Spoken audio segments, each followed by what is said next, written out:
Take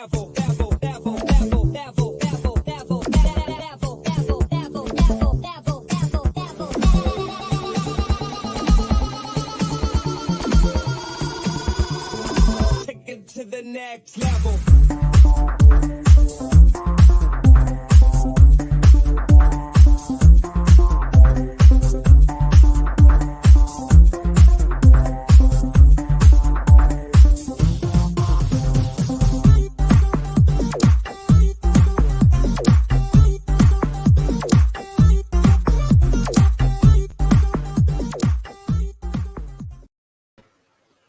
Good morning, ladies and gentlemen. Welcome to Women's Series Live with myself, Jack Gobby Garwood. Just on my own for now.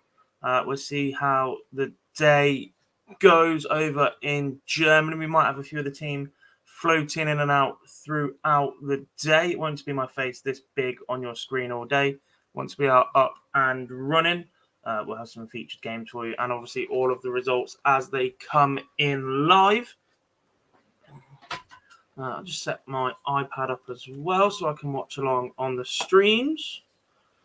World Series on as well at the moment. Dimitri Vandenberg just beating Joe Cullen. James Wade against Gerwin Price underway right now. Let's have a quick look. That's what I need. How are we doing, Mark? You all right? Steve says, has Trina Gulliver gone? Good question. She does not come up in the search. It doesn't look it.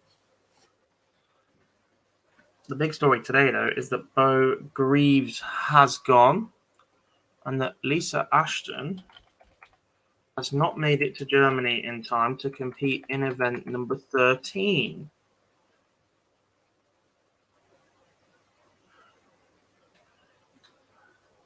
That one on. What score do we have? 2-0 Gezi. Morning, Pompey. How are we doing, pal?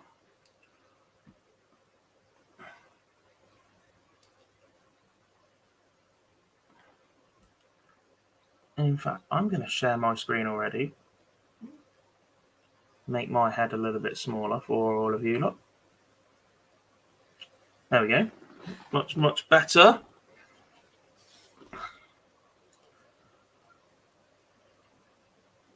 And we're in for the long haul.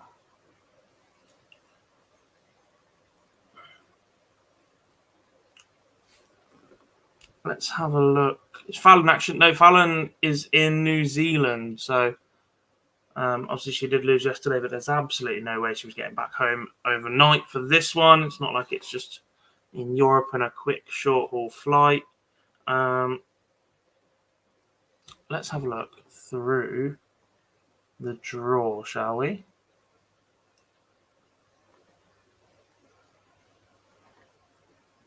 Game's not underway just yet. They're due to be on in about 7 minutes' time. Starts at 10 a.m. Germany time, so 9 a.m. UK time. Morning, Richie. How are we doing, pal? Let's make this bigger for now, shall we?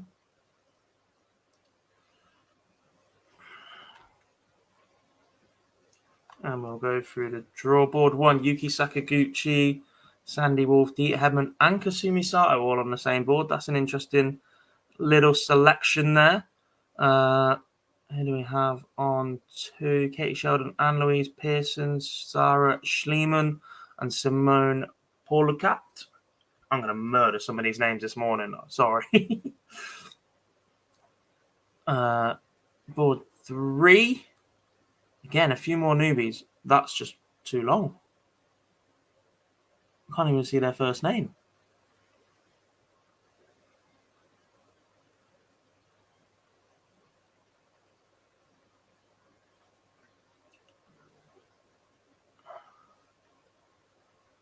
What else do we have? Lorraine Hyde back in Women's Series action. She missed the last couple for WDF event, and she was up at National League Finals Day, I think. Laura Turner, is she an outside chance for the title today? Decently placed in the order of merit. On the same board as Eileen de Graaf, though. Sarah Milkowski on the same board as Mikuru Suzuki. Yitka Cicerova, there's a lot of talk around her as well. She's a very, very good talent. Mozgam Romani has made it. The same board as Linda Rietbergen and Marianne Griffiths. Chrissy Manley. Kirsty Chubb and Danielle Fry. There's a few missing from this list, though. Lorraine Winstanley's in. So what I haven't seen is a Corinne Hammond. Let's go through that website.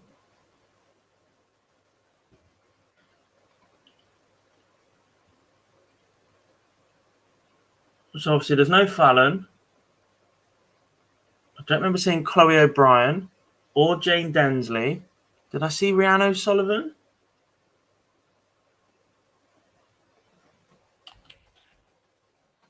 I don't think we did.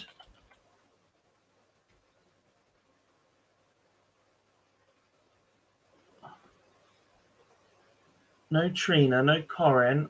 Definitely didn't see Joe Locke or Kirsty Hutchinson. That's a significant amount of the current top 16 not in Germany.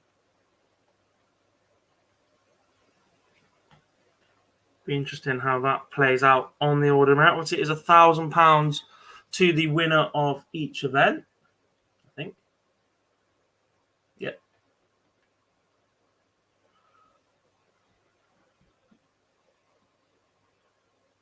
As we wait for the matches to get underway, I need another PDC TV open.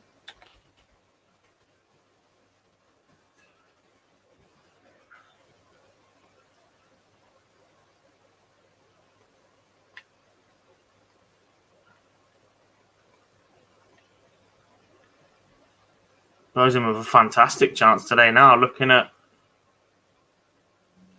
the absence of the top 16 players that have been so consistent in the women's series so far this year.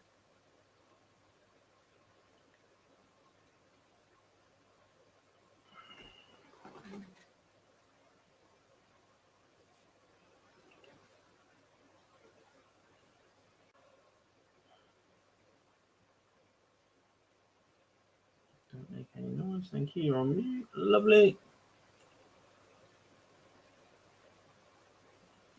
We do have one game warming up.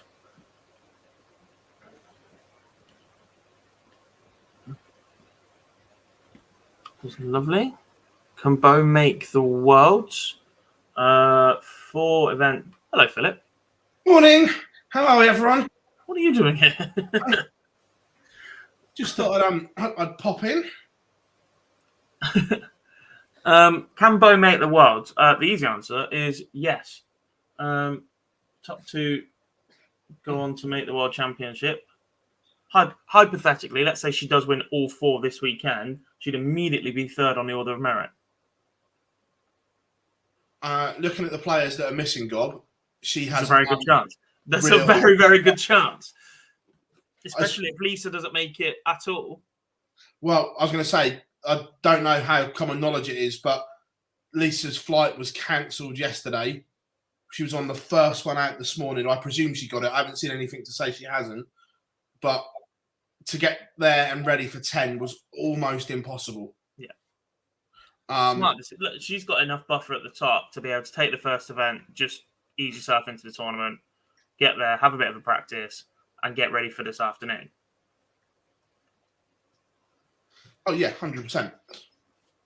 But I obviously was listening. I've got the World Series on. I'm down in Cardiff for Red Dragon Championship Champions as well, everyone.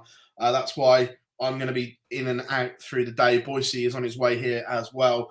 The number of players that you read out that were missing is staggering. Yeah. It's just ridiculous. Lisa's obviously not there for this first one. There's no Fallon. You've got 3, 4, and 5. Lorraine, Eileen, and Laura. I don't remember seeing Rhiannon Griffiths or Rhiannon O'Sullivan. No, Rhiannon Griffiths was there. Katie Sheldon is there. Chloe O'Brien isn't there. Jane Densley isn't there.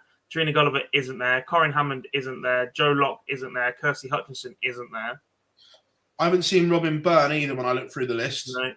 Not seen Natalie Gilbert or Maria O'Brien. Lorena Rietbergen was there, as was Astrid Traworth, Ricky Pruitt. No Felicia Blay either. Well, Felicia's obviously not going to go because Fallon's not there. But with those players missing, there is a huge opportunity, especially for Bo, to catch up. Do you think that's worse for her?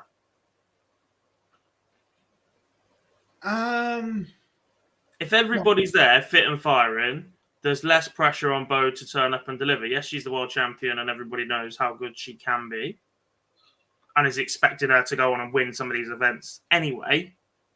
But with the absence of those big established names in the women's series, is there now pressure on Bo? Because let's be honest, the first thing you did when you jumped on this call and went, well, you just listed how many players aren't there. Bo's got a great chance of making the Worlds almost today. It depends how you look at it. It depends how she looks at it as well. Yes, there could be pressure, but also with all those names missing, there are only a handful of names there this weekend that have the potential to beat her. Yeah.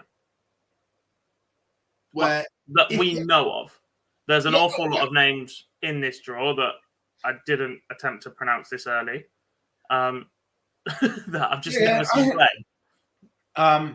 So from that point of view, it's a double-edged sword, and it depends how you look at it and how it is. Yes, there could be extra pressure because she's now is expected, but flip that coin, the list of players that potentially could beat her has shrunk massively. Yeah. The players that you listed all have an A game that if Bo's A game isn't there, could beat her. Where that list is considerably smaller now.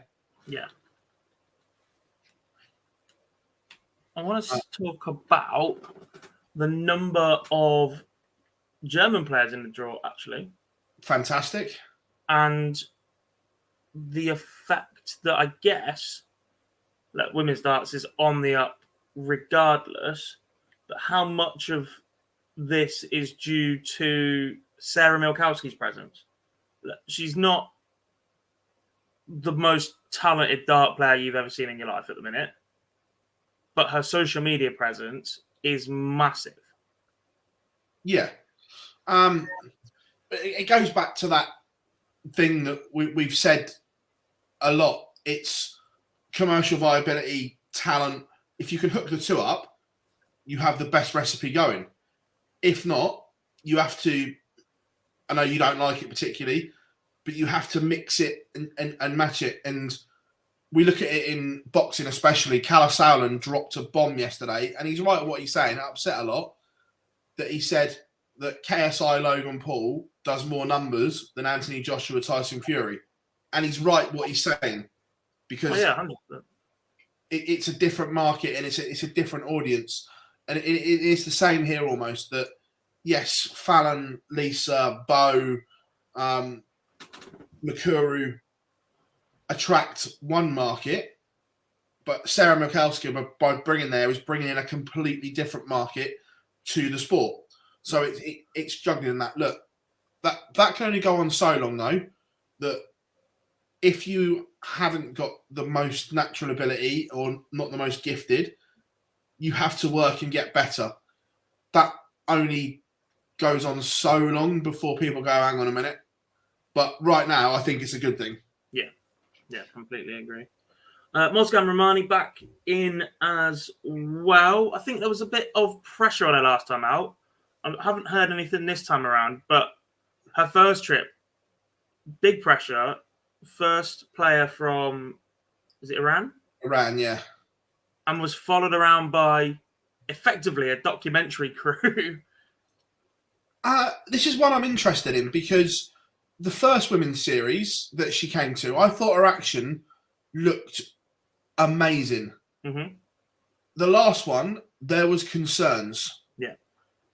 So if the streaming board is all good to go, I'm hoping at some point over the weekend we get to see her and see where the action is.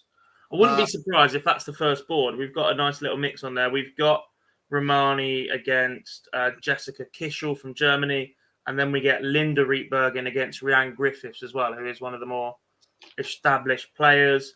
Bo has a bye to the 64, and there are a few 1-2-8 games.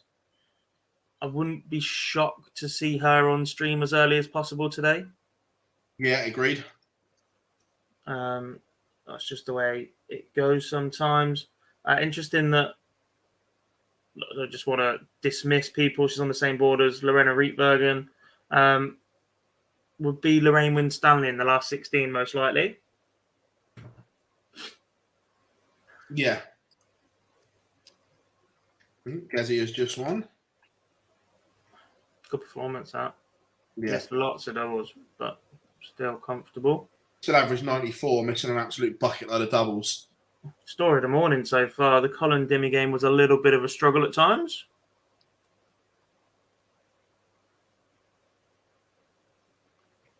Here we go, warming up. Lindsay Glaudermans. Yitka Cicerova's another name that intrigues Phil. Yeah. Finally get to see her play once again.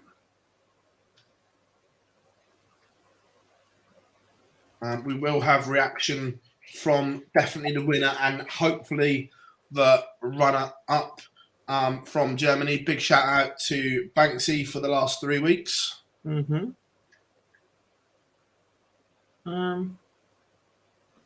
I don't know what's going on. I heard through the grapevine they were struggling with the stream yesterday, but we're a little bit late starting now.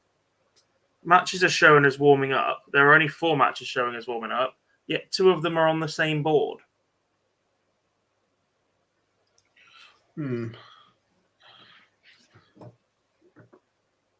Interesting. Yes.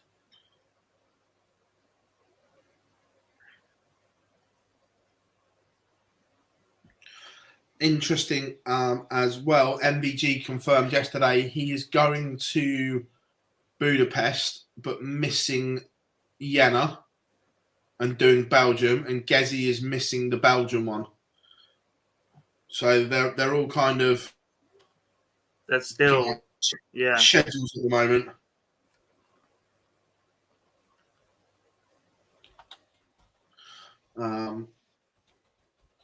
But yeah, going back to what we were saying, Gob, I know the reason that some of the ladies haven't travelled, and I completely understand that reason. But there are some on there that have surprised me why they haven't gone. Yeah. Because you see them travelling all over the place for considerably less money and potentially less starts. I understand that I've got a horrible feeling that this I might be wrong with this, but there's a mentality issue that maybe some haven't gone due to the bank holiday this weekend in the UK. Essentially.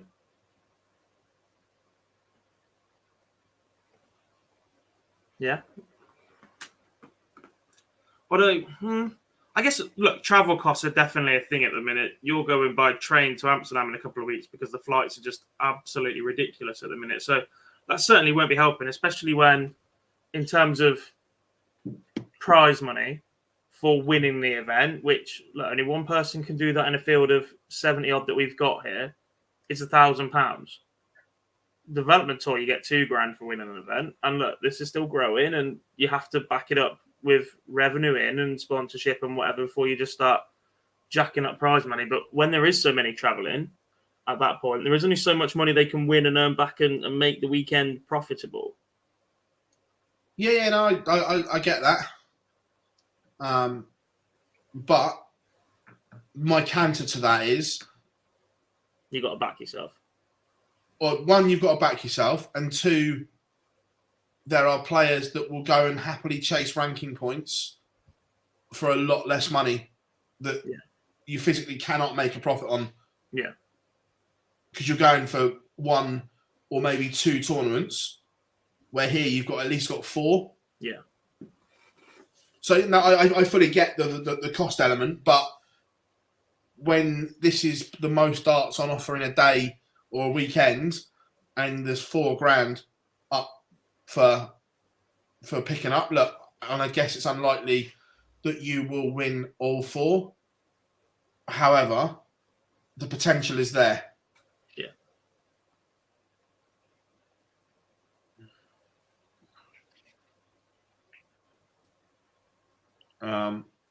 So because there's so few players on each board, we're starting at 64s, or we've got 1, 2, 8, one round, and then 64 and whatever.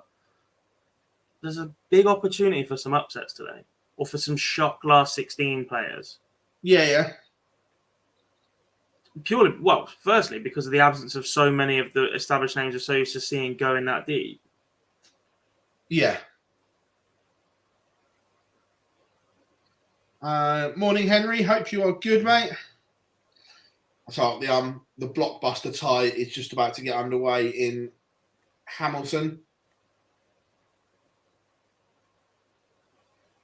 Too early, this New Zealand luck. They just adjust their time zones.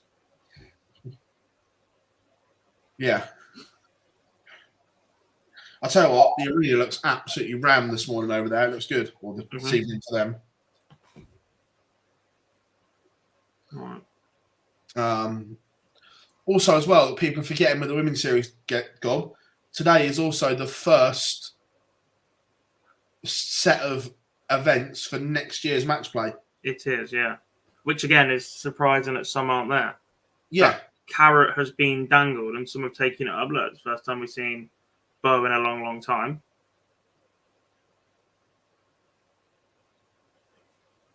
Also, do not judge me, but I'm ordering Greg's for breakfast. Nothing wrong with that. I've got orange and peach water, Monster and Lucozade. That's how I roll. The only reason I'm ordering Greg's is because I know they've got Lucozade.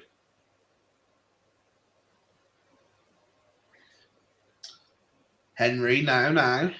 Just because a broadcaster doesn't deem it worthy enough to push off River Monsters.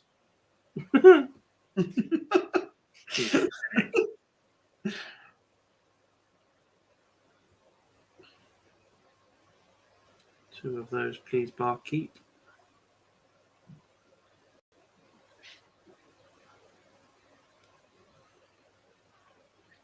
Mandy and Gary on security today on the walk-on. We love Mandy, don't we? She's not smiled once the entire trip.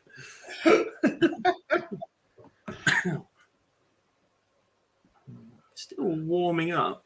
Let's give these a refresh, see if I've missed anything. Nope. Still showing the same. This says to me there's some technical issues in Germany.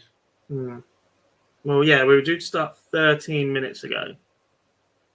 Yeah. So...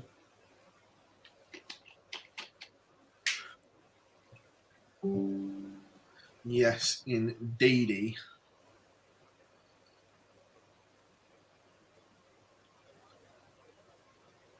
Want someone to flick the button. Early for that, Philip. I suppose as well, you've got in the UK that I reckon once we see the results coming in, there will also be a lot that have gone to the Cleveland Darts Festival as well. Yeah.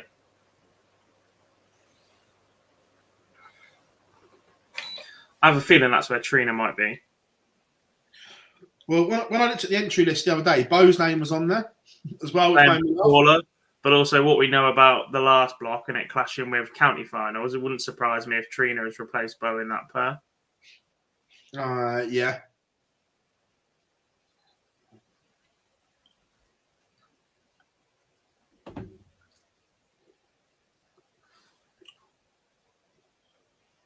See our nice little new thumbnail that I knocked up this morning. Yeah, I did completely forget that the video still has a former sponsor, and so does this background, though. To be fair, we've got great relationships with them, so it's all right. Yeah.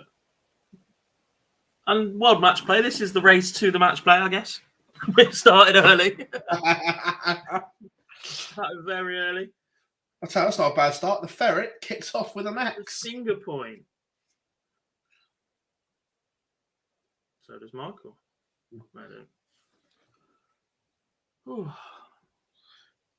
We love the Ferret finger point. Oh, Johnny. The Ferret don't hit 9, surely. Right, copyright. Smithy's just sent me a WhatsApp. Oh, boo.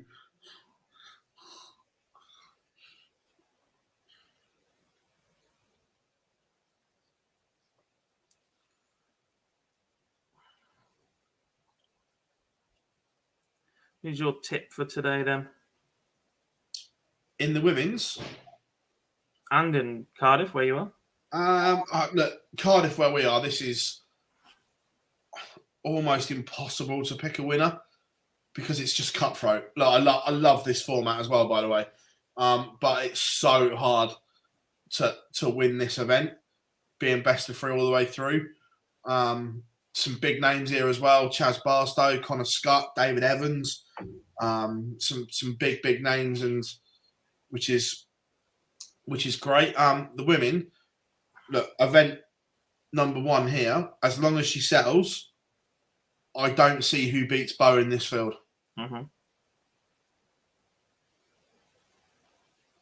It would take one of the seeds, as in Laura, Eileen. They'd have to play well. But the thing is, she would meet Lorraine in the last 16. So at the minute, she's got a bye to the 64, where she'll play the winner of Emma Tollerud or Leonie Carmen. And Lorena Rietbergen is also on that board as well. Looking at her, she's played to a half-decent standard throughout. She's on the development tour as well recently, so she's match practiced. Yeah, look, as long as Bo settles, it would only be Lisa that you'd say not is guaranteed, but has a base game very, very similar. Yeah. The others have an A game, but their base game isn't there. Does that make sense? Yeah.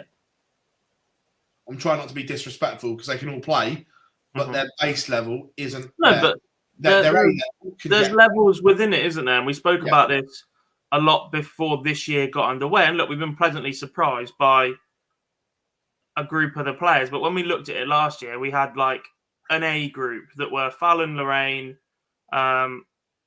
perhaps and Dita at that point. Yeah. Fallon, Lisa, and Dita were really the top 3 that had won events over the last God knows how long. Then you had that potentially Mikura underneath that as well. Then you looked at the next batch, your Lorraine, Laura, Corinne Hammond, etc. as the contenders if they have a good day, got the capable, and everyone else was sort of just below that. Yeah. Also, we've just lost a game from warming up, and it wasn't one of the duplicate boards, so I don't know what's going on.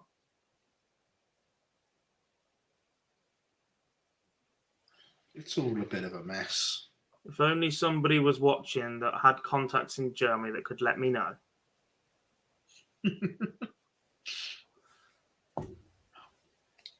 To be fair, I have dropped a message as well. I don't know if he's there yet because he's there more for the home nation qualifiers.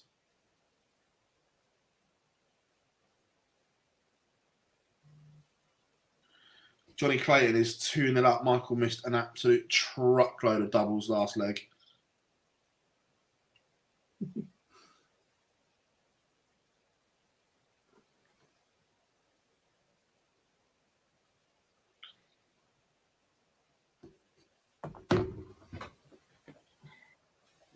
Henry, when you said you thought it got underway at 4 p.m, I don't think you meant this event. Why is the Ferret on 165? Because it's the Ferret. Learn to count, Johnny.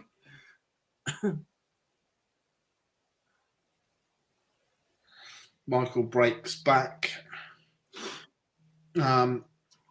Nice to see that is Croatian, isn't it? Or is it Czech? That's the Czech flag, isn't it? That's Nice to see. forever, isn't it? Yeah. Yeah. We've seen Czech Republic flag in there because that's where Barbara Hospodelska's from, but she's not in this list either. No, she's not well. She put on because someone asked the question on Twitter why she wasn't there, and she said she's not well. Yeah. A few more notable absences. Aurora Fucisato. She had issue with the entry system, thought she was in, and then found out after the deadline that she was not. I have an issue with this. That she's managed. Mm-hmm. And she was apologising as if it was her fault. Surely that's your management's responsibility to make sure. Yeah. Well, that's what they're there for, isn't it? Yeah. And look, I've seen it happen before. I've seen players miss to be put in and whatever else. Sometimes it just happens, right? There's no what have you for it. Sometimes people forget or miss something or you think you've done it or whatever, right? Everyone's human. Everyone can make the odd mistake, what have you. But yeah, the way it was phrased and whatever was a bit weird. Yeah, that's what I mean. I didn't get it. Was the phrasing of the tweet that it was like,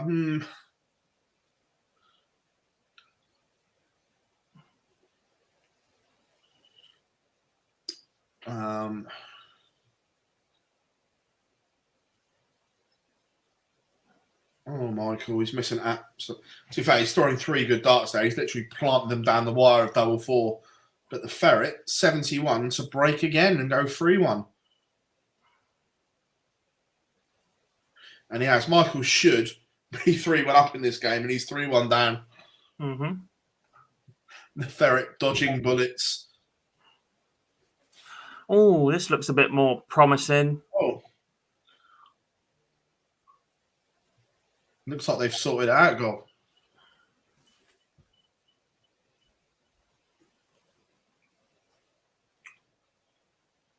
Can't reveal too much either, but I sent Gob some nice pictures in the week. Things are getting exciting, aren't they? Yes. So many announcements in the next couple of weeks. So many announcements. Unreal. Trying to keep them quiet is an absolute nightmare. I hate it. So bad. Yeah. I actually hate it. Don't get me wrong. The bank account's going to take a caning, but it's going to be worth it. For everything.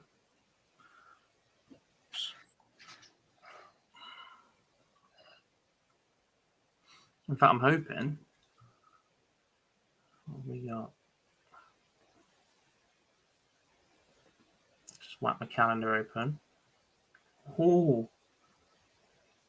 big weekend next weekend. Yeah. 4-1 and the finger point is out. Oh, this looks good now. We got games going. Oh, PDC 16 of not going, but that looks like boards 1 to 16. Lots and lots. Board lots 1's still not there. Of Germany flags, which is good to see. Mm-hmm. Great to see. Not great for you guys watching who have to listen to me butcher the names.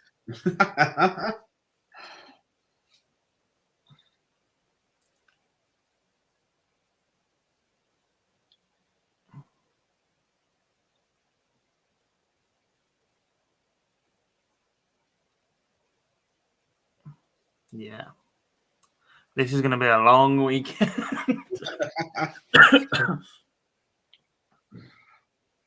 And we've not even chucked Boise in here yet, just for fun, to see what happens.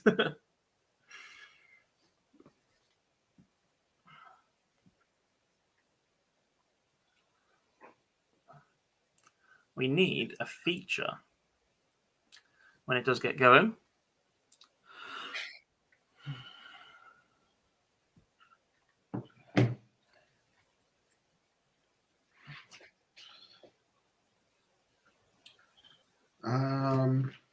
board 1, I think, when it does liven up. Yeah. Because it'll be Yuki Sakaguchi against Sandy Wolf, and then Dieter Hedman against Kasumi Sato as well. So I'll just leave that one up and running, I think.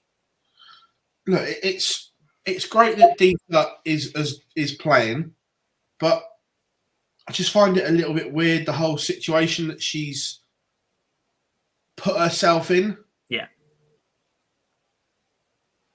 Yeah, I get what you mean. Unless this is the commitment. Because, look, we knew that one block clashed and that Dieter had had a conversation with the PDC saying that she'd missed that first block, but then would be... It was the Isle of Man one that she missed. ...into the rest of it, yeah. And then she missed the next block as well.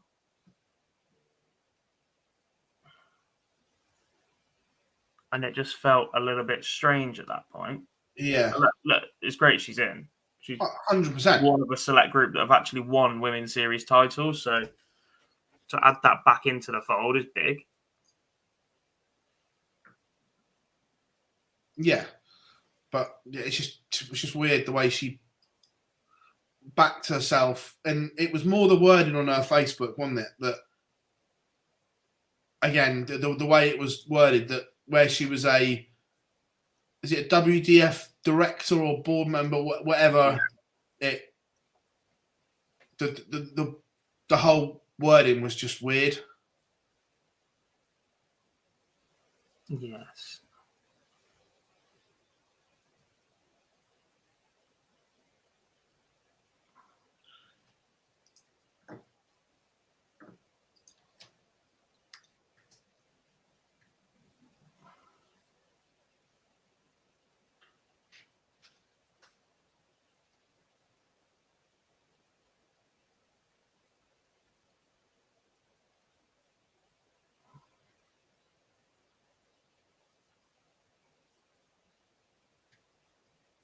Still not actually underway.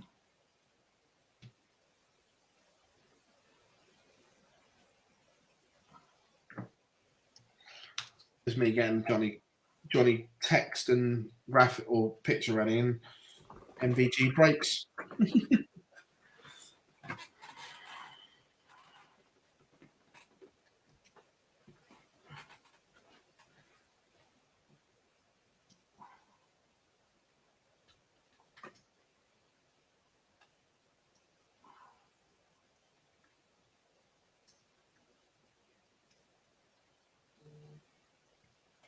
Oh, Yuki is now showing us warming up. So I'll get that one ready as the feature on the right-hand side. If you are watching along, don't forget to get involved in the chat room if you've got any questions for us. Appreciate that we're not underway yet. And we should have been underway half an hour ago. But, you know, we move.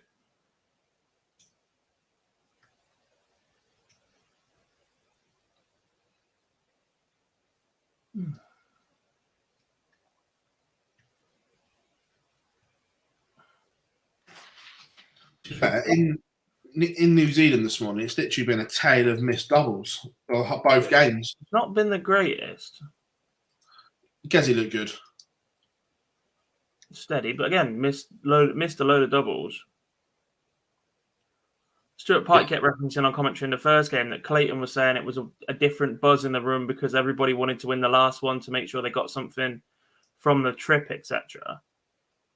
And it just looks like it's got to all of them, which is very unlikely. What a dart that is, by the way. Yeah. That's unbelievable. He's thrown from almost the South Island in New Zealand there.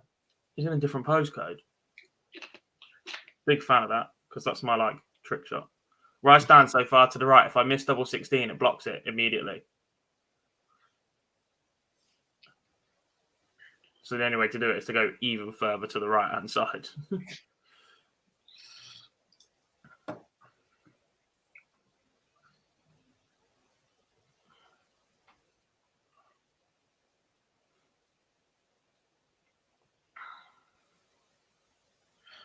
I tell you as well, Johnny's daughter, oh my God, what an absolute spitting image of the ferret. Poor girl. To be fair, I love the fact they're his daughter and son in their Johnny Clayton shirts. I'm a fan of that. Yeah. The same as Gezzy's daughters as well.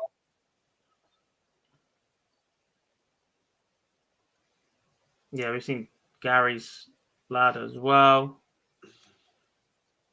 I'm surprised if we see Wadey's kids roaming around in a couple of years' time. I don't think he'll have them at darts. No. No.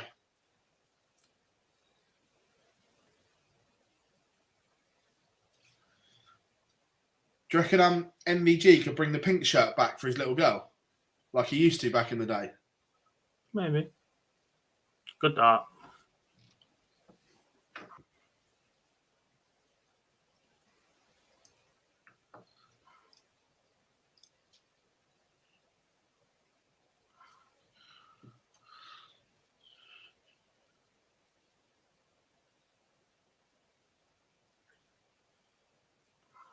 Right now, looking as if it could be an all-Welsh final.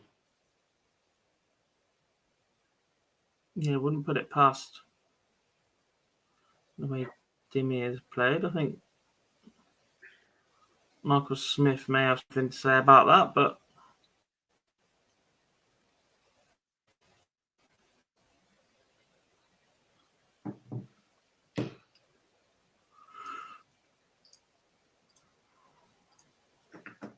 still not underway. What is going on?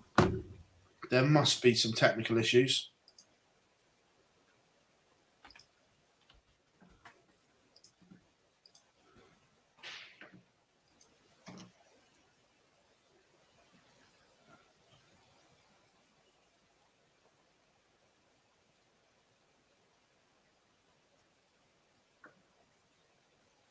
There can't be. What's that? There can't be technical issues. With the stream? No, it's fine. They're just not ready to go. How can you not be ready to go? Oh, ignore me.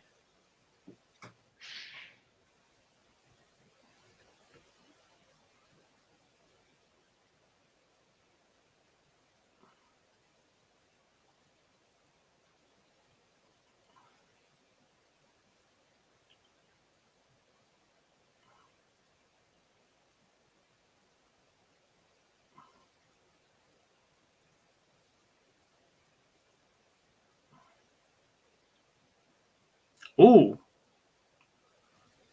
The slither of the game name just disappeared across the top, and the stream's on.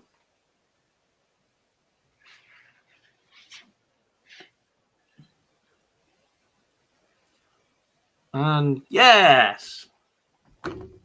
Well, the way that I was looking at it is there can't be that many technical issues because the ET qualifier is underway. Right, okay. But I wasn't sure if they're in the same place or not. I presume they are because... Yeah.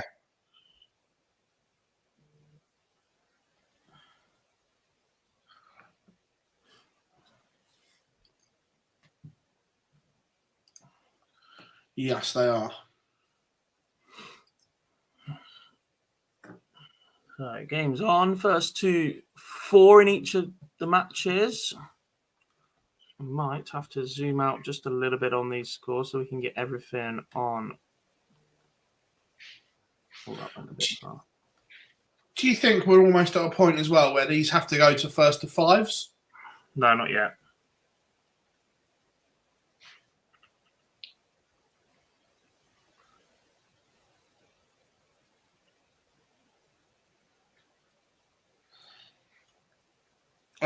Daniel, I am in Cardiff for the Red Dragon Champions of Champions.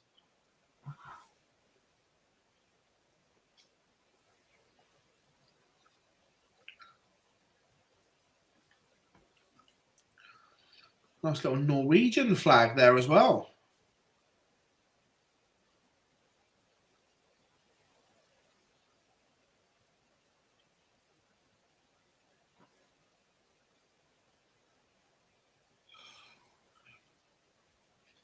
I panicked then in case it was actually Denmark. No. Norway.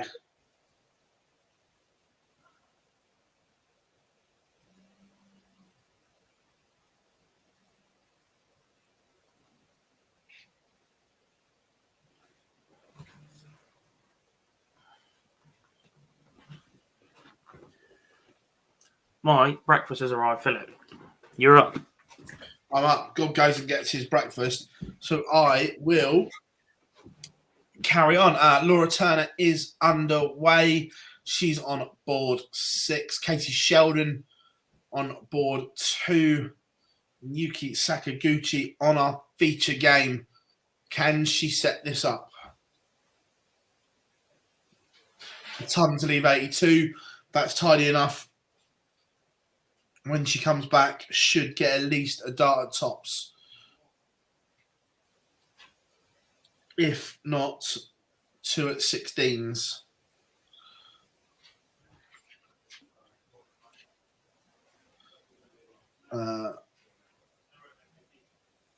Mozgan Romani is also underway.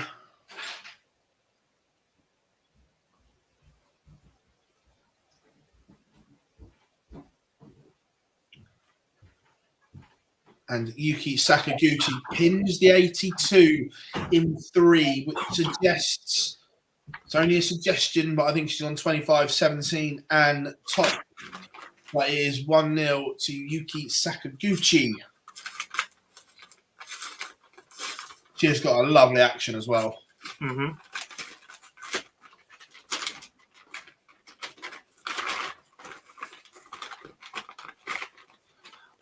Not first to 5 yet because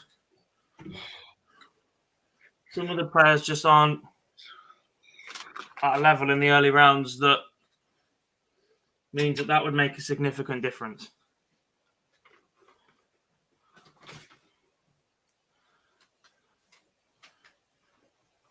For example, Yuki Sakaguchi has just averaged 83 for a leg.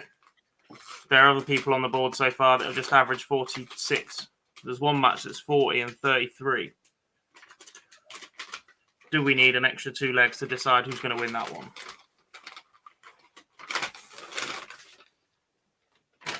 But we've seen where there's no seeding, potentially you could have had Bo against Laura Turner first round. Yeah. Over first to 4. Where the extra 2 would have.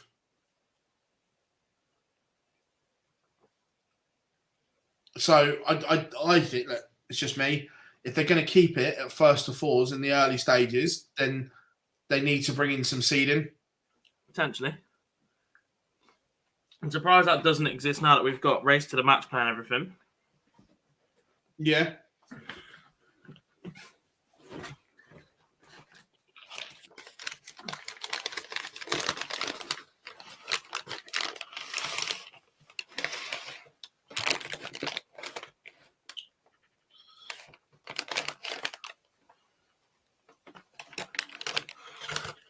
What would you do? 8 or 16 seeds?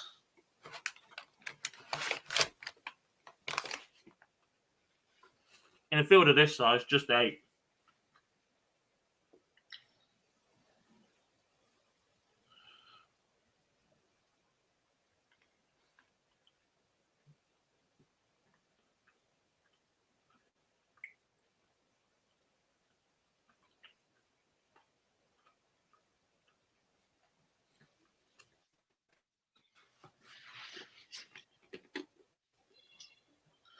Isn't it as well? Isn't it nice to see a stage, or if I'd seen 3 in a row that haven't got Kazoo on as well? I don't mind. It's just a bit boring, isn't it?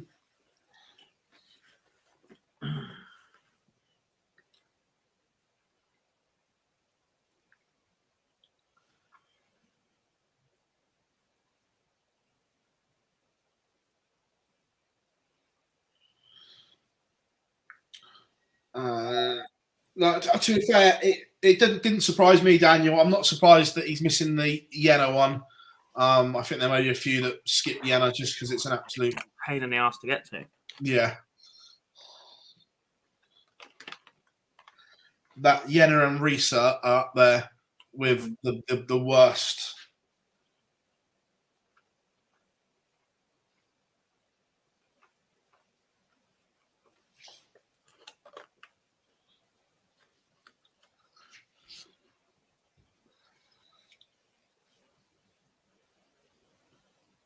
Laura Turner is one to the good.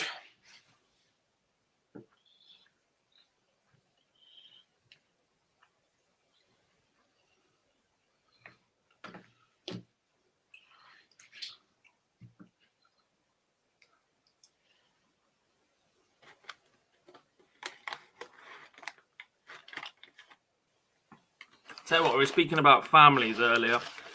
You won't question which one Michael Smith's kids are, will you? Junior is an absolute spit. Mind you, but Junior needs to sort that mop out. Mm-hmm.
He didn't give Caden much chance today. Trying to get a handicap bet on was hard work.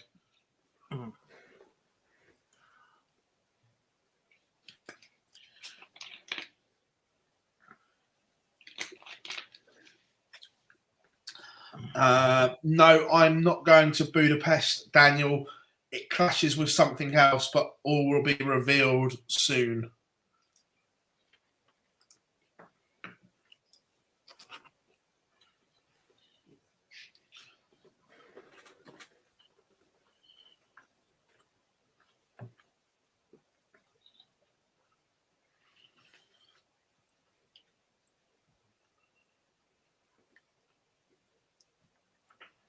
I mean, been impressed with Sakaguchi's finishing in this one. Nice little 16, a nice little 82. Mm-hmm. Yeah. No, we're talking about first round and whatever. Out of 32 players at the minute, 13 of them are averaging in the 40s or less. Yeah, and that's highlighted more because of the depth of... Yeah. Yeah. And look, there's a lot of players in there that won't have played women's series already. Another great finish from Yuki, by the way. 2 data.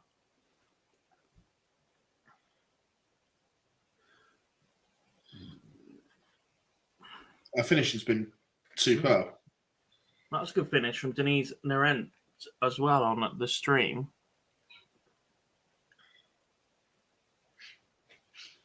Nerent.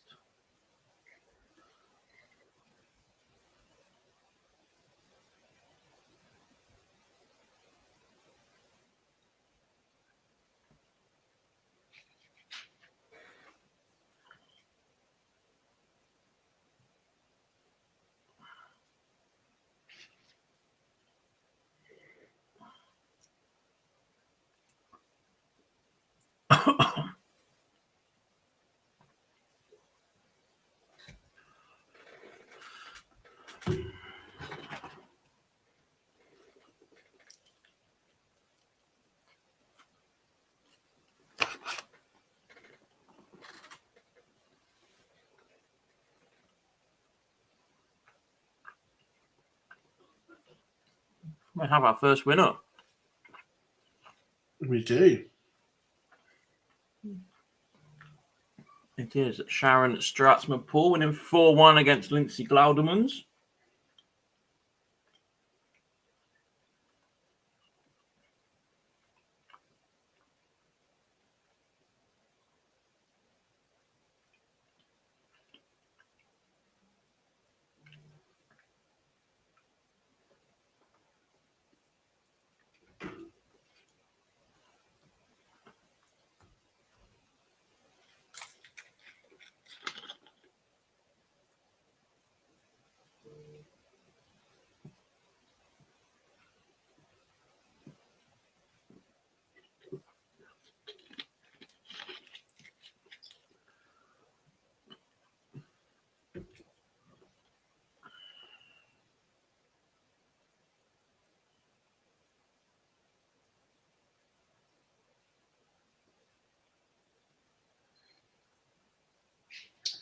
Looking at one-way traffic over there.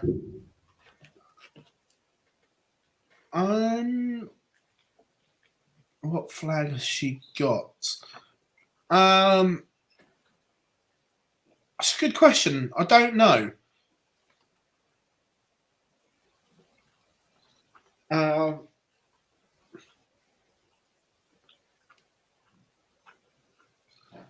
It'll just be in the setup. When you first register as a player, if you select British or English as your nationality. It's easy enough to change in the back end. Yeah, because it's weird because Mickey Mansell is actually from Northern Ireland, but he has the Republic's flag next to his name through his choice. I tell you, I'd love to see Yuki's finishing stats on this one. They look decent. Yeah, that's what I mean. Unbelievable finishing from Yuki Sakaguchi. Yes, the scoring phase is not particularly good, but the doubling, sensational. Right, 76 average in a field that we've already said is a little bit depleted. As Laura Turner joins the winner's circle.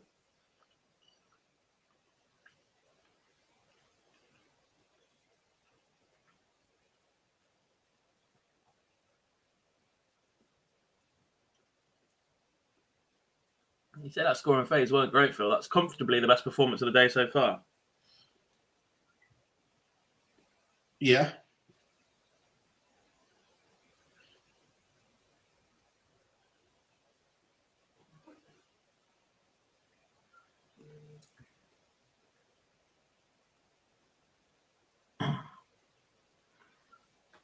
Lisa and Fallon in this event. No. Lisa should be. She had issues with her flight last night. We believe she's in Germany, but not in time this morning to participate in event number 13. We expect her to play at event number 14 later this afternoon. Fallon, definitely not. The trip from New Zealand overnight would have just been way too much. Oh, yeah.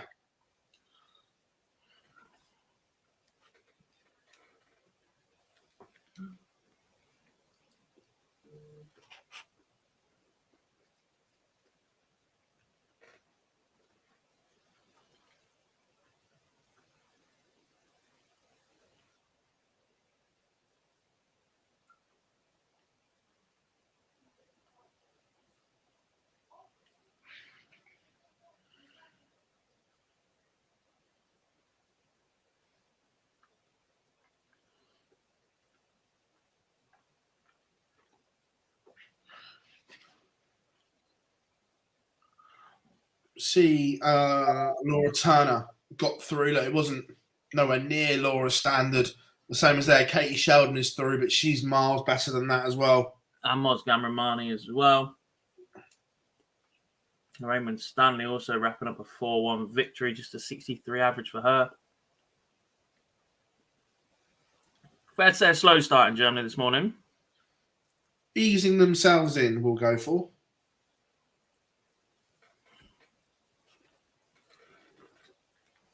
Craig says, could you see a women's dart player winning the PDC World Championship one day? Yes. Long term, yeah. Because for me, because of the way the JDC and the development tour is mixed, look, it won't be for a while, but long term, yes, I can see it happening. Potentially. Because they're just all used to playing as one. And that generation that's coming through will all be in as one. So, yeah, I think one day, yes. I still think it's at least 30 years off. I'm not saying it's close, but one day I can see it. I think I'll be retired by the time it happens.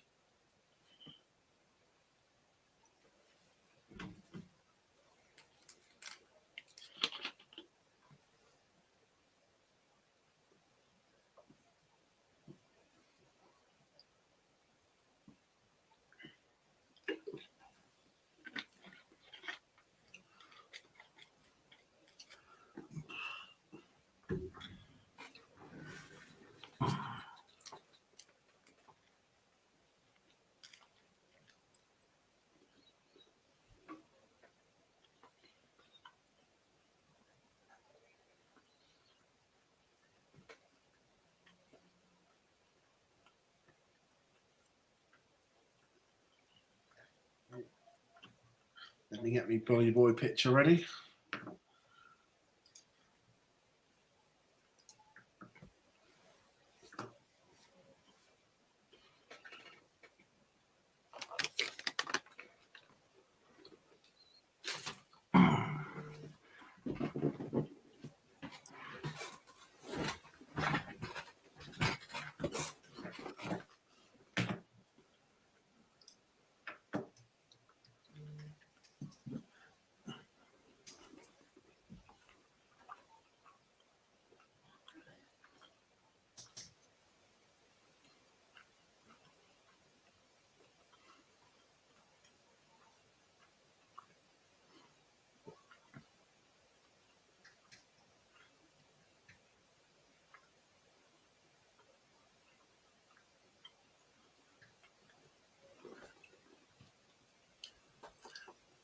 Comfortable from Bully Boy.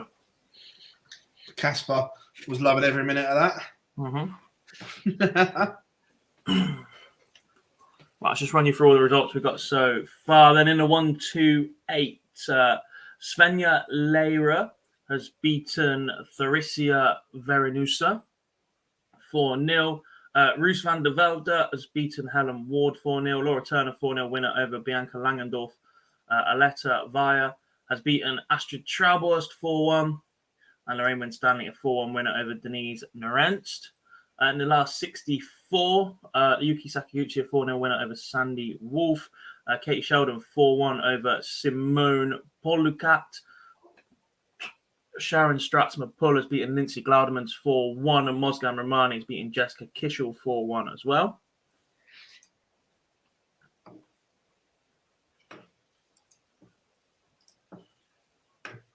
I don't know who either of these two are on stream, but I'm going to guess it is Daniela Dambak against Yanani Yanakiraman. You done well there. I've not, have I?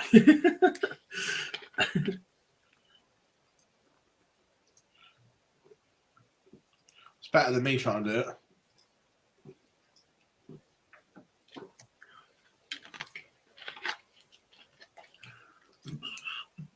Natalie Van Marm has beaten Chrissy Manley 4-0. Just under the 70 mark for that one.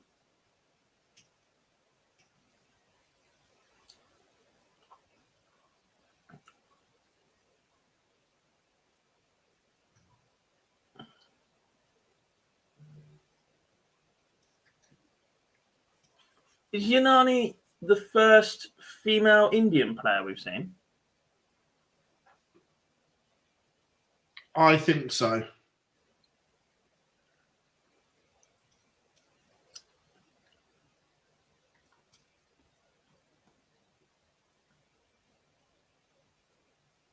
I don't hate the action. It needs a little bit of work, but I don't hate it at all.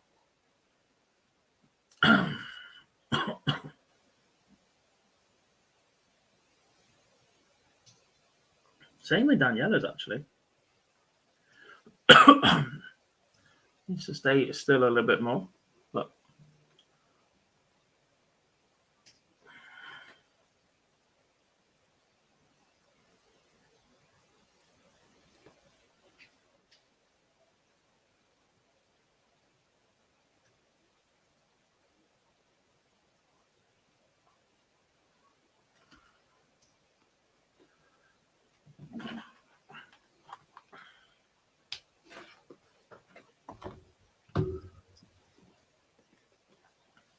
I was about to say over in Germany, but this is in Germany. But the big news from ET12 associate member qualifier so far, the only English player to travel across was Scott Williams, and he's lost first round.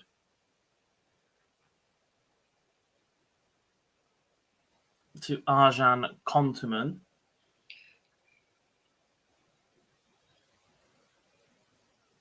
Some good players in that, though. Gian Van Veen and Wesley Placier just getting underway. Jelle Klassen, Arjan Konteman, David Schlichting, Jurgen van der Velde. Dieter Hedman's just absolutely stolen that leg.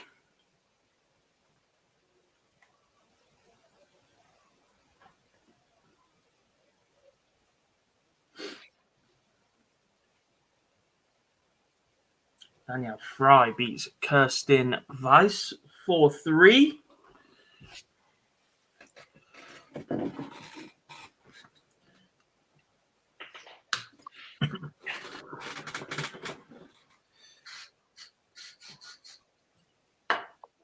Evelyn Van Tol gets first leg against Vicky Pruim. I can see Vicky doing some damage this weekend. Yeah.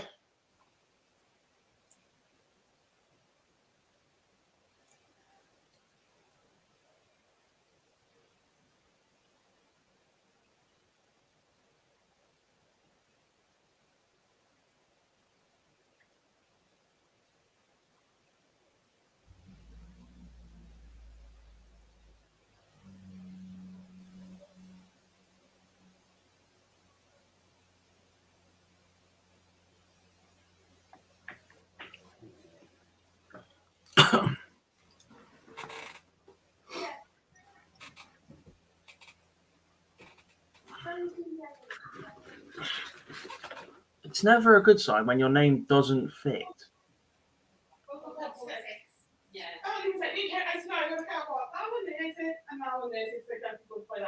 Yeah. So.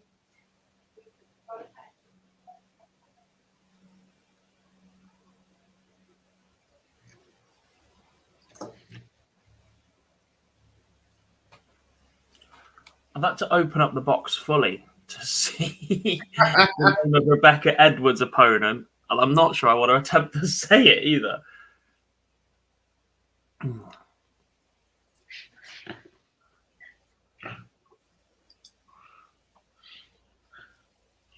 It's a bit of a mouthful. Yes.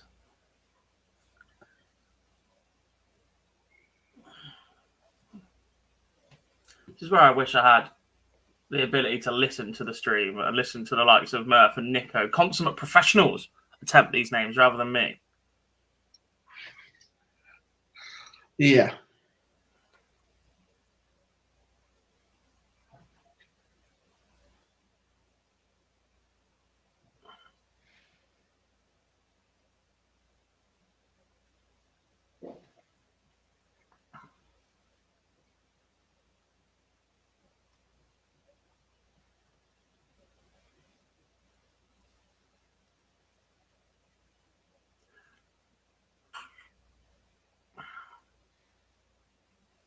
Leonie Karman has just beaten Emma Tolerant.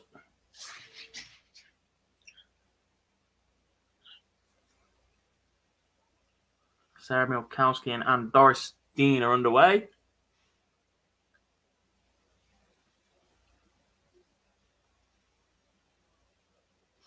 Tina Zietman just won away against Anika Lang.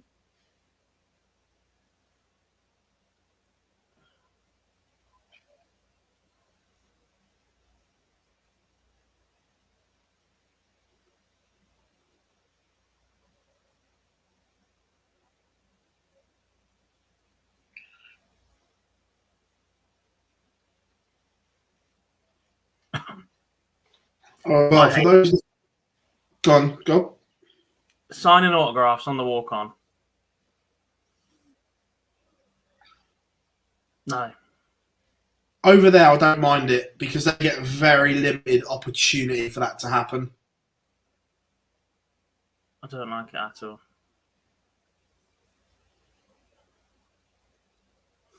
I also don't want to bully him too much, but that's the smartest I've ever seen Mac Elkin look, and it's literally just a short sleeve shirt because he is presenting the Kyle Anderson Trophy in a little while, which I thought was a really nice touch. Yeah, I agree. Who do we think will win that? Now that Caden Milne is out, there is no more Oceanic representative, so it should be performance-based, not necessarily results. If it's performance, then it has to go to Whitlock or Heta. Yeah. But is that what it was designed for? Don't know. Because, let's be fair, they shouldn't be on that side of the draw. No. I think Whitlock has been has been desperately unlucky. Yeah. In this World Series as well. He's gone home, lost in the first round 3 out of 3 times, 6-5, 6-5, 6-3. Okay. Perhaps wasn't quite at the level that he needed to be this weekend in Hamilton, but the previous 2 as well. He has lost all range on the treble 20 for the last couple of weeks, and he's effectively gone toe-to-toe with Gerwin Price and who was the Michael first Smith. one? Was it Michael Smith, Smith. Price, and then Smith again? I think so, yeah. He's effectively gone... Cullen this time. Cullen. He's effectively gone toe-to-toe with them on the 19 segment alone. Yeah.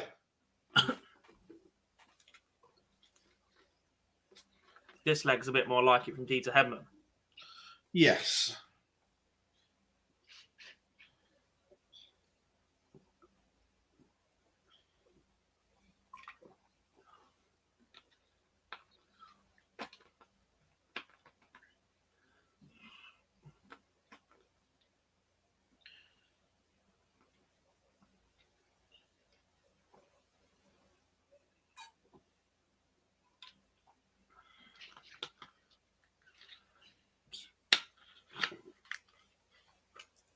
What else do we have? Lorraine Hyde, 73 average so far, 2-0 up on Angelique Yap. Wendy Ronstatler, 2-0 to the good as well. Wendy can play. Wendy's decent. Daniela Dambeck goes 2-0 up on Yanani Yanakiraman.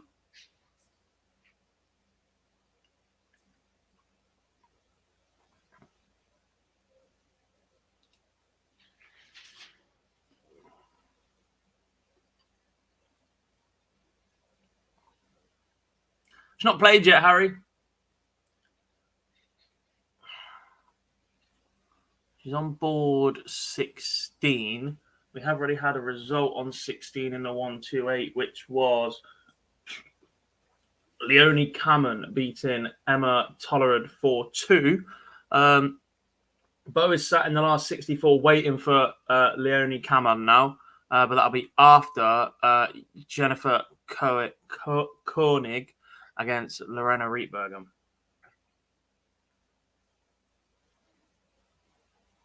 Rhiannon Griffin going well, was just sealed it 4-0. She'll take some stopping today.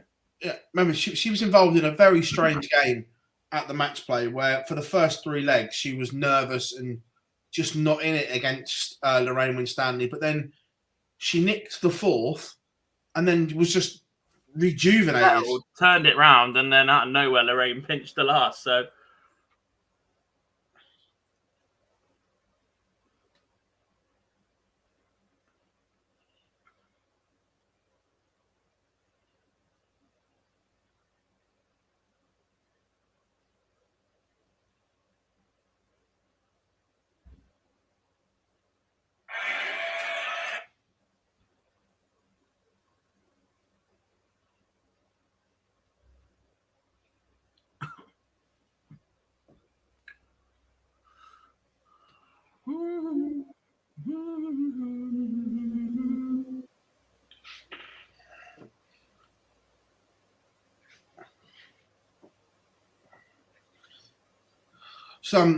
Lorraine Hyde, but the last time we saw her in a high-profile game was at Lakeside, where she was kind of disappointing, Gob. Yeah. She's obviously played since in floor events and everything like that, but in a high-profile game, the last time we saw her was there, and she disappointed. Was it Tori Kewish? Although Tori played really well, Lorraine was never really involved. Yeah. Bang on.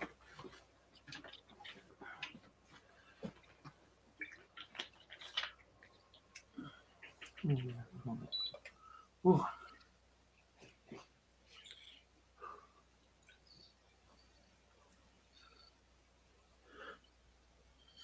Dimitri Vandenberg is 2-0 up on Gerwin Price.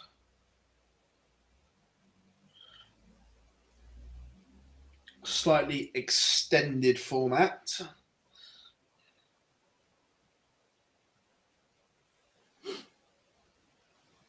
He's looks steady over this tour. Who, Dimitri? Yeah, and the best thing about his entire World Series campaign is he's not slowed anybody down once. Exactly that, which has always been what we've said. Mm-hmm. He just got up there and got on with the game. Big fan.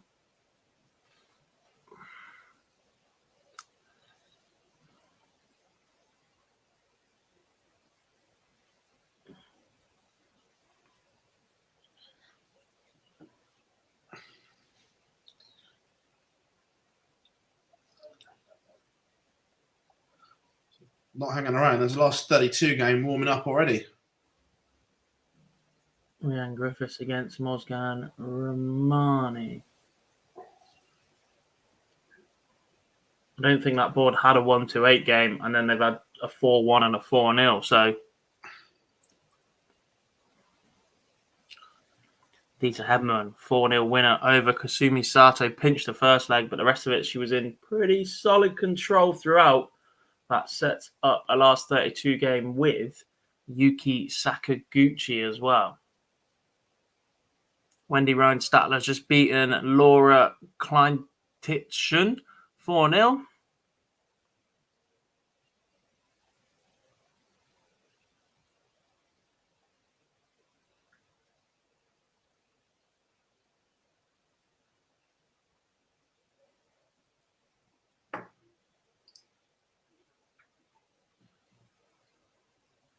Yitka Cicerova, a 4-1 winner over Corinna Himmel.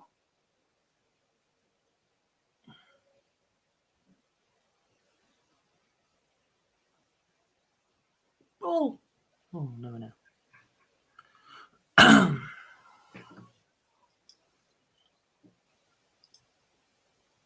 Morning, Jack. Lisa Ashton will play. Just not in this event, as far as we know. She had flight trouble last night. We believe she's in Germany now, but just couldn't get there in time for this morning to be prepped and ready. So we expect her to play later today in event number 14. I'm going to change up the feature board. Yeah, I don't believe Maria O'Brien is there for any of them. And we're going to wait for Moz Camera. Oh, that might be a stream game, you know. Although it is already warming up, so maybe not.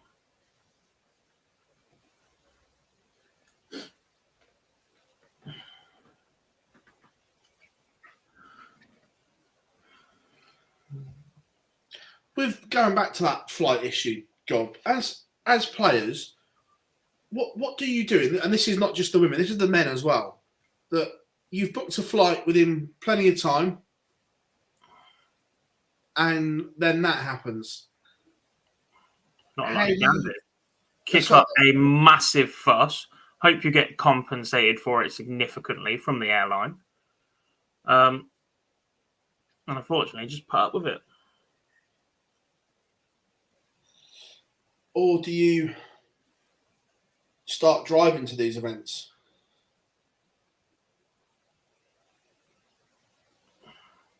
Don't know. That's a lot of miles.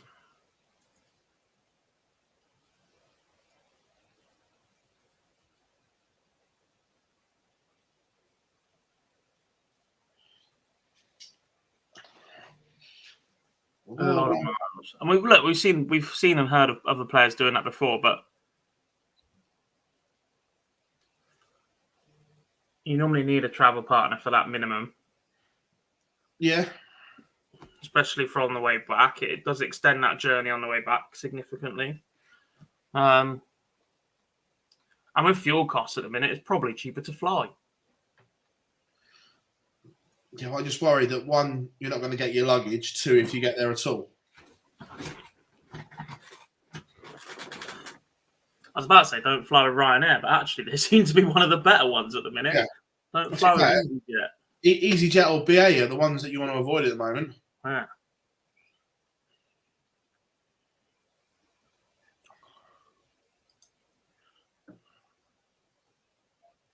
About another 15, 20 minutes, Craig, I think. Lorena Rietbergen is currently 2-0 up on Jennifer Koenig.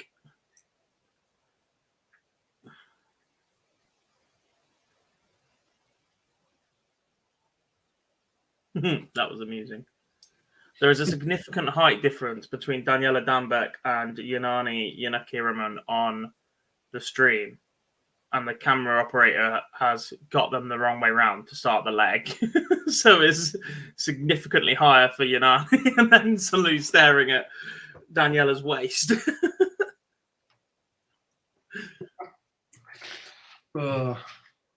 Rebecca Edwards is gone.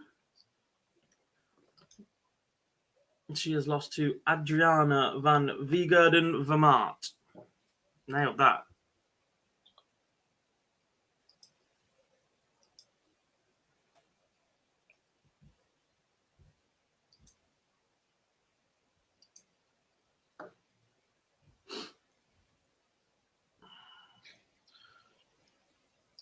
Yeah, I've just put the stream on this. It is like little and large, isn't it? Mm-hmm.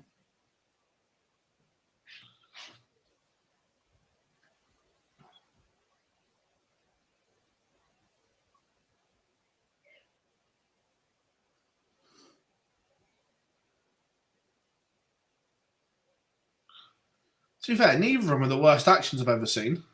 No, that's what I said earlier. Yeah.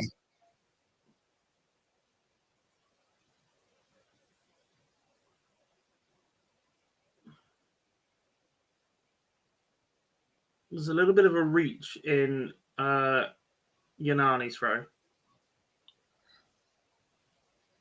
The setup's brilliant, but then literally as she's pushing away, she tends to follow it a little bit. Daniela's a little bit up on her toes, but other than that, action-wise, it's decent. They're in Hildesheim, Craig. There was a result there, but I didn't see which one it was. Oh, we got a big roar from Gezi and a fist pump. Bueller. 3-0, breaks back. Bueller. It was Yitka Cicerova who won 4-1 against Corinna Himmel.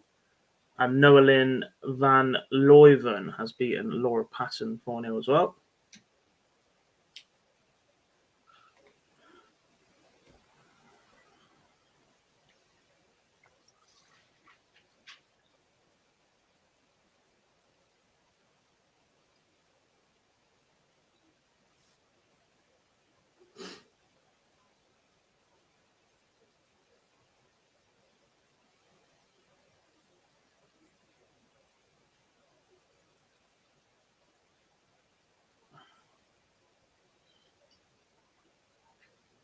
There's a couple of games coming towards the end, and there's one of them.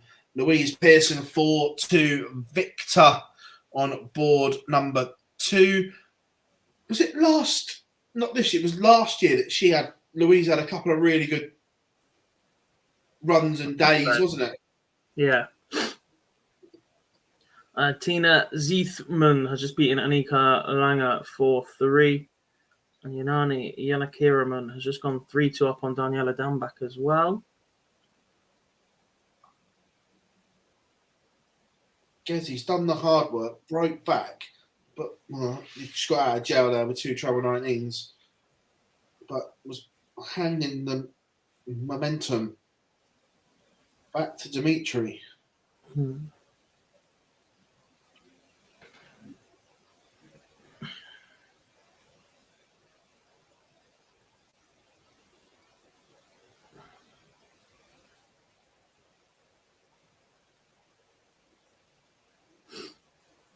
big 79 checkout. I like that way as well. No overcomplicating it. 57, double 11. I'm a fan. It's the only way to go, really. Because anything else would only leave yourself a dart at the ball. Yeah. It's a horrible setup. It's a horrible thing to leave yourself on. Yeah. But... Romani and Griffiths is underway.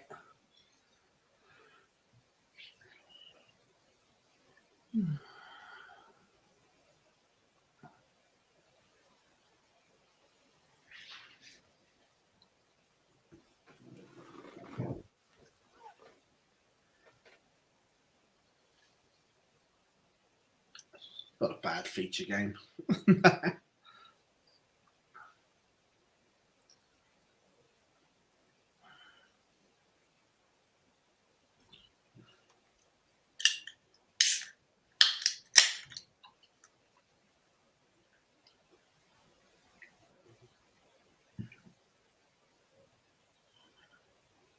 I've got a new favourite monster flavour as well.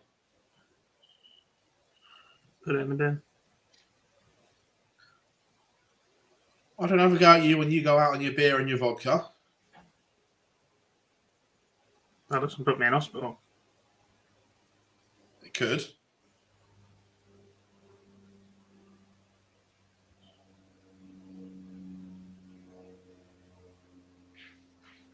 Didn't last night. Do you reckon it would if you were a pro dart player and you had to do 5 days in a Super Series? No, I think I'd be amazing. Do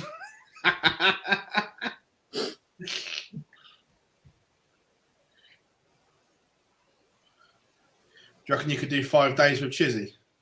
Yeah. I know the first time I met Chizzy, I nearly had him out on the piss in knots.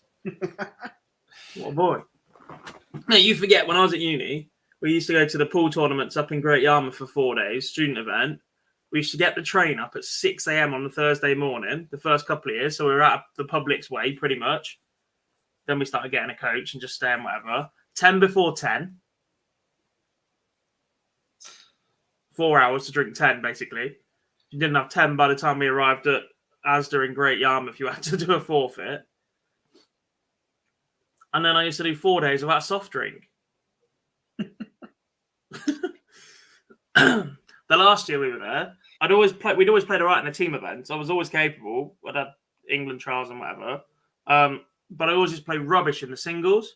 So I decided I want to take the singles pretty seriously this time. And I was on spirits, not pints. And the problem was one drink wasn't lasted a frame. So I literally threw my wallet at a friend and a pint glass and went, go and fill that up with Southern Comfort and lemonade, and spent the rest of the weekend drinking quads from a pint glass at £14 a drink. I spent £600 that weekend. Do you not do it in true student fashion and smuggle your own in? The caravans are too far away.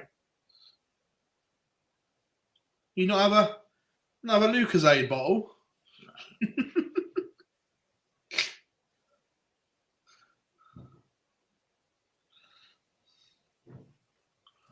And then I went and broke the record on the basketball machine in the arcade as well. It was unbelievable at that too.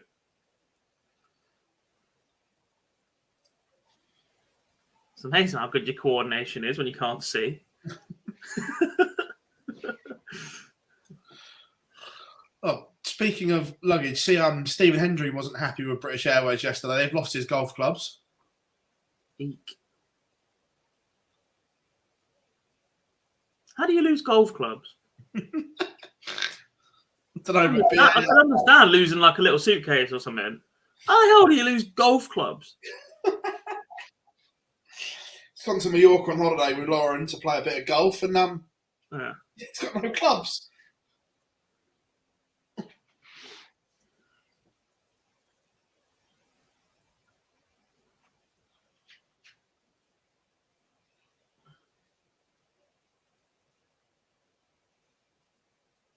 He's not had much luck this year, has he? Because he got stuck in the lift at the hotel at the World Championships.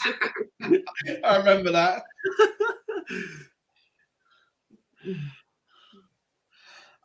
Bo Greaves is warming up.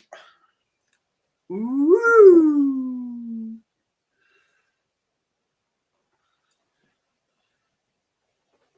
Now, do we move the feature to that one? Or do we wait, knowing that we're probably going to see plenty of Bo this weekend? You're in charge. It's up to you. All vote now.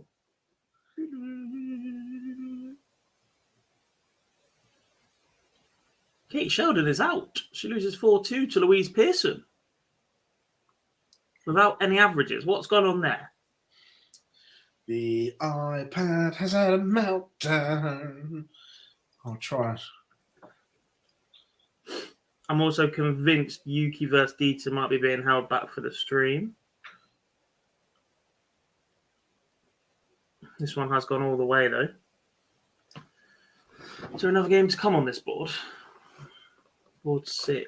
I don't think we've had anything from 6. I'm not sure Katie Sheldon has lost. Or if it is, something's going on. Because when you open up the game, there's still scores being pumped in.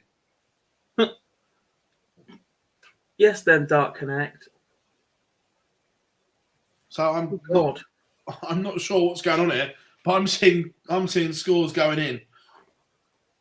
This is only the first last 64 game on board 6. There's still another one to come. Laura Turner.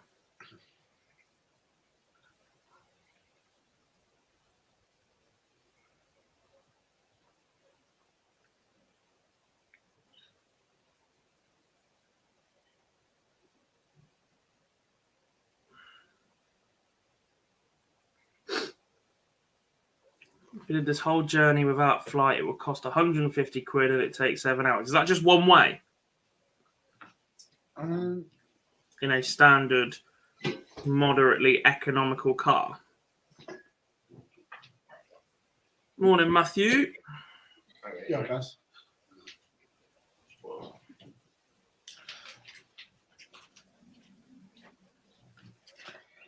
We have a winner on the stream. Yanani Yanakiraman has beaten Daniela Dambeck 4-3.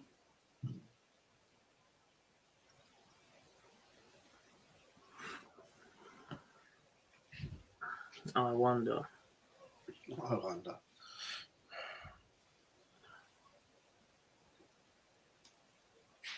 Bo is underway.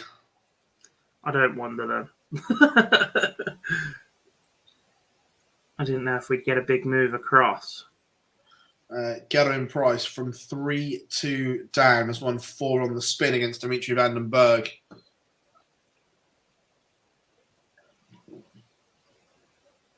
Does look a little bit carefree at the minute, Dimmy.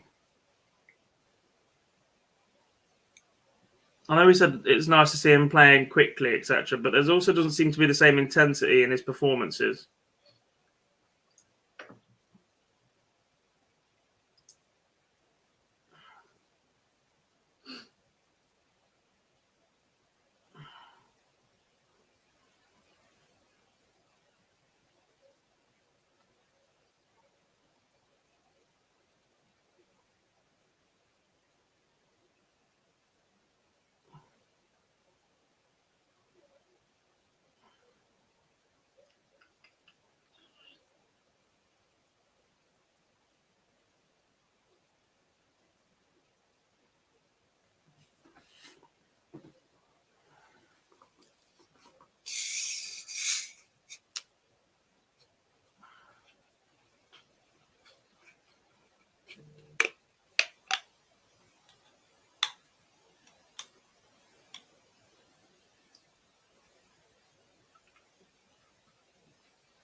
I honestly don't know, Craig. It's just showing up as, or it was showing up as 4-2.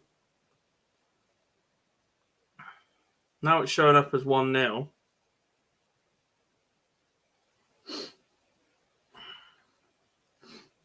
Ryan Griffiths gone 3-0 up on Mozgan Romani. Oh, it's on the trains, Craig. I thought they're driving. On the stage.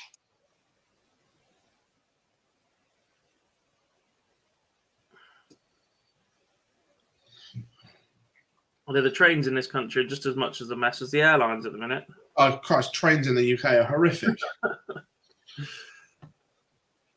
Not what you need when you can't drive yet.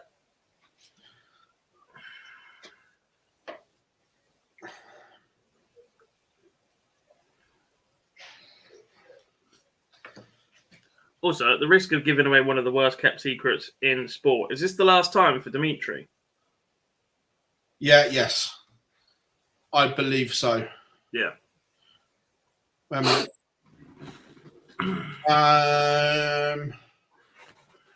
Officially or unofficially, I don't know what he's wearing next week. Yeah. But, yeah.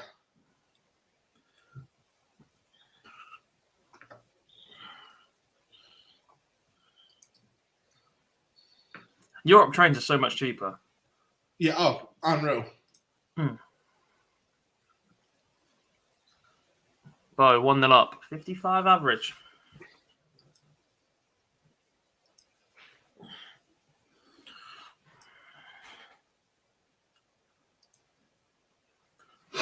And Dorestein beats Sarah Milkowski 4-2. Ryan Griffiths is cruising at the minute over Mozgan Romani.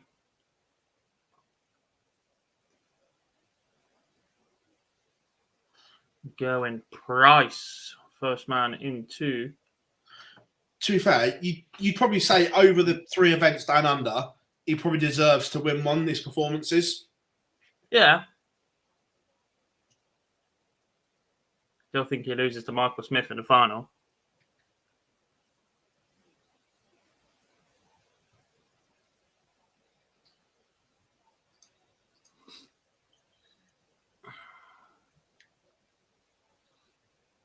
Dieter and Yuki are still warming up. I was going to suggest maybe they were going on the stream, but I've just seen the top line on it.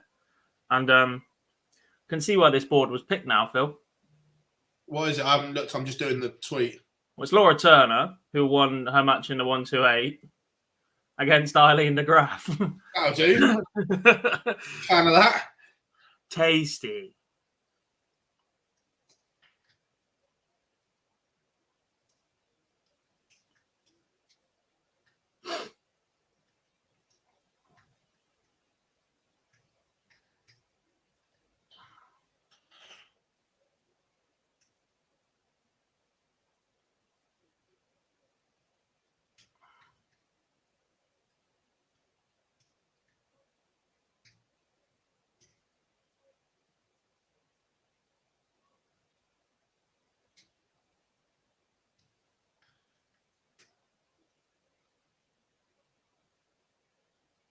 What was that? 7-4 to Gezi, wasn't it? Yeah. Was it 7-3?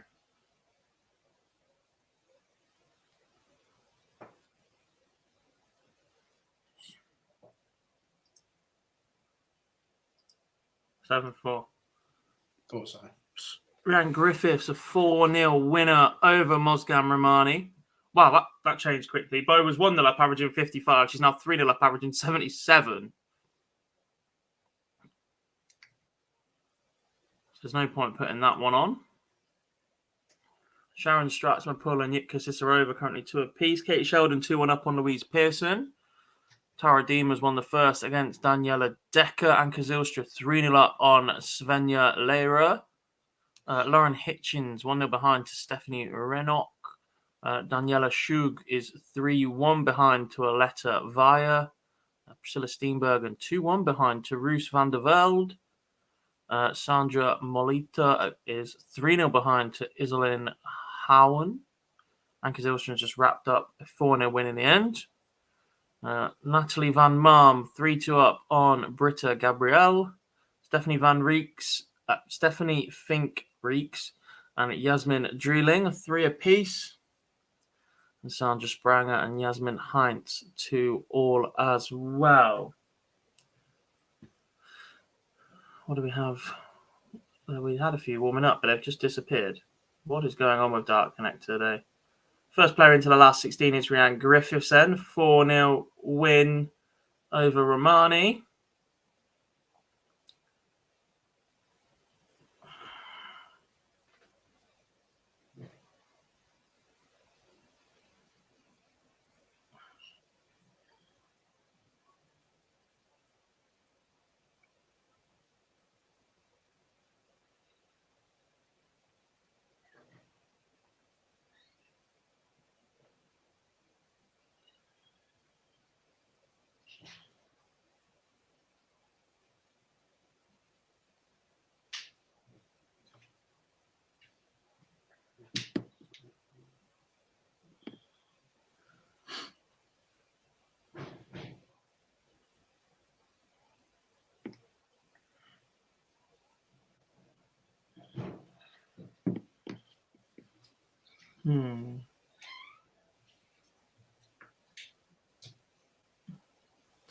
Do I treat myself?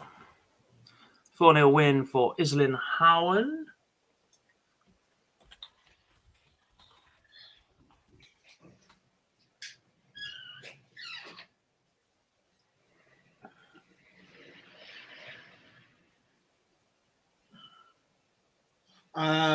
Daz, I'm guessing you mean Fallon.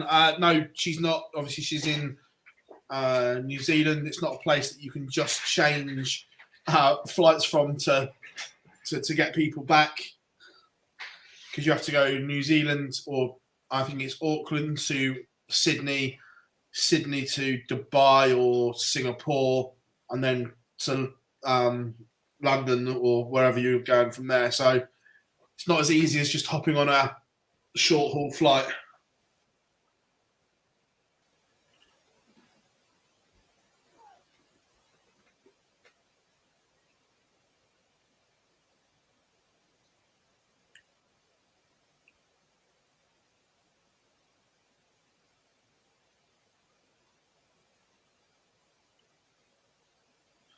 Craig, yeah, it's a huge opportunity for Bo with the players that aren't there. Look, she's capable of beating them anyway, but it just makes the task a little bit easier.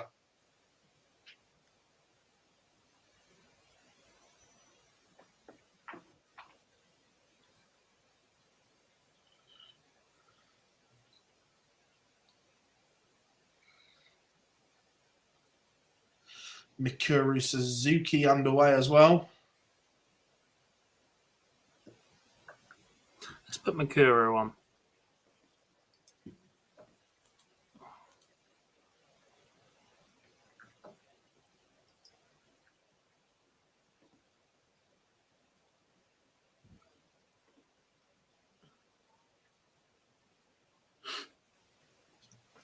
Still think Laura Turner's darts are ridiculously long. Oh, too long. Too long. Yeah, 100%. Oh, Johnny, with a look at that for a move. He knows what he's doing. Get the crowd on side with the All Blacks flag. Clever ferret.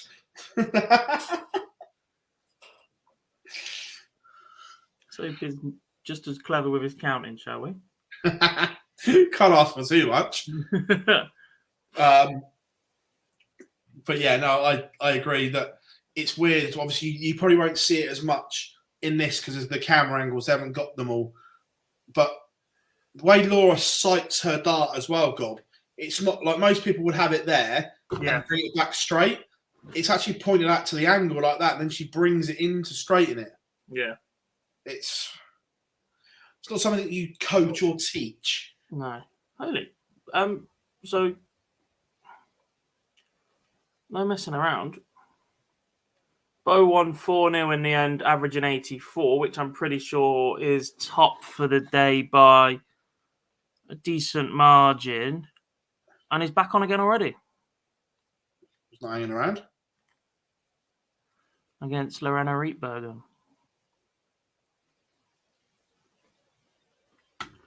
Yeah, let's We had a 70 average from Lorraine Hyde, 70 from Sharon Stratsma-Paul, 75 from Dita Hedman, 76 from Yuki Sakaguchi.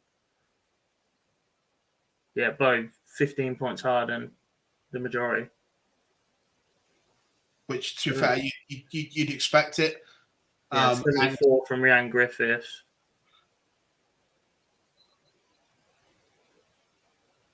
She's at least 8 points higher than what anything else has anyone produced. And she averaged 55 in the first leg. I think there's only maybe 2 players that can stop her in this event. Yeah. One's on stream now. I was going to say, one's just got 1-0 up on Laura Turner. Yeah. And the other one's Lorraine, I think. Yeah. Well, she just fired in there first leg.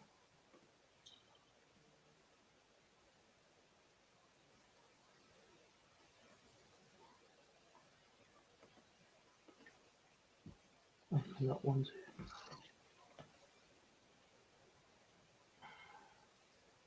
I don't recognise the official on the stream board either. Is that one of the PDC Europe guys? Yeah, I don't know who he is. Looks like a German Owen Binks. Daniela was doing a couple earlier. Ah, cool. Oh, that guy looks like a German Owen Binks. One of them is bad enough.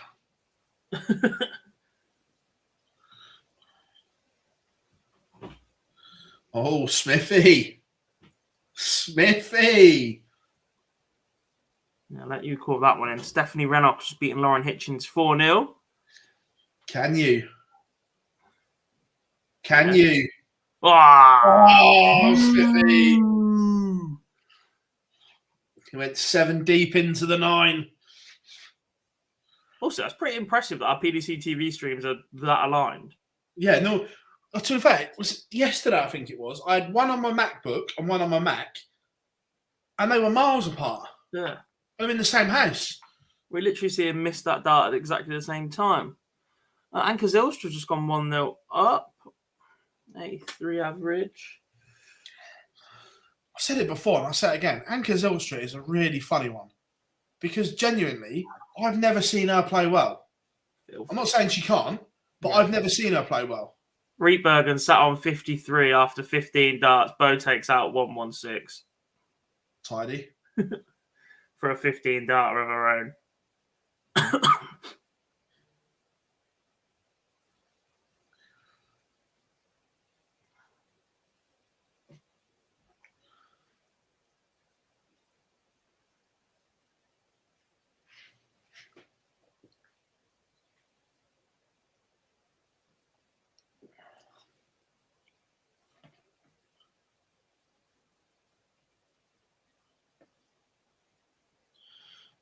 Morning, Tommy.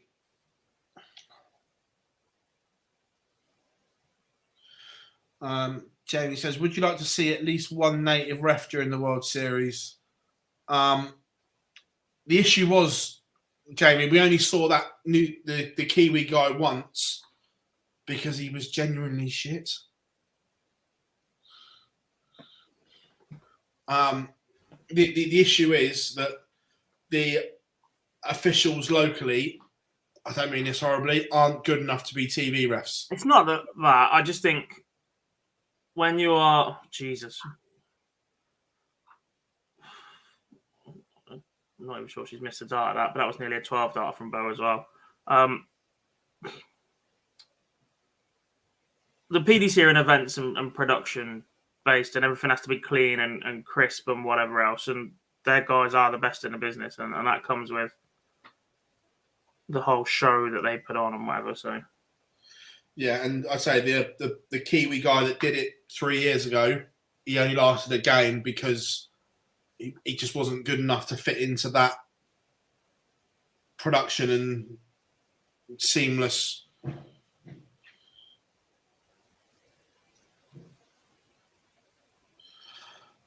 Jack says, shame unsponsored players struggle to make the truck over to Germany, but it's the same for the unsponsored European players when it's England. Yeah, look, it comes down, like you say, to finances, a lot of finances and work commitments. And that's just the way it is.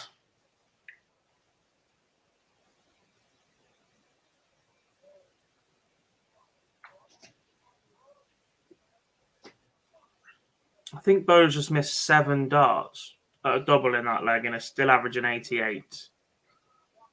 3-0 up. To be fair, Lorena Rietbergen's averaging 78 herself. Has had chances has left finishes in the first 2 legs. Last leg she was a little bit far behind to strike at all, but I think Bo might have missed 8 for a 130 and 12 darts. We're just not used to seeing that power. Looking at it, I've changed my mind. There's still 2 players, but I'm taking at the moment Lorraine out of that. Mikuru in. That finish was lovely. Yeah, look, Lisa will come into the equation as long as she gets there for event 14. Mm-hmm. But right now, it's hard to see anyone stopping her.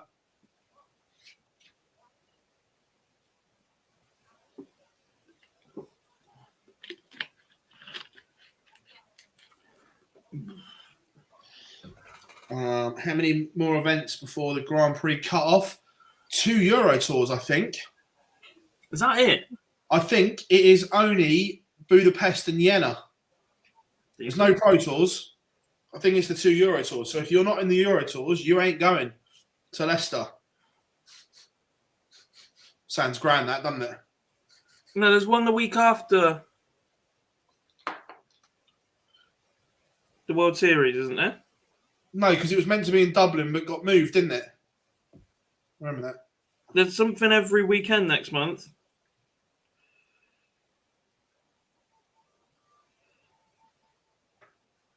I don't think there's any Pro Tours. I'm just checking now.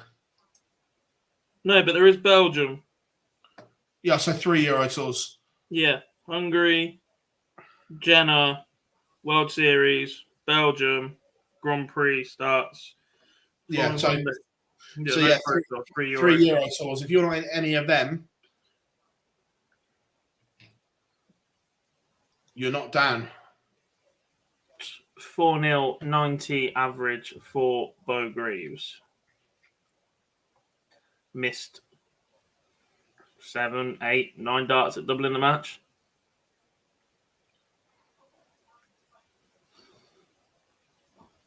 Eek.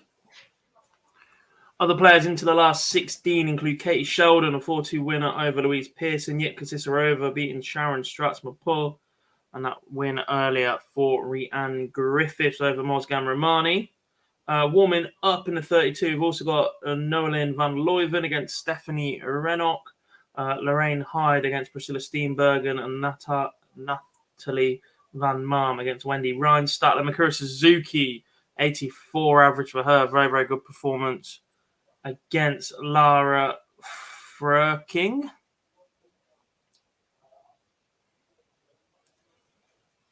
Lorraine Winstanley, 2-0 up. I don't know how to say that name. No. I've given everything else a fair crack.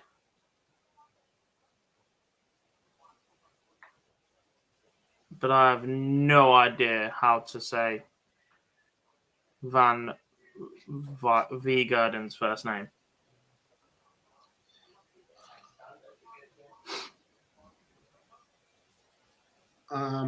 Yes, Tommy. That's the plan for Robert. He's openly said that he'll go to Q School and he wants to get back on the tour.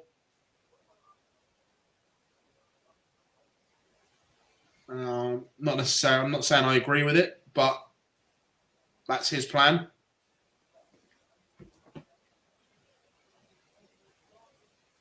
And yes, what I've seen, Ben Robb, I think, can go to European Q School and get a card. But, and here's the caveat, and it is a big but, he shouldn't go unless he's going to commit to the full tour.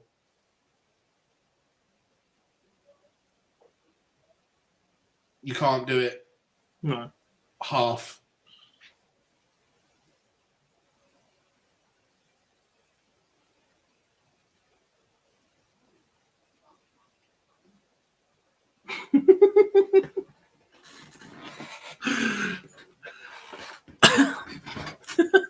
you see that look Johnny Clayton just gave the camera Yeah.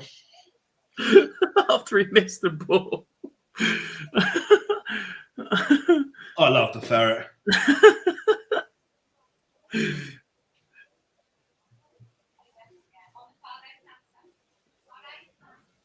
He loves it. Where's it come from? The finger point's sort of like always been there, isn't it? But it used to be like towards the VIP family flat area, and now it's just like, quick, where's that camera? Camera, yeah. It's like a fourth wall break in a TV show, isn't it? Yeah. Tommy, European Q School isn't the top end is arguably as good, if not maybe a little bit better at times. We were noticing at Q School this year. The top end of European Q School is very good, but the standard isn't as deep. Yeah. So you can get yourself further quicker as long as the draw, you can rack up points.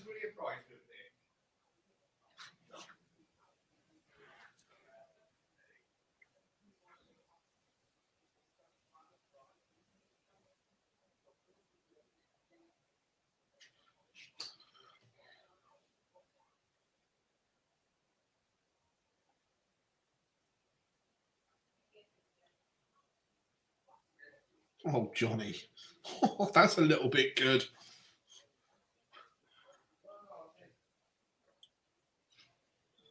$177 to leave 24.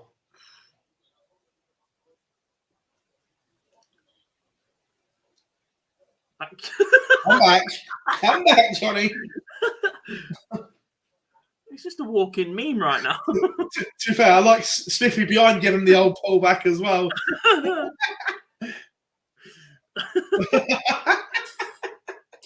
What is going on? I'm a fan of that. And another look straight down the camera. Clayton hits a double, look to the camera.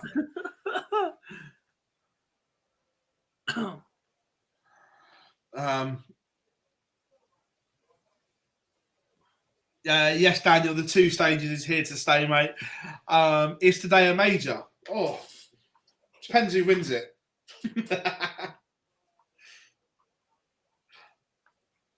It's a TV tournament.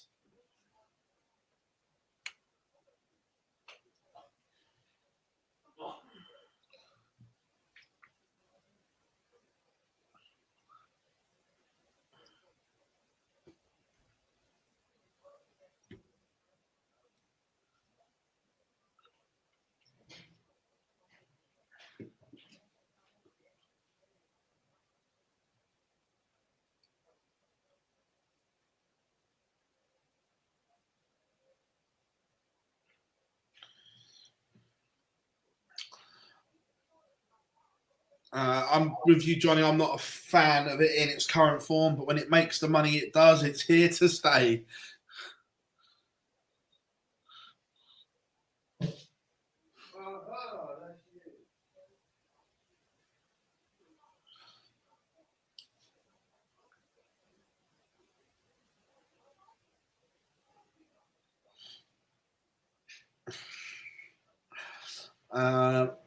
Right, Gob, I'm just shooting off for 5. Should I go and do something here in Cardiff?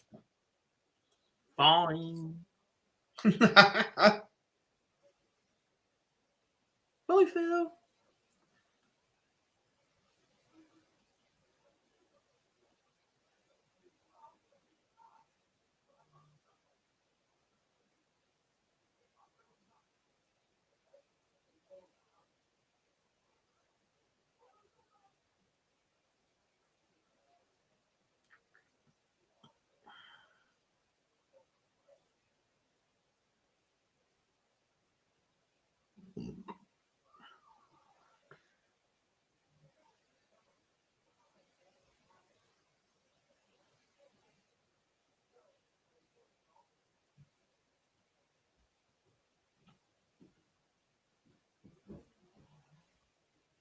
Hello, Tommy. Consider a wave.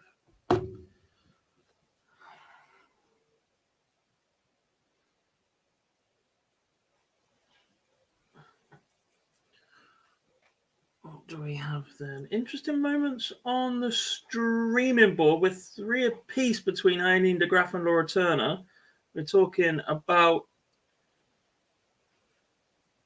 the players with the ability to stop Bo Greaves with the performances she's put in so far. One of them was Aileen. She found herself 3-2 behind, level at 3 apiece, and has just missed a match start. Turner's back on 1-4-1 though. Some great scoring there from Lorraine Hyde.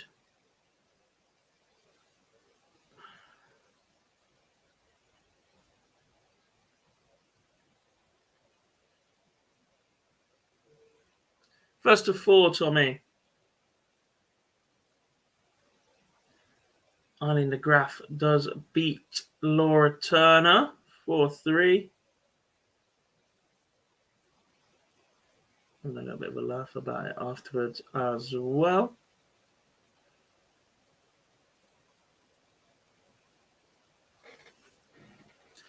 Priscilla Steenbergen takes the first leg against Lorraine Hyde. What else do we have for you at the minute? Wendy Reinstatler 2-0 behind. Evelyn Van Tol 3-1 behind to Aletta Via.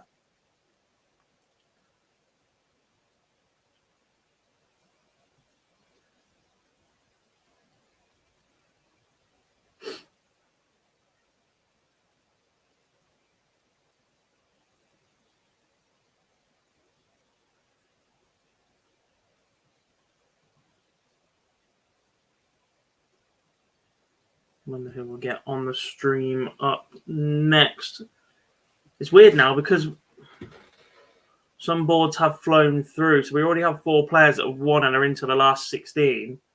We've got 4 last 32 games warming up. We've still got some last 64 games going as well. They're at the bottom. So Tara Dima, Daniela Decker is the last 64. Stephanie Burrig against Catherine Hanley. Danielle Fry and Kirsty Chubb.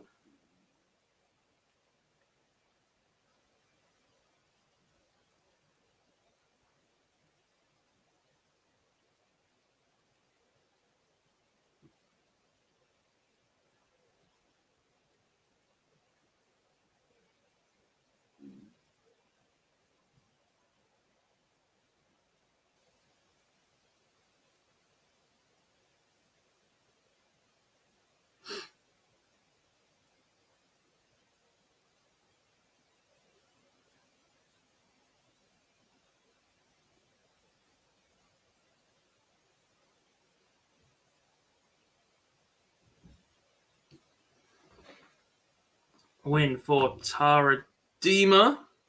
Lorraine Hyde's got one back against Priscilla Steenbergen. Good contest this one so far. Don't know what she just did in that last leg though, but her average shot up, so sorry. Oh, I knew they were holding it. It disappeared from the warming up for a while and it's back again. We've got Yuki Sakaguchi against Dieter Hedman on the stream next. Chris Murphy and Paul Nicholson coming to stream over on PDC TV.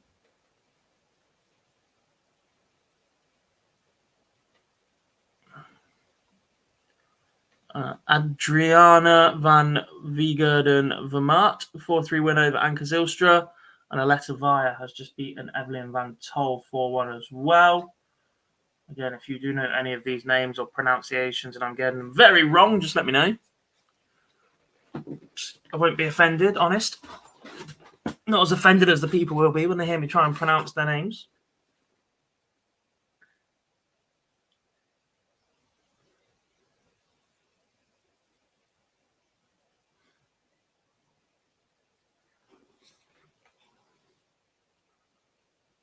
What do we have coming soon? Win Stanley warming up. Eileen de Graaf against Yanani Yanakiraman.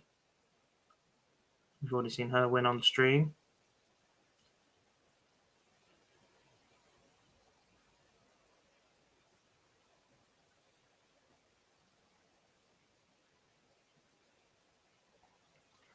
I'm impressed with the level that Priscilla Steenbergen's playing at. She just seems to get better every time that we see the women's series, which is obviously part of the point in it, etc. But it's good that her game continues to rise. Solid enough action. Impressed with her the first couple of times we've seen her, but was always just a little bit further off than that group in the top 16, perhaps, that we've already spoken about a lot. But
underway is Lorraine Winstanley. Tara Deemer underway as well. Just 2 last 64 games still going. They look like they might get towards the end pretty soon. They are Danielle Fry against Kirsty Chubb and Stephanie Burrig against Catherine Handley.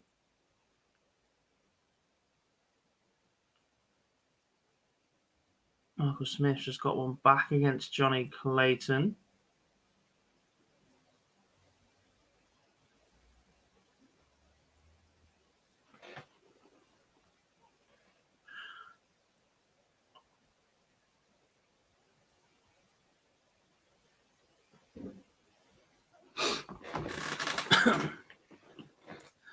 Yuki Sakaguchi, Dieter Hedman on stream. I love the fact that Yuki plays in a tie.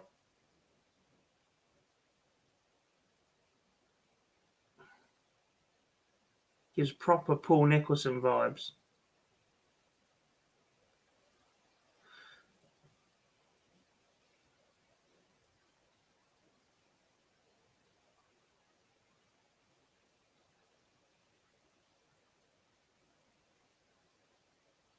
Natalie Van Marm has just beaten Wendy Ryan-Statler 4-0.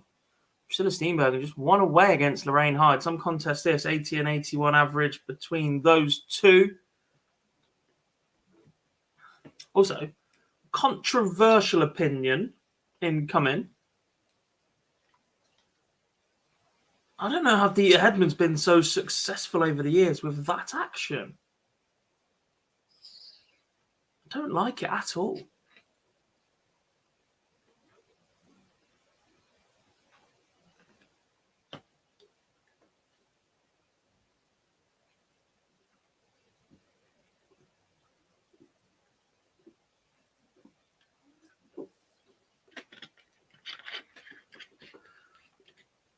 It's not one that you'd coach, definitely. Last 64 looks to be complete then at the simultaneous time. Danielle Fry beats Kirsty Chubb 4-1. And I don't know what the other one was because it disappeared off all of my screens at the same time before I could say it. What an effort.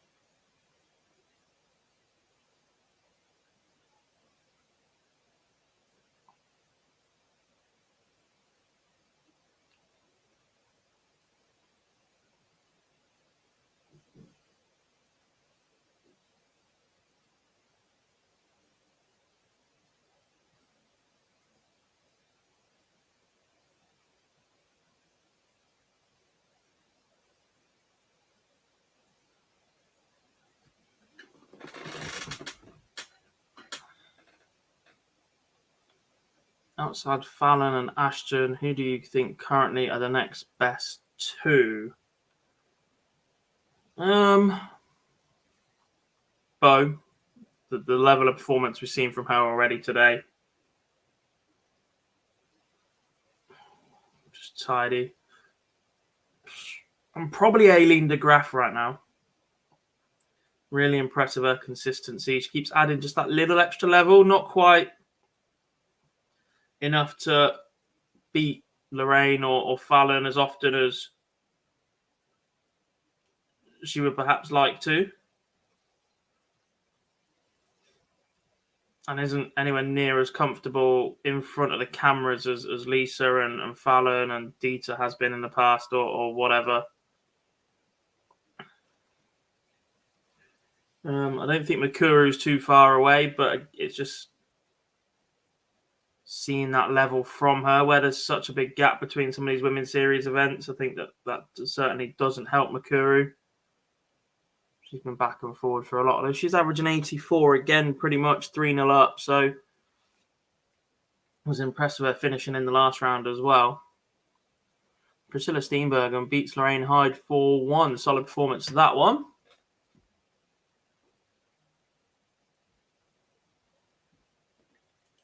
So we need a new feature. Rhiannon Griffiths and Natalie Van Marmer. Last 16 game warming up. We won't go for that one just yet, though, as Noeline van Leuven beats Stephanie Rennock.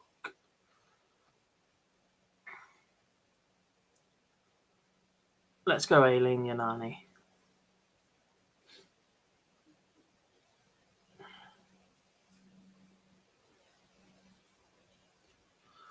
Considering we were just talking about her.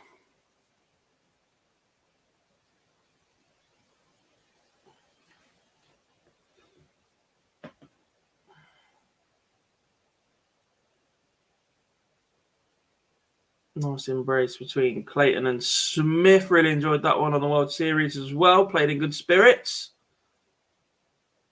And we do get the all-Welsh final. Oh, bless him.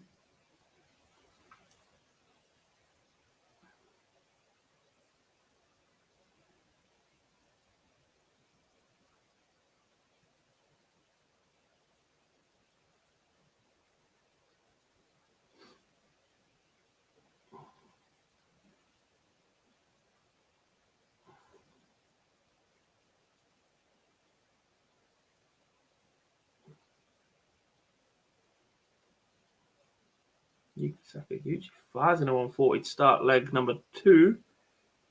1-0 behind Tadita Hedman, though.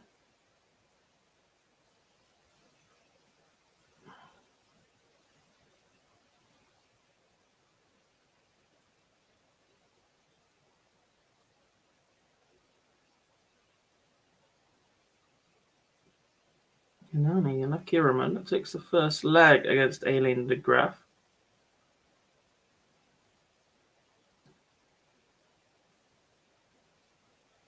It'll be interesting to see how this one goes, to be fair, because her first game earlier was on the stream.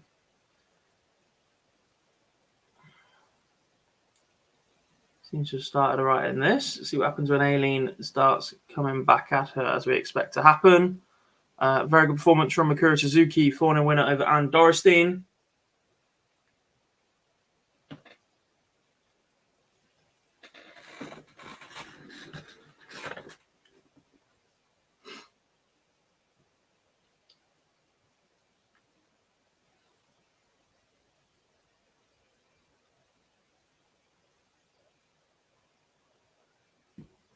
Felt like I was going to sneeze then.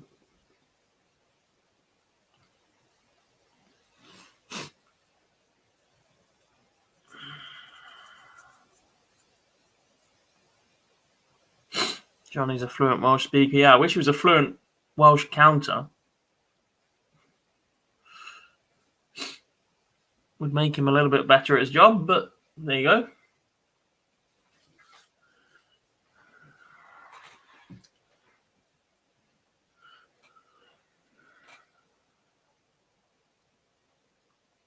are we heading for the first big test for Bo Greaves today as well? She's already into the last 16, where she will play the winner of Yasmin Dreeling and Lorraine Winstanley. Lorraine currently 2-0 up in that one.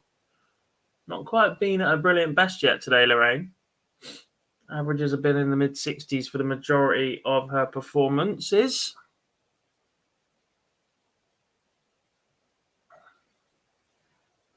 Aileen gets one back.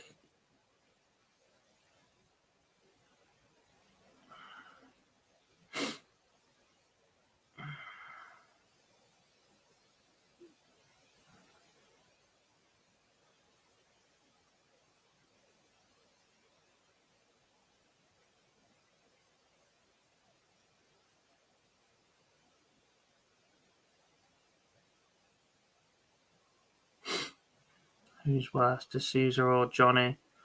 I think you have to say Johnny, because there is no consideration given to it whatsoever. Whereas Jose, you can see attempting to do the maths and attempting to do the counting and asking for help. And he has got he's got dyscalculia, I think, which is effectively dyslexia, but with numbers. So there are reasons behind Jose de Sousa's on-stage inability to count. Whereas Johnny, just lack of concentration and a lack of awareness.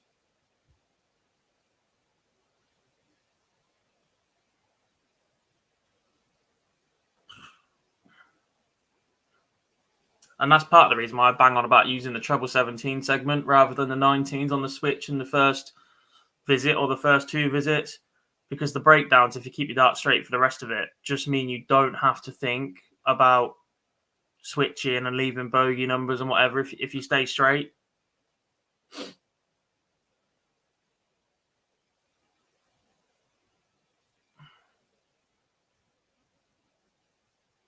The minute Johnny hits a single 19, you know he's got to do some maths.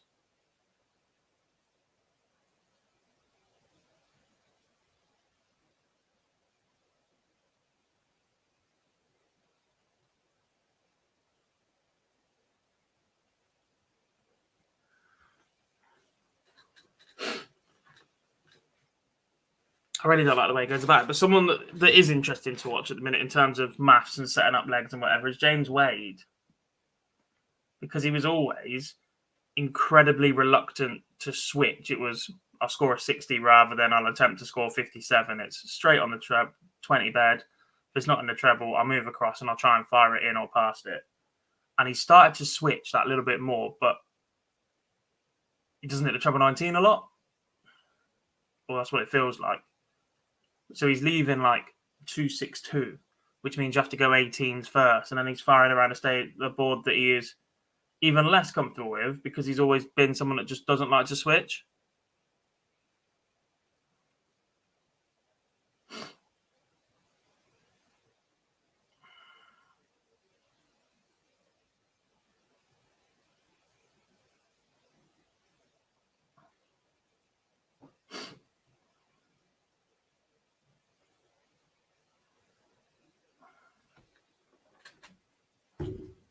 All right, the two Welsh rugby boys just happened to go and visit the rugby team and then make the final of the World Series so they can show this feature just before their final.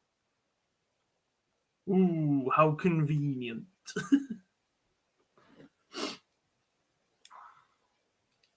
Aileen de Graaf now 2-1 up. I don't think I've missed any other results as yet. Jack, just had a discussion with a missus to who is the most marketable women's player without Fallon being there. I said Suzuki. She says Ashton. It's an interesting one.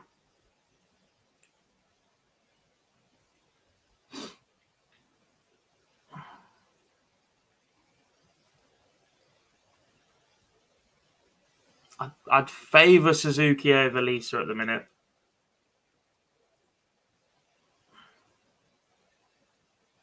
What Lisa's done in the game is brilliant, but obviously when she had a tour card and whatever else, the fact that she just wasn't pushed or plastered everywhere, or there just wasn't the media presence around her. So I'd say Mikuru over Lisa.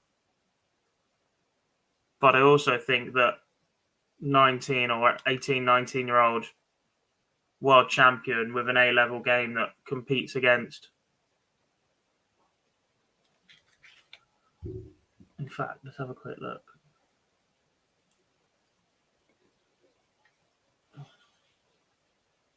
.89 is her best so far today.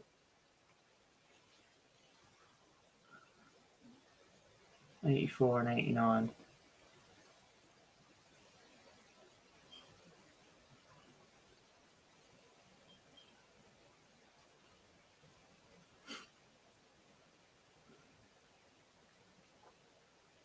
The 89 average that Bo produced in the last 32 is better than every single average in the last 32 on the Eurotour 12 associate member qualifier.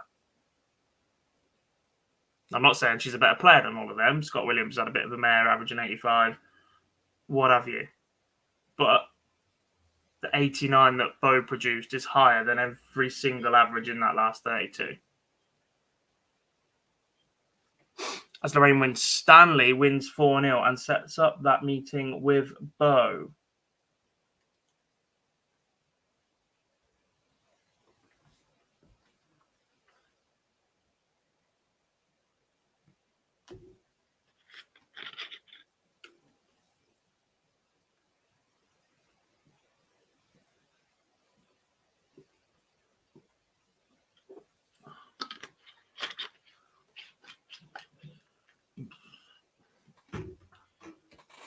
So yeah, that's where I am. Katie Sheldon potentially in the future as well.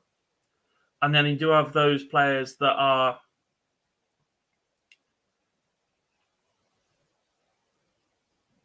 the trailblazers for their own nation. So Mozgan Romani. There aren't many of us that have got camera crews following them around at events.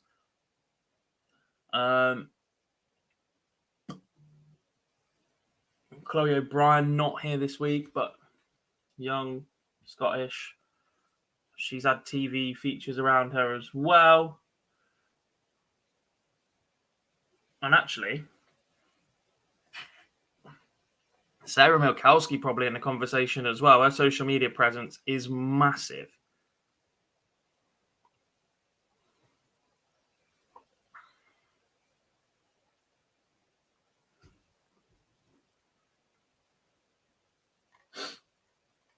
Do some work, Philip.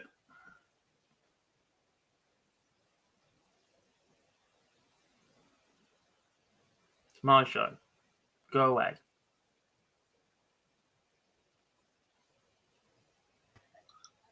Who, me? Yeah. Yeah, and look, I completely understand that, Jack, because when the Asian market is massive, honestly, it is massively underappreciated right now as well. When we at World Seniors did the fans vote for the Masters player, Paul Lim went from third or fourth in the voting to thousands ahead of everybody else overnight because the Asian market woke up. One manufacturer retweeted it, and he absolutely eclipsed everybody else for the rest of the voting. Just like that. Woke up the following morning, checked the scores so far, saw how far ahead he was, saw one retweet from Japan, and realised, oh dear.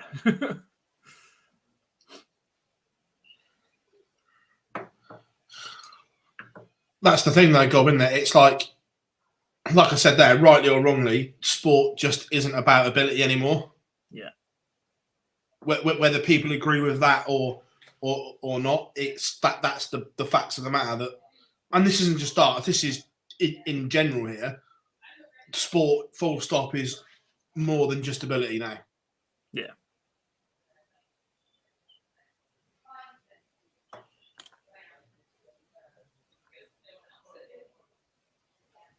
You look at Jake Paul boxing, KSI now boxing. KSI is anything. But they're selling more tickets and doing more pay-per-view numbers than world-class fighters. KSI is just one life. Like, he's just done it. Exactly, but this is what I mean. But they're doing something that they're not particularly gifted at, granted, but they are making more money and shifting more tickets and selling more pay-per-views than world-class fighters. Yeah. Trying to use something other than darts as a reference. Look at Conor McGregor. Never had a professional boxing bout in his life. Fights Floyd Mayweather.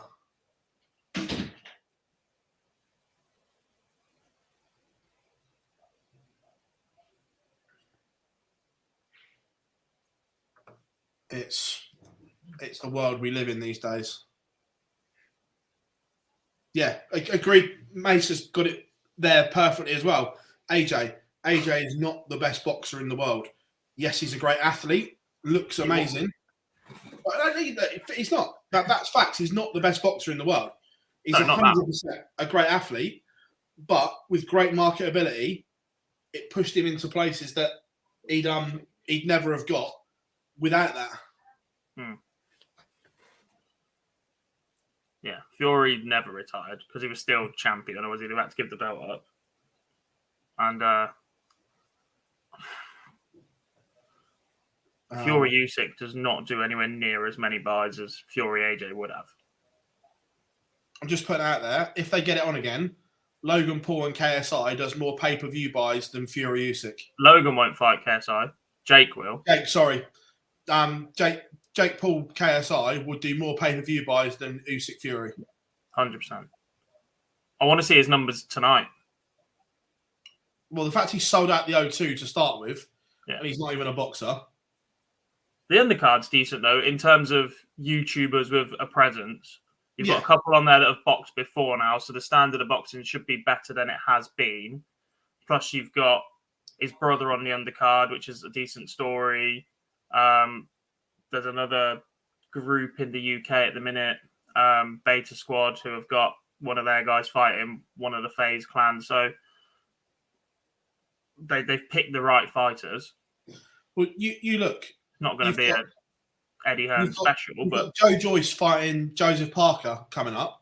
One's an ex-world champion. One's ranked number whatever he is, 2-1 in the governing bodies, and they can't even sell out. Yet you've got these lot selling it out comfortably.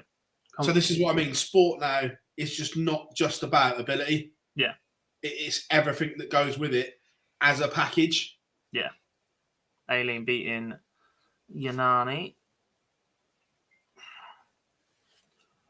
Oh, Craig, 100%. If that fight was ever made, it would be the biggest fight boxing has ever seen because of everything that goes with it. Yeah, and to be fair, like, you can criticize the YouTube guys as much as you want. When KSI's first opponent pulled out, Jake Paul was like, fight me, you won't do it, blah, blah, blah. You said you weren't ready. This was meant to be a tune-up, but now it's a perfect chance. At 3 weeks' notice, that makes no sense for those two because, like you've just said, the marketing on it will be ridiculous. Why on earth would you take that at short notice and settle it when you can set it up for 6 months' time and make 4 or 5 times the amount of money on it? Minimum. Yeah. They'll sell out Wembley for that. Oh, massively, yeah. Easily. Well, you look even from a darts point of view. Look at the PDC's website. YouTube channel. One of their biggest videos is still Pieface against what's his name? Jack, mate. That's still one of their, if not the biggest video. Let's have a look. Again, people didn't understand that either, and why are these guys on there, blah blah. But it's just appealing to different audiences. Like, 100. Look, it's clever. You almost need more of it.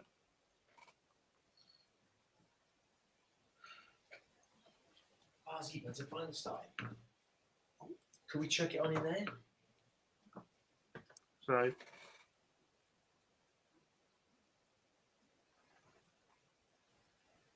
There was something else I was going to say as well. Oh, on selling tickets, the again, more YouTube nonsense, and some of you might be like, who on earth are all these people? But the Sidemen have announced their charity football match for this year. They were concerned about selling tickets because they haven't done it for a while. They have sold out the Valley, Charlton Athletics Ground, in about 26 minutes and could have sold it out 12 times over just for the amount of people online at that time.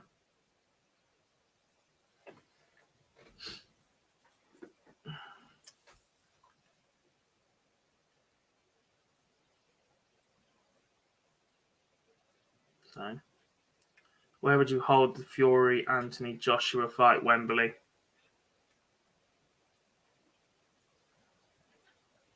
All day.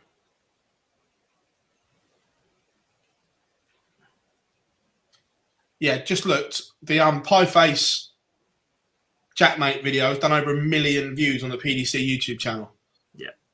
Which eclipses anything. And I disagree. I wouldn't do it at Wembley because it sells out. It's too big for Wembley. Too big for Wembley? There's nowhere bigger. You do something like Glastonbury.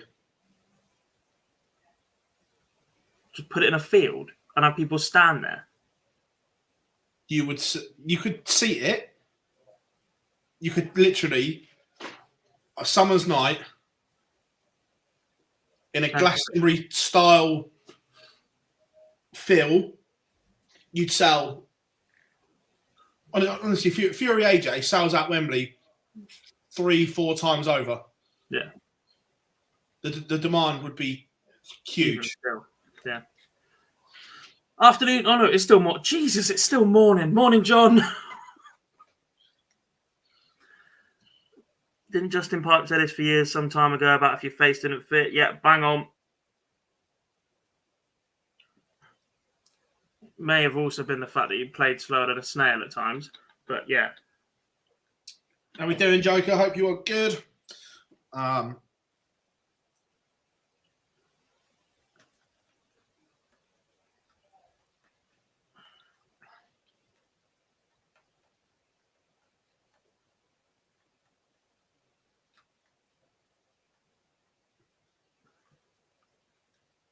Yeah, I'd go to a huge outdoor,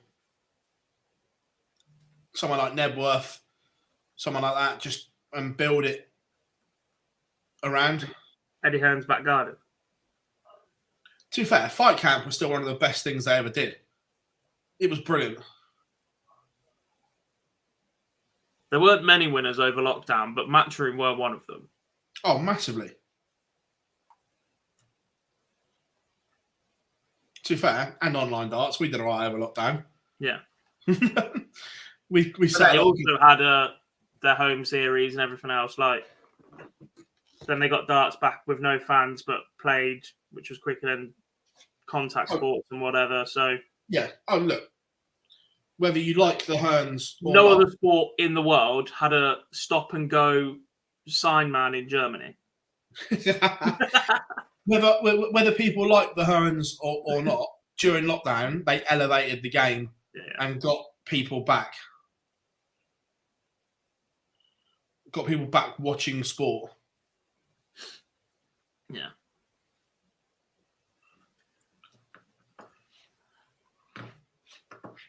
I think Borussia Dortmund could be in the Champions League final and they still won't have as many people watch them as what they did the first Bundesliga game over lockdown when football was allowed back and there was nothing else on.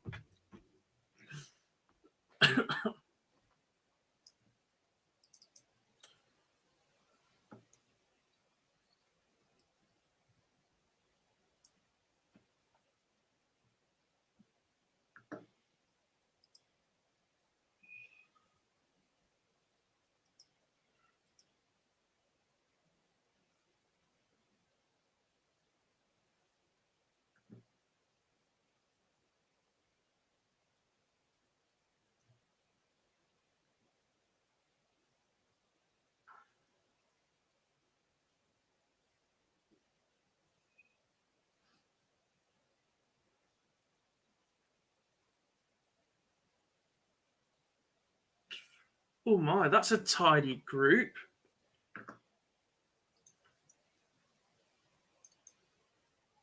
Andy Walsh has just posted his allocated board for the Red Dragon Champion of Champions. Jared Cole. Franz. Who's posted it? Andy Walsh. It's not supposed to go out till 12. The twat. Language.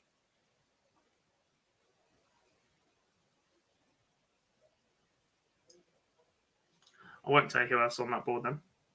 I've got it in front of me, so I know. I'm in the middle of trying to write it up for the website.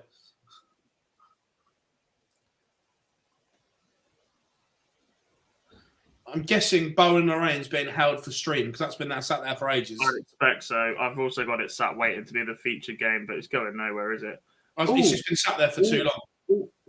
What? Mercurio's 2-0 down? What's that gone on? She's been averaging mid-80s all day. I'm literally having a conversation with someone saying how she's probably the only one that can get near Bo at the minute, and she's averaging 54.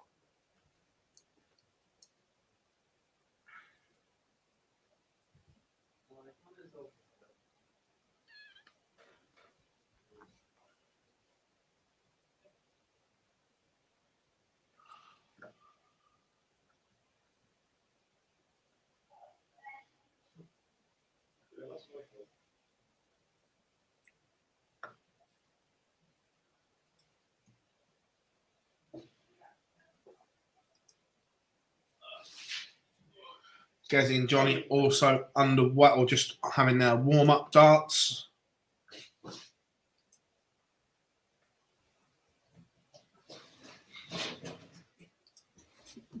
Also, from 3-0 down to Dieter Hedman, Yuki Sakaguchi is currently throwing match darts against Dieter, who is still 244 points away.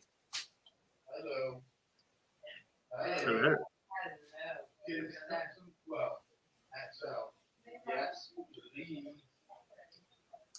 A few more in the chat room then. If Pike won the Worlds, he wouldn't get a Premier League pick. Probably not. Have you seen the cameras in football shirts in Serie A? You can see what the players are actually doing, and it's absolutely mad. I haven't, but that does sound interesting.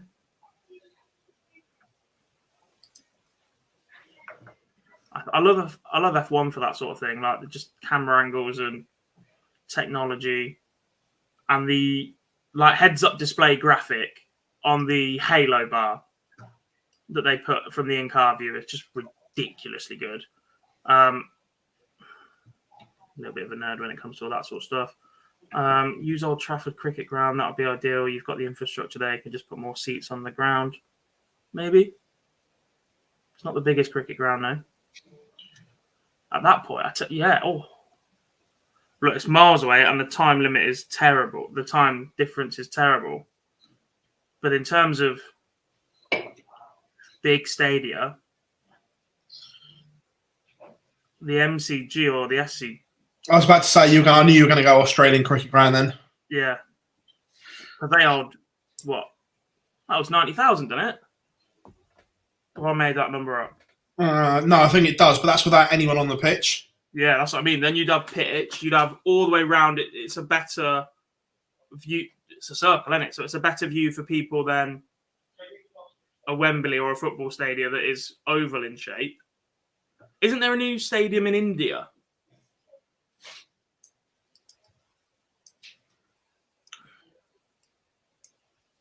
Probably.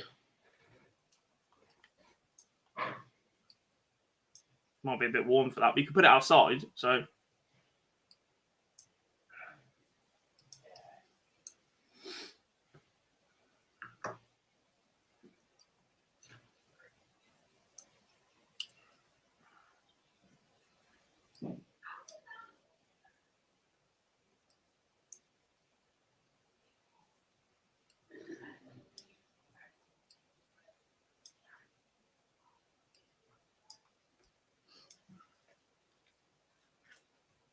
right, that definitely is going to end up on the stream, isn't it? We've not seen Bo yet today. We have seen Lorraine on the stream already, though. Nakuri now back to 2 apiece. That's a bit more like it from her. We've also got Islin Howen and Stephanie Burig at 3 apiece.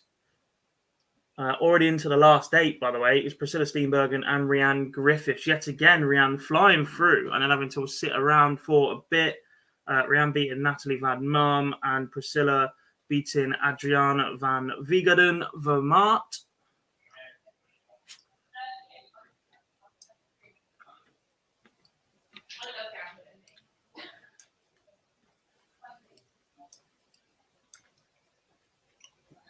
Gezi has taken the opener against the Ferret.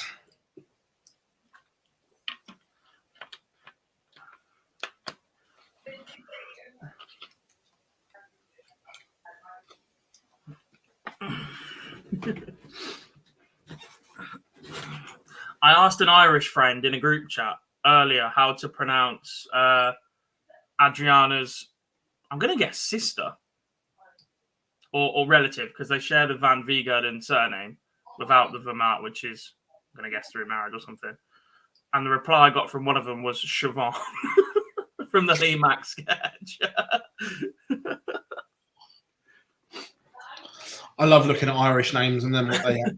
That sketch is one of the most brilliant things I've ever seen. In fact, there's one that I actually not know because one of my best mate's daughters named Neve, and Ralphie's N-I-A-M-H. yeah, Ralphie's family are Irish, so everyone was like, "Oh, is that Neve?" It's just like it is. Don't worry about how.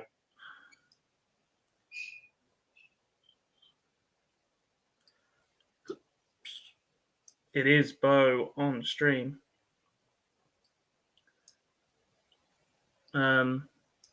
That one and the Michael McIntyre sketch where the names are spelt slightly differently.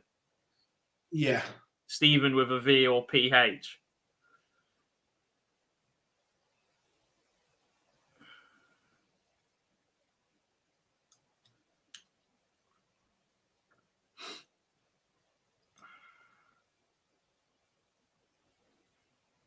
Which do you prefer?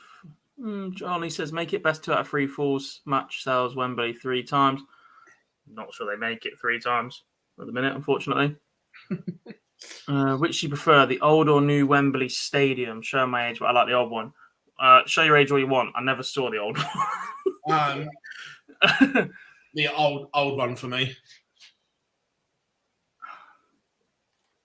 I mean, Bo's opened up with a maximum, but I'm going to have to turn that one off because it is the streaming game. So we're going to have to go. I'll say we go Yuki versus Katie Sheldon, actually. That's an intriguing one.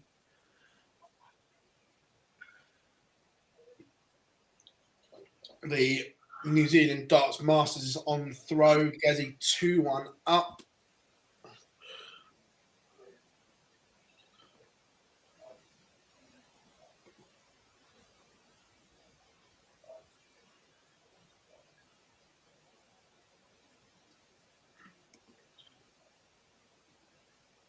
Four perfect from Bo.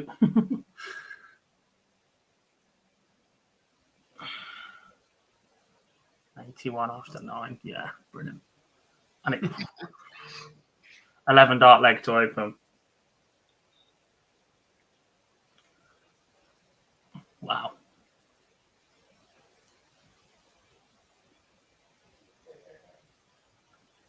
Have we had a 10 in the women's series? That could well be the joint best leg we've ever seen in the women's series. The honest answer is I don't know. We've definitely not had a 9.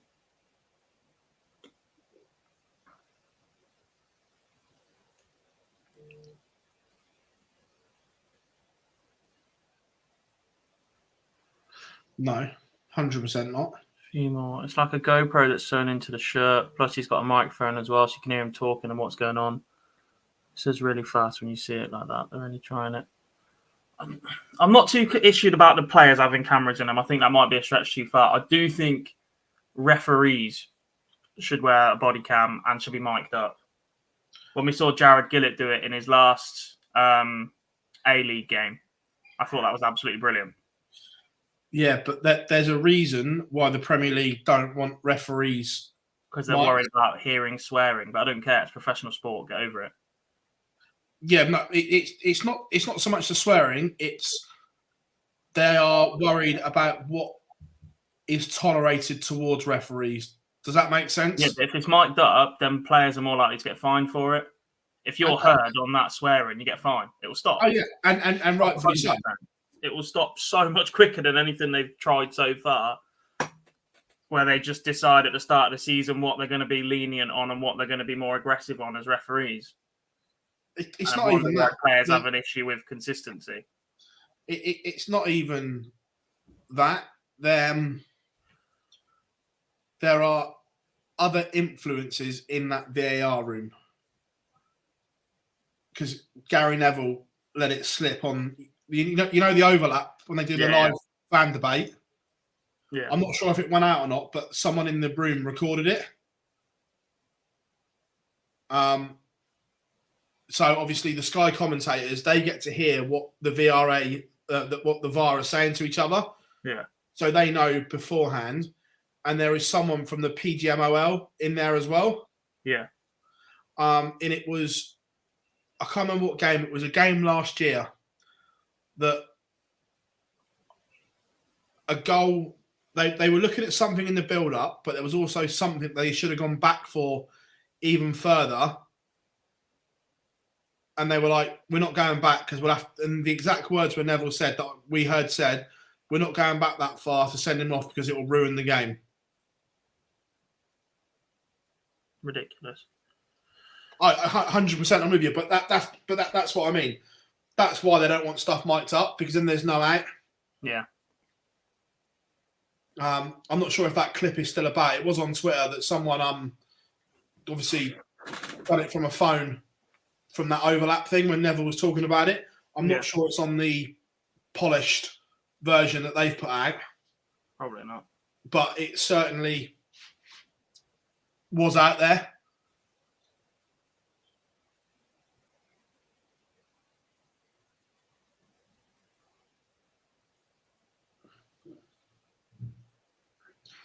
Oh, to be fair, 100% agree with that. That last Jared Gillett game that he did in Australia was brilliant. Fantastic. And he was so good as well.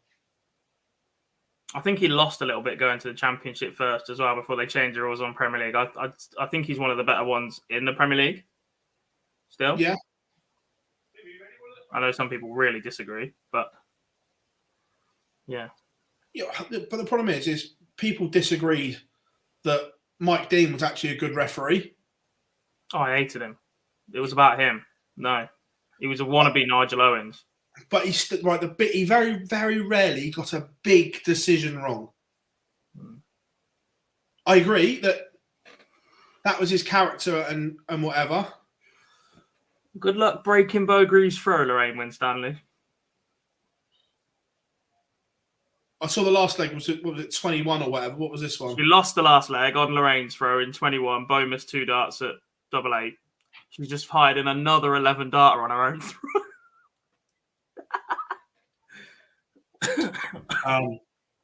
Yeah, look, in terms of whether you like him or not for what he made it, Mike Dean very rarely got a big decision wrong when he was refereeing.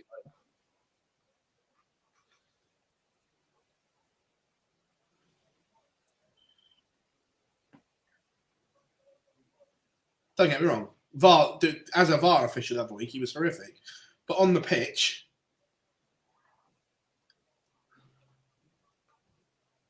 where did that come from? I didn't even see that game start. That's a glitch again, isn't it? That we saw earlier in the first leg. I would say so. Yeah. They're over at Aileen de Graaf showed us 4-2, but I think that's in the middle of the first leg. That wouldn't surprise me. Yeah.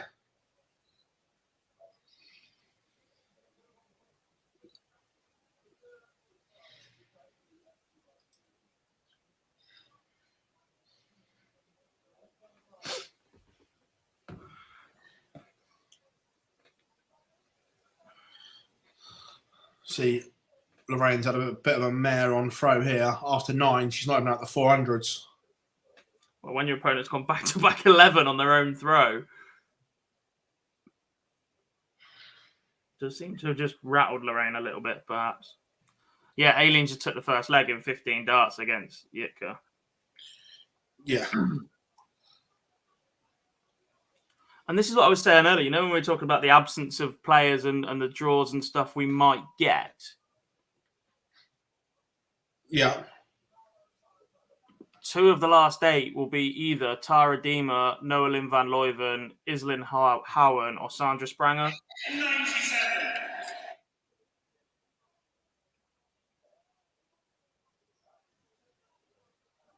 We've already got Steenberg and Makuru Suzuki and Rhiannon Griffiths in the last 8. But again, hadn't heard of Adriana before today started. Hadn't heard of Aletta. I think might have seen Natalie Van Marm's name around before.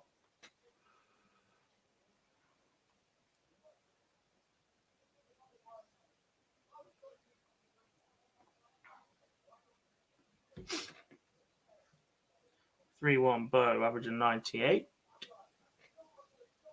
Just dropped from the 104 she was averaging. That was an 18-dart leg for her. Lorraine struggled that entire leg and then fires in a 180.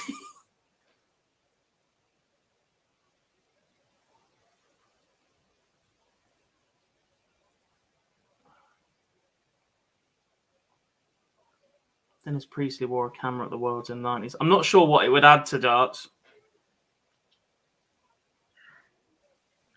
They've tried it a few times, haven't they, when they've done like the My Throw thing, Harrington on the match play stage, but I'm just not sure what that added either. You can't really see it from a player's perspective. To be fair, I liked the My Throw feature.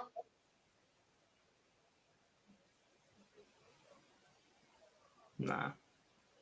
I know you had ref cam. As a concept, it sounds really good, but actually in terms of framing it so that you, the viewer, can see what they see, it's incredibly difficult to get the cameras right, and I'm just not sure they did. It's not even what they see. It's about, I preferred it more to see people's grips and how they address and everything like that. Yeah.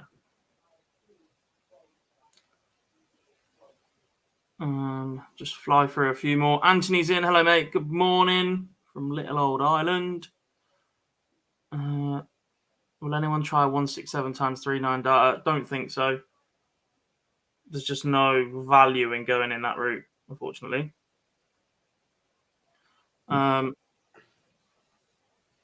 Refs can't win. They never get praised for a good game. Yeah, look, it is rare. As somebody that on the sidelines loves to shout and then refereed enough Sunday League games in the last couple of years at short notice and whatever, you do get the odd bit of praise. You do get the odd, yeah, thank you, actually, you've had a half-decent game there and whatever, but it's not very common at that level, so it's definitely not common at the top level, but...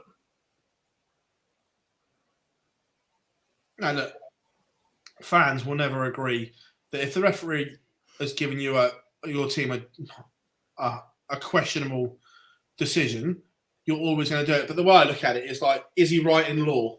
And if it is, you can't moan. Yeah. To be fair, I did one start of last season, I think. Might have even been the season before now. We were away, and I had to referee the game as the referee because the league was so short. We lost like 500 referees over one summer in Nottinghamshire FA area. So a lot of games were self-ref last season. They didn't have anybody to do it, so I did it at their place. And I had to send one of their players off. And I had a little bit of stick throughout the first half. Some players not agreeing that, like all the little fouls that build up and those sort of things. Yeah. The way that I try and referee a game is I'm going to let as much go as possible. If you retain the ball out of a clip or whatever else, always clip your ankle, but actually your team's got the ball, we're playing on. You've still got the ball. Get on with it. If I need to address it or go back to it, I will do, but whatever. And a couple of players didn't quite like that style or whatever. But then in the second half, one of their players has just kicked out at one of ours in the corner, and I've had to send him off for it. I was like, mate, you've booted him. I've heard it from the halfway line. You're in the far corner, and everybody's seeing it. There's absolutely no getting away with it. And even your own teammates are sat going, what are you doing? Yeah. And then he's tried to kick off after the match. And the rest of the team have come up to him and gone, do you know what, actually, you've had a decent game there. You've had to come and referee at our place, and you were bang on with what you've had to do. And I was like, I'm not league registered. I'm not qualified to be referee. I've done it enough. I've never done my badge. So his fine isn't going in. He's not getting a suspension either, but he just wasn't playing that last 15 minutes because he just booted somebody off the ball. Well, I did that. I refereed one of our games once, and I gave us a penalty, right? Because it was on the line, right? And their manager was doing the flag, and he's waving. So I went over, and he was like, it's outside the box. I went, all right, so my exact word was him, So where did it happen? He said it was on the line. I went, so Penalty. you're clarifying to me it was on the line, yes? And he went, yeah. I went, what's the penalty then? Because the line belongs to the box. Yeah. Jack, Lisa, we don't know. We are hoping she's there to play in this event next, but flight got cancelled yesterday, so we don't know is the answer. We are hopeful, but unsure. I shall find out. Yeah, What's I that? checked. The Rangers another one. There's nothing on her socials, so I reckon. What's that? Don't worry about that. Oh yeah. Don't worry about that.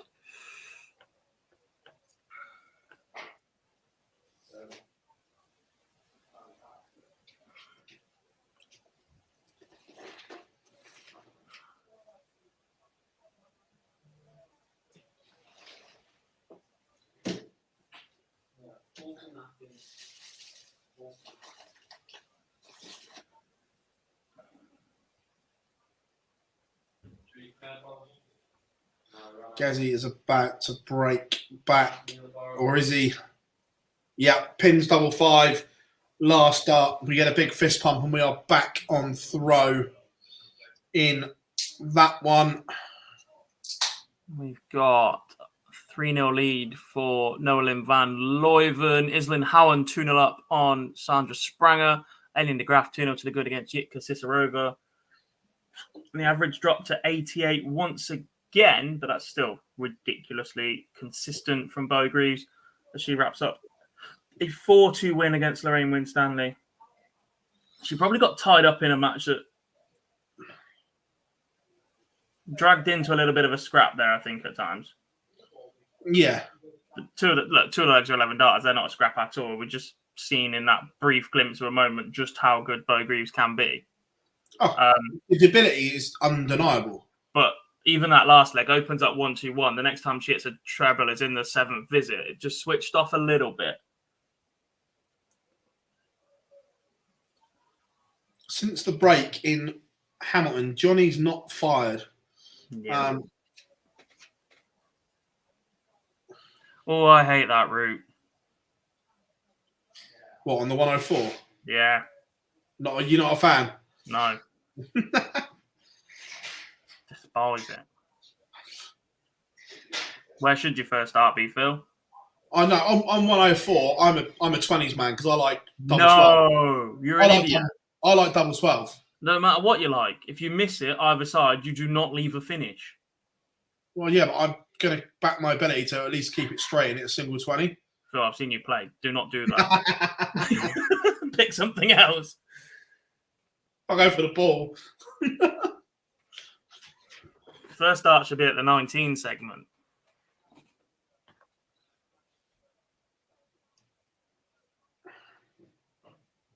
We were talking about, speaking of double 12, why Gando abandoned double 12. Because at one point, he just didn't miss it. On 24. It's just awkward to leave sometimes. Some of the setups just force you to tops or... No, I mean, primarily when he leaves 25. Because he was always won double 12, won 2 world titles on it. And that 2-year period, he just didn't miss it. Yeah. I don't know. I think it's not too far away from the height of treble 20, is it? And he seemed to just lose his range on the treble for a bit, didn't he? So maybe that was it. It's just his line was always all right. It's just...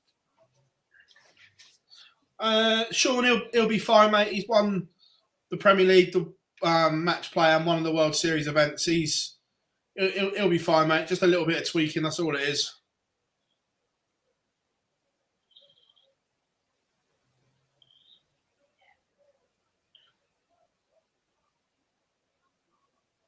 Oh, Johnny. He doubted himself.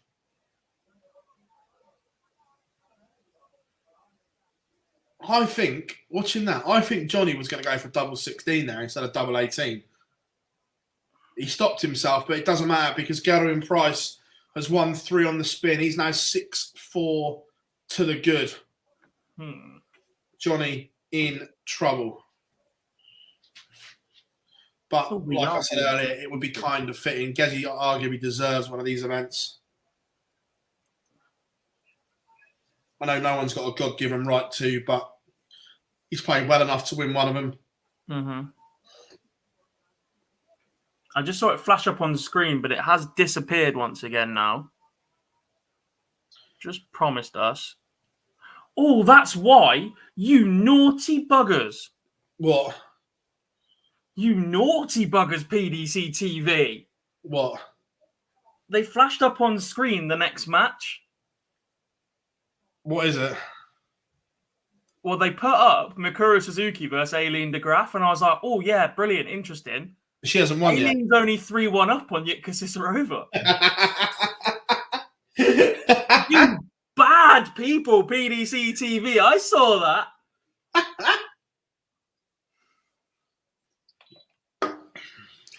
Well, when Aileen wins this next leg in a minute. Oh, look, if that is the case, then fine, but that's bad. To be fair, it's not. They do it on the Pro Tour as well, because Glenn always knows who the next stream games are, regardless of whether they've won or not. Gezi is one away since the break. This has been outstanding from the Iceman. Bad PDC TV.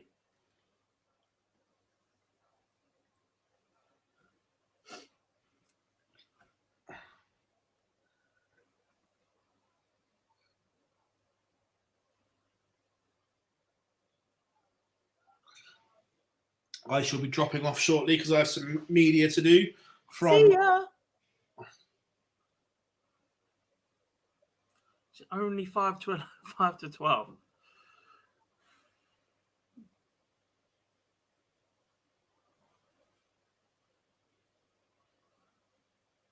Ba-da-ba-ba-da-da.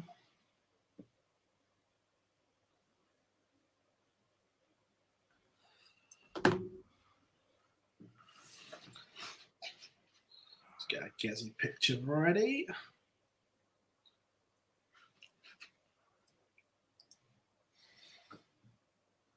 Is this Rod Harrington's last hurrah? I believe so. Does that last hurrah include the finals, or is this it?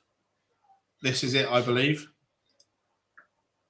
Because Oh no, what a shame. ITV are sending full crew To Amsterdam. to Amsterdam.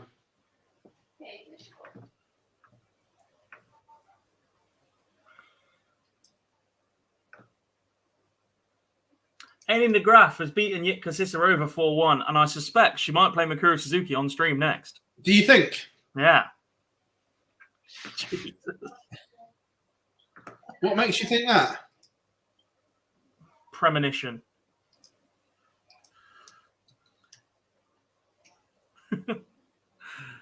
Iselin Howen 3-1 up on Sandra Spranger. 1 away. And Gadwin Price is the New Zealand darts master.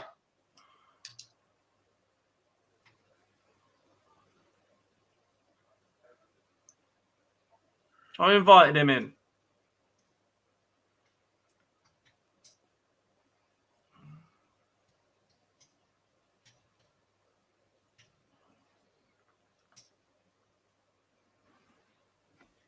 What's this? Oh my god, the sun is out. Oh, horrifying. Also, good news, Philip. Oh. Because of recent career developments, I am having the office in my house as of Monday. We're having a big swap over. Are you? Yes. Which means no more bed in the background, but there is a built-in shelving unit, so I'm going to display some darting tings. Kings? Yeah. Like my collection of Unicorn Noir darts, Noir. my Flights and Stems and Ultimate Card collections. Nice. Right, I am dropping off to go and sort media out from Auckland. See you all soon. Okay. Also, just one more before you do disappear. Yeah? That's Matt Porter on stage to present the trophy. Yeah.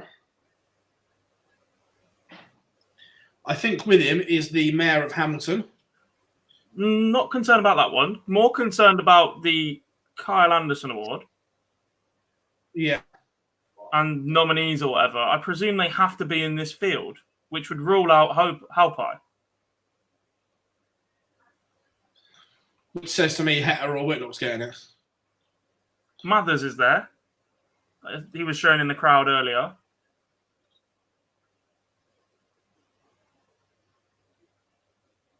Possibly. But yeah. Yeah, sorry, I'll let you go now. Yeah, I'll drop off. I'll see you all afterwards. Yes.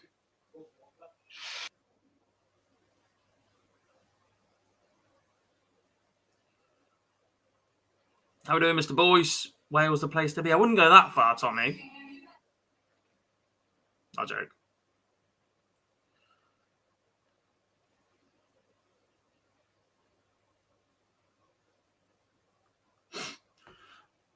What do we have then? Just 2 games in play at the moment. Kate Sheldon 2-1 up on Yuki Sakaguchi. Some contests here. She's averaging 91, by the way. And Iselin Howen still 1 away against Sandra Spranger.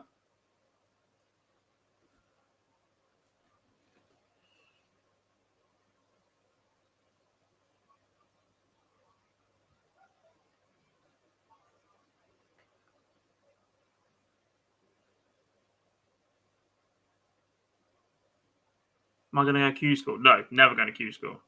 Couldn't win a game on a development tour, lad. And I was the oldest there.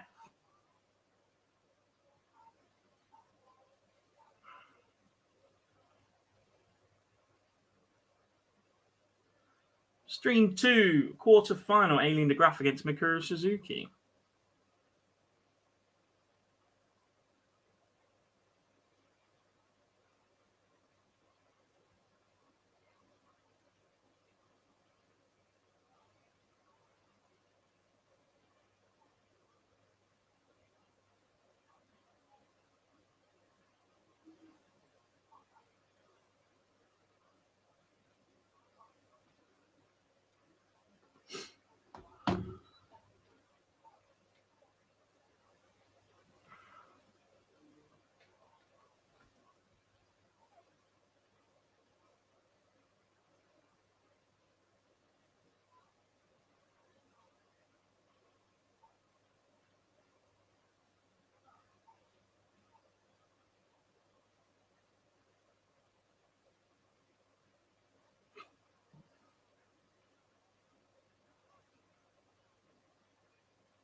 What do we have?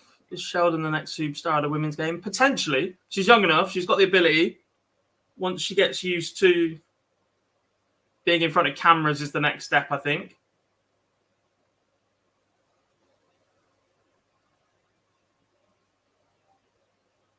But she's definitely got the game. Yeah, you did, Daniel. Good luck. How many games could you win with a 70 average? Where? Q school? A couple maybe? Depends on the draw. You might win none. You might win 6 or 7. You look back to Aaron Beanie's run. It wasn't the most spectacular when he picked up his tour card, but he did enough in every game.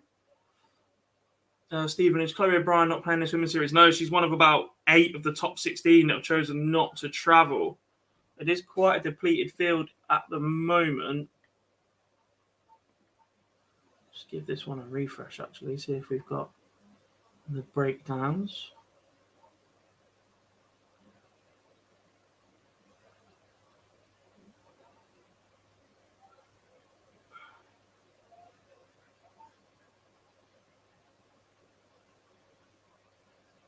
Bella Greaves is 2 games away from being in the top 32.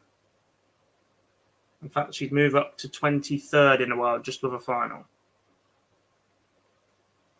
A win, and she'd immediately jump into the top 20.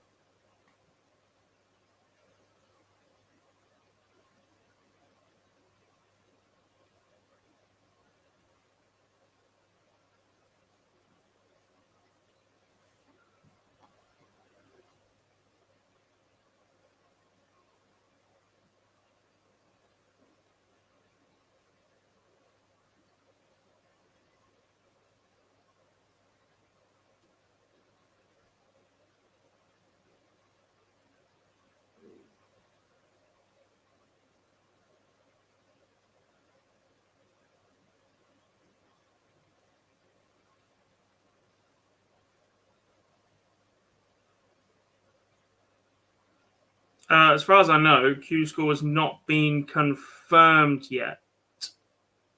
Gordon Mathers is the first recipient of the Kyle Anderson Award. I might have to listen to this.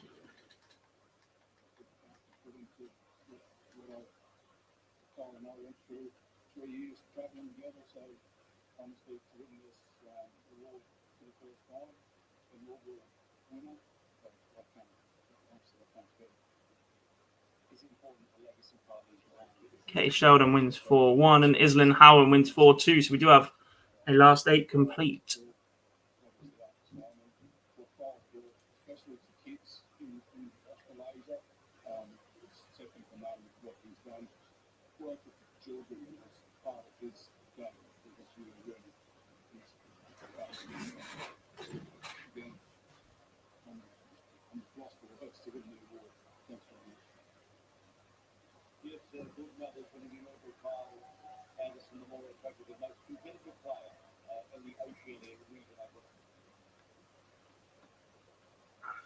Where is Lisa? We believe she's on her way. She had flight issues last night, went first thing this morning, wasn't quite there in time for event 13. We believe she's ready for event 14. I am waiting on confirmation from Germany on that one.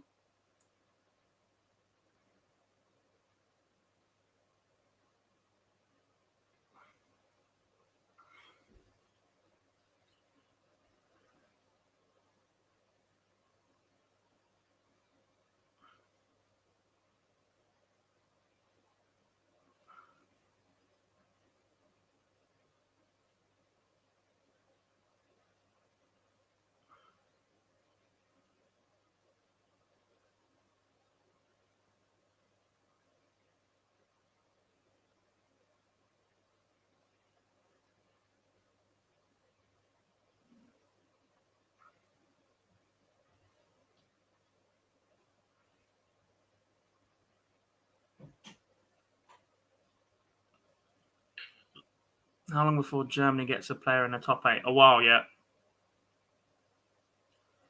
Martin Schindler's ear game is decent, but I'm not sure he gets up to that. That level, especially not how competitive that top is at the minute.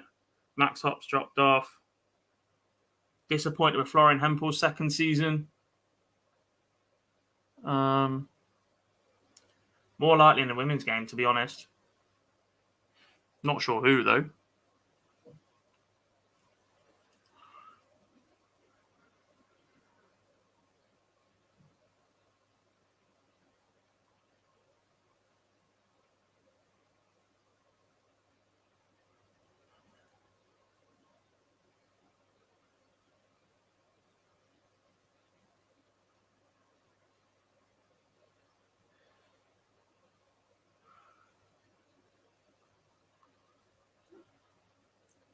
What happened to Nico Kurtz?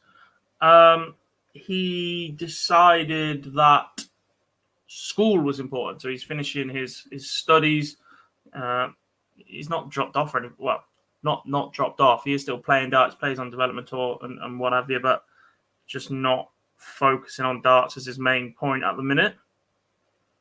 Still think he'll be there or thereabouts. I do think that's cost him 18 months of top level, because the performance we saw from him at the Worlds and whatever was really good. But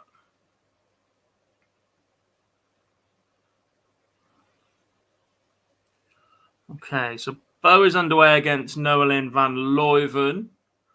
Aileen versus Mikuru will be streamed, so that one definitely won't be going as feature.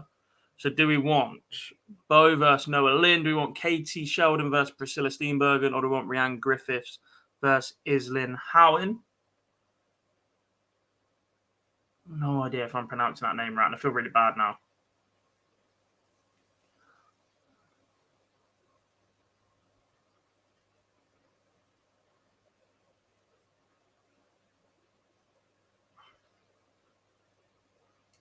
And then from the semi-finals, we will run both as featured games. The Grastro wouldn't be out of the text, but there's quite a few that wouldn't. I mentioned Dieters earlier. I think that's actually massively under-talked about. Makuri's is steady. Katie's is down the line. Priscilla's isn't bad. I've not seen Noah Lynn's.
Makuri on stream with a new shirt and a new hairstyle. Big fan of both. I leave 71 again. Still waiting on the other two to get underway.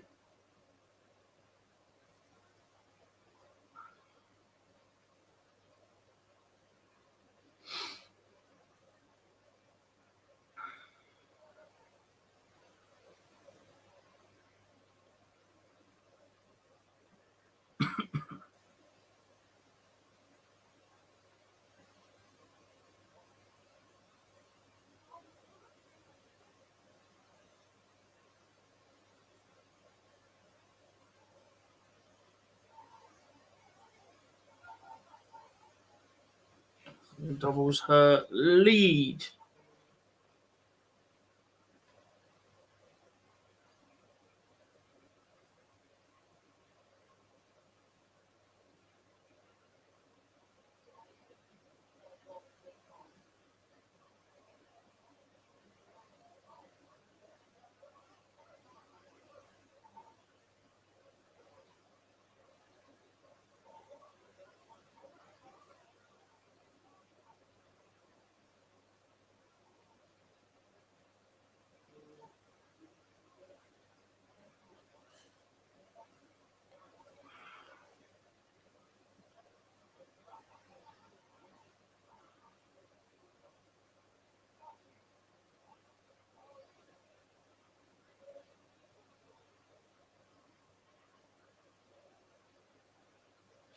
Morning, is it still morning? Jesus.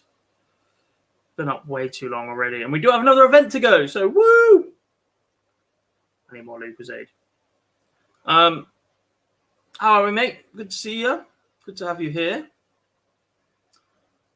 Oh, 2-0 up, leaves a finish after 12 once again. Just, look, I don't want to keep waxing lyrical and whatever, but her scoring power is just ridiculous.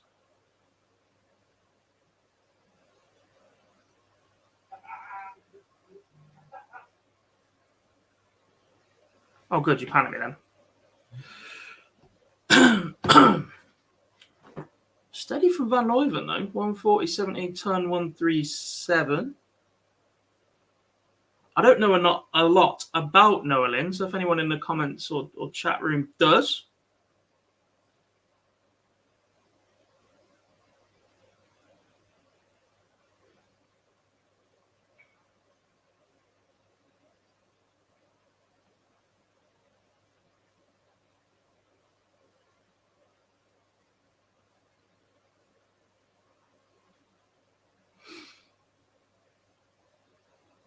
As Noah Lynn gets one back. Makuri took the opener against Eileen. Another scowl from the Dutchwoman. She's really not liking that switch at all.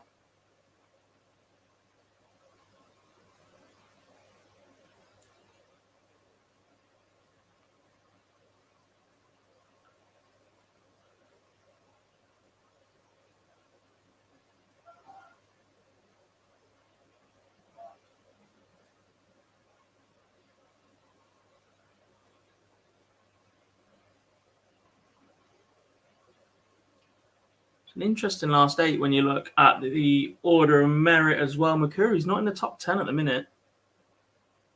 She's only earned £1,500 from the women's series so far. Let's not forget she's a 2-time world champion. Hopefully she's got her preparation right this time around. Katie Sheldon's still in that top 8. Looking like she might move up a little bit. A win in the last 8 would put her above Laura Turner.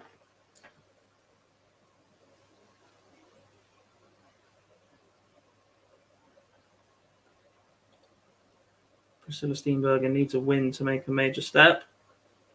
But nicely placed. Especially when you've got a fair few in front of her that aren't playing this weekend. No Gulliver, no Hammond, no Locke, no Hutchinson, no Byrne, no Gilbert, no O'Brien. Priscilla Steenbergen, great finish from Noah Lynn van Leuven, by the way. Priscilla Steenbergen is currently 20th on the order of merit. Lorena Rietbergen is out, but she's playing in this event. The next player in here this weekend is 11th, Mikuru Suzuki. Numbers 12 to 18 are not here. Neither is Rhiannon O'Sullivan, neither is Jane Densley, neither is Chloe O'Brien, no Fallon Sherrock. Ashton isn't there for this event. Then we go the other way. No Tracy North. Haven't seen Samantha Curtin or Juliet Finley's names, or Steph Clark. No Denise Cassidy. No Felicia Blay. Don't remember seeing Yvonne Taylor today. Don't remember seeing Jane Monahan. Or Amanda Harwood. Or Ros Bormer. No Rachel Brooks. No Michelle Andrews. No Tina Naylon or Fonsawa Willis. Don't recall seeing Leanne Topper or Donna Maria Rainsley or Chris Savary. Barbara Hospoderska's not feeling very well. Don't remember seeing Trish Kidd, no Josie Patterson or Anne-Marie Potts or Rebecca Browse. Wow.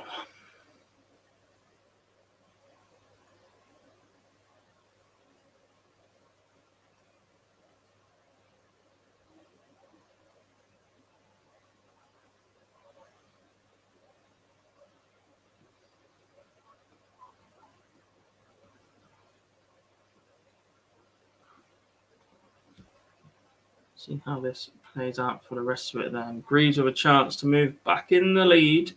She's been pinned back the last couple of legs. We've seen this a couple of times from her today as well.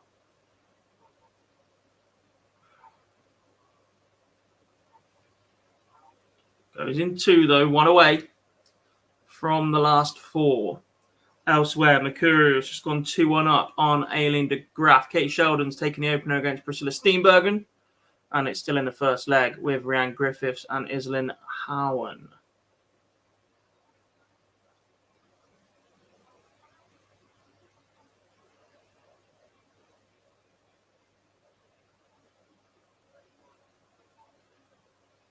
Can't help but be impressed by Noah Lynn van Leuven in this match.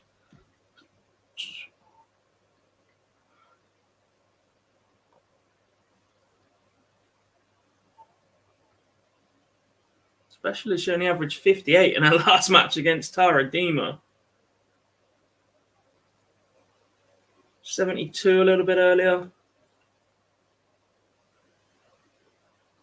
And a 55 the round before.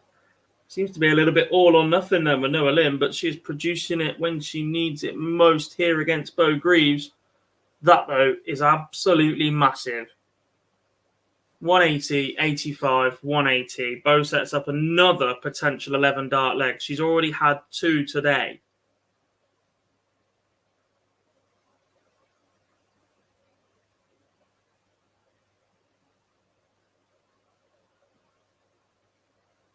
That's her third.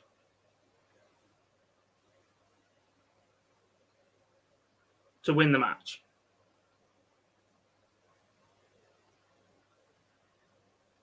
Wow.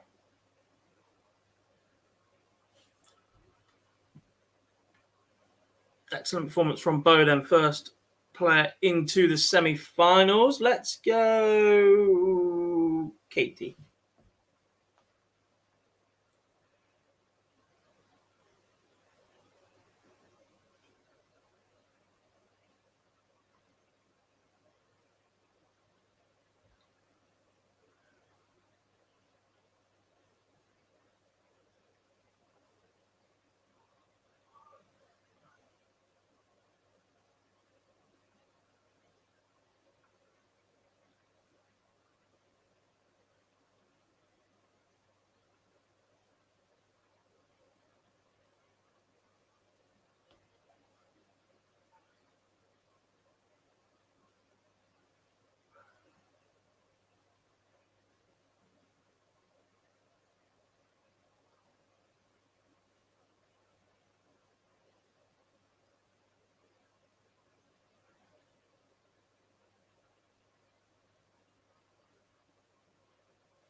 Aileen goes 3-2 up on Mikuru. She's fighting back.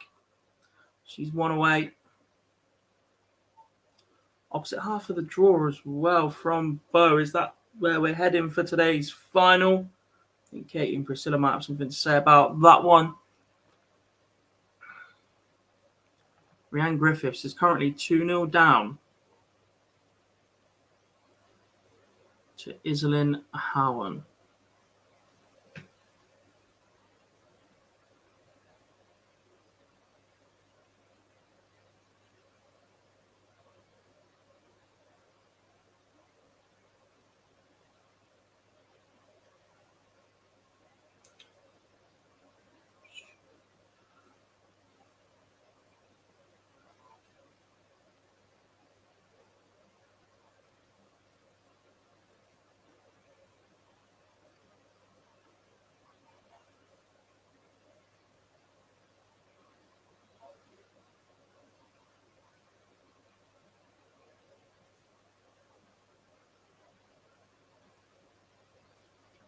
Sheldon goes 3-1 up, and she's just one away from the final four. Seen her reach a final before. Is she making a run for another one today?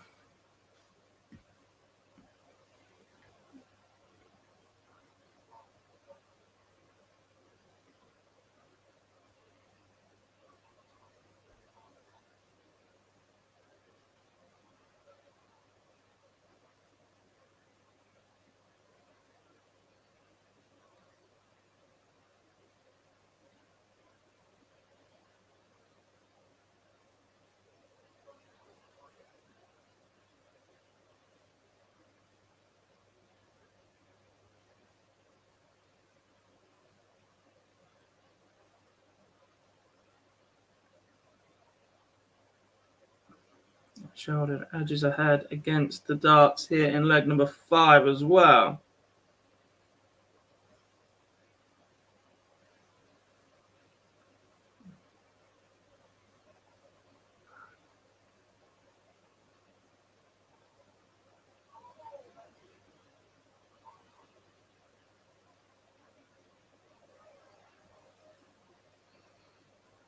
3-3 in the stream game, though.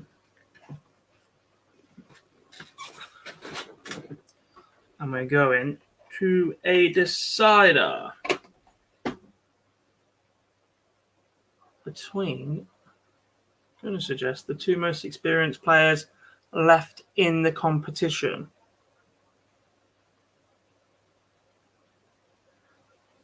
Draws up. Ashton on board 13. Lovely. Thank you, Sharon. When we are waiting inevitably for semi-finals or finals to start, I'll have a look ahead to event number 14. As Katie Sheldon does beat Priscilla Steenbergen 4-1. So let's whack the Rhiann Griffiths game up on screen for you as well.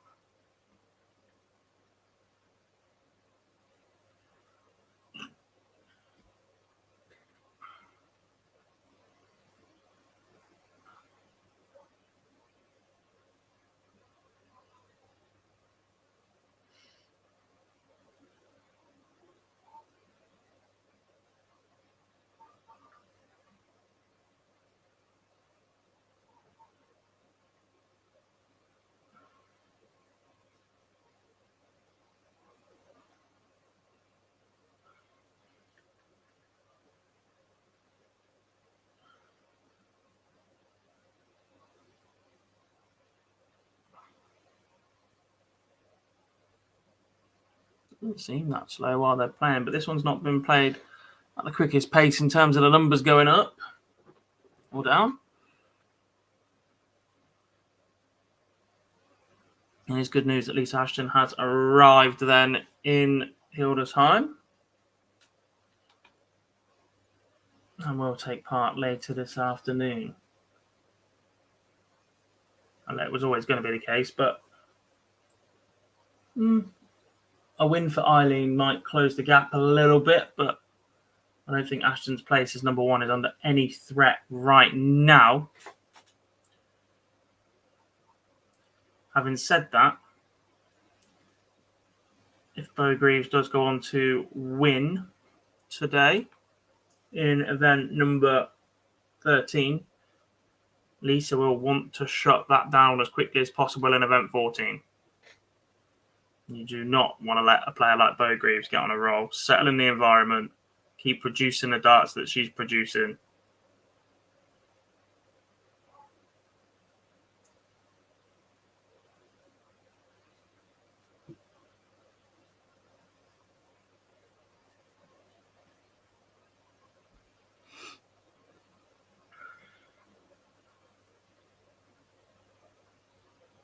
Suzuki beats Aileen de Graaf.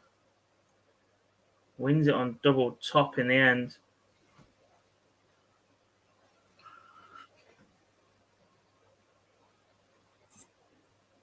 Ooh, that got me.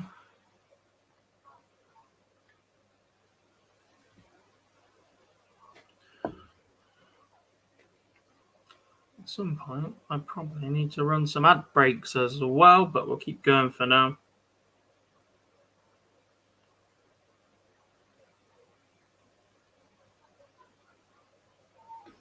Let's fail to drop in and put it in. We might even catch a glimpse of a wild lead boys later this afternoon. You never know. Straight on, then it looks like warming up. Katie Sheldon against Mikuru Suzuki. Mikuru's just been on the streaming board, so I think that one might be played elsewhere, and we will see a semi-final of Bo versus Eva, Iselin, or Rhiann.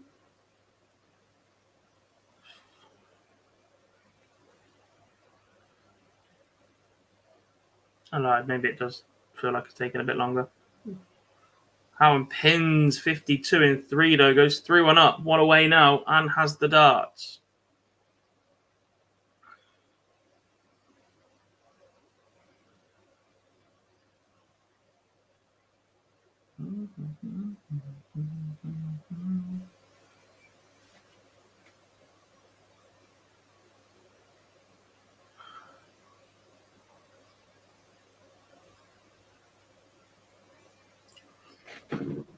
Question for you then, chat room. Obviously, World Series has just finished as well. 2 spots still available at finals. Has anybody in the last 3 weeks done enough to put their hand up and say one of those is definitely mine? Gordon Mathers, perhaps, the inaugural recipient of the Kyle Anderson Award? Someone else? Alpai Pua, perhaps?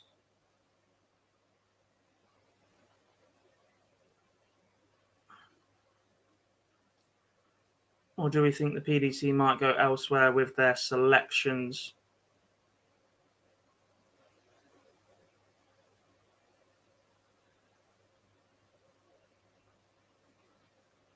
It's quite a substantial field that missed that qualifier, remember. Luke Humphrey's one of those. Nathan Aspinall another.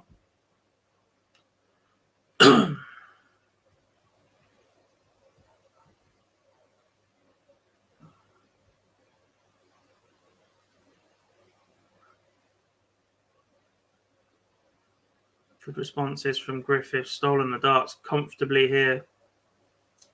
First to a finish. Needs to win 3 straight legs, though.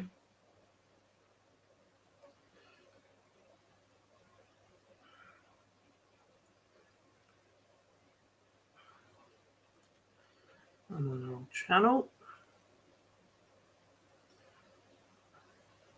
Fallon's already an automatic pick. She's one of the 14 players included in finals.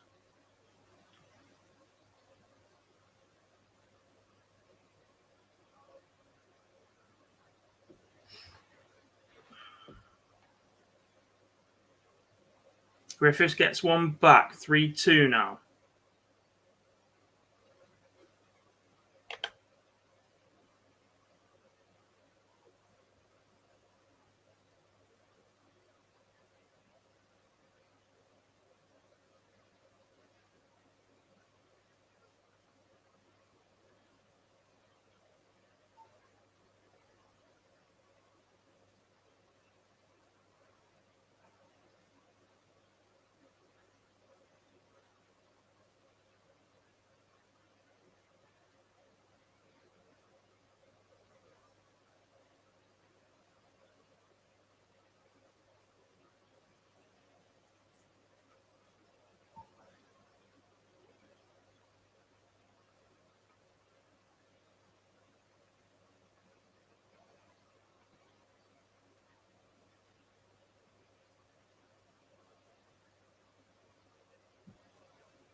Yeah, there was 14 picked by the PDC already, Dan.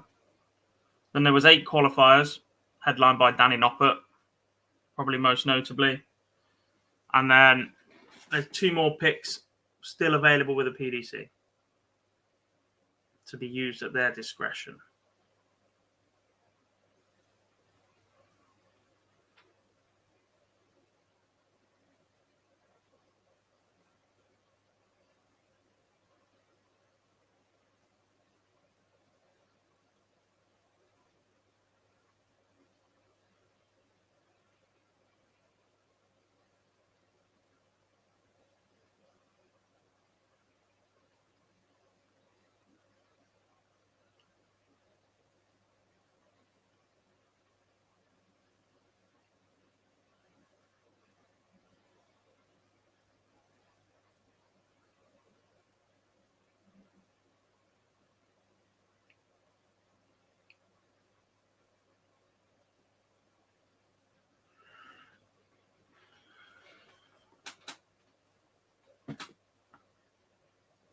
Still no notice up on the stream about who's up next.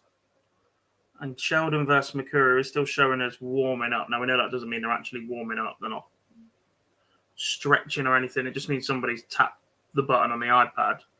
But if that game's confirmed, then you'd expect it to say that if that was going on stream. So I think we will get to see the winner of this game against Bo, which means you have to wait a little bit longer to watch more live darts.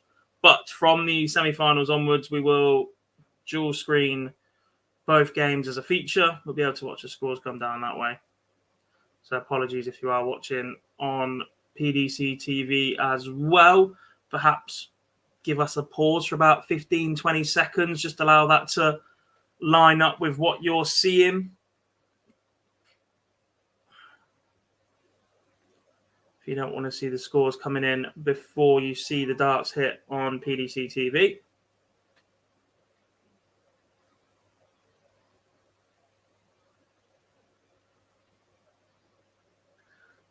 You're a cynical man, Daniel.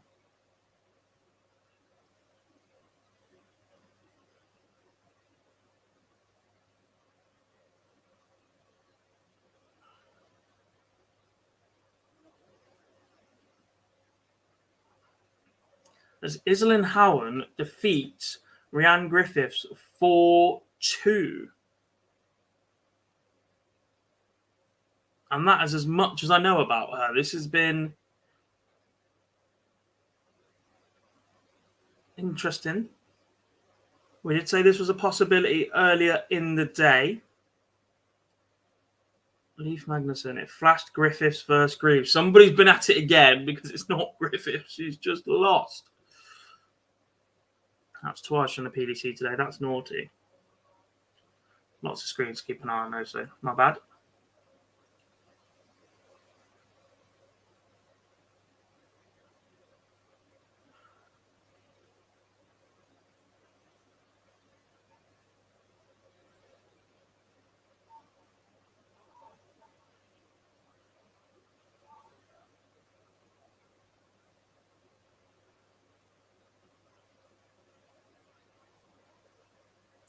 Thank you very much, Philip. And then we have it then. Your semi-final lineup will be Katie Sheldon versus Mikuru Suzuki and Iselin Howen against Bo Greaves.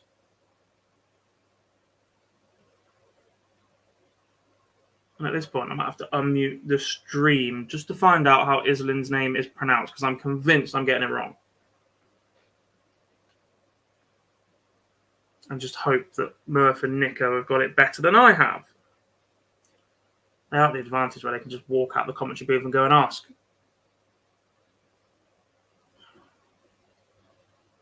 This will be Ward 1.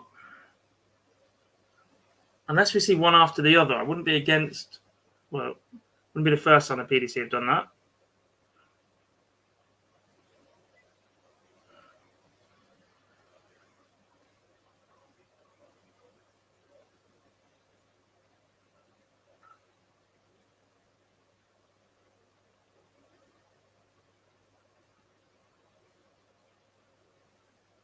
She gets her issues you and Philip discussed. You think Greaves could compete on the PDC tour? The level we're seeing at the minute, yeah. She's had 311 dart legs today. Her A game is comfortably up there. It's whether or not that B game. We saw her get dragged into a couple of scrappy legs with Lorraine Winstanley. We just saw it again against Noelyn van Leuven. That 92 average is now the best of the day from Bo, I think. Previous was an 89. And at that point, she had a better average than every single player in the last 32 of the associate member European Tour qualifier that was going on in the same venue at the same time. Didn't quite last the entire day. Gian Van Veen banged 100 and whatever else. But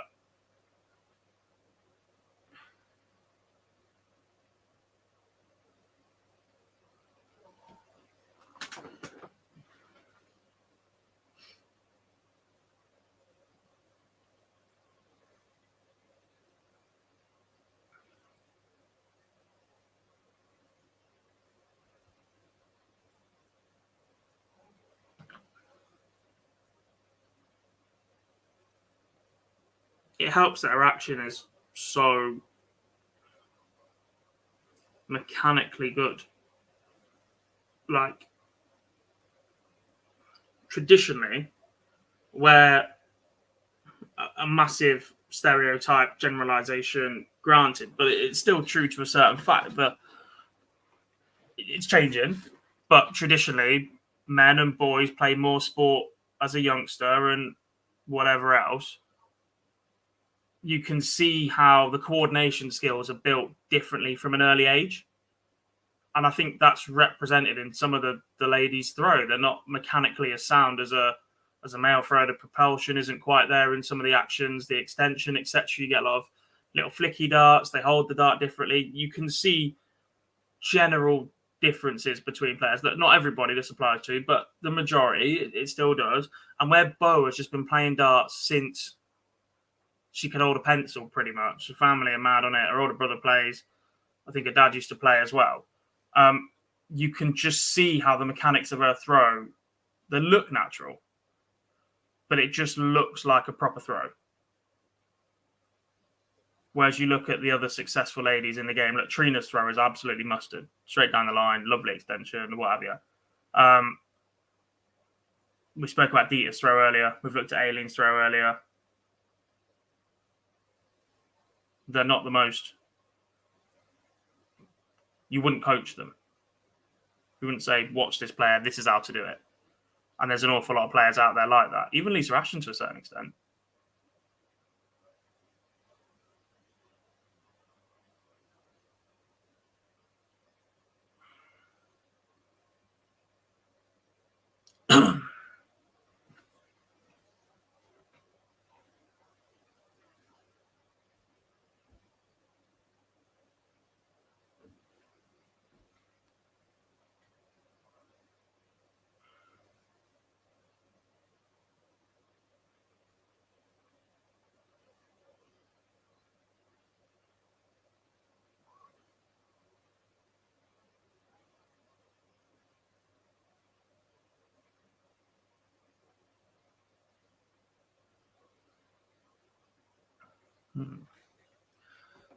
Right, not started yet. So what I'm going to do is I'm going to have a very, very quick ad break. And then we'll be back with the semi-finals. As ever, if you've got any questions, get them in the chat and I'll try and answer them for you. Might need something to fill between the semis and the final as well. But I'll be back on the other side of this one. This is just the beginning.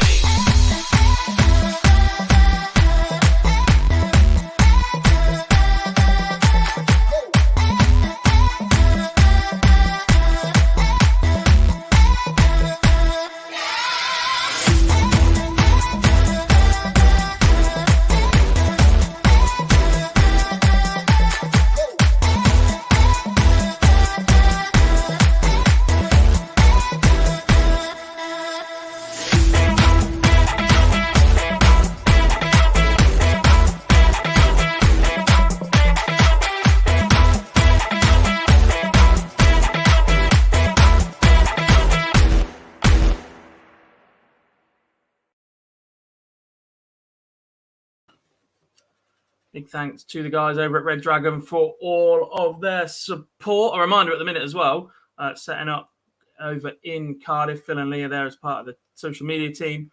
Is the Red Dragon Champion of Champions events today. So make sure you follow us on all of our socials to keep up with all of the action down at the depot in Cardiff.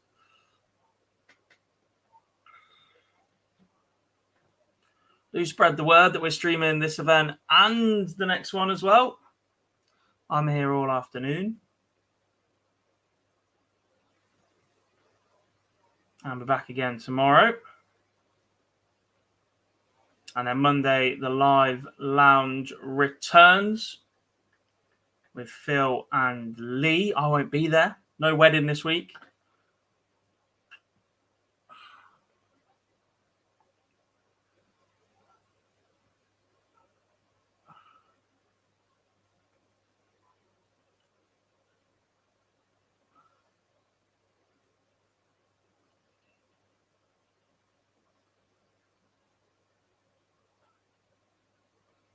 No, Dan. She's not playing. It's just too long a journey.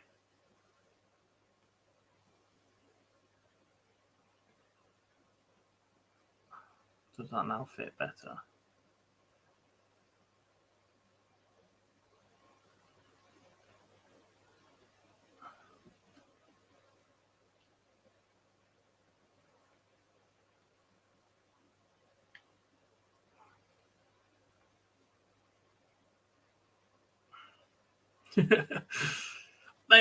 I've never heard of a Monday wedding ever. And then Lee rocks up going to one. And then my mate announces that he's getting married on a Monday as well. So yeah, every person that misses a show now is now a Monday wedding.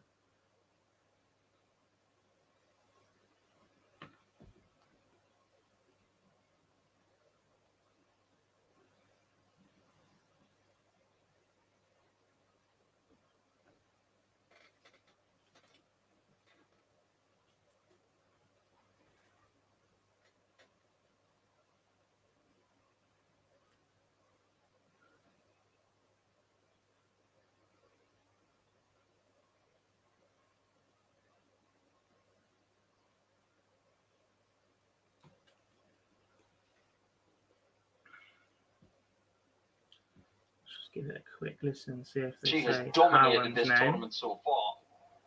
And for the first time today, we play best of 9 legs. 57. And we're about to find out what Iselin Howland can do. Iselin Howland. Perfect.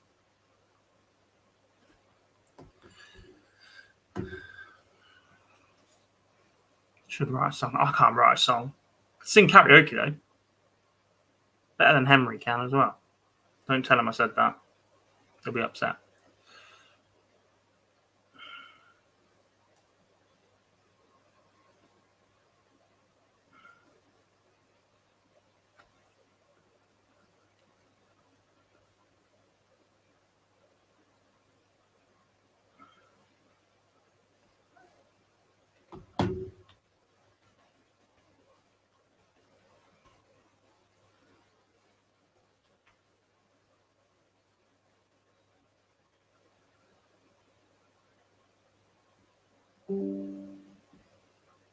Other than that.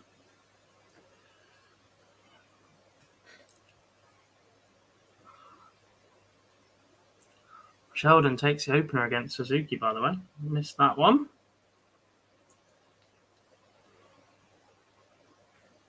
Who are we backing to win it from here then, chat room? I won't put a poll up because I'll have to swap in and out of chats and God knows I'll swap. And into a different mode. But who do we think wins from here? Sheldon Suzuki, Iselin Howland, or Bo Greaves?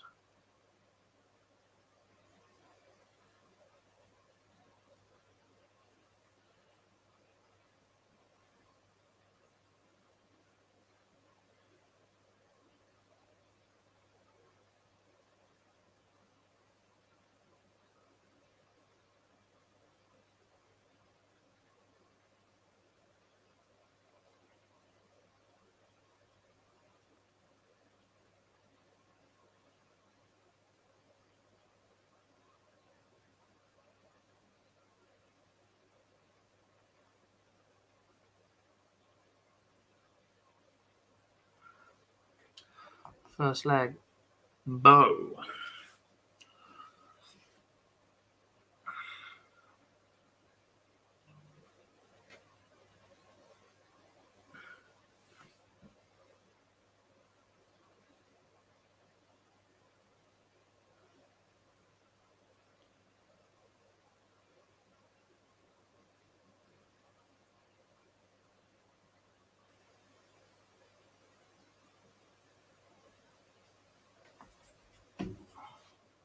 Yeah, Fallon's not flying back at all. Don't worry about that one. Got a busy couple of weeks coming up. Anyway, Rick Herb says Greaves going to have a good weekend. I think 2 wins at least. Look, the way she's played so far, you definitely would not put it past her. However, Iselin Howland is putting it on Greaves in this leg. And Sheldon and Suzuki just going at it. Look at that. Superb leg from Makura to lead 1-2-1 after 9.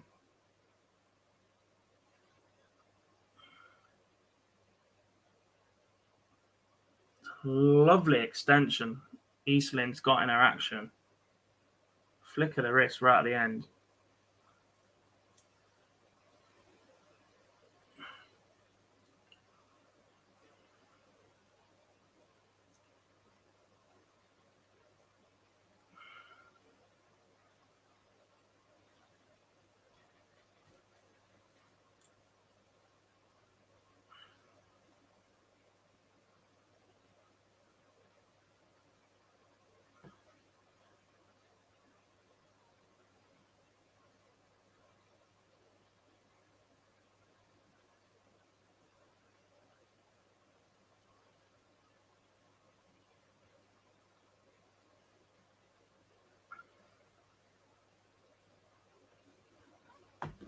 One apiece then.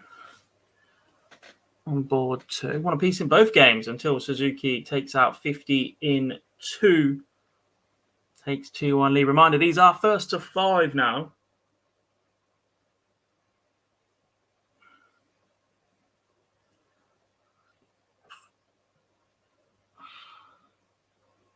As Sheldon opens the door for Suzuki on her darts as well, just to 21.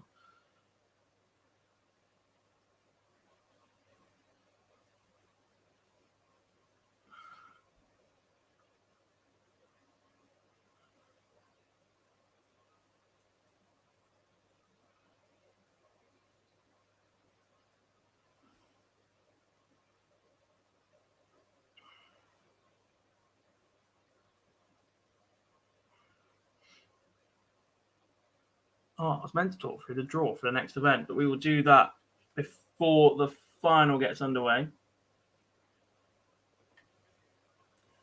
Let's see if we're in now. We need to look at 14.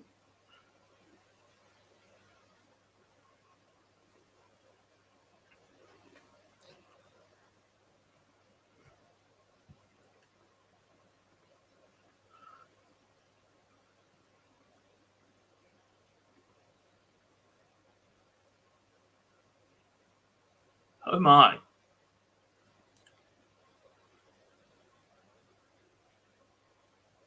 Oh my.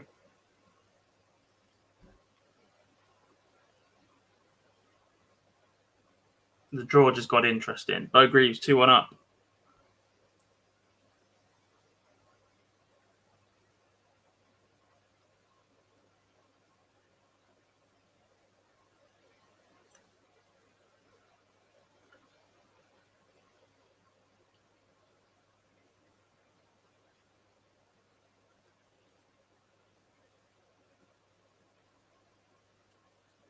A very, very interesting draw. We will talk about that one shortly.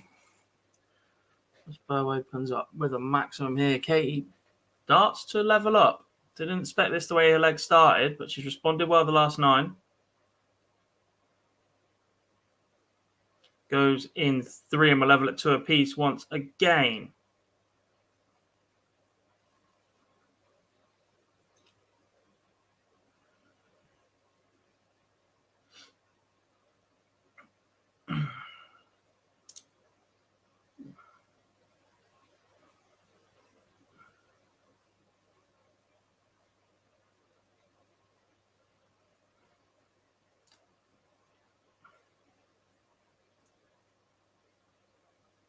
Possibly going to be even more opportunities for lesser known players to be reaching the latter stages of event number 14, because the number of the big guns, for want of a better phrase, that have been paired together in the opening round or on the same board is incredibly interesting.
Bo moves 3-1 ahead, 78 average. Our worst of the day. She's not dropped below the 80 mark yet.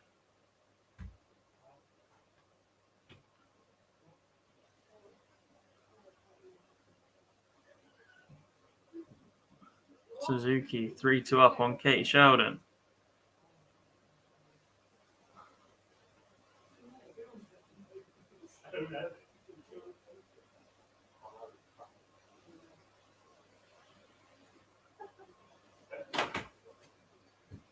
Streaming. Hello. Massive. In a minute. I've just been delivered the world's biggest sausage roll, and I can't wait for it.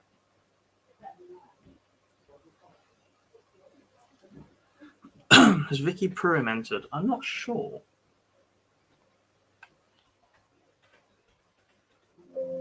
Cannot find her name in the draw for the next event, so I don't believe so.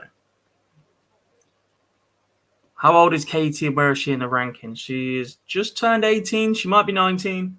And she is moving up to 6th. It's not Greg's, Tommy. That's what I had for breakfast, but don't say that too loudly. It's from an independent near where my girlfriend works. And when I say it's massive, it's like that long. No jokes. That was silly to say on a stream.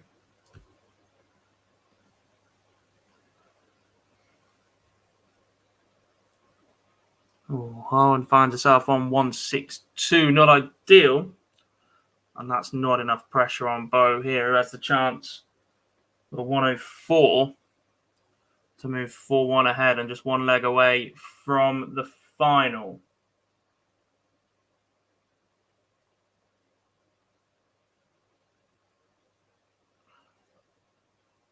I should definitely have known better than to tell you how big something is with. Yeah.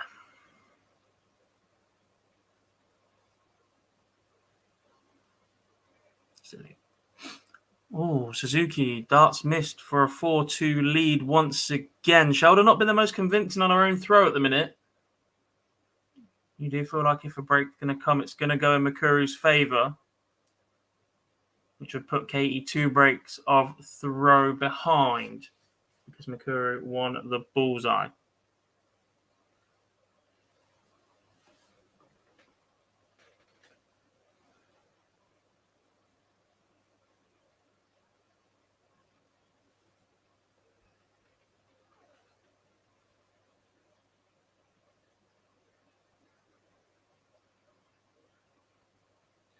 Bo does move 4-1 up, and Makuru 4-2 up, and now has the darts to seal her spot in the final.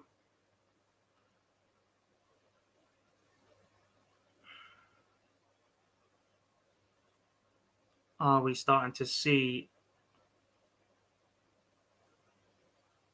Mikuru Suzuki produce the level that took her to 2 world titles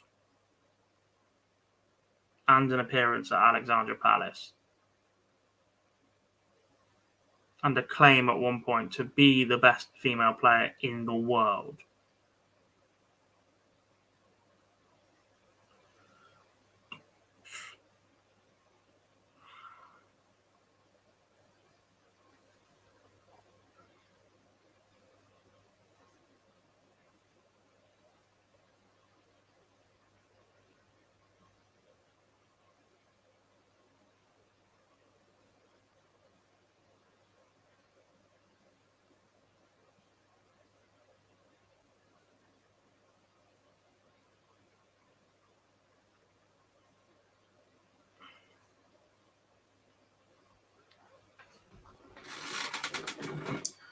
Suzuki 6 darts at least from 141 to seal her place in the final.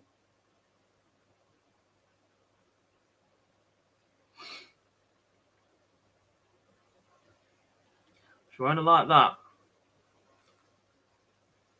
As Iselin Howen fails to leave a finish as well. Bo sets up the 141 herself.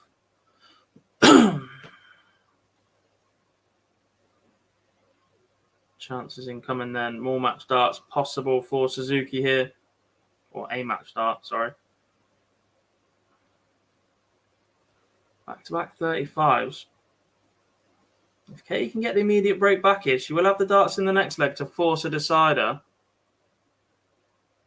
Sets up tops. Suzuki may only get 1 dart at this.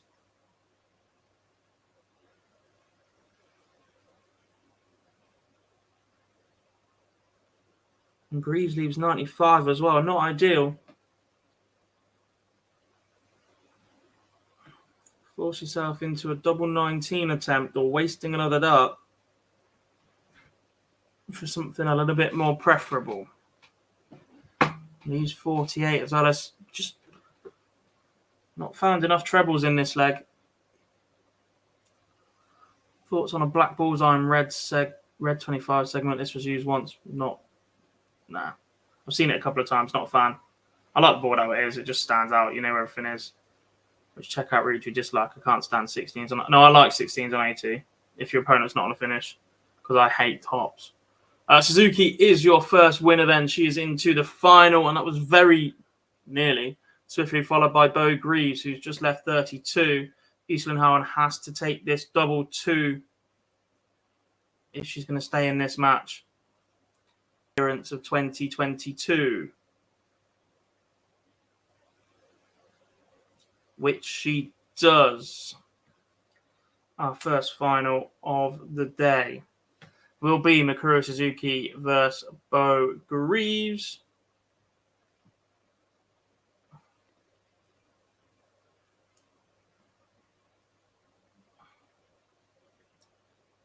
Make it a bit bigger. No, that shrinks it.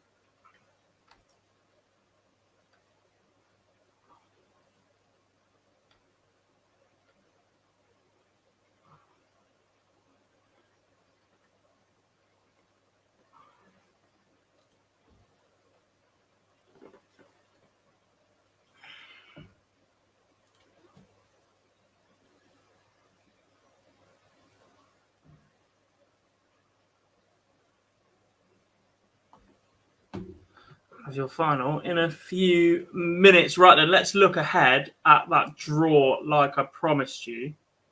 I just zoomed in way too far now.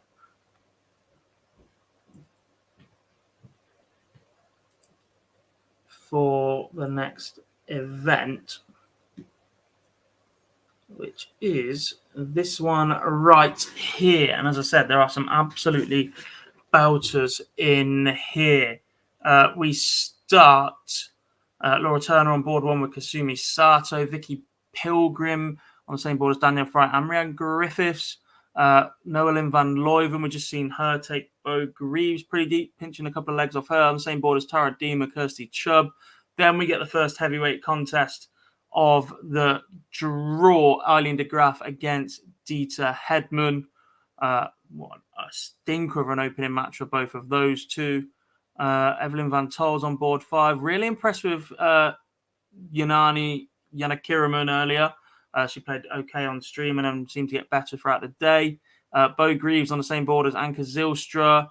That could be interesting, especially as this is a 1-2-8. So the winner of this will play Bo in the 64. Chrissy Manley takes on Adriana Van Vigeren Vermaat. Mozgam Romani's on 8 with Louise Pearson. Mikuru Suzuki, Stephanie Fink Reach. We've seen her go pretty deep in a couple of these. Sarah Milkowski will take on Eran Van Vigeren as well. Lindsay Glaudermans, Rebecca Edwards, Priscilla Steenbergen on the same board as Katie Sheldon, Astrid Traubos. Could be interesting in that one. Then we get another heavyweight contest right here. Lorraine Hyde against Lisa Ashton. Linda Rietbergen and Lorena Rietbergen on the same board. A chance for that to materialise in the last 32. Lorraine Winstanley on board 15. And on 16, Yuki Sakaguchi, Yitka Cicerova, Sharon Stratzman-Poole as well. So which of those games are you guys looking forward to?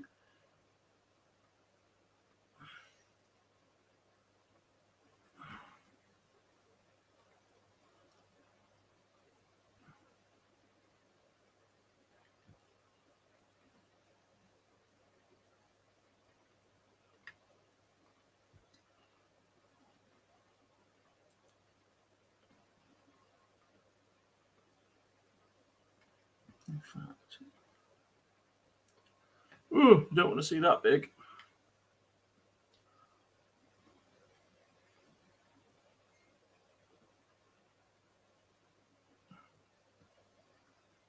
Let's do that one.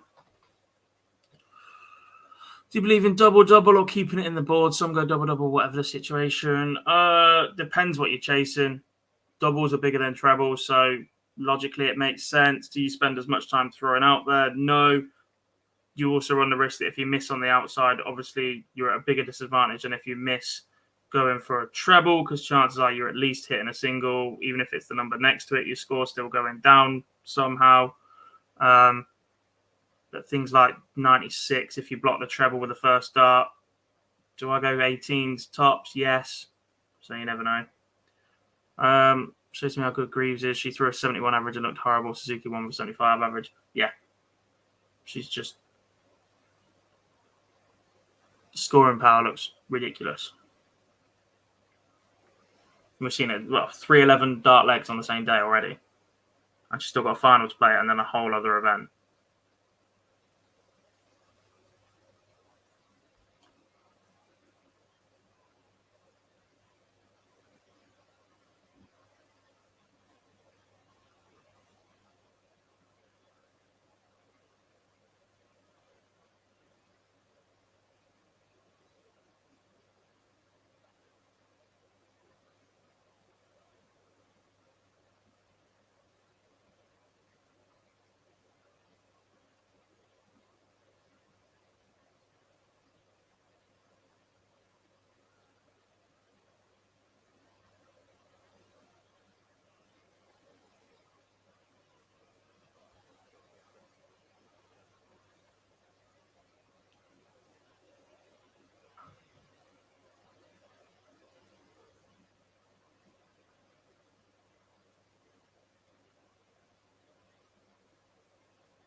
Interview with Gerwyn Price is now up on our YouTube channel as well. If you want to hear the Welshman's thoughts about his win in Hamilton.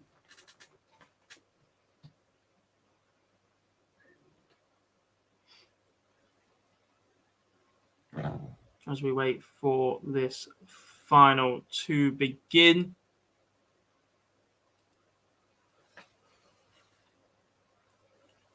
I wonder if we'll get any more of the guys drop into the show a little bit later as well.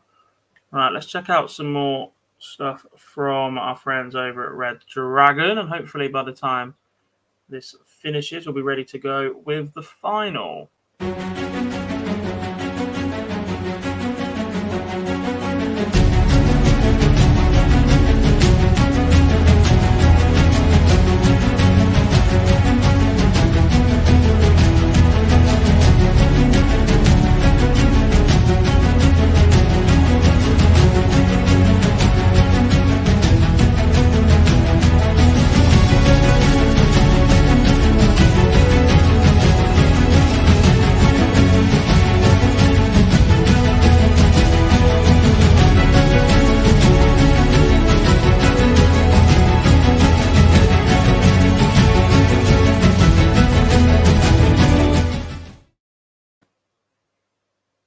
There we have it, the Blade 6 board used by virtually everybody nowadays.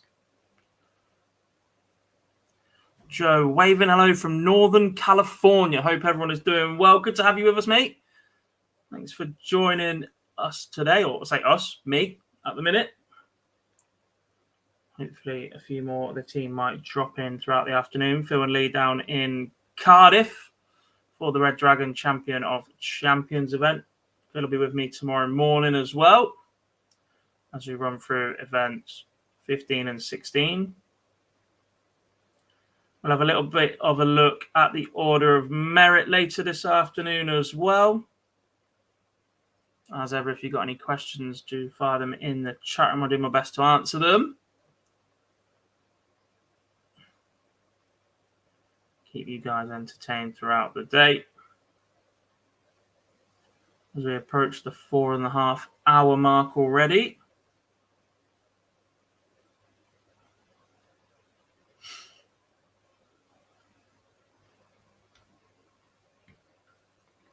I wonder if... are they waiting? That one to start at the same time. Yeah, could be.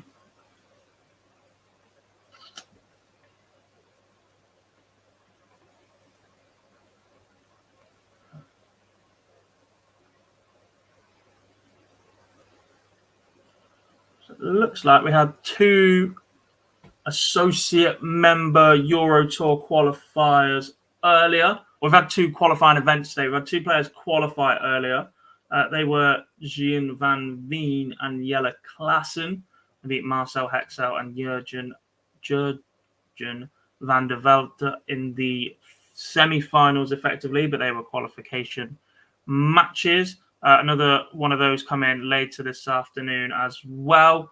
However, they're being played in the same room at the same time, so I reckon we might get a little bit of a delay once his final finishes to set them on their way, and then they'll get the women's series underway as well. They don't like announcing anything over the microphone once play has started. That's what I've board officials at these sort of events, so they'll put everything out on the microphone and get them all going all at once. So expect a little bit of a delay between the final and the start of the next event as well. Still no sign of it firing up.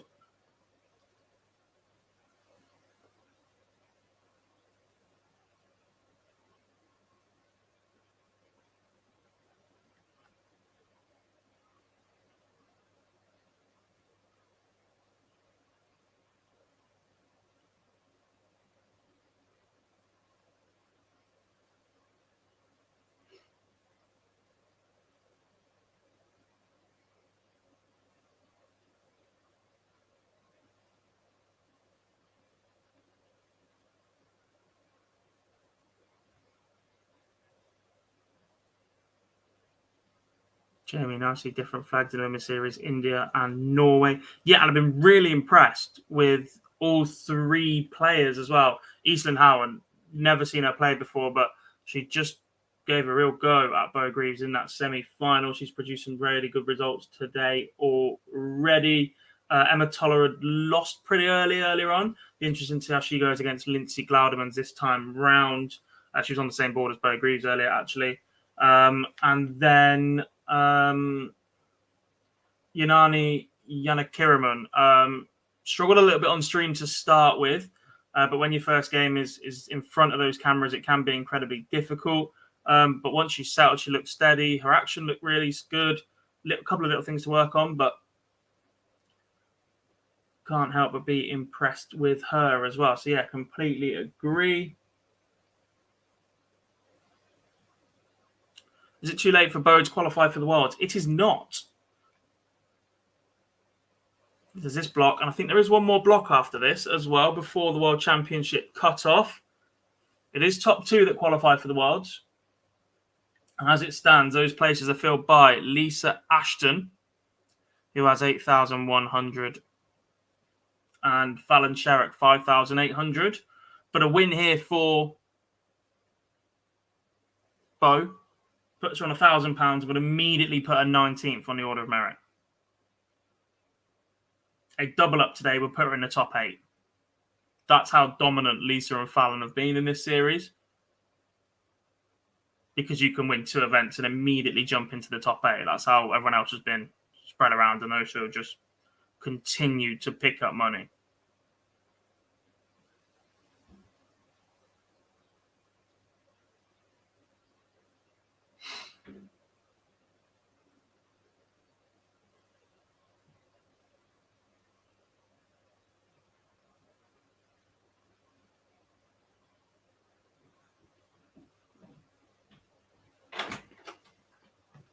Sound reinforcements.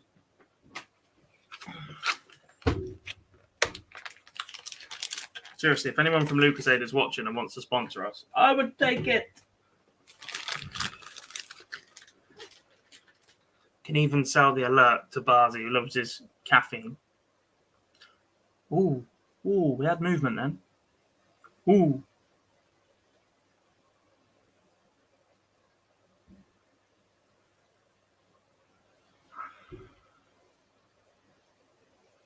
Or did we? Did I just make something up? Won't you have to win almost every event left then? Pretty much.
Looks like we're about to get underway. Players are having a chuck on the board.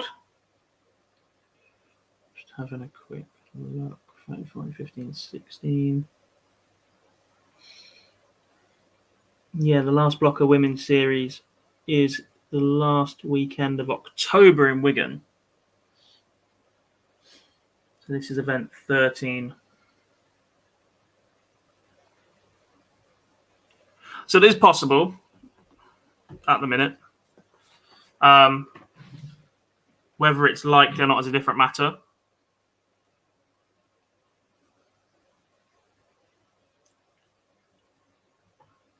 Obviously, massively dependent on the number of events she wins this weekend, if any at all.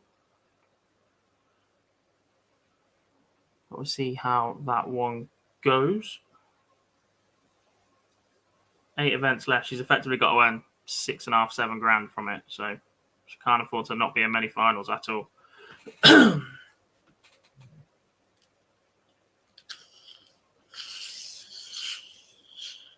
Afternoon, M-Dog. How are we doing, buddy? Tommy, anyone like Cherry Pepsi? I love Cherry Pepsi. Cherry Pepsi Max is delightful. I wish McDonald's served Cherry Pepsi Max. McDonald's drinks have gone so downhill. Since they started serving paper straws, even then, the rest of the drinks just don't taste right.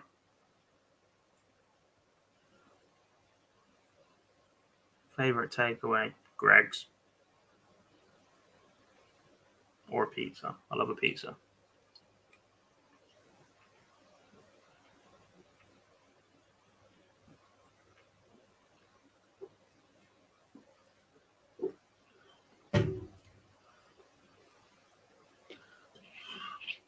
Yeah, like I get why paper straws are a thing. Brilliant, fine. But they make the drink taste like crap.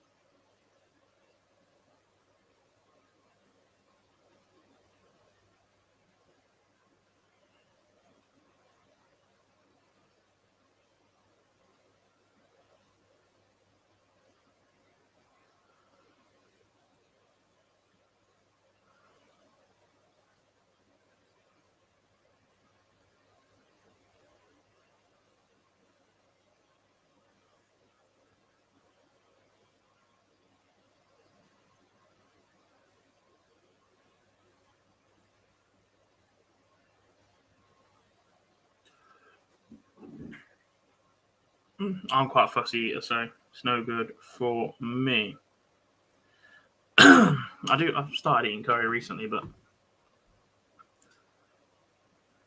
not great. Don't eat McDonald's. Don't drink sugar-free soft drinks. Stay safe and sound. I mean, I had a McDonald's after my night out yesterday.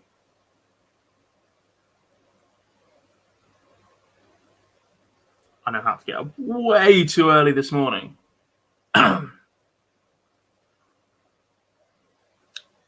Bit of a mess, the back end of this leg, though. No, that's not my nickname. Gob is my nickname. No, not had it. Not had the McPlant. double quarter pounder last night. Fries, halloumi chips, and a mayo chicken with bacon and cheese. Bo pinches the opener then against the darts as well. Still first to 5 in the final.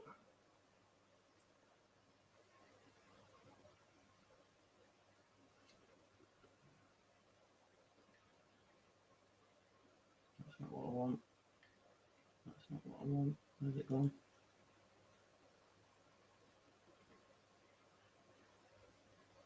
Yeah, very edgy first leg, that.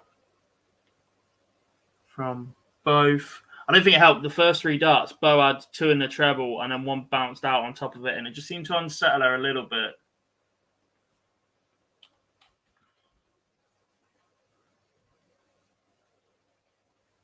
She's only dropped 5 legs all day.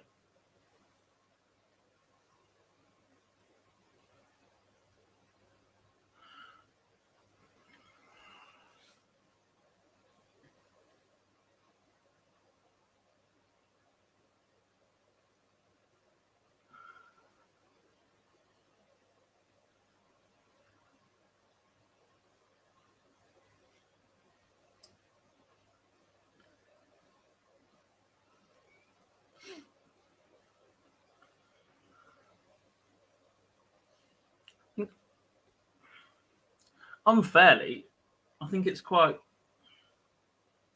think Mikura gets forgotten about a little bit when we do have discussions about how good players in the women's game are. She's normally like a bit of an add-on to the Fallon, Lisa, Aileen conversation at the minute, but her A game is still ridiculously high, and she has the travel commitments that the rest of them just don't have from Japan.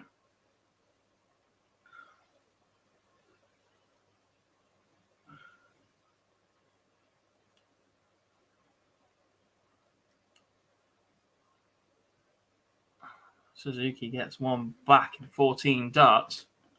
Now we're cooking. KFC, my least favourite, expensive. Depends what it is. Can't beat a bonus banquet. But their chips are crap. Burger King chips are the worst. They weren't great before they... KFC chips are the worst. They weren't great before they changed them. And then when they went to these skin-on fries, they were always cold, always soggy, taste like crap. Horrible decision. Whoever made that should be sacked. Burger King chips, seriously underrated. They're a good chip. I tend to go McDonald's because it's cheaper and quicker. But if I do see a Burger King on a services or whatever, I do love a Burger King. Chicken Royale. All the way to Burger King for chicken, yeah.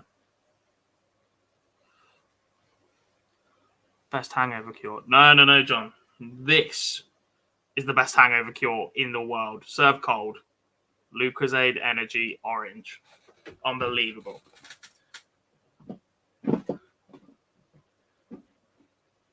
Genuinely, the powers of recovery that drink possesses. They could bring Michael Jackson back. I found this on the web. Didn't need that from you, Siri. Who's your rank outsider to win the world this year?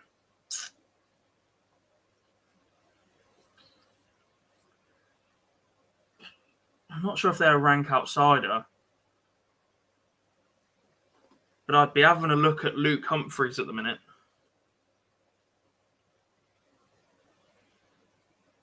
I don't think he will win it, but in terms of looking for some value, his A game and his TV game is just so good. Danny Noppert's a great shout as well. Literally sat here a year ago for the back end of the year, or 18 months ago or whatever, having conversations with Jar and Barzi and Boise or whoever was on the show, looking ahead. Which seed you most want to play, which seed you least want to play, and whatever. And constantly, the player I was picking on was Danny Noppert. And every single time he proves you wrong. And every single time he just stays steady. And he doesn't drop off anymore. His B game has just gone up a level, which just makes him that much more difficult to beat once again as well. So, yeah, Danny Nopper's a fantastic pick. If you went to Q School next year, which one would you play in, UK or European? I can only play in the UK. I'm English, live in England, raised in England. I've only left the country 6 times at the age of 27.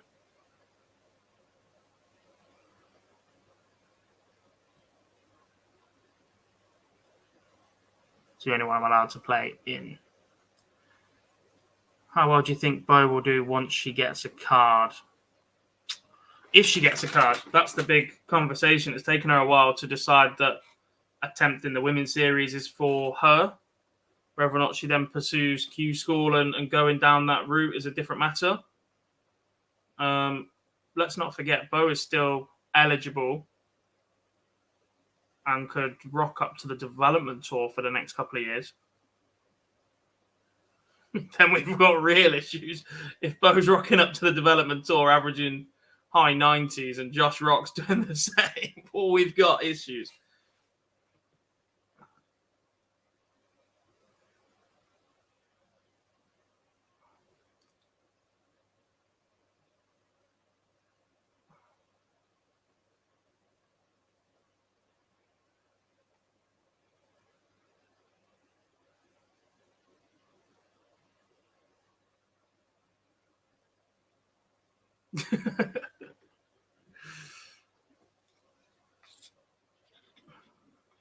Oh, it's fantastic, Joe.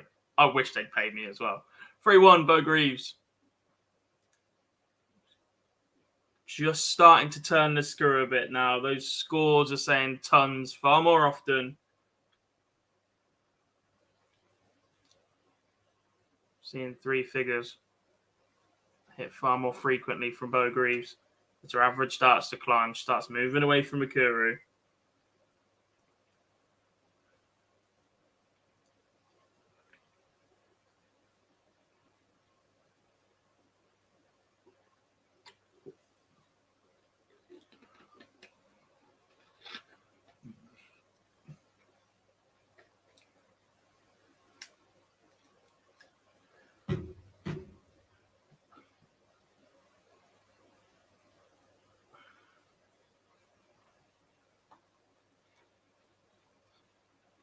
Depending on this visit here, she's stolen the darts again already. At least a ton leaves a finish. Anything more and real pressure applied to Suzuki. She leaves the big fish.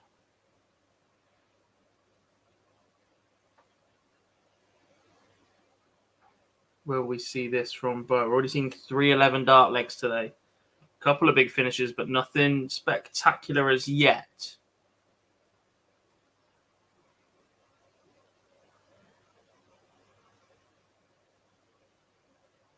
John's off to do an expo.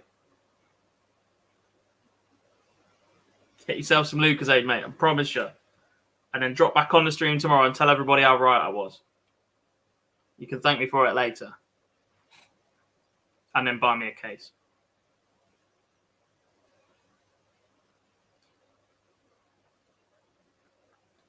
Big fish doesn't go. What about the 125? Ton scored. Does that mean she's gone ball 25 and missed the bull again?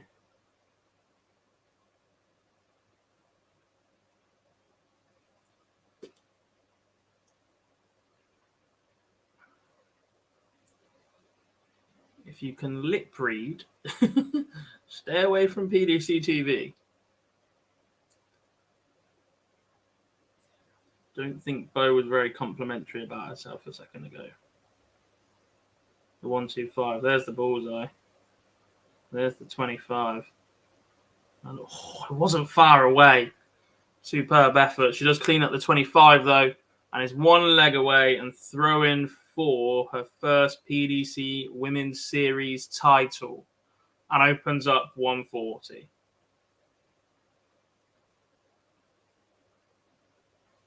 And look, it is very, very easy to get carried away when you talk about just how talented Bo Greaves is.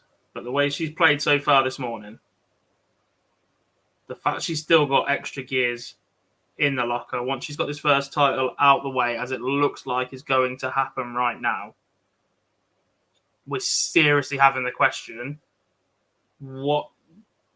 how prepared is Lisa Ashton to play?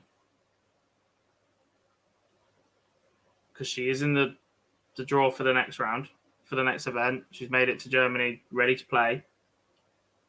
And can anybody stop Bo Greaves? This is why there's been so much hype and so much looking forward to Bo playing in the women's series since she won the world title at Lakeside.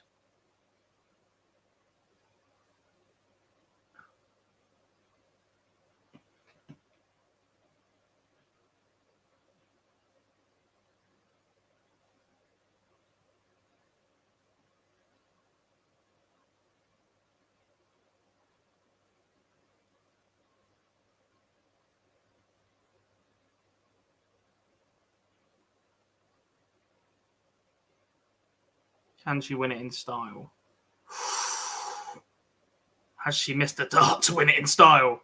I'll find out when the stream catches up in a moment, and all of a sudden this 107 from Mikuru has to go.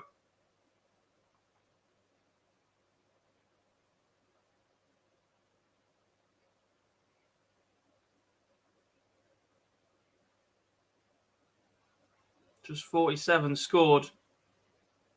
And it's the Mensur Sulovic checkout for Bo Greaves to win her first PDC Women's Series title. Ends up on double 2. She did miss a dart on the outside for double 14. And this just opens the door for Mikuru. This would be a break as well. It doesn't go. How costly will that be? Surely now. That's the end of this match and the end of PDC Women's Series event number 13. It is, as Bo Greaves picks up the title. An 85 average in the end for her in this final.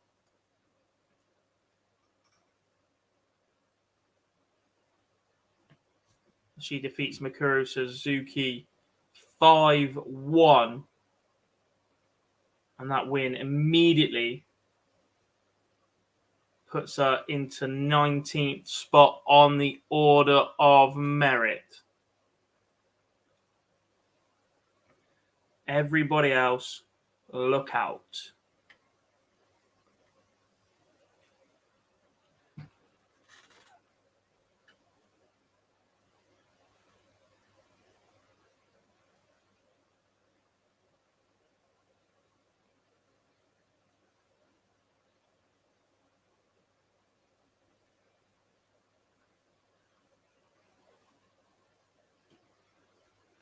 What a win that is then for Bo Greaves.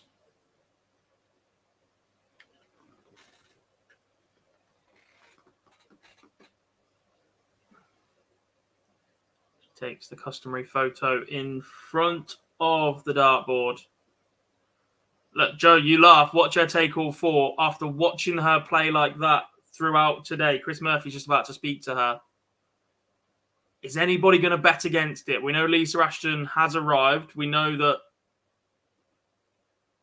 she hasn't had the best preparation for this, with flights cancelled and arriving late and missing the first event.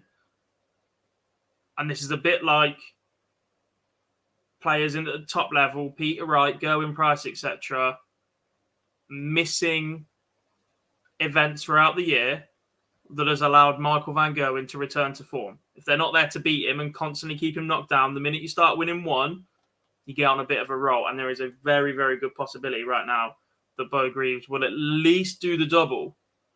And after that, you've got to be looking at how many she can win this weekend. And look, it is a long way away. It is an ambitious target, if that is her aim, to sneak into the World Championships. But she can do a lot of work towards that starting today. Feels like these are too zoomed in now.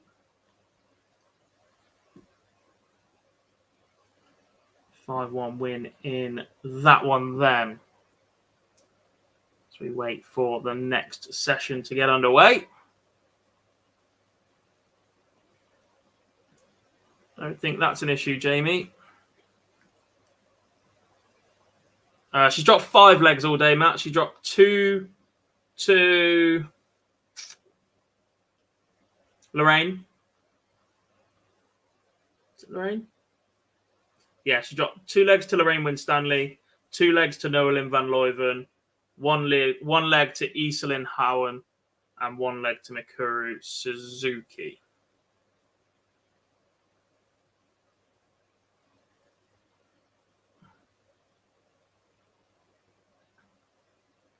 Suddenly, the women's game just got that little bit more interesting right now.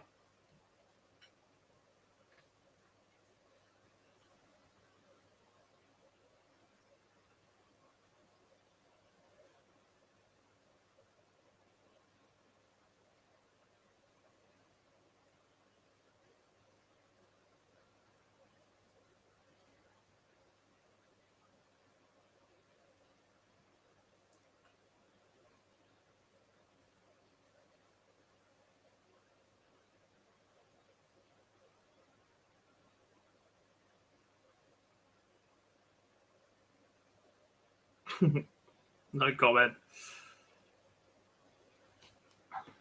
Well, look, the fact that she's first played in event number 13 of the year.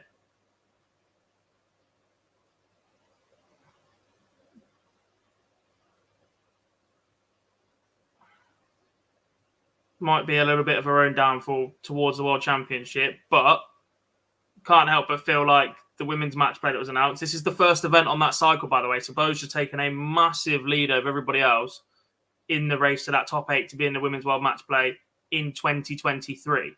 She's now in position number 1 for that. And has an entire event lead over Fallon, Lisa, early exits for a couple of others, beat Lorraine on the way. So that's massive. Not necessarily the world spot, but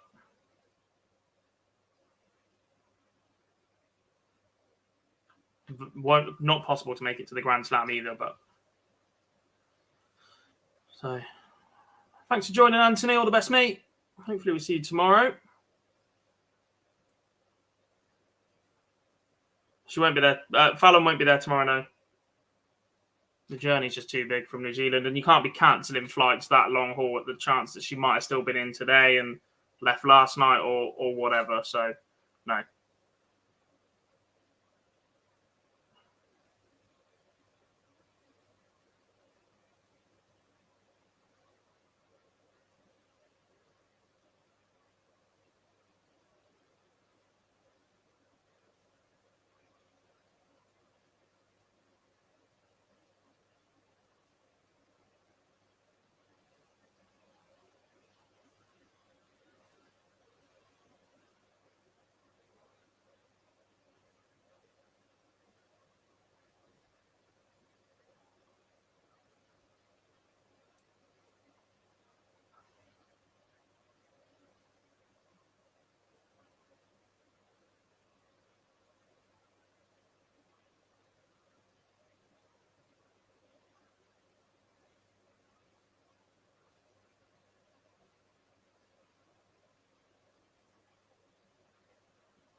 Oh, we have one warming up. Somebody's tapped an iPad somewhere.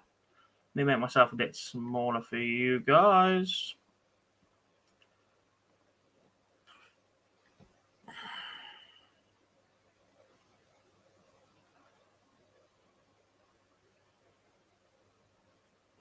Anyone else's watch got an absolute mind of their own?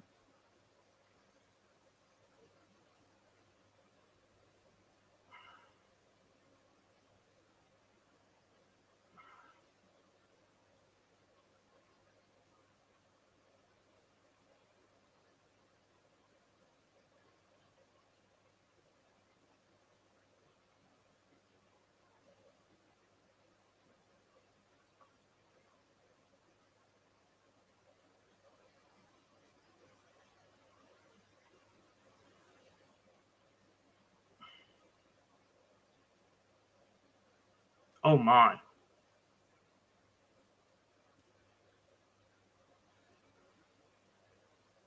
Stream 2, first round.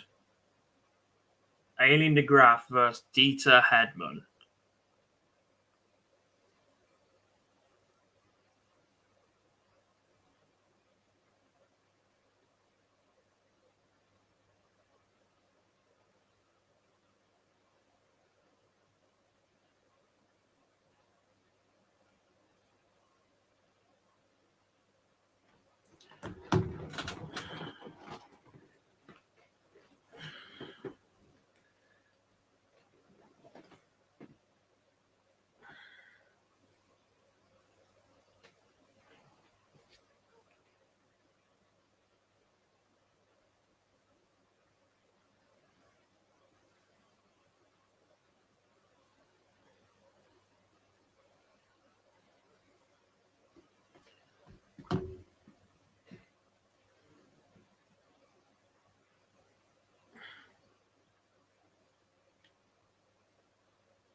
Let's have a look at the rankings, shall we? So blue are players that are entered. If they're in white, it means they're not entered. So obviously Fallon isn't there. Look at this gap now. 9 to 18 are not there. And any sort of result, Bo's going to start gaining ground on the players here as well. Lorena Rietberg and Priscilla Steenberg, and they're in with a good chance of jumping up, getting into contention. Also, how much are these guys going to regret not being there so far? So Lisa Ashton out in front, 8,100. Her record in this has just been absolutely staggering. Fallon not there. Lorraine wins Stanley, the next closest, but good runs from Aileen de Graaf again today. Mikuru Suzuki picking up some decent cash as well. That already puts her above Chloe O'Brien. No Jane Densley, no Rhiannon O'Sullivan. Further down, we've got another batch just missing, so a chance for Lorraine Hyde to gain some ground. She's missed a fair few events. Eastlyn Howan, really impressed with her. One to keep your eyes on for the rest of this event. Noelyn Van Leuven as well. Her scoring power. Look, there was a couple. Matches seemed to alternate. It seemed to be bad average, good performance, bad average, good performance. But scoring power there looked very, very good. Yuki Sakaguchi. Surprised she hasn't won more money than that. Dieter Hedman, look. All the way down here. Missed a fair few Women's Series events this year so far. And as we scroll down, all the players that are making their first appearance in that one.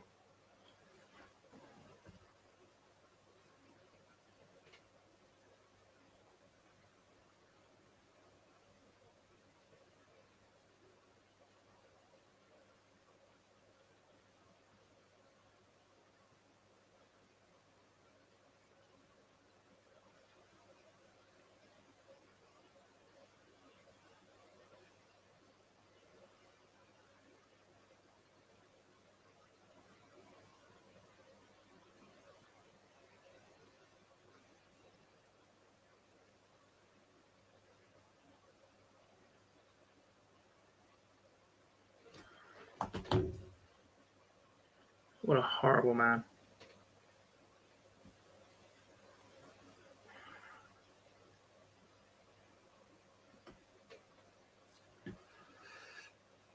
Come on in, chat room. Someone pick me a feature game. First comment wins. Anything but Aileen versus Dieter, because they are on the stream.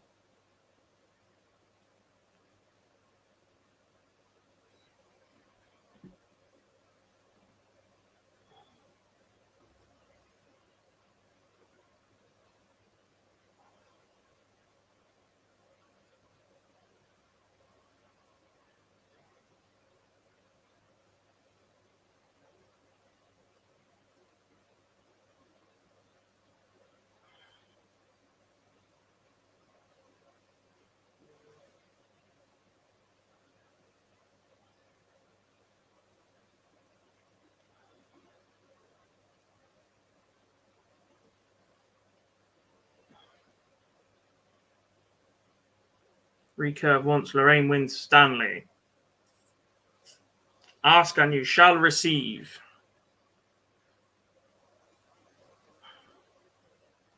Wasn't that small earlier, was it?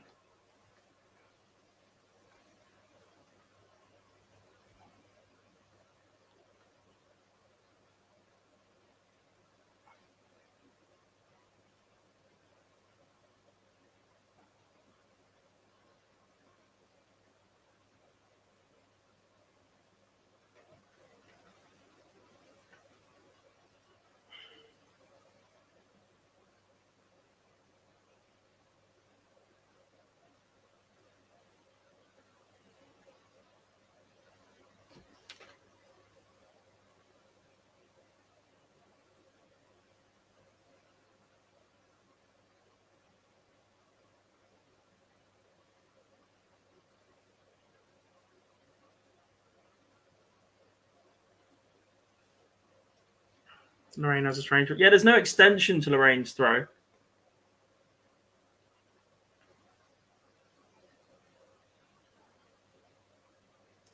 The rest of it's solid. The aim, the elbows in the right position, etc. But it's because it's a flick from here rather than an extension of the arm, which, look, under pressure just makes it that much more difficult to replicate.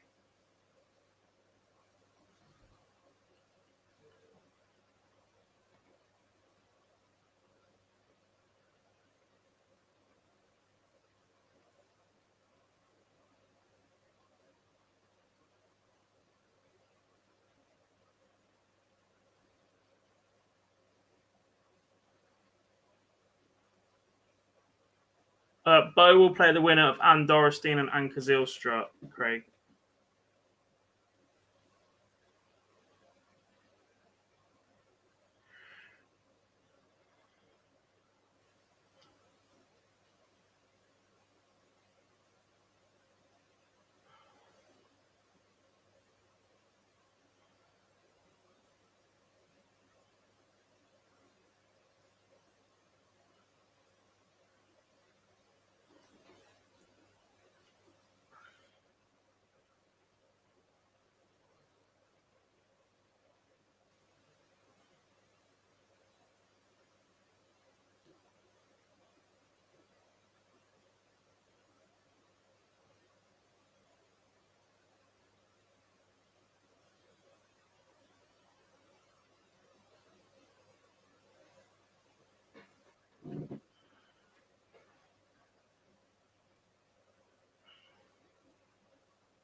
Is Francis Huntelaar still involved in darts?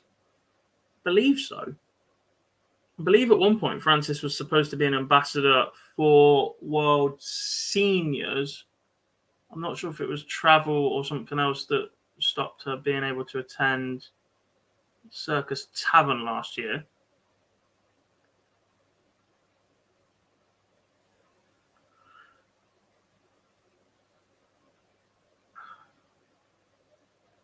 Get a few games kicking on. Evelyn Van Tol already 2-0 up on Kirsten Weiss. Kasumi Sato 2-0 up on Svenja Leira. Raymond Stanley 36 points away from a 2-0 lead against Simone Polukat. As it goes, Sharon Stratsma-Paul 2-0 up on Jitka Sisarova. Noelin van Leuven 76 average. There it is again. Scoring power is decent from her. Aileen de Graaf's taking the opener against Dieter Hedman. Drusilla Steenbergen 2-0 up on Daniela Schug as well. Dorstein takes opener against Zylstra.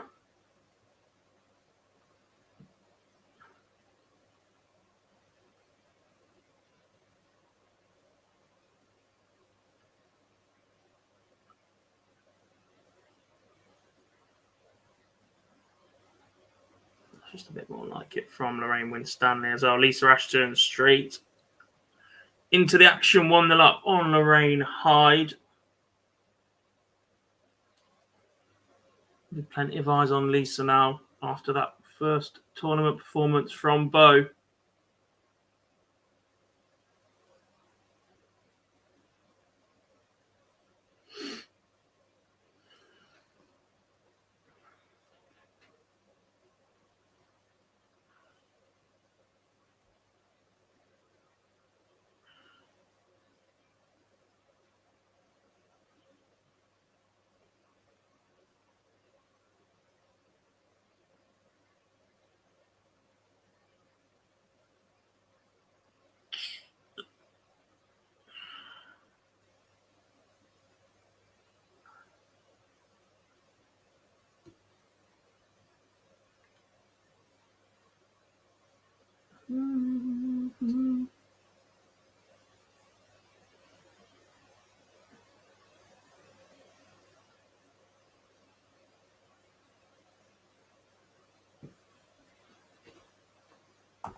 Will be the first player to pick up a win this afternoon then. Potentially. Kasumi Sato, who's a 3-0 leader so far. Sarah Schliemann is 3-0 up on Jessica Kishel as well.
Sissia Verenusa is 3-0 up on Danielle Fry. Evelyn Van Tol 3-0 to the good as well. Lorraine Winstanley 3-0 up. Plenty fun around at the minute. Nolan Van Leuven as well.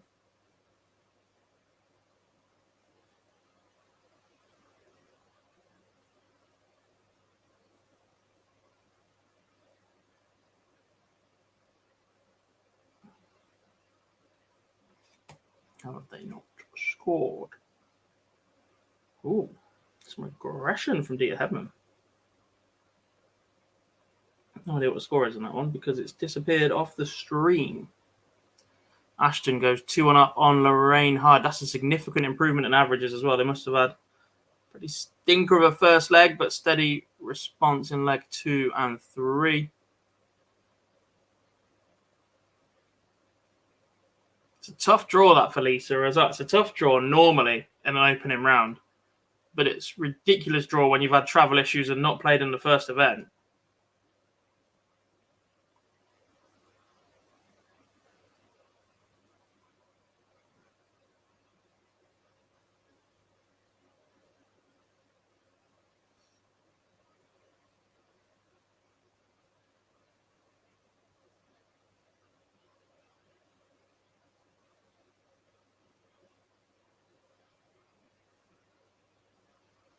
Nolan Van Leuven, the first player to win then. She wins 4-1 against Kirsty Chubb. Raymond Stanley swiftly follows with a 4-0 win over Simone Porlicat. Angelique Japp has just won the first leg against Yasmin Hines. That looks like they may have had a few troubles on the double.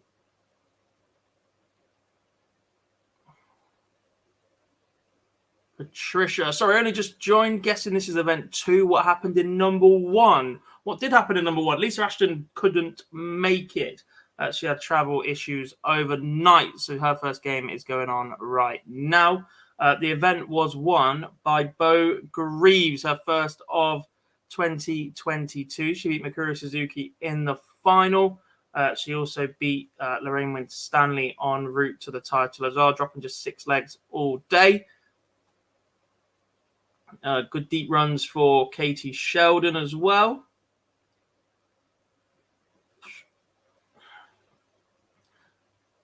And young Norwegian Iselin Howen making the semi-final as well.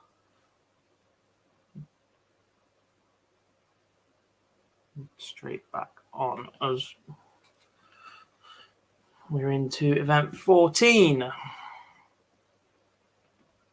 Where do we go next? Shall we drop in on the Lisa versus Lorraine game?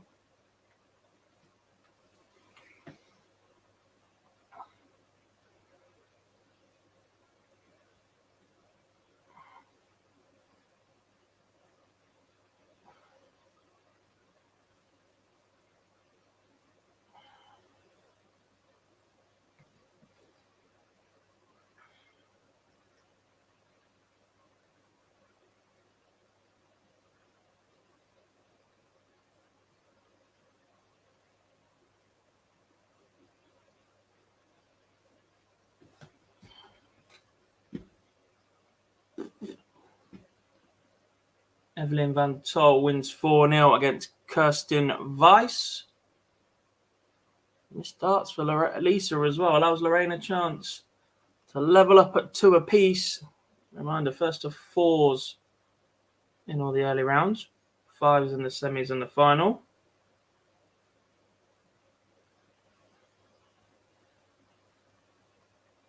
And Lorraine Hyde does level up at 2 apiece. There's a chance there for Lisa. Hyde still needs a break.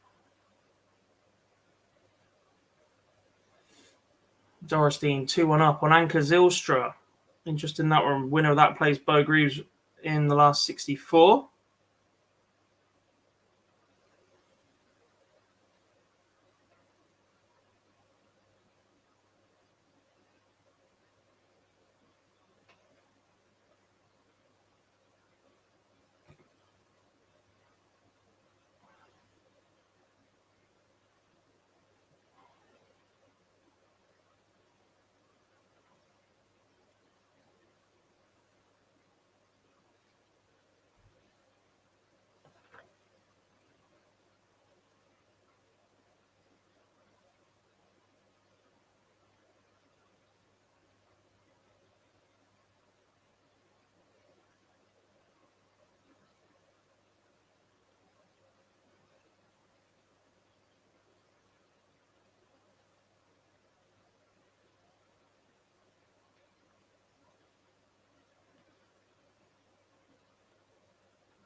Ooh.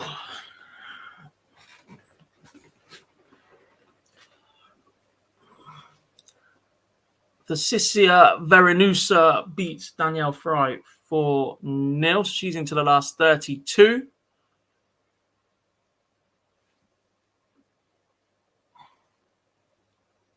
Kasumi Sato also over the line against Svenja Lehrer.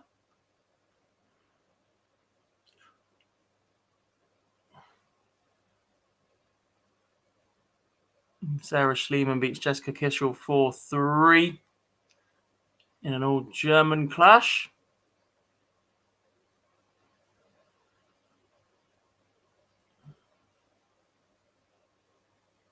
And it's great to see how many Germans are playing. I appreciate it is in Germany. This is the first time we've managed to get the World Women's Series abroad, obviously through COVID and then poor numbers last time around. So the fact we hit over the 64 mark, ended up with high 70s, was brilliant. Just hope this translates into the tour continuing to grow in size.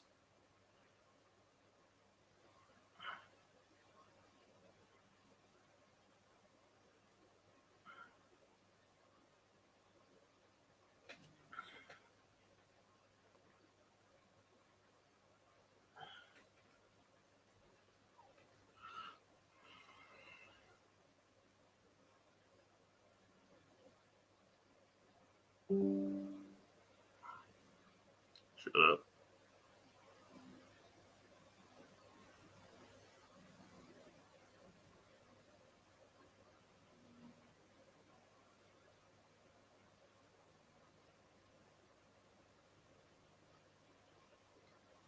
More double trouble for Lisa Ashton.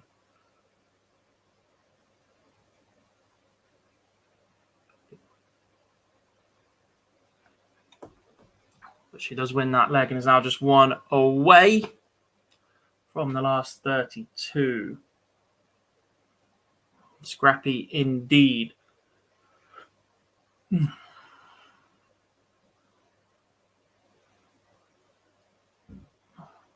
Zylstra gets one back against Dorestein, level again.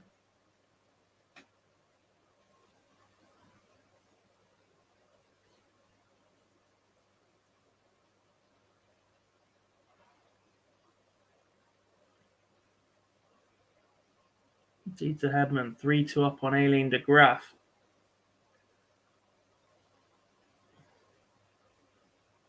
Horrible draw for both, as I've said already, but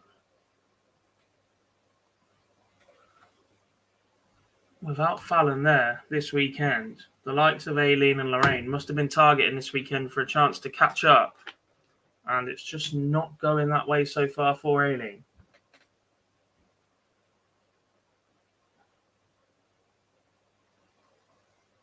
Unless she can turn this around. First to a finish. Bianca Langendorf beats Linda Rietbergen 4-1. That means we will not get an all Rietbergen match because they are on the same board.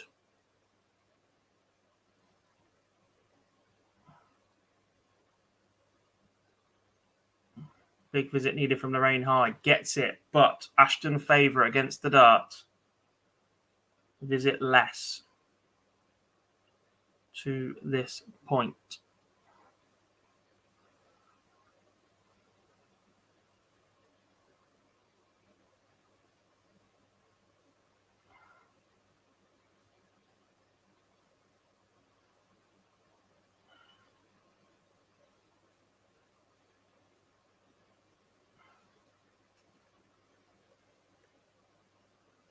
Has Lorraine missed the dart at the bullseye to level up at 3 apiece? We won't know. But Ashton has a chance to send the Scot packing. She does in 3 darts. Lisa Ashton moves into the last 32 as the number 1 on the order of merit. Gets her teeth stuck into the action today.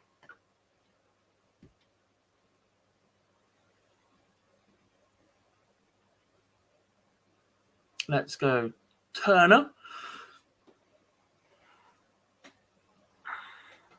We've also got Katie Sheldon and Laura Patton warming up.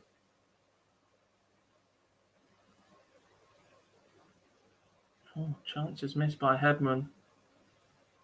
Oh, de Graaf. Big number. 47. She's hit the big 10.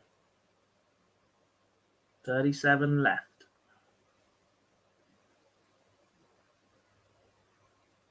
It's the 3, misses the 17 segment. And Dieter Hedman punishes her for it. Julie, 4-2 win for Dieter Hedman, knocking out Aileen de Graaf. Leonie Kamen has beaten Eran van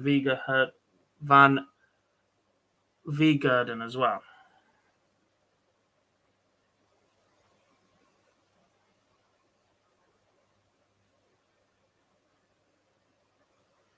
I'd had a chance there. She did indeed, Tommy. It wasn't taken. Deciding leg between Sharon Stratsma-Pull and Jitka Cicerova.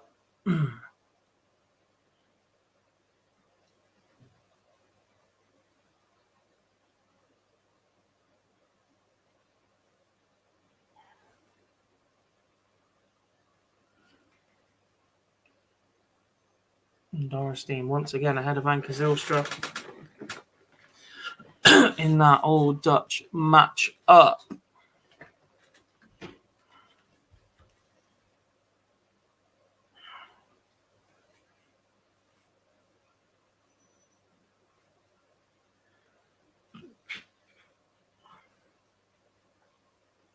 Cicerova beat Stratsma-Pull 4-3. Good comeback in that one.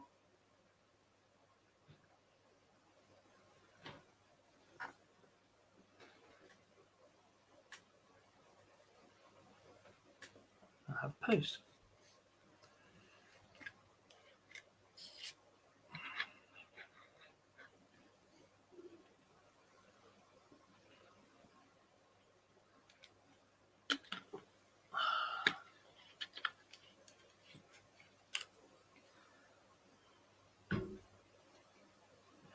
Pretty Manley getting underway then. Struggled in the first event. Vicky Pilgrim, Rhiannon Griffiths as well. Lorena Rietbergen against Daniela Dambeck. Quite impressive her action earlier on. Denise Nerenst, she was on the stream board earlier. She's on taking on Laura Turner.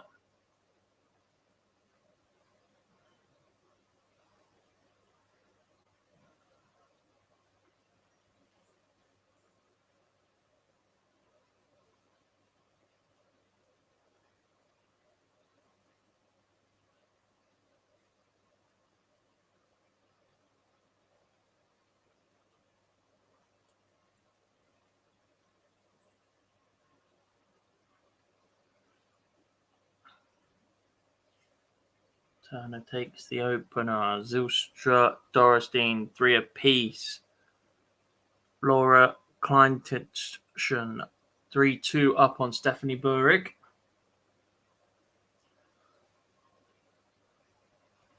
We get Katie Sheldon on the streamer board next as well. She'll take on Laura Patton.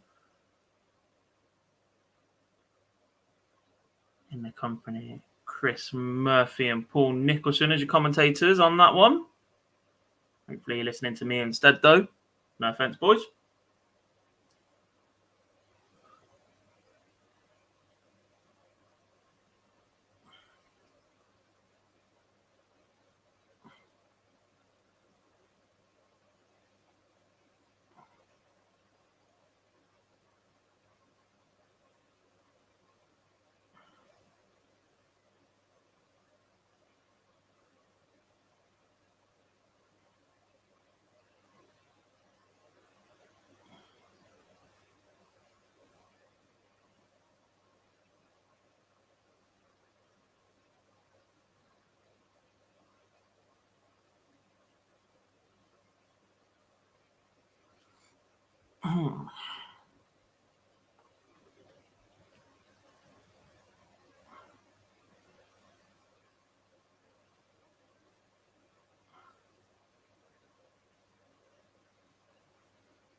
Is Laura Patton's shirt a homage to the old Newcastle kit?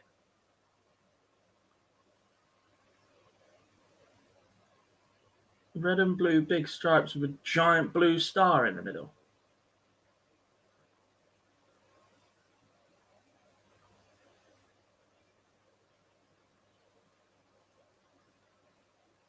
Interesting. What takeaway do I recommend you go for tonight? Depends where you are.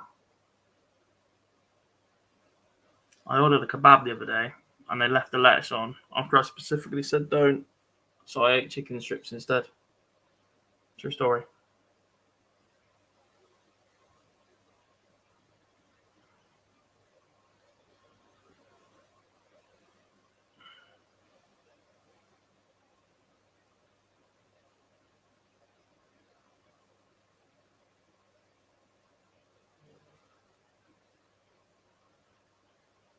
In the middle of nowhere.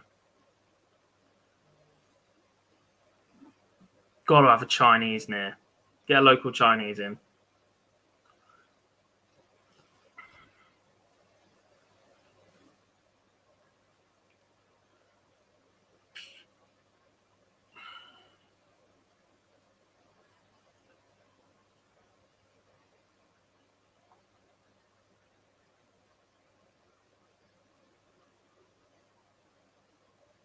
Not just a pretty face me. Fantastic takeaway recommender as well. Putting that on my Twitter bio.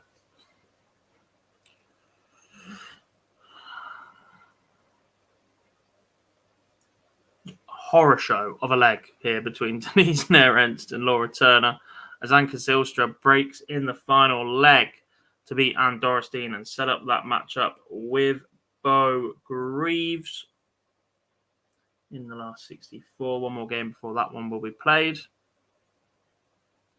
Tara Deemer's 2-1 up on Petra Zimmer. Turner finally over the line in leg number 2. Rhiannon Griffiths won the opener against Vicky Pilgrim. Lorena Rietbergen and Daniela Dambeck won apiece.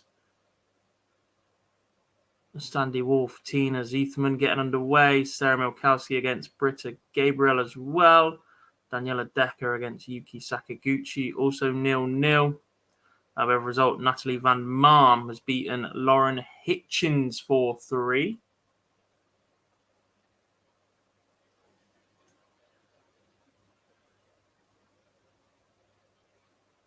Warming up, Jennifer Koenig against Sandra Spranger. And Tatiana Alish against Terry Francis Kidwell.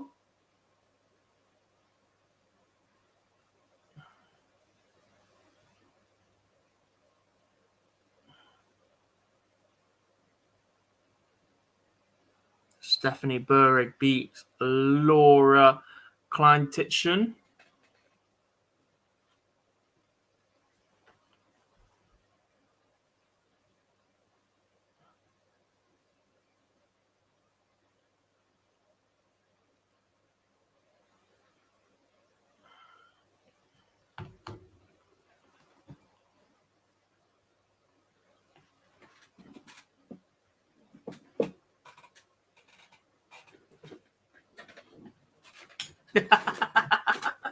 Sorry, John.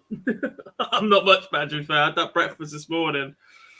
It's Tommy's fault. He keeps making me talk about takeaways.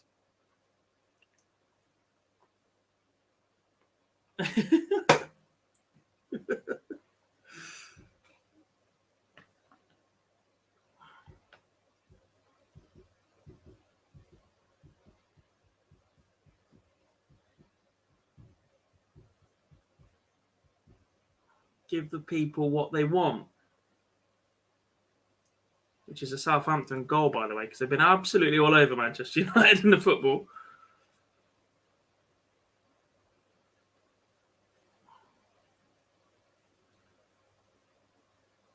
Via against Van der Velde. Is that in the Euro Tour qualifier, Joey?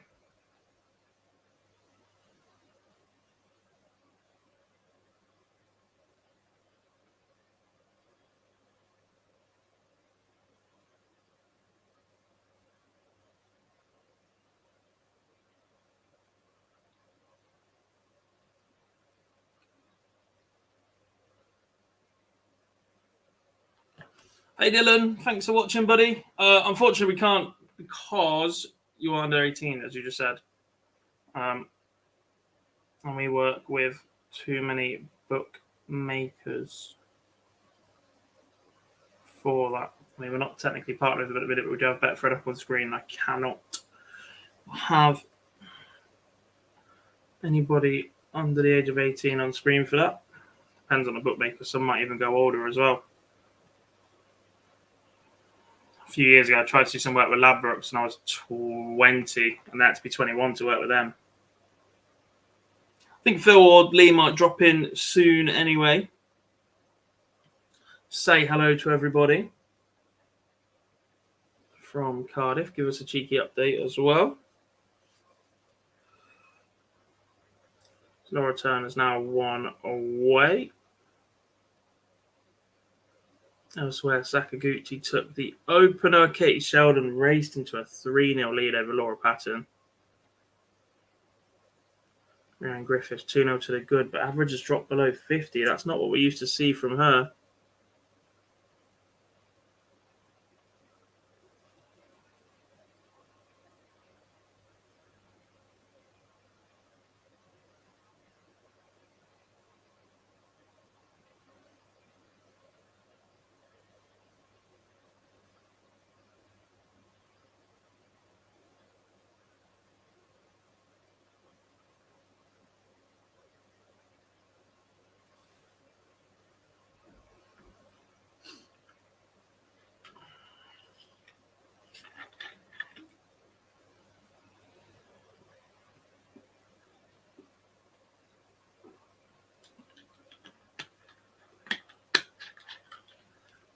And another one bites the dust. I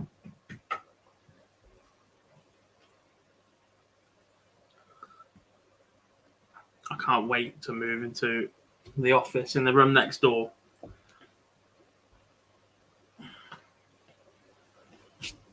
For the laziest of reasons in the world.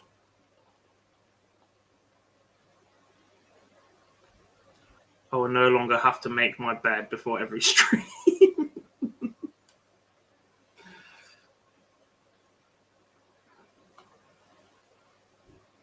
That's bad, isn't it? Real bad. Ugh.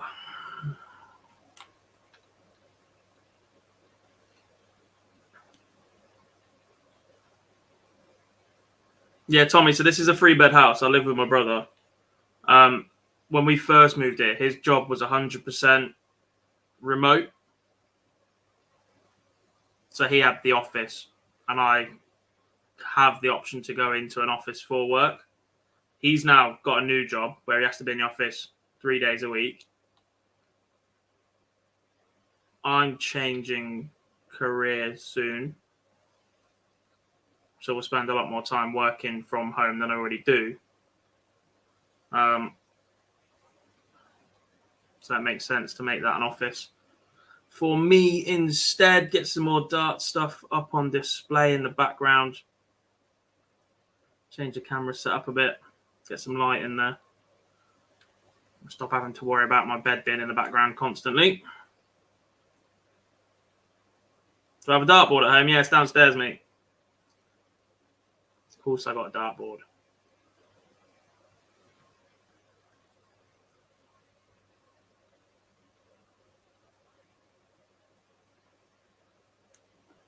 It's got a nice setup, to be honest.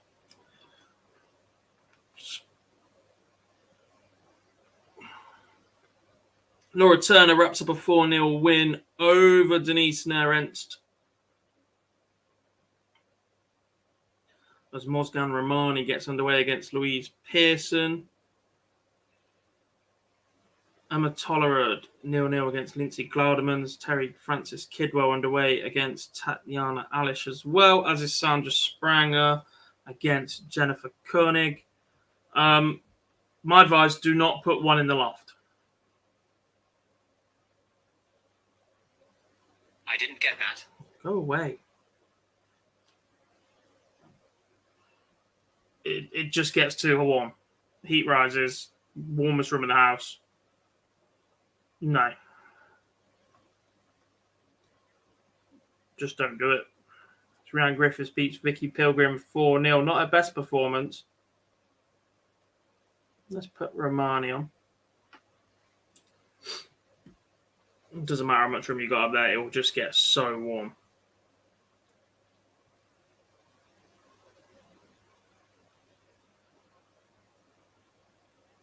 You might be all right through the winter, but the minute the summer hits again, you just won't want to spend any time up there whatsoever.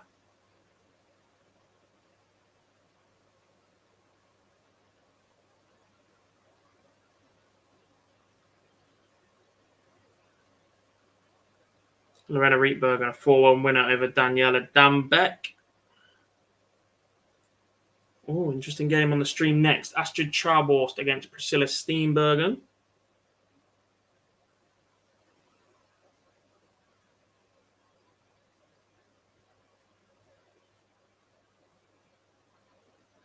It's not the only option you've got. Get rid of the wife.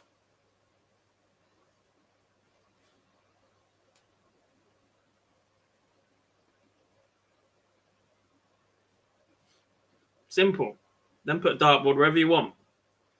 Why was Ashton not in event 13? So she had flight issues. Her flight last night was cancelled. So travelled very early from the UK today, but not in time to make the first event. It was a 10 a.m. start local time, 9 a.m. start UK time. So she's given herself that little bit of extra time. She's got the leeway in the order of merit. Just settle herself into the weekend. She's already beaten Lorraine Hyde this afternoon. Yeah, not ideal at all.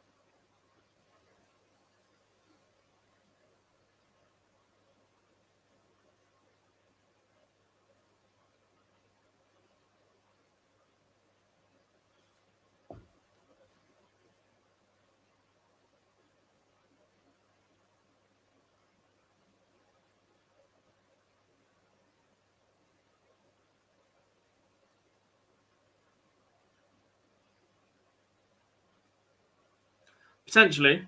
I know James Wade's got like a little cabin at the end of his garden that he's got as a practice area. I've seen people practice in garages and stuff, usually wherever you've got space, but just try and replicate environments that you're actually going to play in.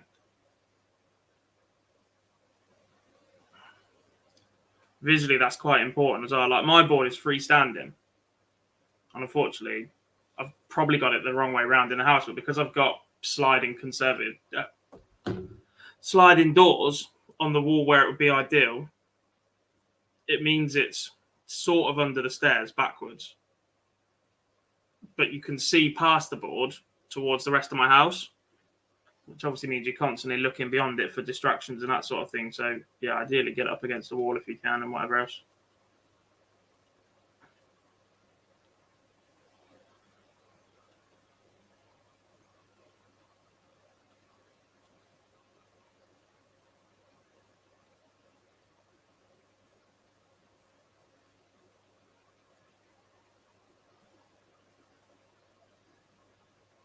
I do get wild jealous when I look at other people's setups, so.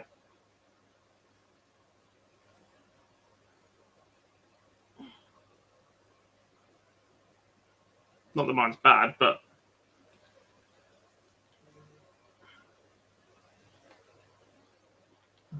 some of the rooms that people have got that they paint the walls that look like former World Championship sponsors and full-on raised ockies and TVs and all sorts. It just looks mint.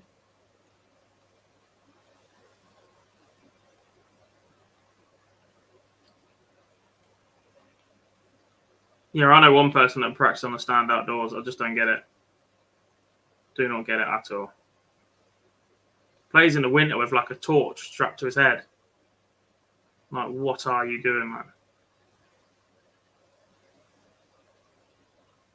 Got about 46 sets of darts. Brings them in a Tottenham boot bag. No, thank you. Yasmin Heinz beats Angelique Japp 4-3. Romani and Pearson now level at 1 apiece. Priscilla Steenbergen takes the opener against Astrid Trailburst. Really impressed with Priscilla.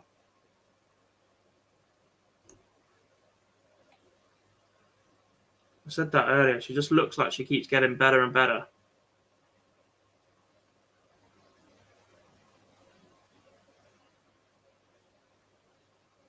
Her action's mint.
Try and tune back in again.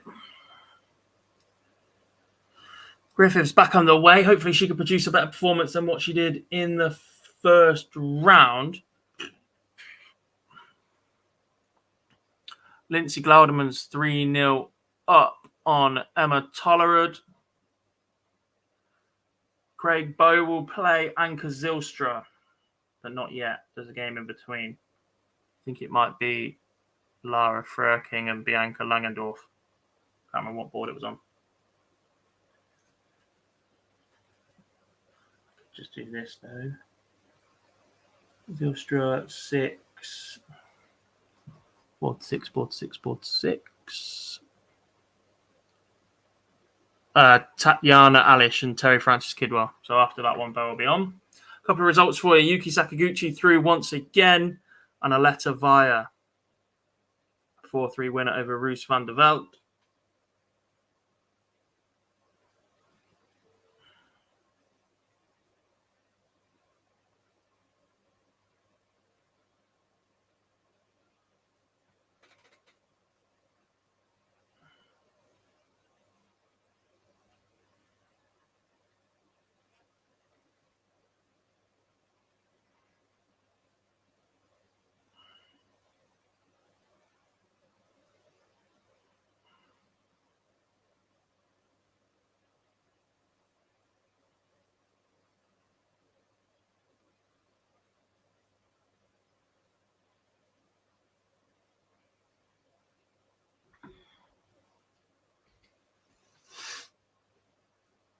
Steenbergen 3-0 up now. Averaging 81.98. Looks fantastic on the stream.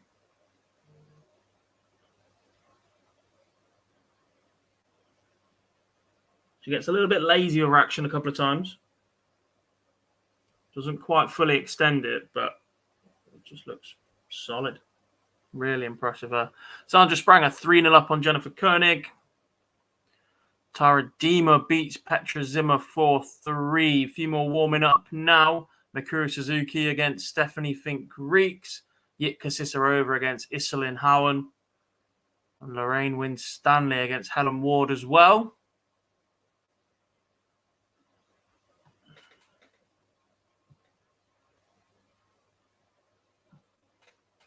Louise Pearson levels up 2 apiece with Mozgan Romani. Lindsay Glauderman has beaten Emma Tollerud.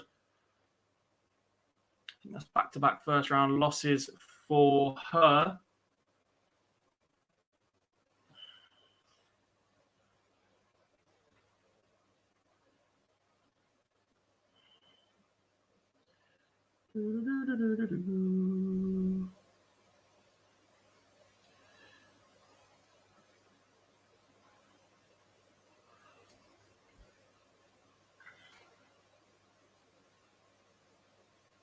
Much better first leg from Rhiannon Griffiths compared to her last time out. And Decker's gone quiet. How's he doing? Last time I seen his throw looked like he struggled to release that. Not seen or heard from him for a while, to be honest.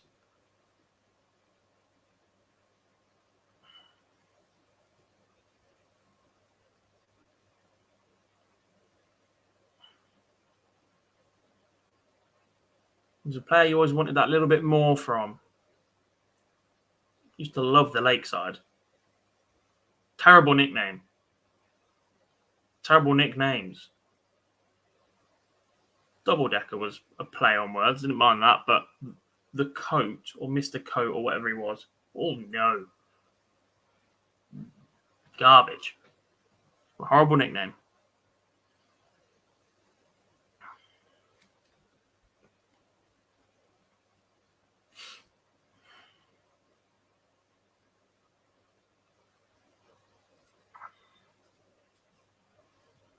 Priscilla Steenbergen wraps up a 4-0 win over Astrid Trauber. Last leg got a little bit scrappy at times.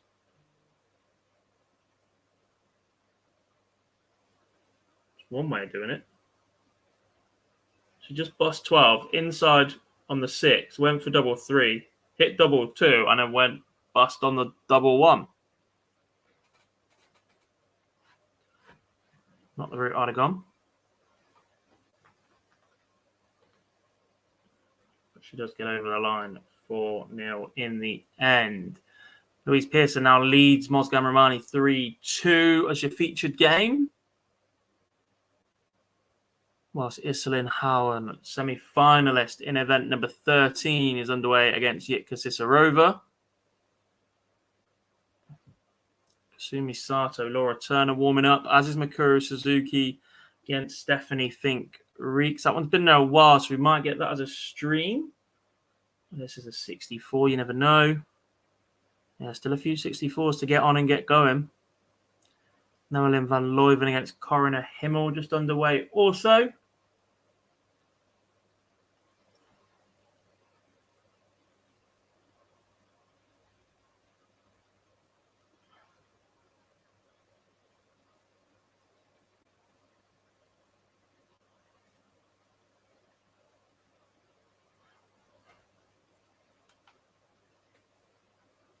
Yeah, great legs, I reckon. Multiple semi-finalists, I think, at least 3 times. But the game against Ashton at Worlds was weird because obviously Ashton come out the blocks flying with that first set, looked unbelievable. And then it seemed to just ruin both, to be honest. Lisa struggled to find that level again. Jan got back in the game, started to celebrate a bit passionately or loudly or rawly, and the crowd didn't take too nicely to it, if I remember. And I don't really remember seeing him much after that. Scoring was terrible at that point, but his finishing dug him out of trouble.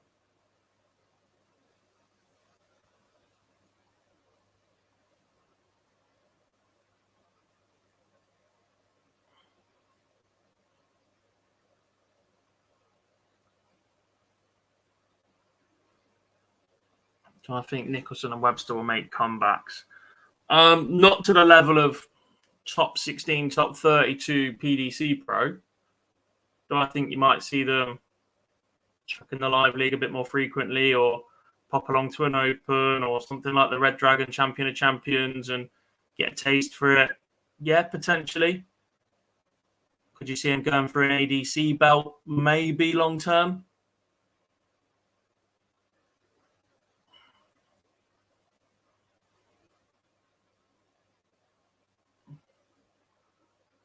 But I don't think you'll see them at top level. It's just cutthroat. And once you've been away from that lifestyle, constant on the road and whatever, like you said, they do really well out of commentary. I think we're going to see a bit of a shake-up in terms of major platform commentary teams very, very soon. Obviously, Rod Harrington retired today. Don't think Stuart Pike's got a lot of years left on TV in darts commentary. I think Dan Dawson is an absolute shoe-in for someone. I said it last week after Wollongong, wherever it is. Dan Dawson was awesome for the first two World Series events. And that he has to be an absolute shoe-in to get one of the big gigs very, very soon. I liked him on the World Cup coverage earlier in the year. He's been fantastic on the World Series all the way through. Still does the Euro Tour and whatever. The fact he can do both lead and second, he can work with pretty much anybody, which certainly helps, and adjust his style accordingly.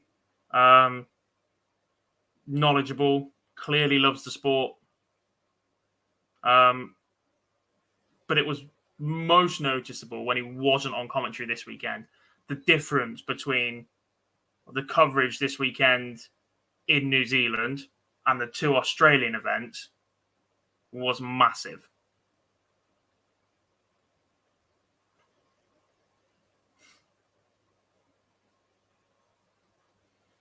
And I think that's the biggest compliment you can pay a commentator.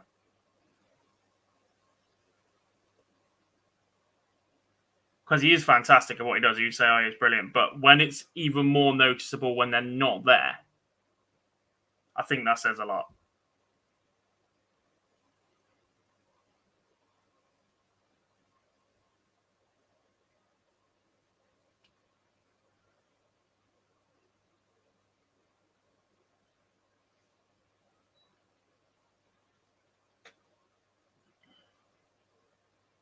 Kasumi Sato's action on stream is mustard.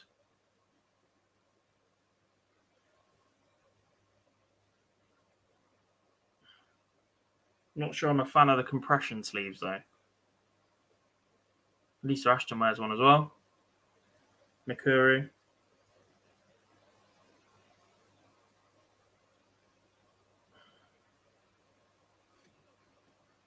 Might give it a go one day. You never know. I think got a lot of elbow pain, to be fair. Mikuru takes the opener against Stephanie Fink-Reeks. Not great leg, though. Sarah Schliemund takes the opener against Catherine Hanley. Yanani Yanakiraman just got underway against Evelyn Van Tol. 9-win Stanley 0-0. Helen Ward, that's underway now. Rhiannon Griffiths 3-0 up on Tharcisia Verenusa. As Louise Pearson does beat Mozgan Romani 4-3. What do we have warming up? Lisa Ashton against Sandy Wolf is warming up in the last 32. Rebecca Edwards, Wendy Reinstatler as well.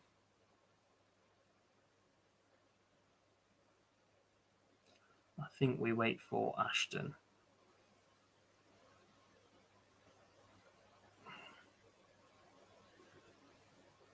Unless it's being held for stream. But I can't see why I'd be warming up at that point. I mean, just been put into a iPad already.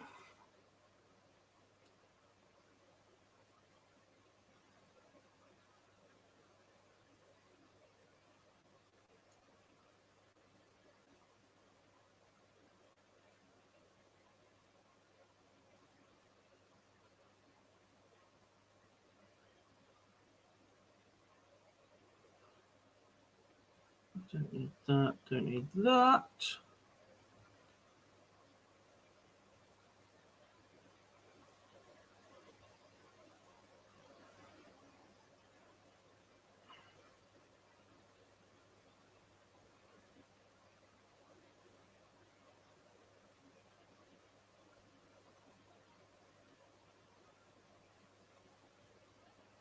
Rhiannon Griffiths 4-0 win in the end. Much better performance this time round than the last round where she averaged below the 60.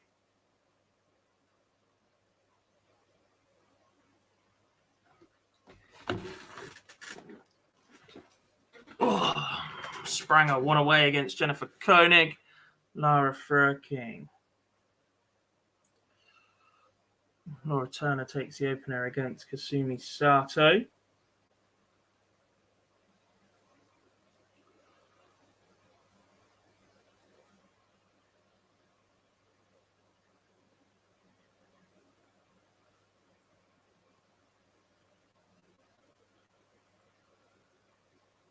Yeah.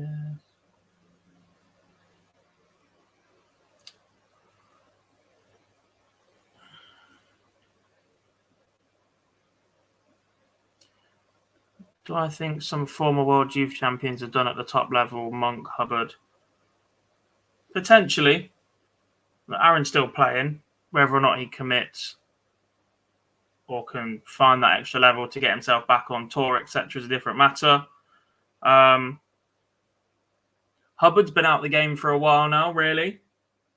But then I look at people like Sean McDonald, who took a significant break from the dart, was a talented youngster, back in again, found his love for the game in the last 18 months, and then was a record holder in the Live League with 14 straight wins, qualified for the WDF World Championships. So it's not impossible. Where's Bo? She's not playing yet, Steve. The game that she's following is still 2-2. Both players are averaging 40s. So I did say it'd be a bit of a wait for her. As Iselin Howen goes 3-0 up on Yitka Cicerova when Stanley takes the opener against Helen Ward. Evelyn Van Tol, the opener against Yanani Yanakiraman.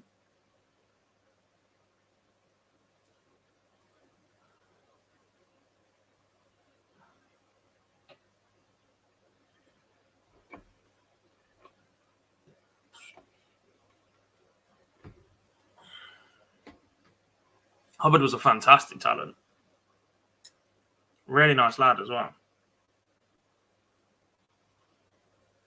But other priorities have got in his way.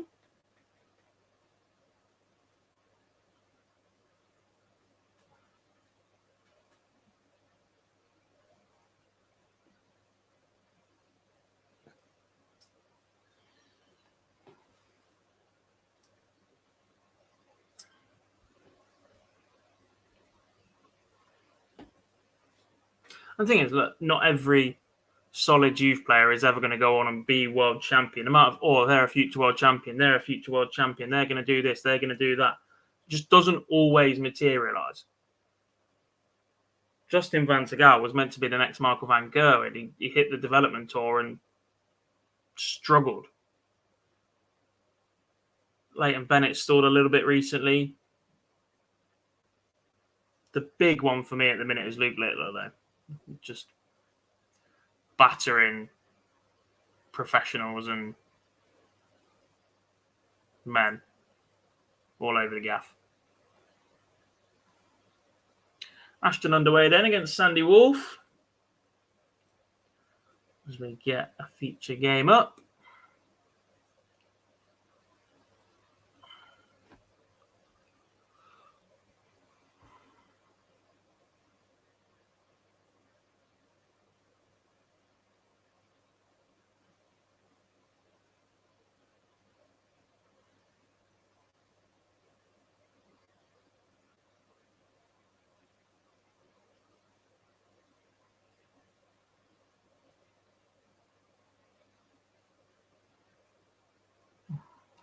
Spranger 4-2 winner over Jennifer Koenig.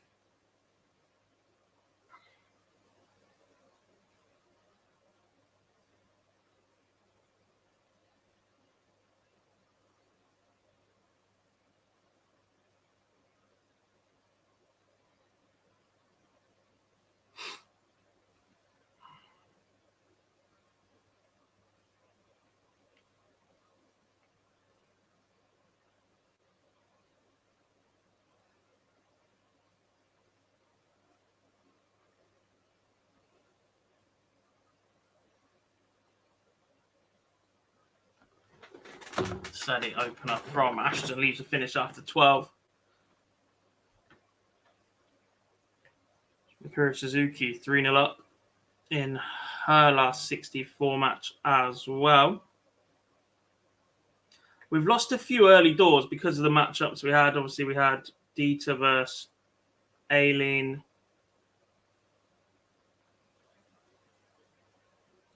But other than that, it looks like the more established names, the players we've seen have success in the past, look to be making their way through tough matches at the minute.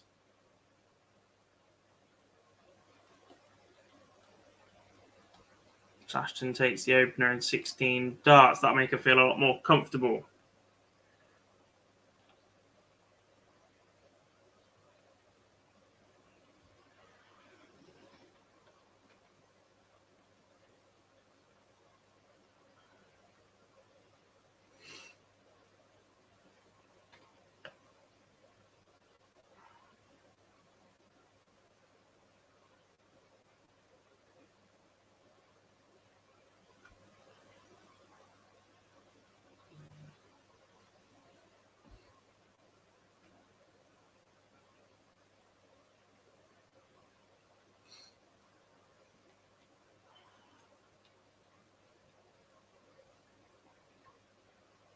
Iselin Howen 3-1 up now on Yitka Cicerova.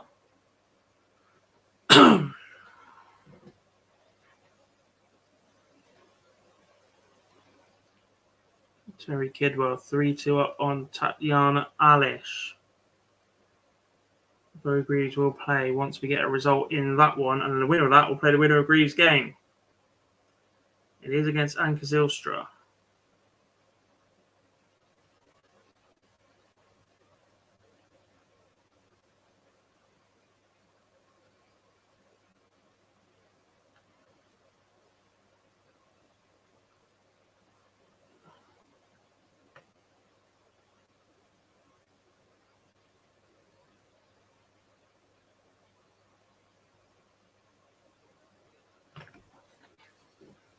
Potentially, I'm not sure about Pallet's action. It just seems to stall in the wrong place, and then the extension can just go wrong for me. Back-to-back results. Mikuru 4-0 winner over Fink Reeks, and Lara Frerkin a 40 winner over Bianca Langendorf.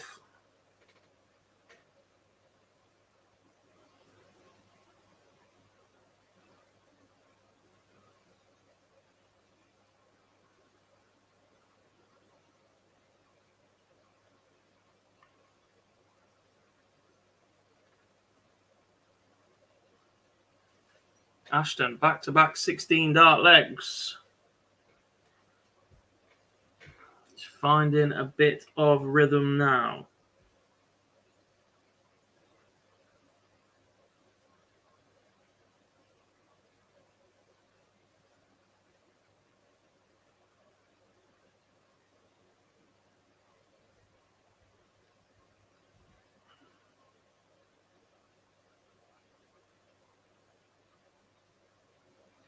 Double trouble all over the place in the Sato turn again.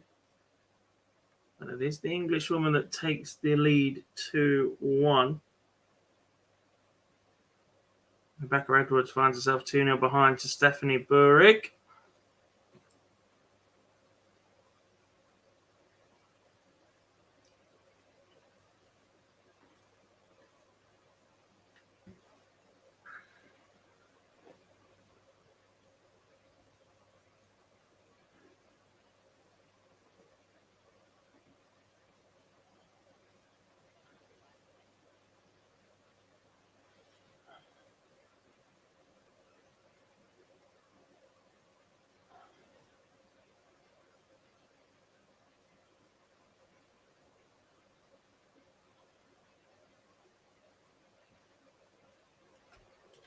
I wish music wasn't copyrighted. I'd definitely be banging out some Spotify while streaming.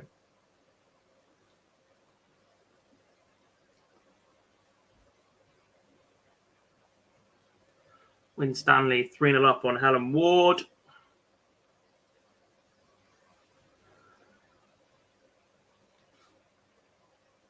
Ashton can't hit a third 16 dart leg in a row, but leaves 1-2-6 after 15.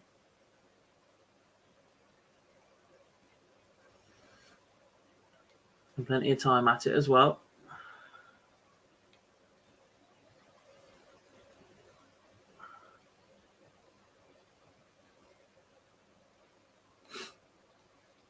Opted for the ball, missed the ball, and leaves 25.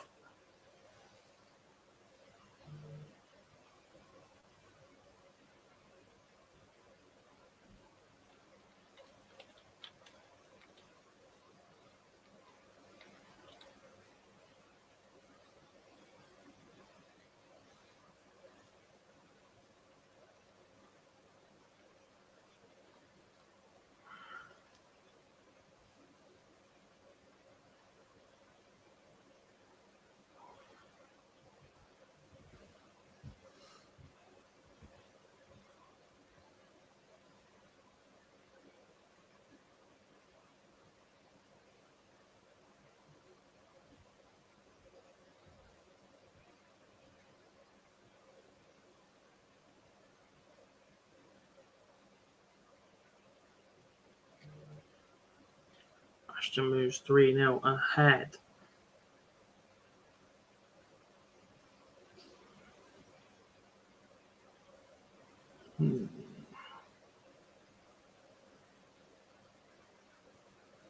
Mikuru Suzuki warming up.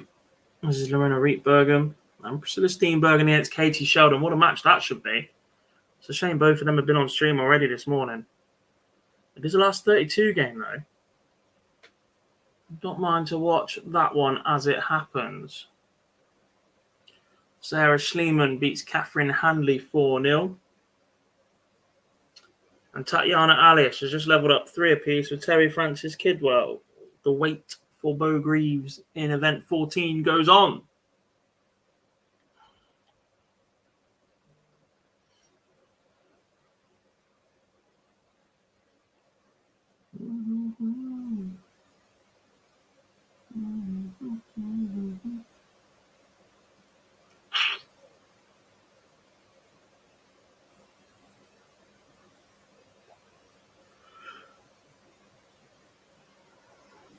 I'd guess so, Patricia. If you've got PDC TV throughout the summer, then yeah, it's on stream 2 at the minute because the World Series is on stream 1.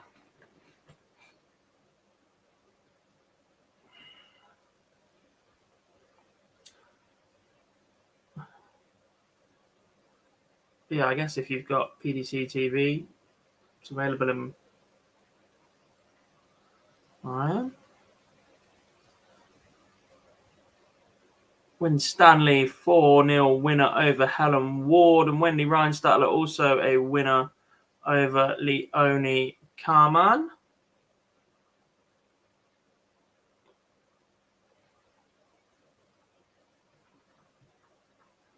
Noelin van Leuven taking the first leg against Tara Dima. Steenberg and Sheldon's underway, so it's not going to be held for a stream.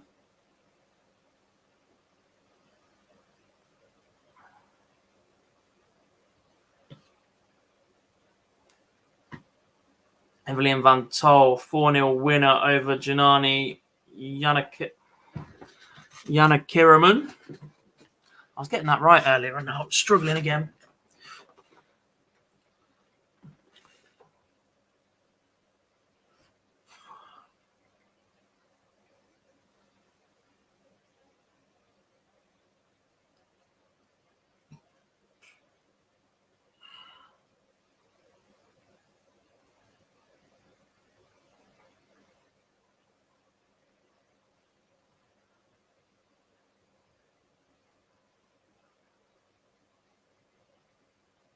Turn around for Win Stanley. Issue is we've got some 32 games warming up and we've got some 64 games that haven't even been prepared to be started yet.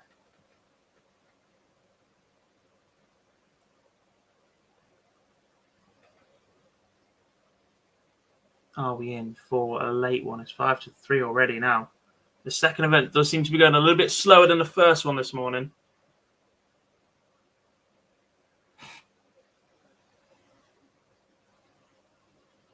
wonder if it'll just burst into life soon.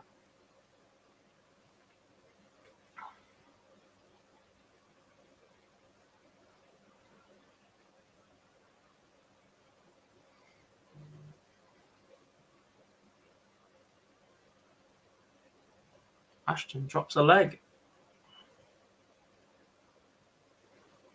to Sandy Wolf.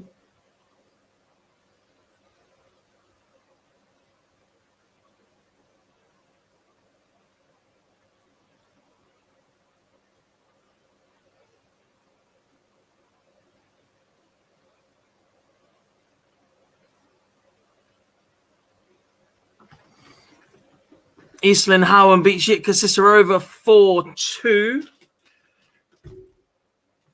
A nice result for her. I don't know if you managed to put that on like that. What a bunch of muggles. Katie Sheldon takes the opener against Steenbergen. Rietbergen does the same against Laura Frerking. Sorry.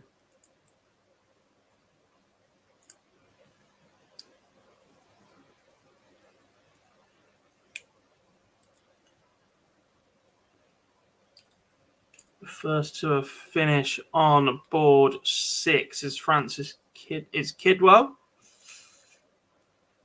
She leaves 43. Alice is back on 197. So the end could be in sight for this one.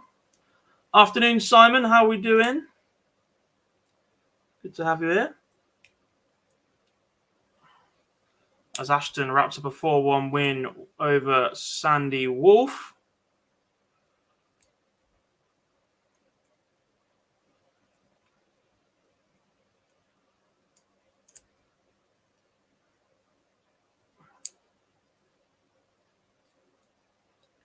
Shall we go Sheldon Steenbergen for the feature then? I'm desperate for Liverpool win today, Simon. Much needed win. On the upside, and I don't want to jinx us or say anything daft, but as terrible as we've been, we drop points at home. We don't lose at home.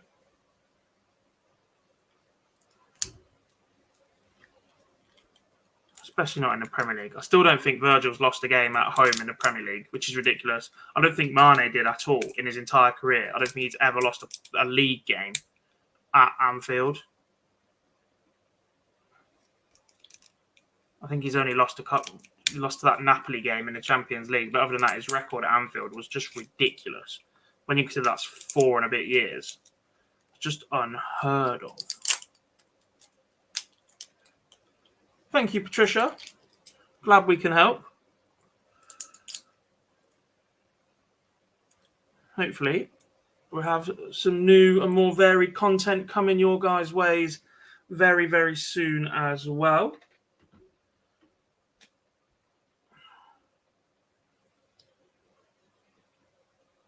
When I move into the office, we've also got somewhere for all 3 of us to potentially film together in the near future for Monday night live lounges and such.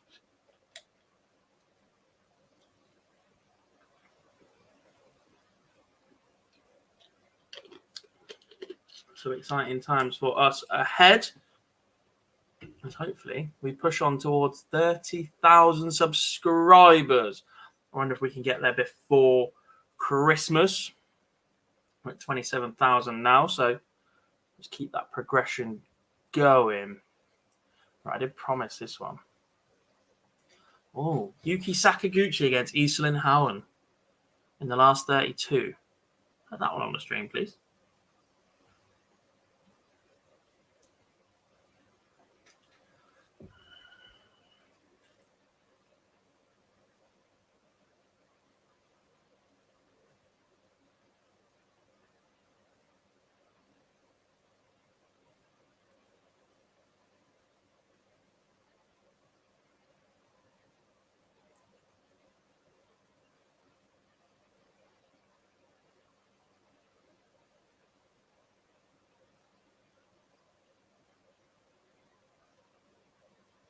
There is a live lounge on Monday, but I will not be on it. It will be Lee, PB, hopefully one of the team. Push it out to those guys very, very soon. As we do get a result, Terry Francis Kidwell beats Tatiana Alish. Next up, we will see Bo Greaves make her assault on event 14.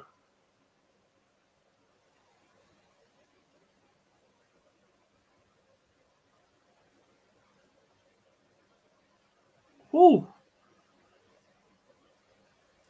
We do get Eastlyn Howen against Yuki Sakaguchi.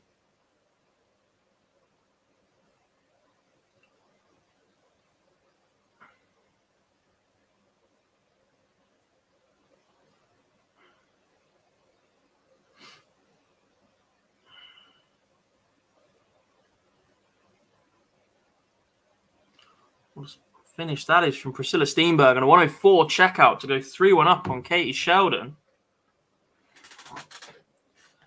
This is terrible. What have you got for me? Ta-da.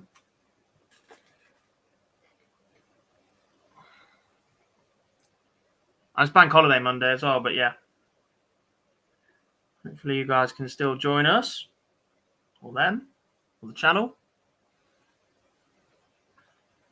Don't forget tonight, a live league finals night. Interesting lineup in that one, including Neil Duff, Jamie Lewis, Robert Thornton.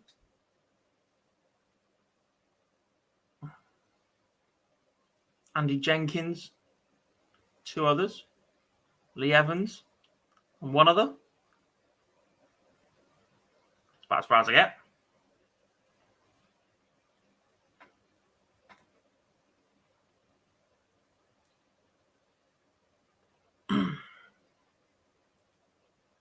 Chrissy Manley takes the opener against Sarah Schliemann. Sorry. Sheldon has responded in pretty fine fashion here. Left 56 after 15, so should get it back to 3-2.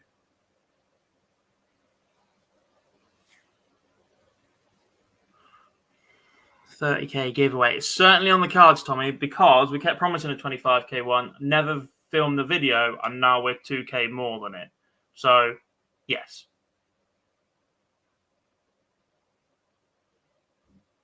I will promise that. Because Philip is useless. Don't tell him I said that.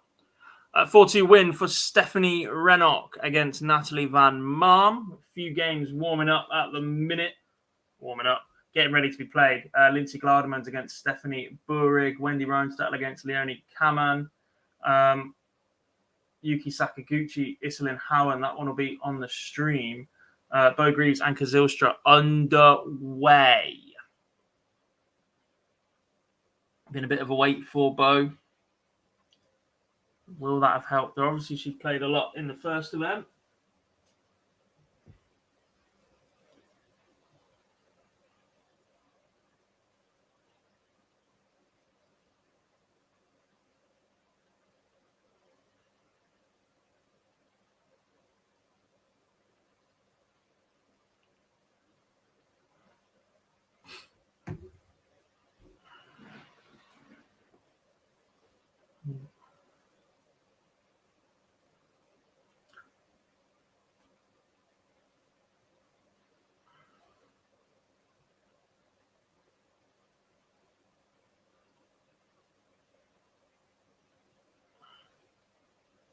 Oh, Simon, don't spoil. I may or may not have a Fire Stick with selected services that can come on that, and it definitely hasn't happened on my screen yet.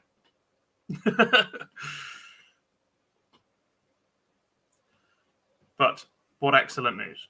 Please be Mohamed Salah with an assist from Trent. My fantasy team is in desperate need of that. Oh, Diaz. I say, oh, that's 2-2. Good. Need to start scoring goals. Sheldon handed an opportunity then to level up against Steenberg, and she would have the darts in the decider.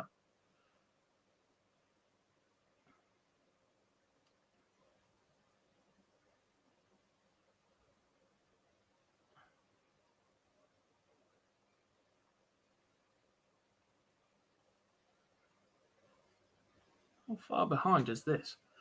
Ridiculous. And it does go all the way. Sheldon with the darts in the decider then. The opportunity to progress once more. Really good contest, this one, though. Mikuru Suzuki 1-0 up on Yasmin Heights. Chrissy Manley 1-0 up also. We are now watching the warm-up darts of Iselin Howen and Yuki Sakaguchi. Good header. Palace haven't scored. Go on.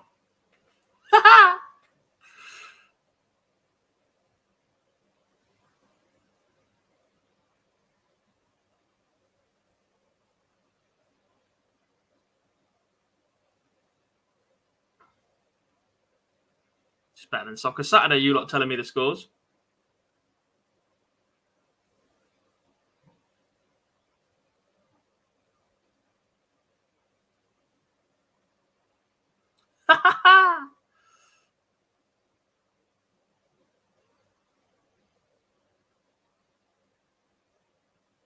Fantastic. What a start.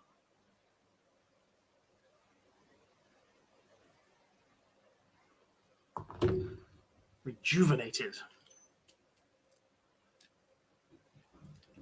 We're about to get a visitor.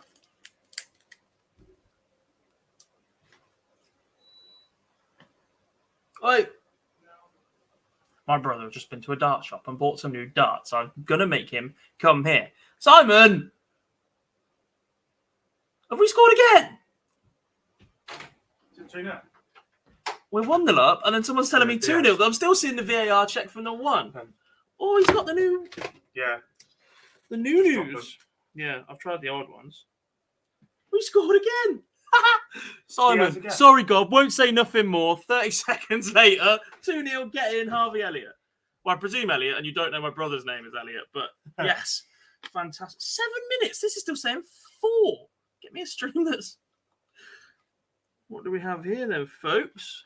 Did you bring your flights in? What have you got? Just click. plain black click ones, yeah.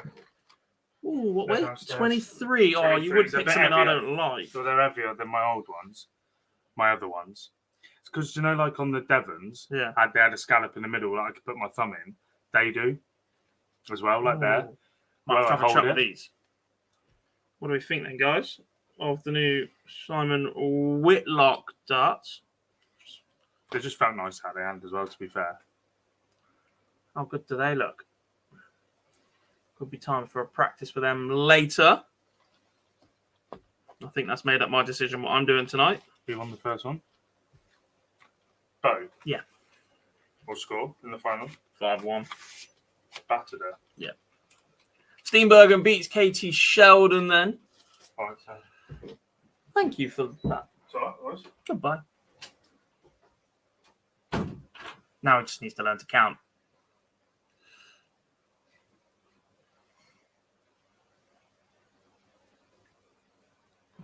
Let's whack Bo on.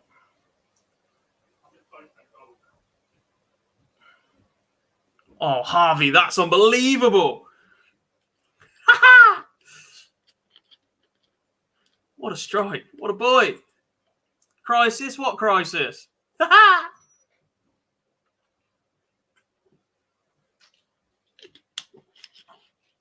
Bo moves 2-0 in front.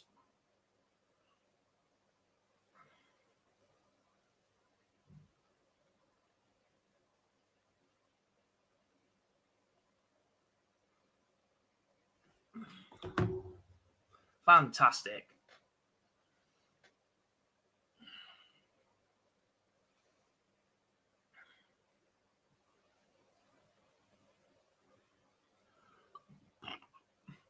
Wendy Ryan Statler's 2-0 to the good against Britta Gabriel. Mikuru Suzuki took the opener against Yasmin Heinz. I'm pretty sure I would have said that.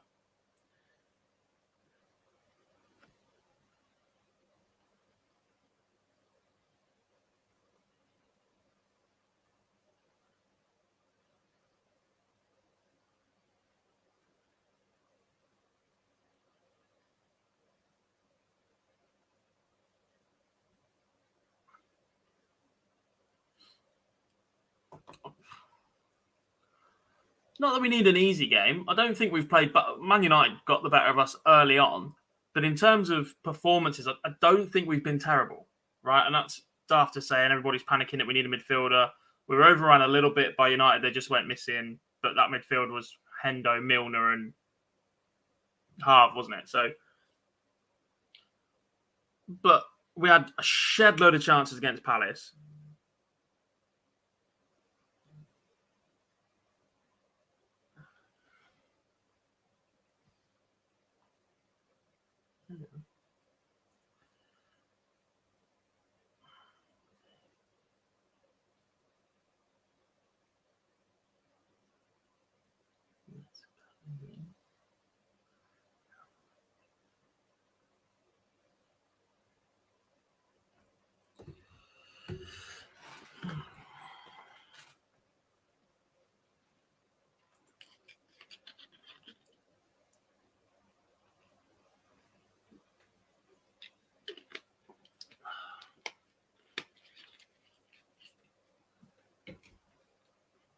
Three 0 Bow, 78 average.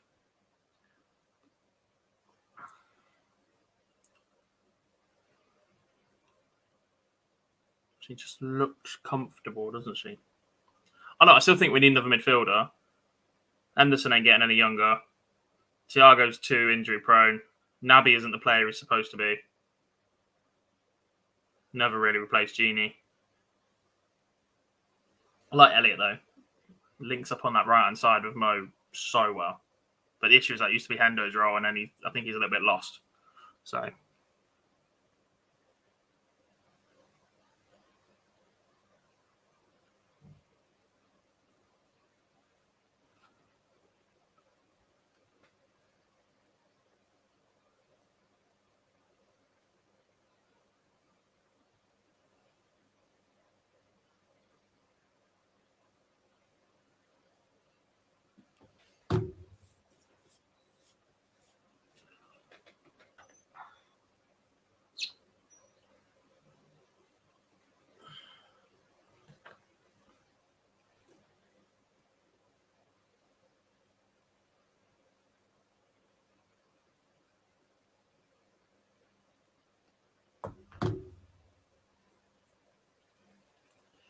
Get Tielemans for Leicester for 30 mil. Yeah, look, last minute we might swipe him, I think. Certainly in the conversation. I genuinely think Haaland messed things up for us, otherwise Bellingham would already be a Liverpool player. But see how that one goes. Great to see Bo playing in this weekend. Completely agree. Look, and it's a shame that Lisa's struggled, couldn't get her to first thing this morning. Fallon's not there, and just the sheer number of players 9th to 20th in the world order of merit that aren't there is a little bit disappointing. When this is, look, if we get this number of international players travel to the UK for the next block and basically combine both, when we have near 128 players, certainly nearer to 100 when you look at all the players that are absent, and then those field and that draw that you're going to get, looking forward to that massively.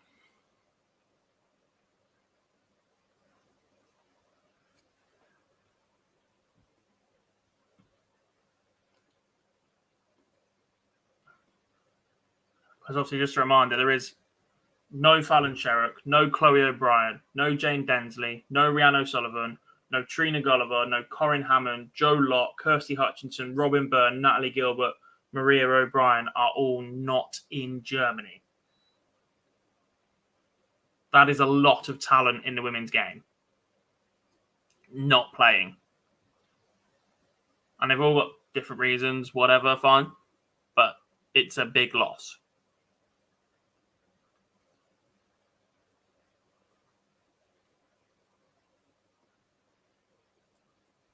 Let's watch this one.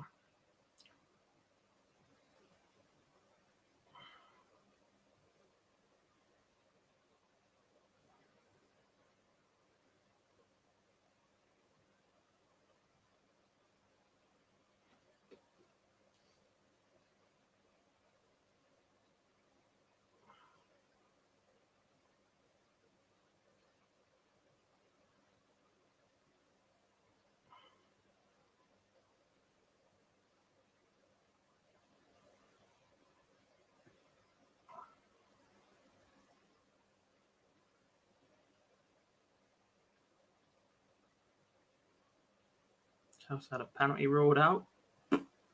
Shame.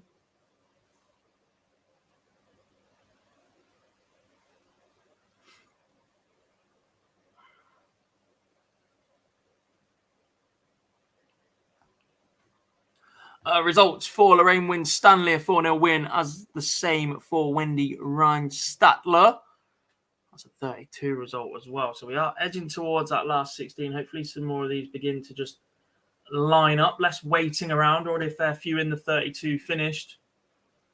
Turner versus Griffiths is the last 16 game. 2, 3, 4, 5, 6, 7, 8, 9. Just over halfway through then. 10, 11, 12, 13, 14, 15, 16. Bow versus Terry Francis Kidwell, the last 32 game to get underway. When it does start in a few moments' time. Should be good for that one. Rangers versus Liverpool, thoughts? I would have preferred Celtic. Yeah.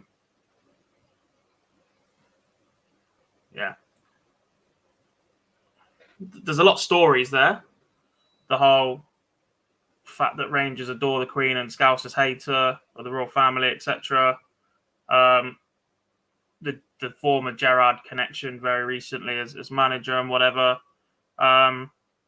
Just a bit gutted, really. I like Rangers. You know how everyone likes one or the other.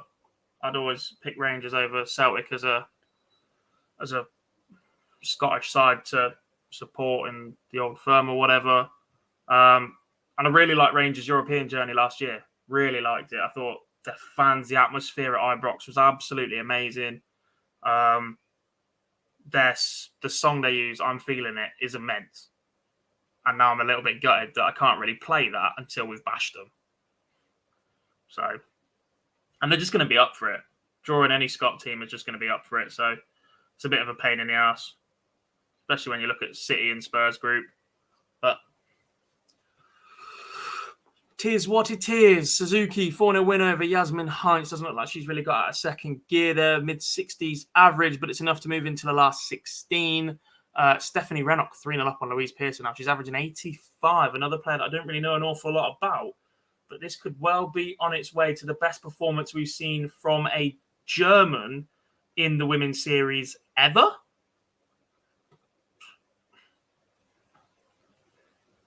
I don't think that would be too bold to say, average-wise. I'm feeling it as a darts walk-on song would be immense. I tell you who it would suit if they get it at the right part of the song. Cameron Menzies, because he's a big Rangers fan, I think. Oh, how's he missed that?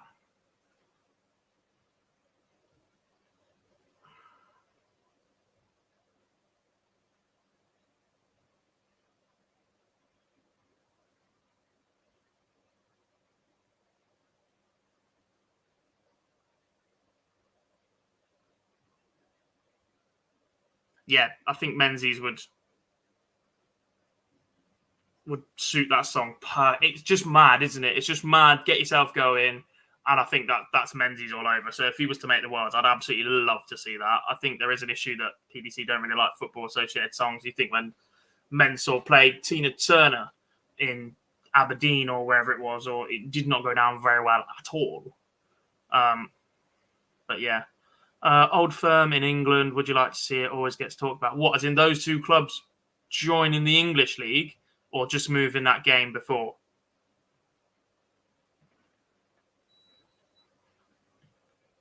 Just moving that game to England, I don't see the point. It's their match, let them play it. Yuki Sakaguchi beats Iselin Howard 4-0 on the stream. 76 average from her.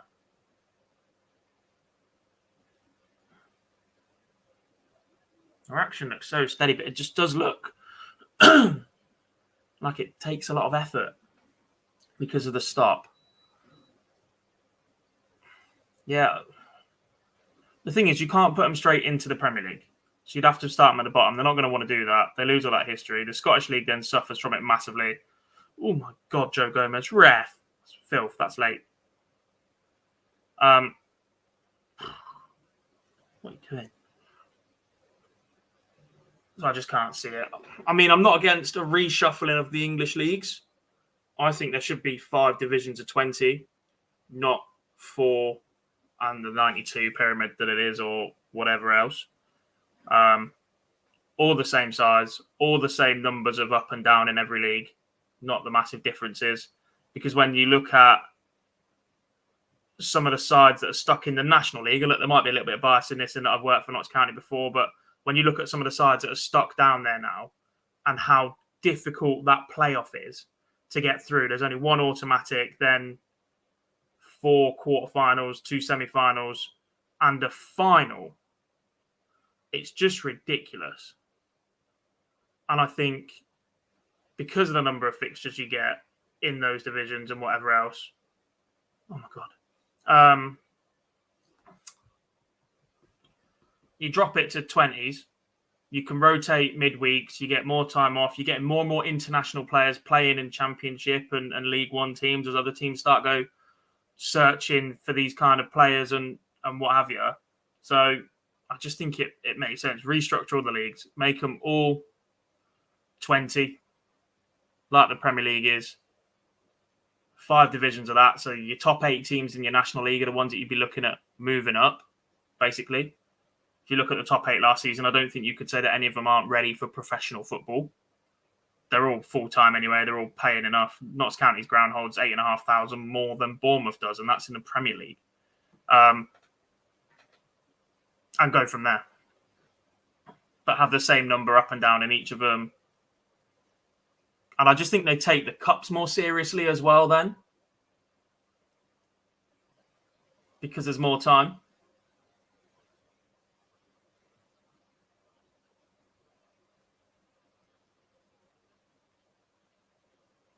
But that's just my thoughts. Yeah, Wrexham holds a fair few.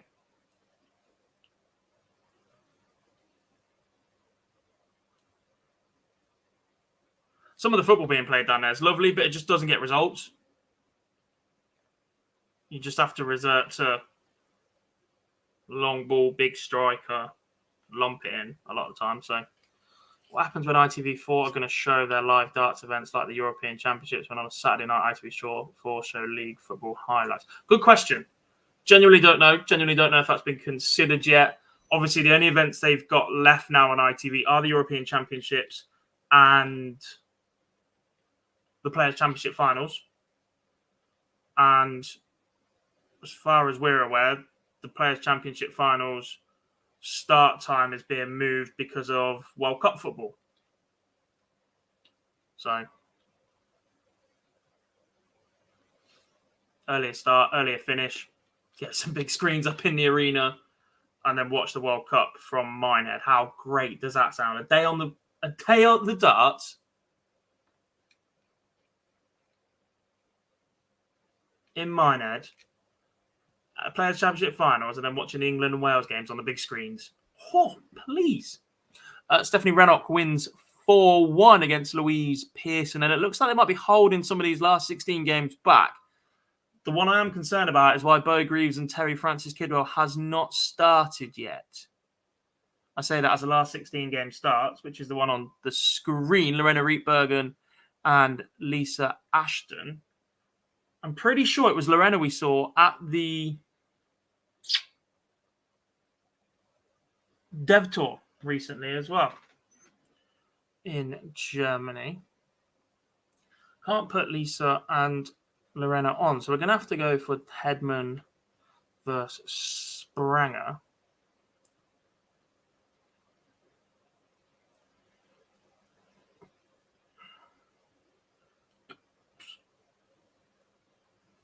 Before anyone says there was no Welsh league when the Welsh teams are part of English football.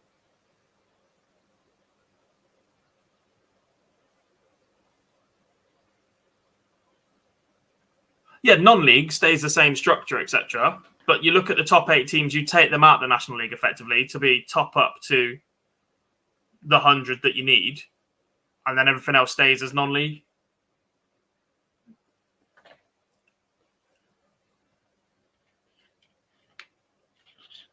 But you'd have 5 professional divisions instead of 4. Because obviously you'd be moving teams around anyway. So your championship would be 4 teams less.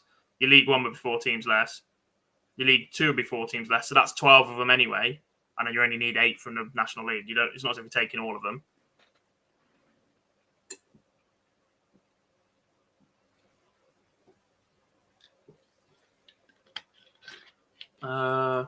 Second, third. 7th.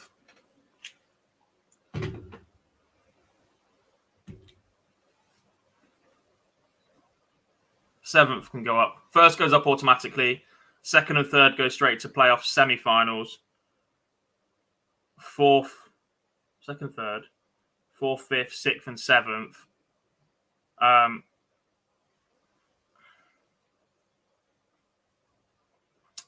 4th, 5th, 6th, 7th play playoff quarterfinals. Then the winner of those play the semi-finalists, and then you have a playoff final. So yeah, you can play 3 playoff games.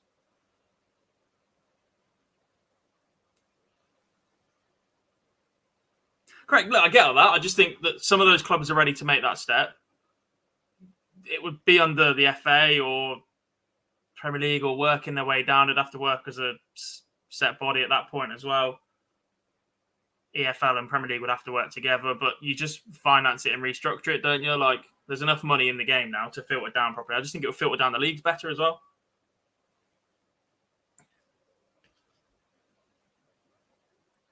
Everton has scored.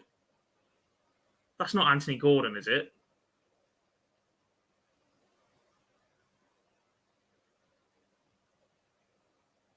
It is.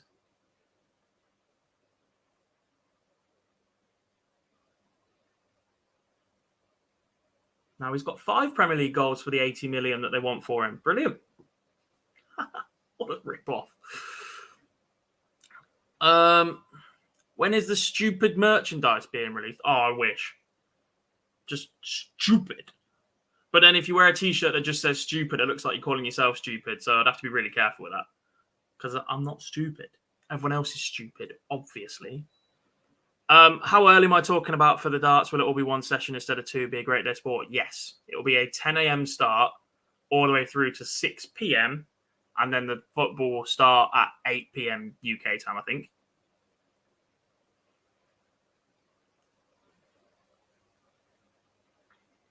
I believe. Ashton 1-0 up on Rietbergen on the stream then. Darts for 2-0 as well. Not gone. Lorraine Winstanley taking on Yuki Sakaguchi in the last 16. That should be a really good tussle the way that they've both played so far today. Mikuru Suzuki 1-0 up on Wendy Ryan Statler. 16 dart leg for her. Laura Turner against Rhiannon Griffiths as well. These are some tasty matchups we're seeing now. Bo Greaves takes the opener, I think, in 17 against Terry Francis Kidwell. Peter Hedman 2-1 up on Sandra Spranger. And Lindsay Glaudman's just 1 away against Stephanie Burig in the last 32. Just 3 last 32 games going on at the minute. And a lot of the last 16 are underway now as well.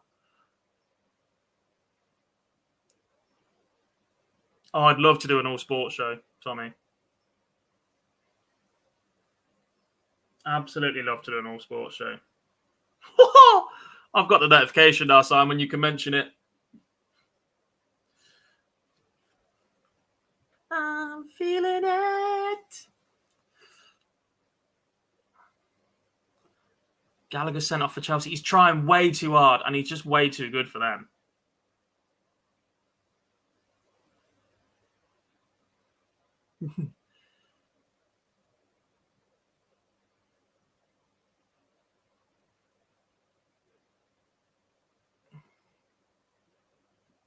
Yeah, sports show. Look, I love cricket, F1, cheeky bit of the boxing between us. Honestly, when there's a fight night on, our WhatsApp group for OD goes absolutely mad. And some of the boys really know their stuff as well. I don't profess to be any sort of boxing expert.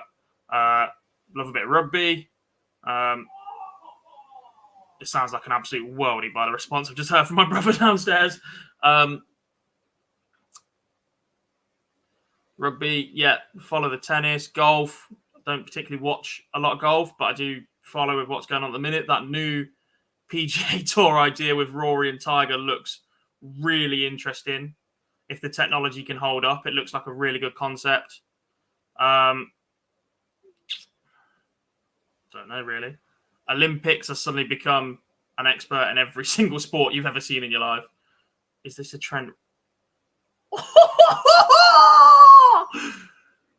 Wow. Yeah, big snooker fan. Was at the Crucible earlier this year. Been to the Masters a couple of times as well. Obviously, darts. American sports as well. I spend a lot of time staying up late at night watching American sports. Ice hockey's back in the UK this weekend. In fact, Panthers have got friendly at 7 tonight. I don't have a ticket yet, but I'm very, very tempted to pop along to watch that one. Trent Alexander-Arnold, by the way, that is glorious. Yeah. I don't really know what else there is, but I'd probably watch it.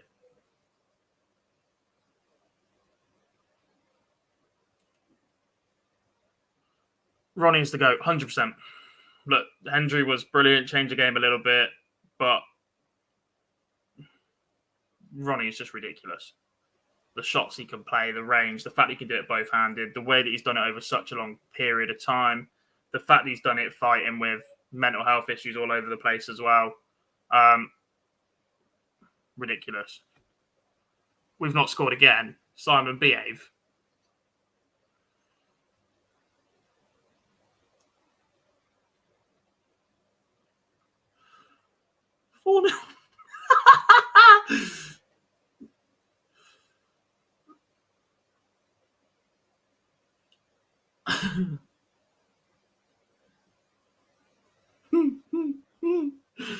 Do I have to do the rest of the dart show? Can I just go and watch the football?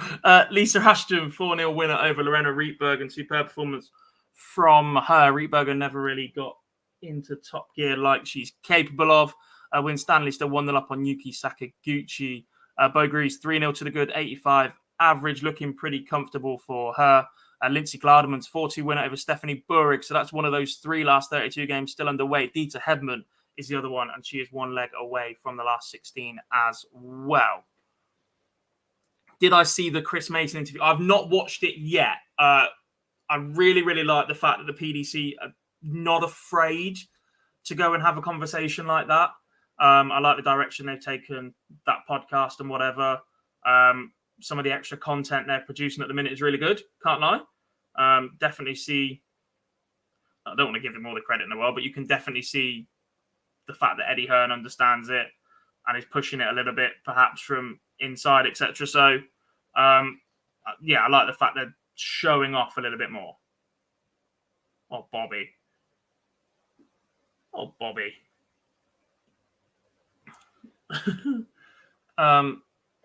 We're back. So, yeah. I haven't watched the Mason interview yet, but like I said, it's good that, look, when they're leading with the line about Chris spending time in prison, it's not something the PDC would have touched in the last couple of years because they've been obsessed with having that clean, non-smoking, non-drinking approach. And the thing is, things happened. History happened. And I do need to sit down and watch that one. I've got a lot of time for Chris. So, yeah, I am intrigued as to how they handle it as well. Because for those sort of interviews as well, I think the interviewer is just as important as well. The way that they can pace the interview, phrase certain questions, push when needed to, lean off without being too aggressive, putting people on the back foot, etc. So, yeah, I think the fact that Dan did that one as well looks pretty solid.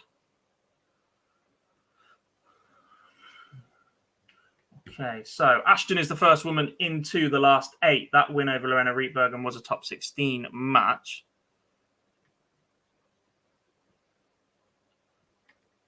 That was also a win for Bo Greaves 4-0. So she will now play Evelyn Van Tol, I think, in the last 16.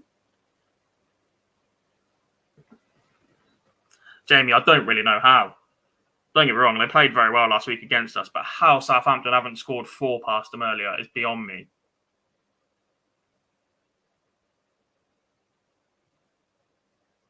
Ridiculous.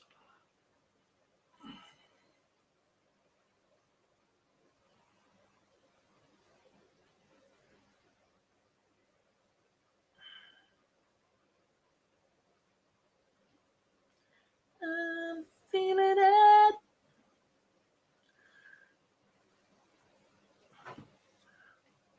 Oh.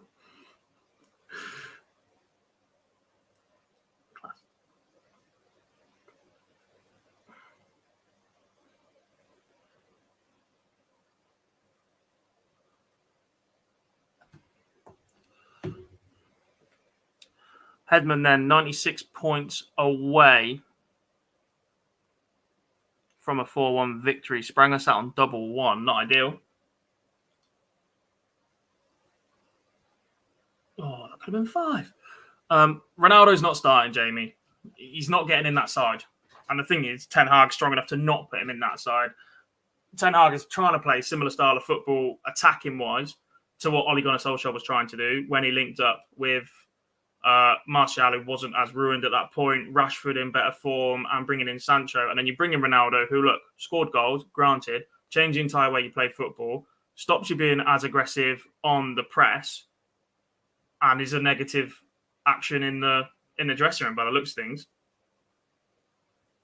So the sooner you get rid of him, the better. Look, fantastic footballer, one of the best ever, comfortably. Goal scoring record speaks for itself, but you can't just pick a player up, put him in a team and go, make it work. Just the chemistry isn't there, the style of football isn't there, and he's too old to be doing the pressing work that you need to do in the Premier League.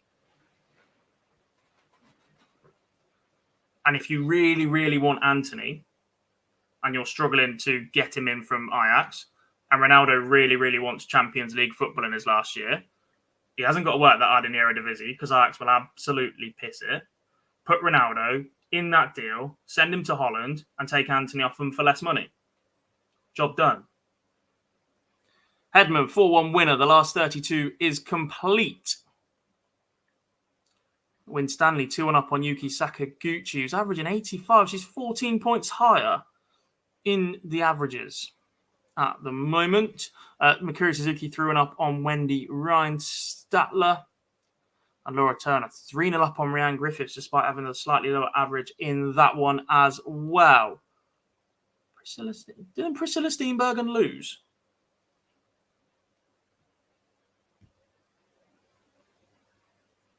She did not. She beat Katie Sheldon 4-3.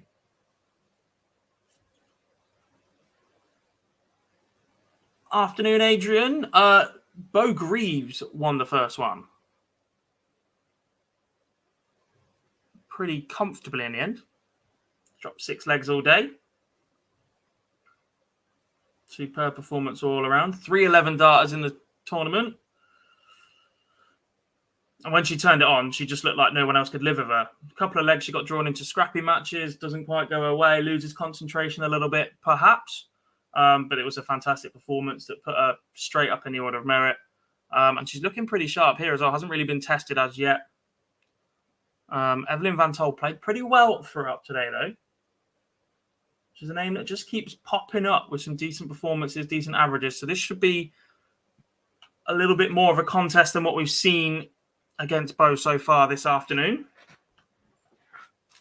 But all eyes on that last 8, most likely. Lisa already there, where she will play the winner of Lorraine Winstanley and Yuki Sakaguchi.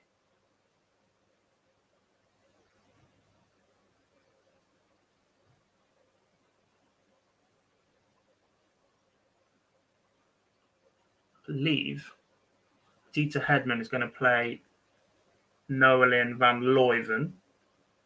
And the winner of that will play the winner of Bo Greaves and Evelyn Van Tol. So we've potentially got a Dieter versus Bo matchup in the last 8.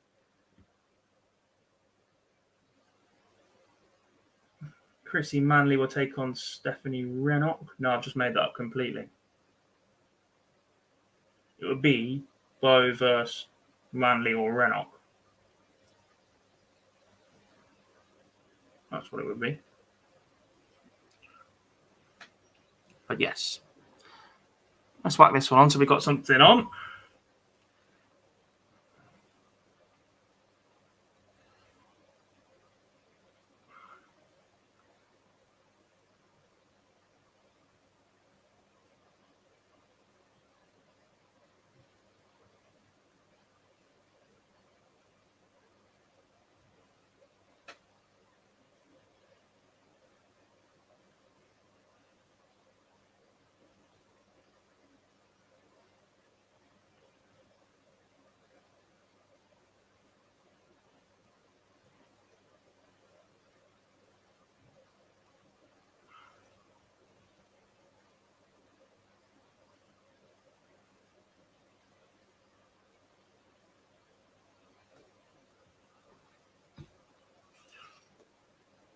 Fire a quick ad break on very, very shortly. Because I have not left this seat for 6.5 hours.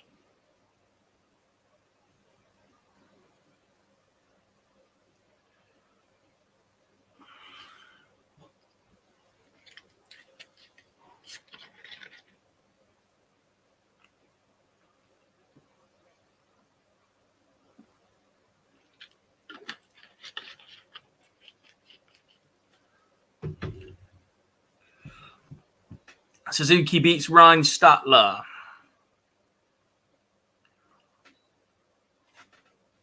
She will take on Glaudemans or Steenbergen.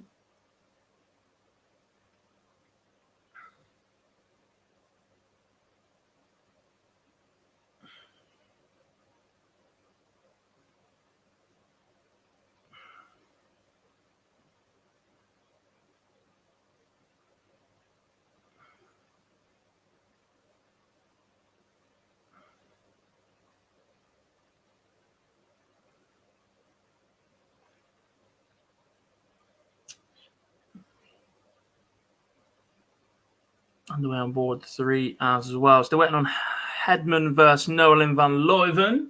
2 results, 4 in play, 1 there. So we're still waiting on 1 more as well. Board 1, board 2, board 3. Board number 4. What are we waiting on board number 4?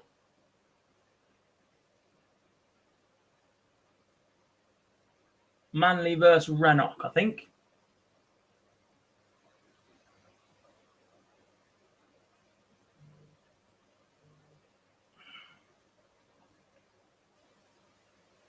Do I think a Super League is inevitable?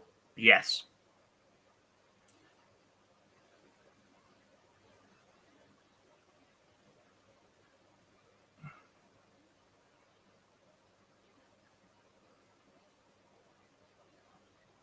Football is too expensive.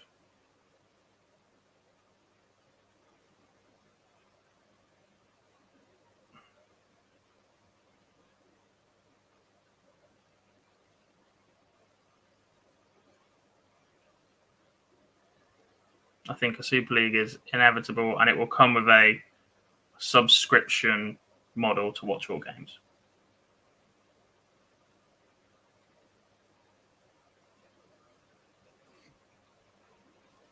Genuinely staggered, the Premier League doesn't just sell the rights to themselves with an app.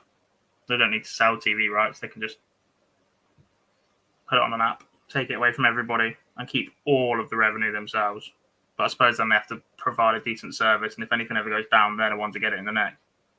Whereas TV companies tend not to make... We are all over these lot.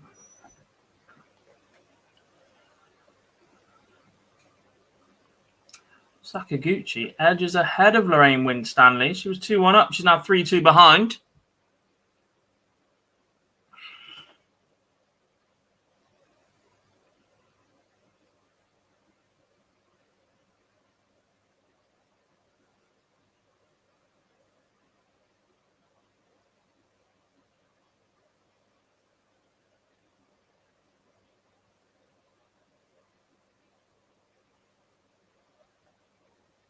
Good response here against the darts, so from Winstanley.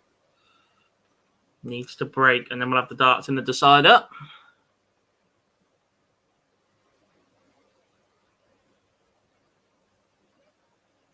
Laura Turner won away against Rhiannon Griffiths. I'm pretty sure she was 3-0 up in that one as well. Or am I just making things up now?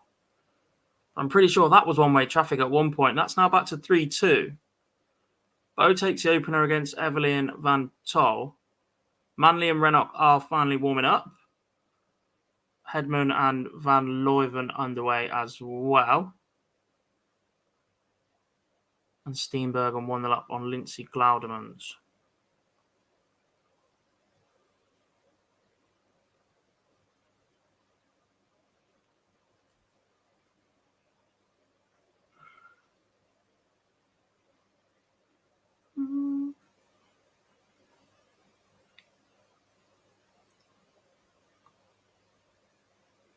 Sakaguchi got the darts back in this leg. Should be first to a finish. Just keep them straight.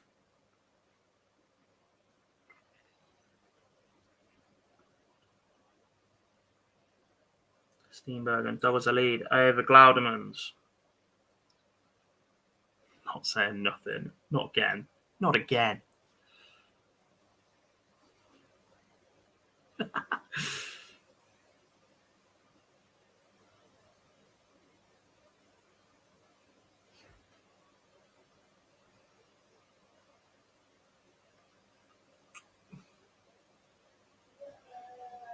Well, there's a cheer from downstairs for somebody who's also watching the same game. Stop it, Simon.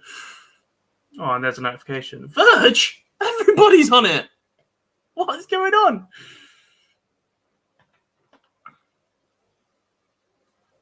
Also, that was 45 plus 1. Mine's still so far behind. Optus wasn't working, so I'm watching on beIN.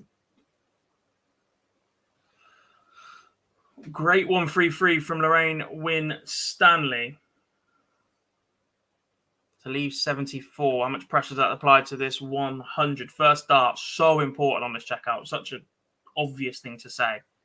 But if you put it in the treble, then you get a dart to double. If not, you've got to make a decision on the treble or double. But that is a superb finish from Yuki Sakaguchi. 17 dart leg to defeat Lorraine Winstanley 4-2. And there are 3 players into the last 8 of Women's Series 14, and 2 of them are from Japan. Mikuru Suzuki and Yuki Sakaguchi are both into that last 8.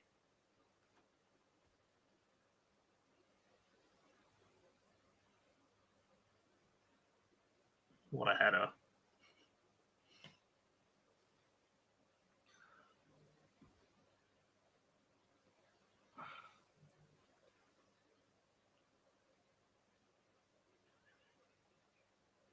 Where are we going?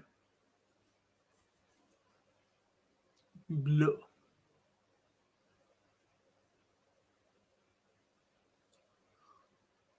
Let's go this one. This way, that way, forward, and backwards. Laura Turner beats Rhiannon Griffiths 4-2. She moves into the last 8 as well.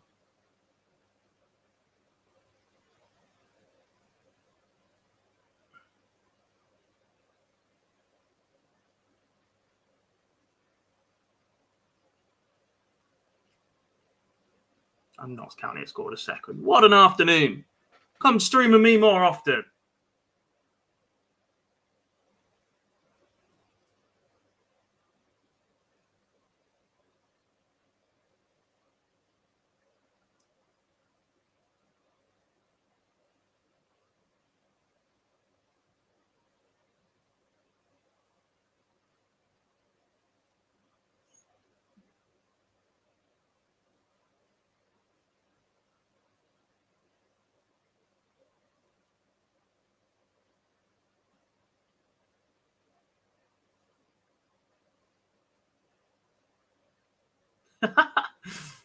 What a stat that is.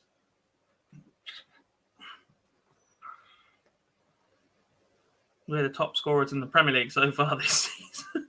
And we're in 16th. Awesome. Amazing. Stephanie Rennock takes the opener against Chrissy Manley, and it's getting to the point where somebody is going to have to send me some information about Stephanie Rennock because I know absolutely nothing about her. Performance in the previous round was pretty solid. 77 average, currently up around a 75 once again. And there was a 71 earlier. I know absolutely nothing about her, but she is producing some solid performances here in Women's Series 14. That you cannot help but be impressed by. I also question why one of these games is not on the stream. There are 2 games that are 1 or 2 legs in, where the stream game has finished a fair while ago, and they've put it on an outer board.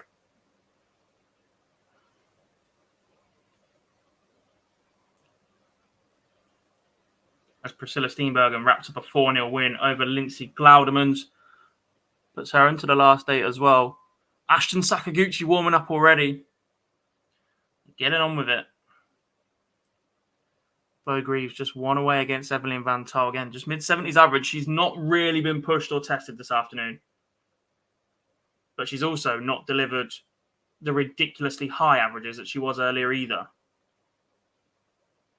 I say ridiculously high. The majority were above 80 this morning. There's been a fair few in the 70s this afternoon, but she's doing enough. And if she gets to the latter stages and now starts producing the top level that she needs,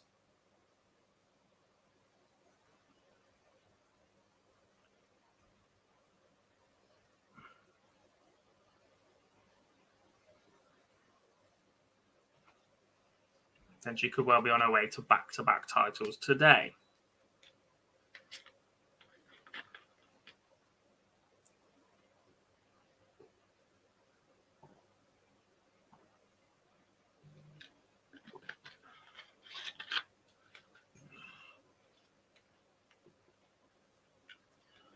Whoa.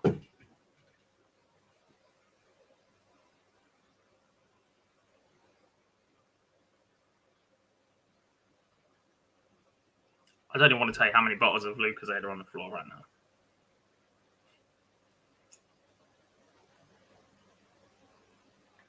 Not good.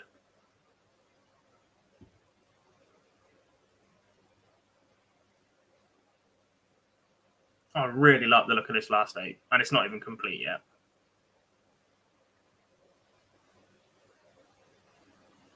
Bo Greaves has just joined it, though. 4-0 winner over Evelyn Van Tal.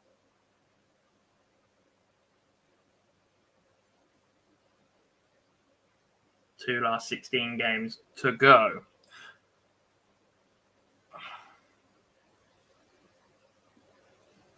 You're not far off, Tommy. Right, I'm going to run a quick little ad break from our friends at Red Dragon. And then I'll be back after this. I'll let the D-Headman game keep running on the side once the advert's over, just in case I'm not back in time. But I'll be back very, very shortly after this one. This is just the beginning.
Ooh.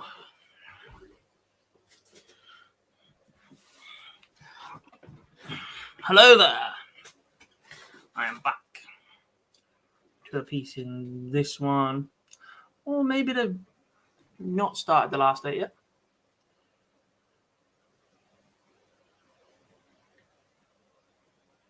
No idea what needs translating, Manu.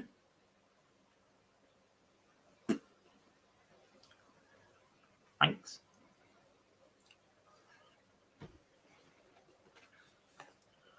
Have I missed something? Bars? Nope, don't see that one.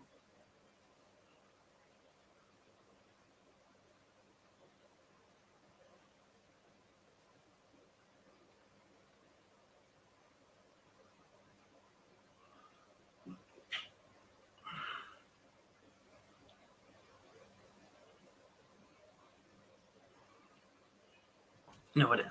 Sweet. Fine. Cool. 2 apiece in this one. 1 apiece in the Chrissy Manley Stephanie Rennock game.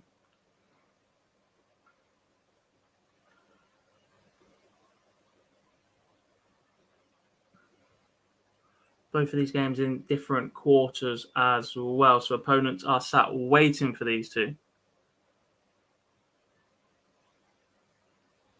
No, you're not allowed to post links in our chat room. So I have no idea what you're going on about.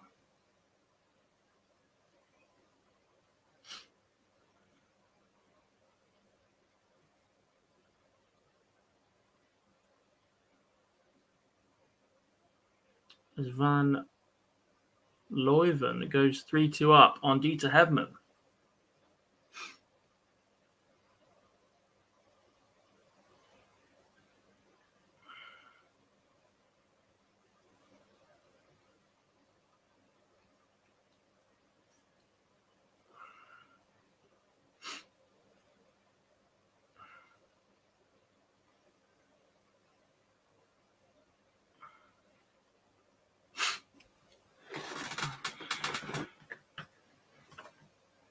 Trouble here from Dieter Hedman as well.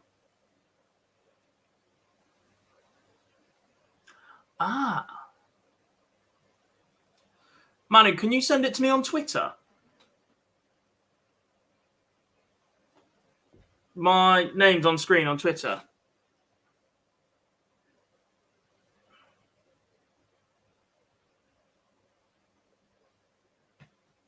That would be amazing.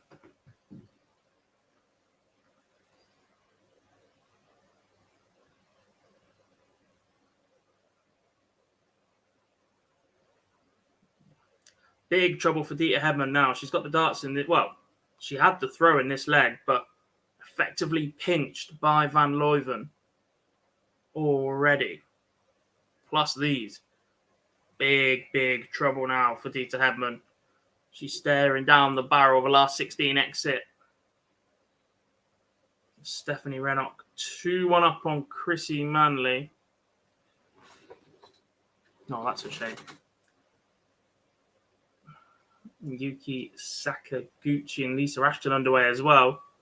That one's not on the streaming board. I wonder what will be. Nakuru Priscilla still warming up. I think we might see Bo Greaves against Manley or Rennock on stream, but that is waiting a little while for that one. Turner versus Van Leuven or Hedman?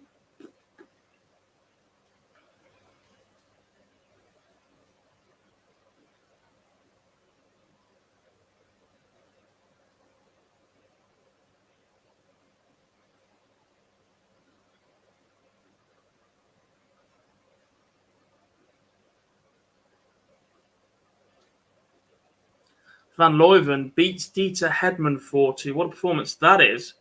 She moves into the last 8 as well. 82 average from her. We're seeing some potential future stars break out right now. Van Leuven, really impressed with. Steenbergen, really, really impressed with. Evelyn Van Tol's been steady today. Yuki Sakaguchi, solid. Stephanie Rennock has been superb so far today as well.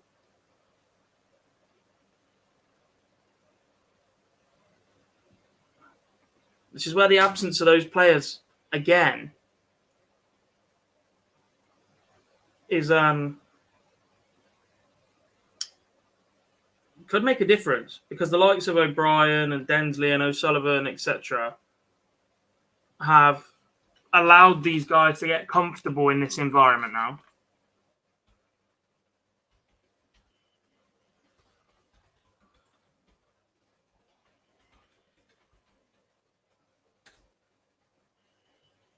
That's very clever, Manu. Thank you. Click English.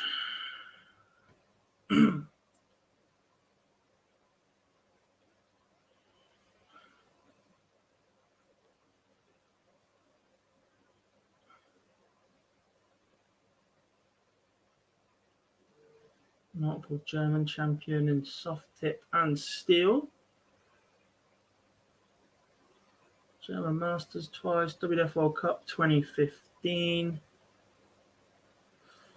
Four Nations Tournament, Polish Open, Berlin, right-handed,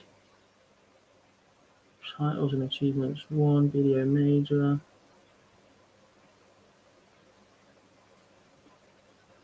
It's not a bad little CV there. Really appreciate that, Manu. Thank you very much.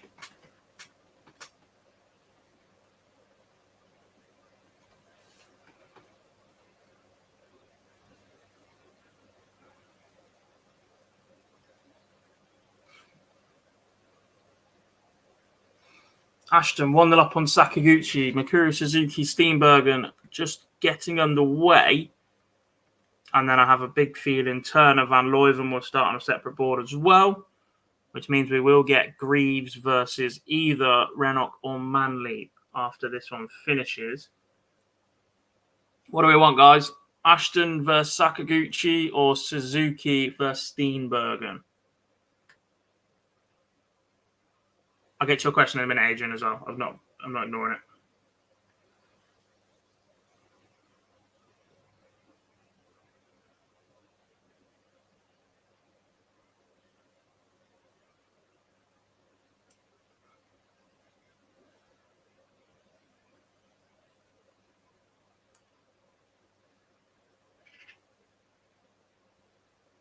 Ashton.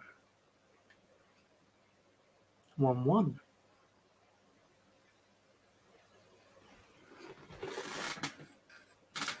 Pleasure. What's my thoughts on Bo Greaves' debut? Do I think she will dominate even when Fallon is back? Really impressed this morning to go into that environment for the first time.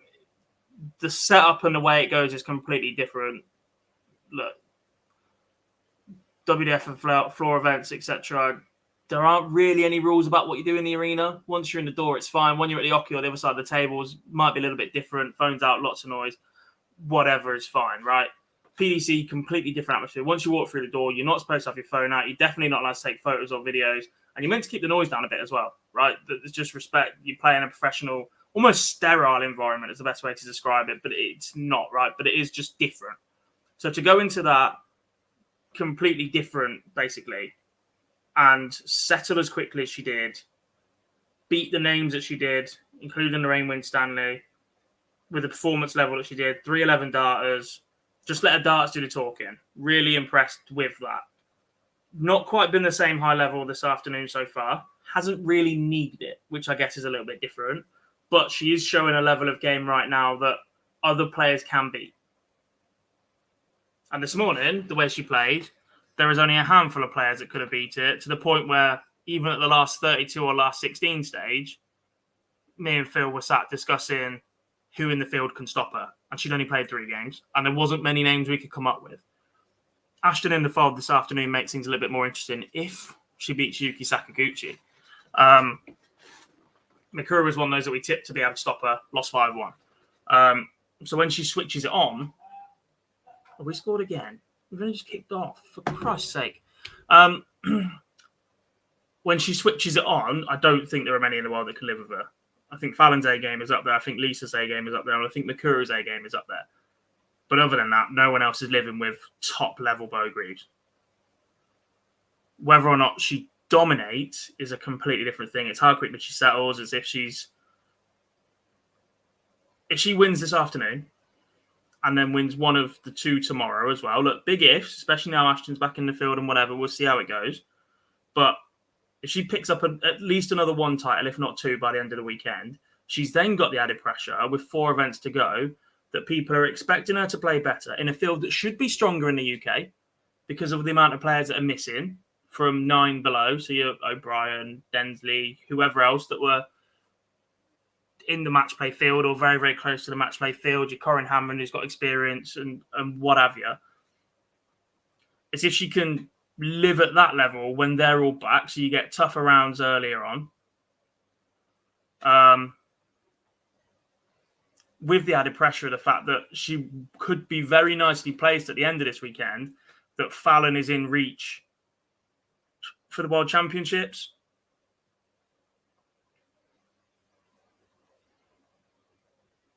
And it's if that money pressure gets to her instead.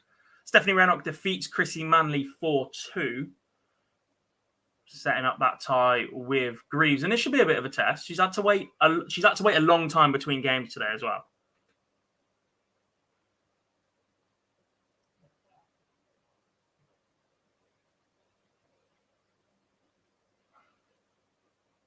But yeah, look, if she turns up with her A game constantly, not really possible, but turns up with her A game consistently, yeah, she can dominate, even with Fallon back.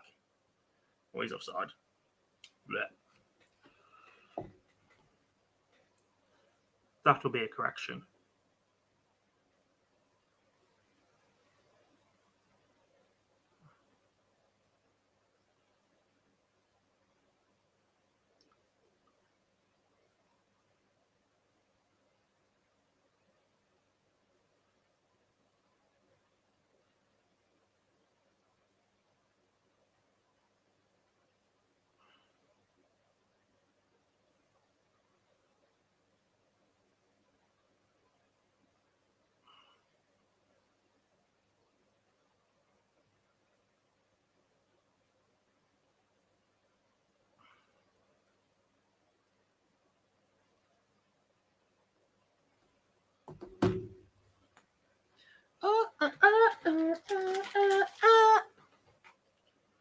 That has to be ruled out.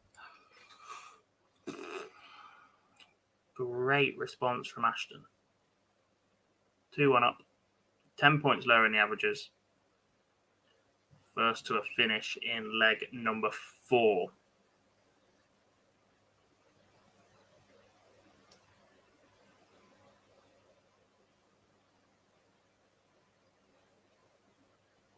How have they given that? He's offside. Oh, Bournemouth have been robbed. Yes, Adrian. Last weekend in October.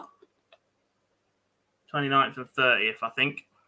20 events in total on the calendar. But also, look, we're looking at that World Championships. It's a little bit unrealistic. If she goes and does something mad, then yeah, fine. That's on the cards. I think Lisa Ashton's spot is safe. I don't think 2 people can win enough to get high enough, especially with the absence of Fallon today. She'd need to be above her with everyone else getting close, and it's just not happening.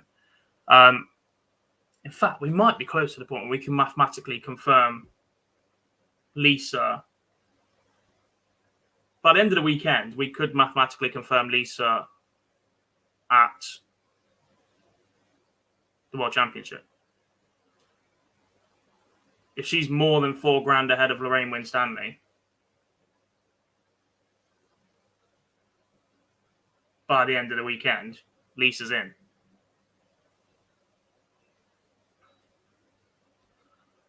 But let's not forget, the first event today, event 13, was the first event in the race to the match play for next year. So there's 20 events in a race to that one.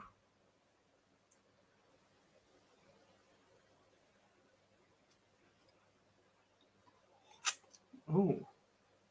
Chances missed from Ashton, and we get a level game in the Sakaguchi-Ashton match. Suzuki 2-1 behind to Priscilla Steenbergen as well, while we wait for the other 2 quarterfinals to get underway.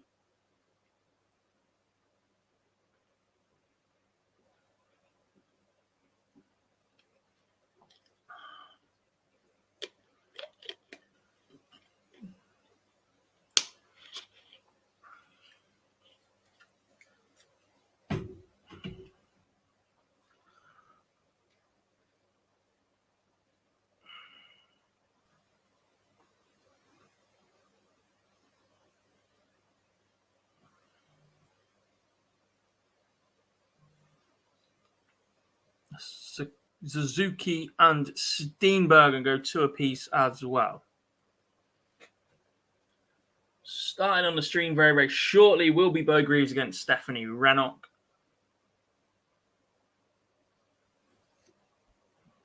Which means the other one played on one of the floorboards will be Turner against Van Leuven. So we'll probably watch the scores on that one after the Ashton Sakaguchi game, because that'll be the furthest away from finishing.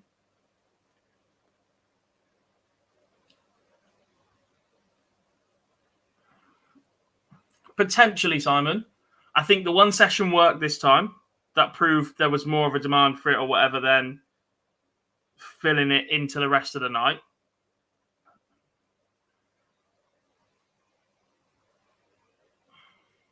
I think they could potentially be there all week next year.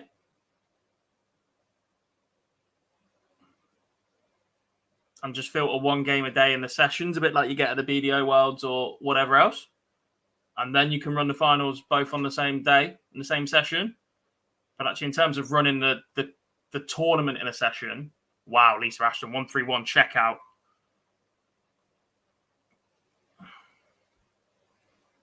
Two chances to get into the last 4, and she'll throw in the deciding leg if it goes that way. Yeah, look, as that tournament expands, I can see it being a game, a women's match play game in each session or whatever, and then 2 finals like that. But at the minute, I get why they did it, and it worked. 1 TV session. I don't know what numbers were like, actually. Part of me thinks they might not have been as good as they wanted. It clashed with other sports, which definitely doesn't help. Football season not long back and whatever. But if the TV numbers were good, then we'd know about it.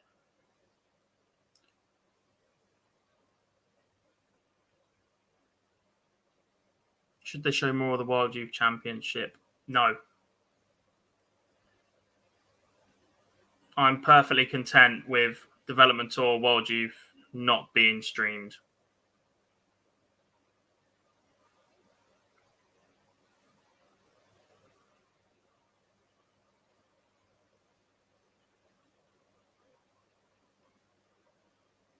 I think there's enough pressure on players under the age of 23 or whatever on that Development Tour and World Youth to perform without sticking more cameras, more streams and everything else in front of them. Genuinely think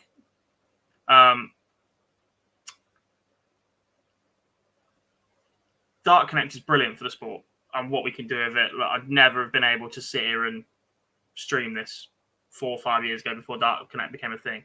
They used to have a couple of table scorers, perhaps putting scores into live darts data, but not every match was. That's why Kyle Anderson's record is technically unofficial, because it wasn't recorded at the time. It's just a recall of the marker on how many darts it took him to finish each leg. But the pressure that puts on a youngster to produce better averages and performances is ridiculous. The emphasis has gone from winning, and it's about, oh, what did you average? What did you do? What did you play like? Blah, blah. And for me, average is a bit bad. It's a bit like playing golf, right? You know how Stableford is really, really popular in the UK because one bad hole or whatever doesn't ruin your score that way. You just pick it up after whatever and crack on. When you're tracking your average, one bad leg ruins your average. It kills your average completely. And the pressure to just maintain that level, not have a switch off leg and still go on and win the match or whatever else, because then you're constantly worrying that your average has dropped. You've got to score more and then you put more pressure on yourself. I just don't like it. I think it's a bit of an overused metric anyway. I understand why it is, because it's so simple to understand. It's a bit of a guide to how you're playing in the most part, not necessarily all the time, and whatever else. And everything else just takes too much explaining or too much working out, or you need multiple stats to back up a performance. And at that point, in terms of a quick glance over measure of performance, average does work for what it's used for. Short, snappy, bang, oh, he's doing this, brilliant. But like I said, the one bad leg just ruins your performance, ruins that average so badly. as Lisa Ashton wins 4-2 against Yuki Sakaguchi with 3-3 with Mikuru Suzuki and Priscilla Steenbergen. Let's jump on the last leg of that.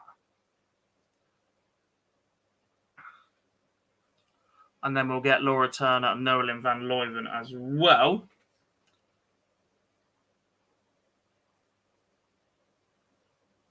I don't think Bo will dominate or just force Fallon and Lisa to pick up the game. I sort of agree, Sharon, if they're capable of doing so. Right? I think Lisa's been brilliant.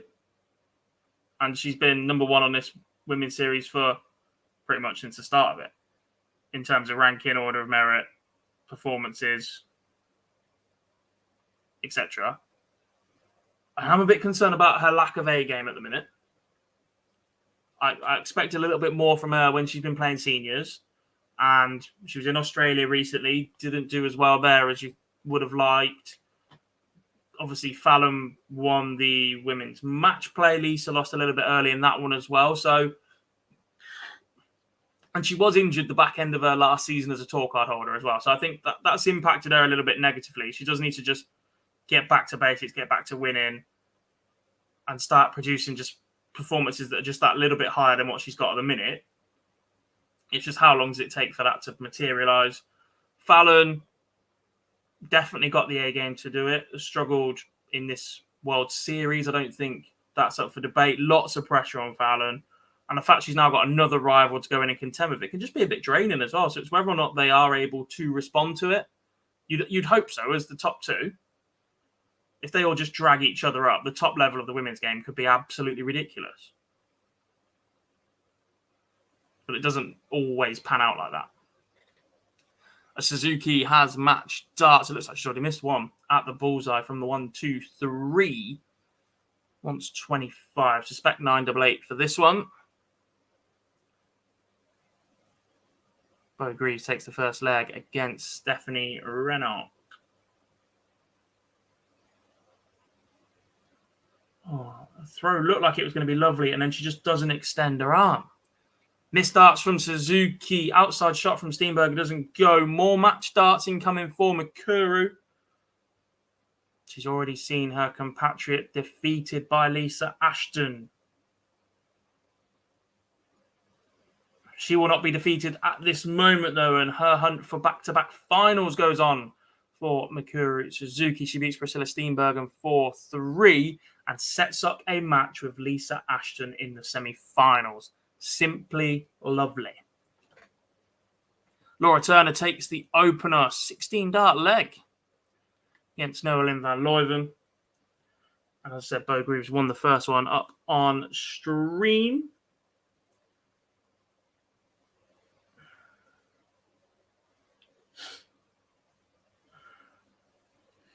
Did Taylor start it with the averages? He had insane ones. I'm not sure start it is the phrase. Look, average has been tracked for a long time. Old school BDO, it was 1 dart average, PDC, and that went a little bit more modernize it with a way that it was tracked to be a 3 dart average because 100 sounds better than a 33 point whatever. Big numbers, big flashy numbers, more headlines. He does still have some ridiculous records, though, for apparently a period where the game was more difficult with staples in the boards or thicker wires. Technology wasn't as evolved with darting equipment. I just don't understand anybody who says that he wouldn't dominate in the modern game. There are some fantastically talented dart players in the modern game. Yeah, granted. But he was just so good. So good.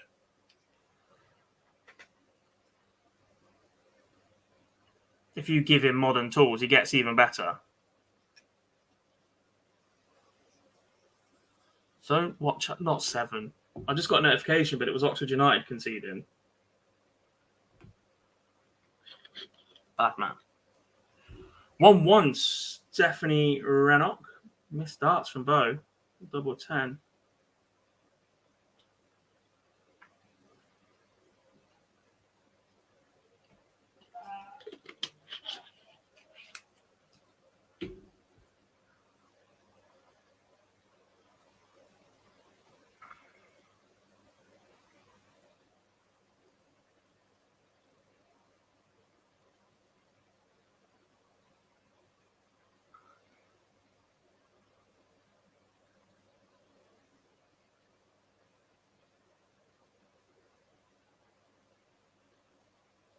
Notts County has scored as well.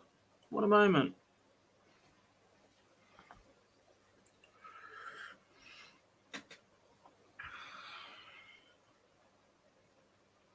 Turner, chance to make it 2-0 then, 71.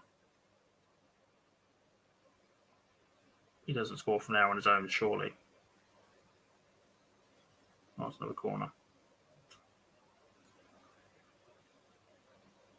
Nice setup for Turner. Decent setup from Van Looijen. Applies the pressure.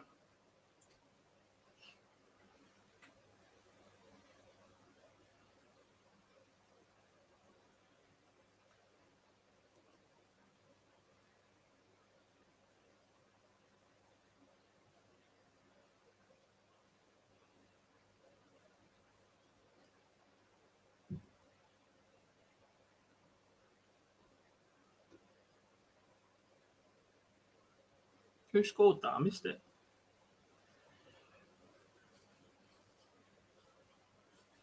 Van Looijen levels up, one apiece. Level game in both of these two then.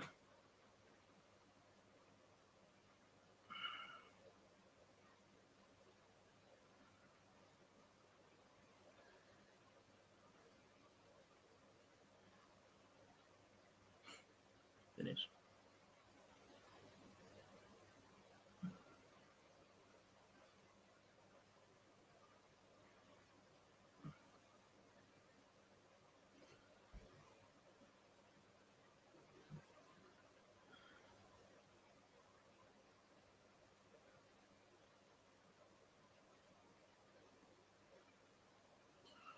Not good.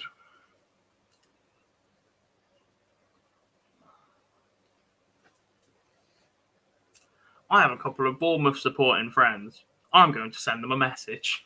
I think it's safe about now.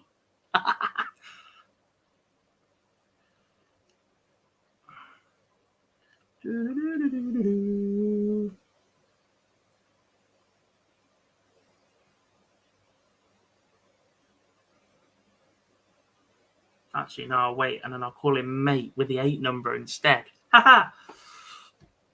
What a genius I am.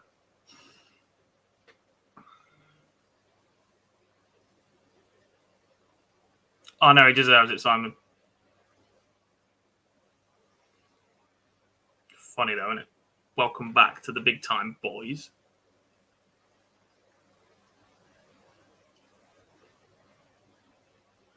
Those 2-1 up then on Stephanie Rennock. Sterling scored. Leicester in a world of trouble. 10-man Chelsea running right on him.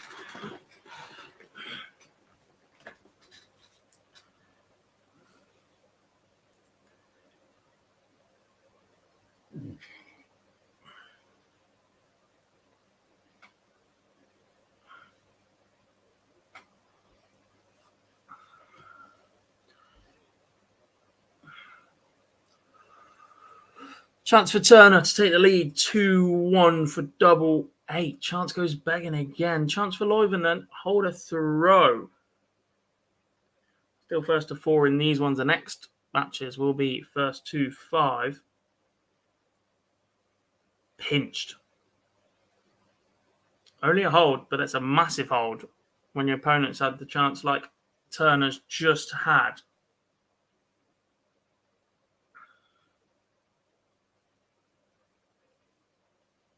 Swiftly out of her mind, though. Tom 40 to open. Rennock levels up 2 apiece. 15 dart legs. She's producing some quality here. Flights are battered.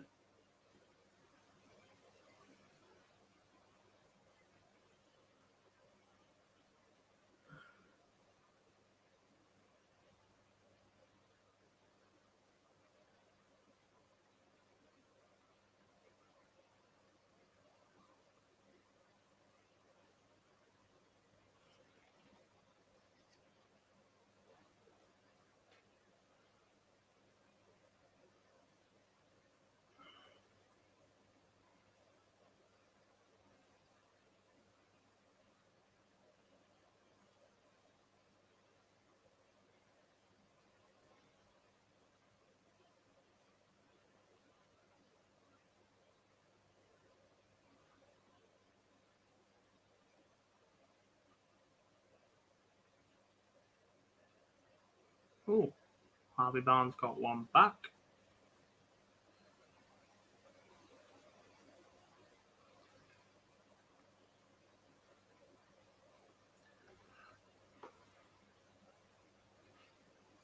Turner's scoring in this match has been bloody brilliant. Every time I look up, seems to be banging in tons. Needs start putting these away though, or at least set up just a one dart double, which she does.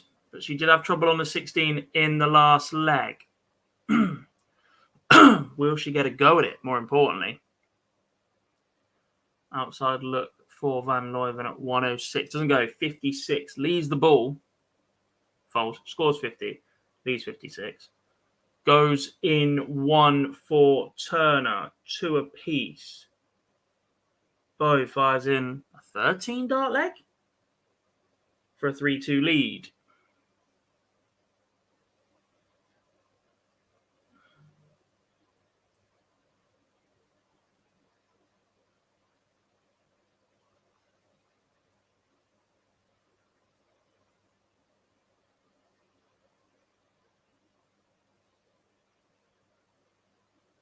Ridiculous.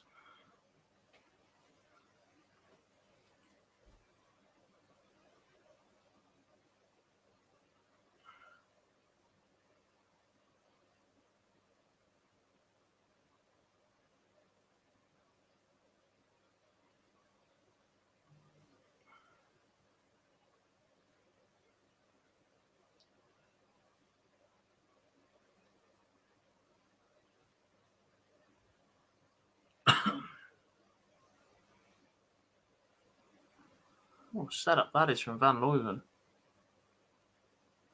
Again, a player that I don't know an awful lot about, but can't help but being impressed with her, especially this afternoon. And right now, look, she's 10 points below in the average. Not really sure how. But she's got the advantage of throw as well. Unless this is a 180 or 140, you still make Van Leuven favourite.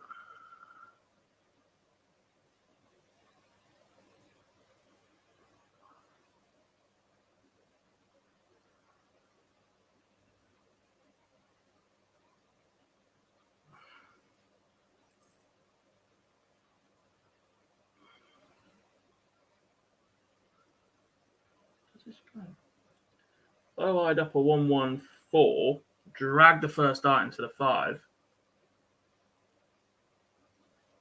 But I've already seen Ranocker's 3 apiece, which usually means this next checkout is gone. And it's a 104 from Renock to force a decider. Single 18. Treble 18. Double 16. Superb. And we do go all the way in the Greaves-Renock match.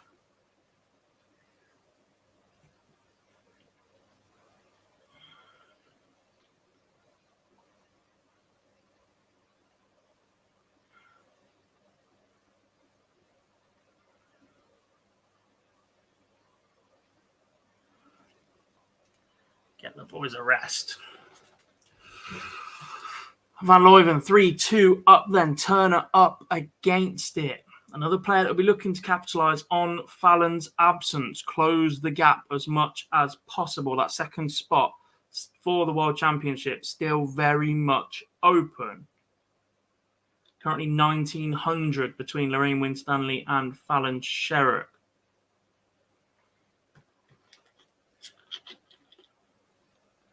This event and 2 more to go tomorrow, where Fallon will not be present.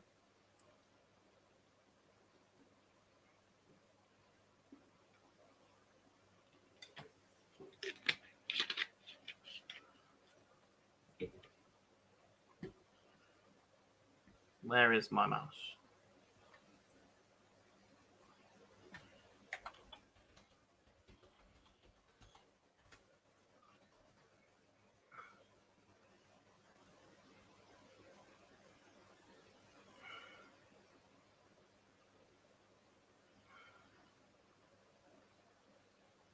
It's European Championship that weekend.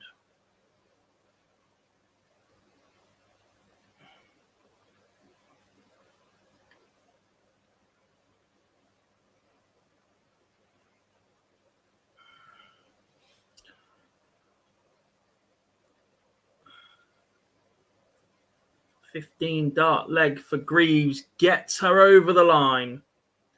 A 4-3 winner against Stephanie Rennock. Really, really impressed with her. I keep saying it this afternoon. Not a player I know an awful lot about heading into today's action.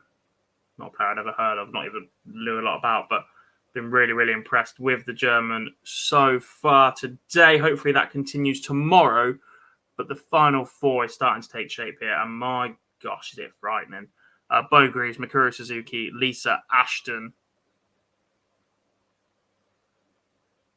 And they're the three most recent WDF World Champions. BDO, whatever. And waiting potentially to be joined by Noah Lynn van Leuven, who is 49 points away and gets a chance at it. Turner was on 68, leaves 36. And a chance then for the Dutch woman to join the final four. She misses. Also leaves 36.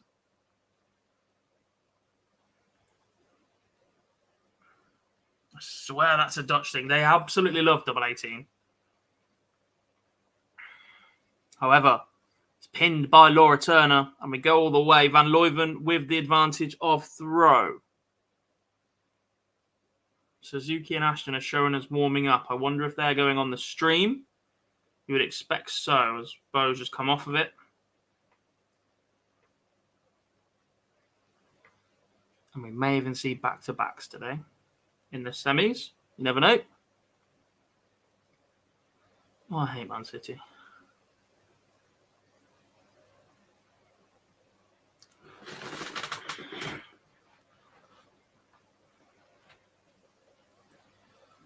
Two trebleless visits from Van Leuven to start the leg. And if Turner finds another ton or more here, she has taken the advantage. Another steady turn.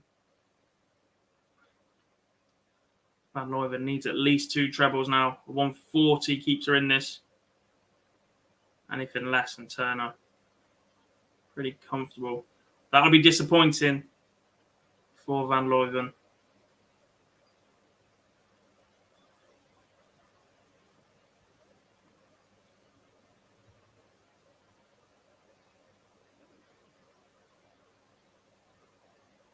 It will be Suzuki versus Ashton on the stream.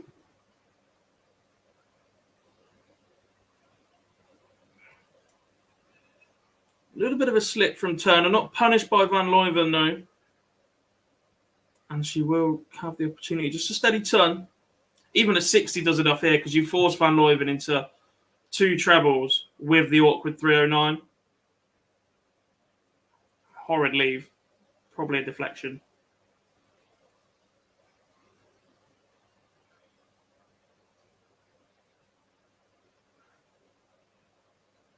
Got myself a weird route for 139 as well.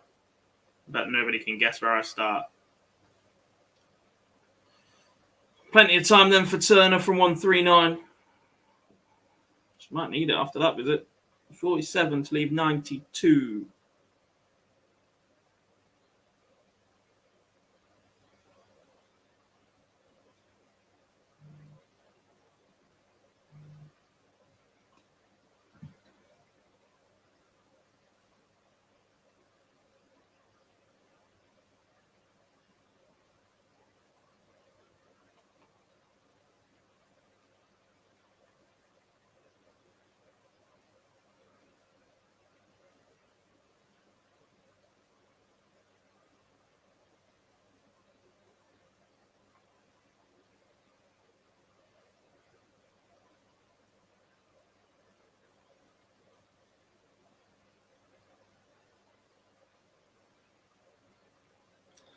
Turner, the winner, finally over the line.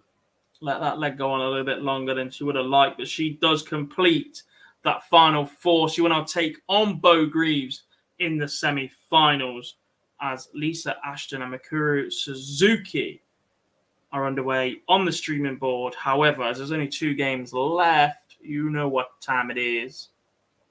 We'll whack that one over here, and if Turner versus Greaves goes live at the same time, we'll run both.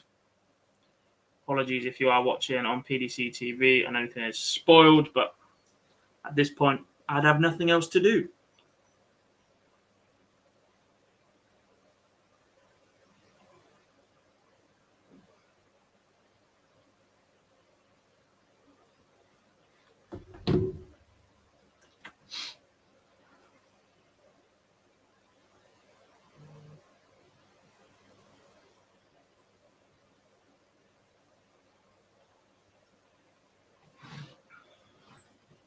First to 5, remember now.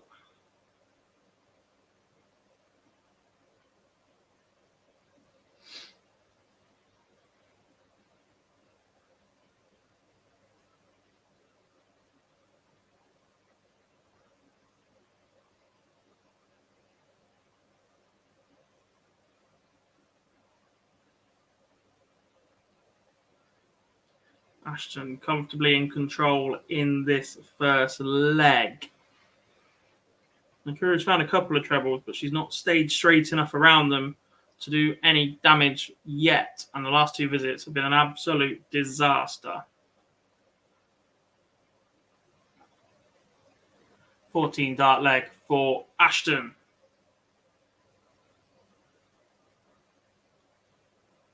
Yeah, Tommy, it's done already.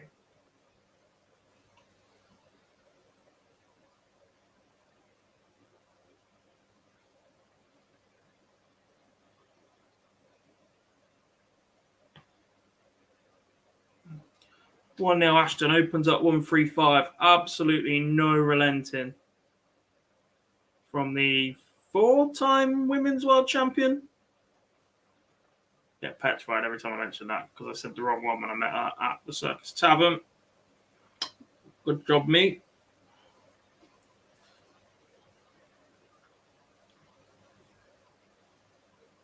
Oh, get up.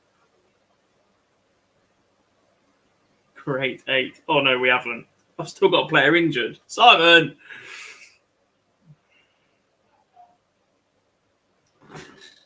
Fabio! What a boy.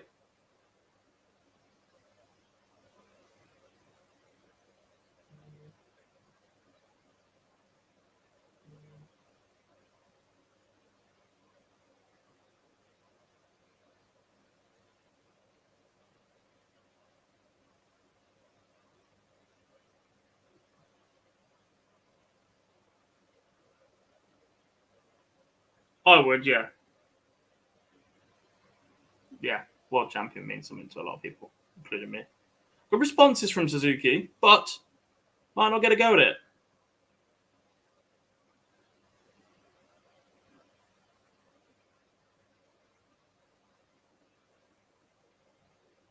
Does get a go at it.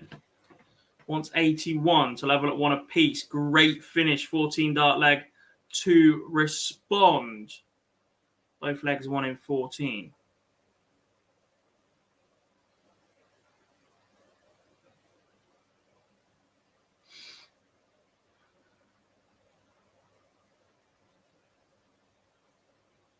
Both, please.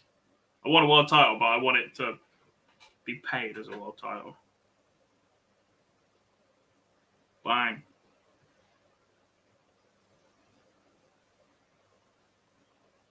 I think Liverpool might be first on match of the day today. Warming up is Turner versus Greaves, so we might be getting both at the same time. I'll be on outside iPad, so.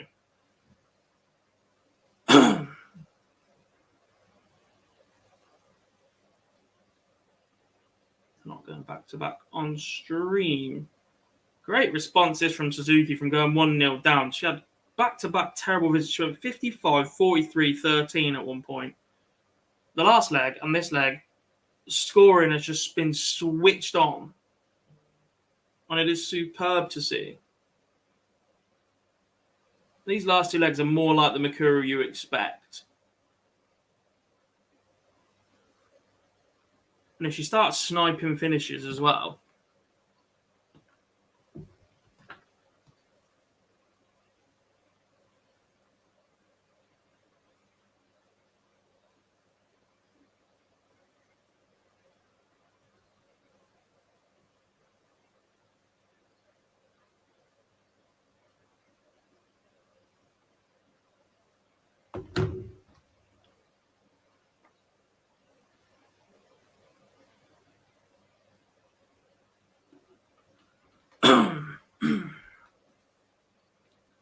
A little bit of pressure applied, but you'd expect McCurry to be comfortable enough here. Do you work in the corner?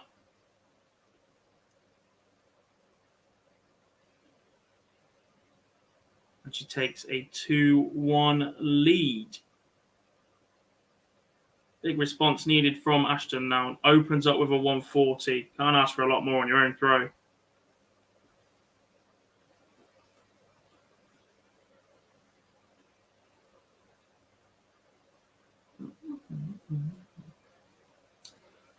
I think we're heading for 2 apiece after that opening score. Take something special to respond from here. I pinch this leg.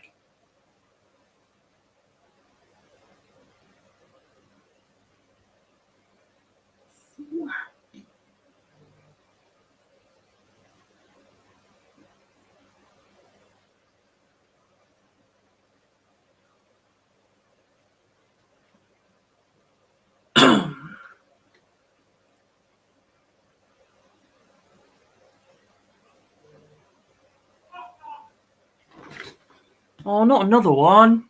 I wanted to make jokes about 8. Now it doesn't fit. What's going on? Ashton's got to be careful here. She's been careful. Fired in a ton. Keeps her at arm's length. Who said it was going to be 10 earlier? Simon. Yeah, we've still got 7 minutes left, mate. What's going on here? Oxford are winning. Notts County are winning. Liverpool are winning. I'm winning. Cheers. Come on, get me a beer. No more beer.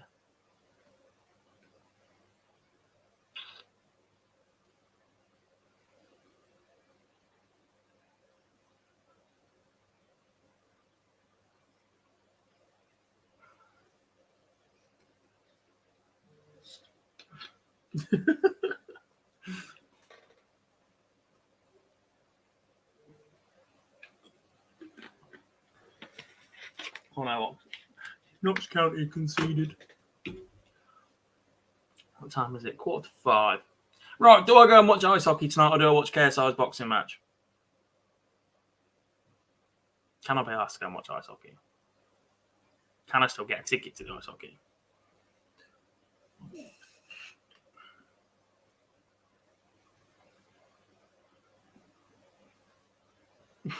Yeah, you laugh, Jurgen. 2 apiece. Ashton clinical in the double 16 corner.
Ashton in control against the darts now. Even a ton from Suzuki, not enough. It's the scoring power that Ashton possesses.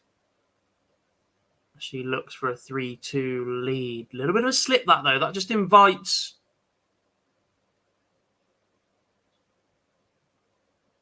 pressure, especially if Suzuki finds another ton. Just a 60. Leaves the 170.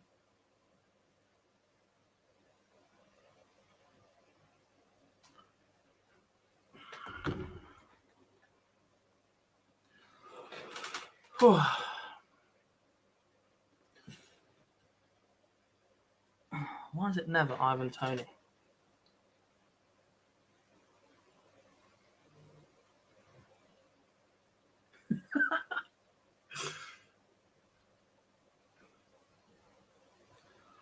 Chance for Ashton. See, she's just opened the door a bit here. This has to go now. And it does. Comfortable. There's the break as well. She's throwing for a 4-2 lead.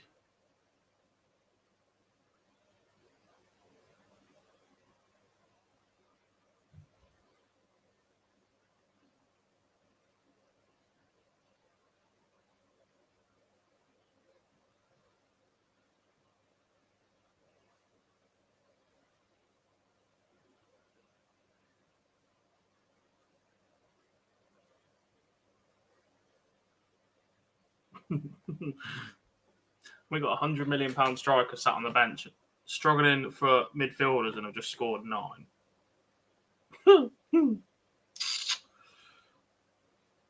What a day.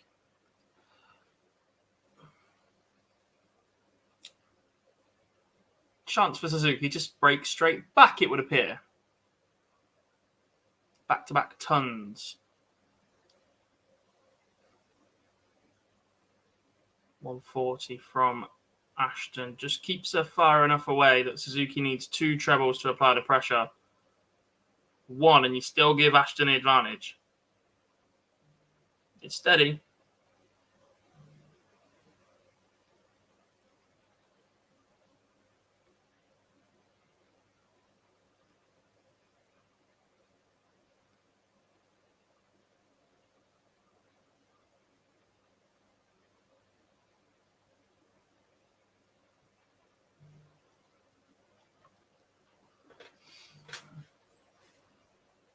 .45 is a bit of a slip. Ashton then.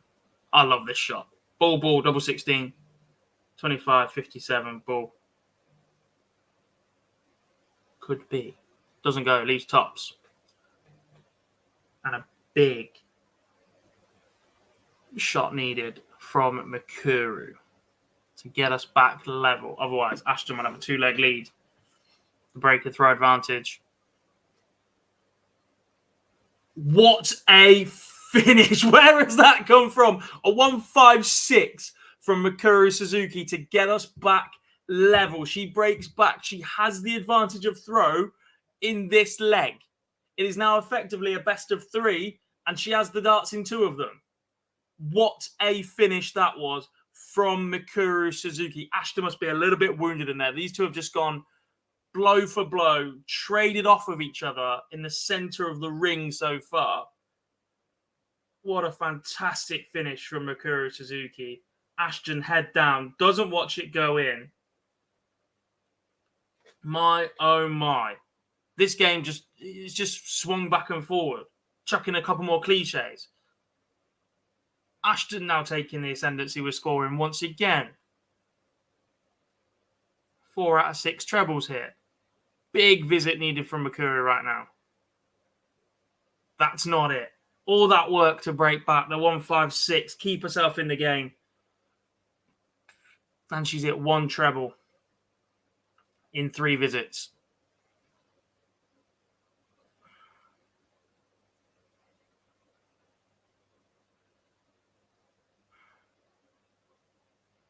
The 45 is an opening, but the damage has already been done in this leg.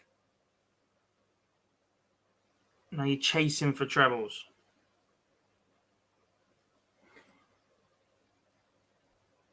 Anything straight from Lisa would have been level 34. Oh. Anything straight is ideal there. The 60 leaves the 116. It's nice. The ton leaves the 76. The 140 leaves the 36. It's such a nice place to be on.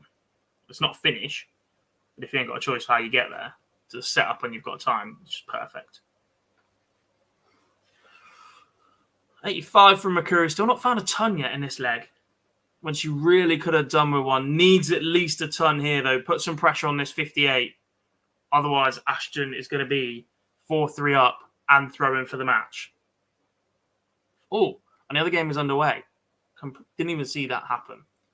Another 85 from Mikuru. Leaves the straight ton.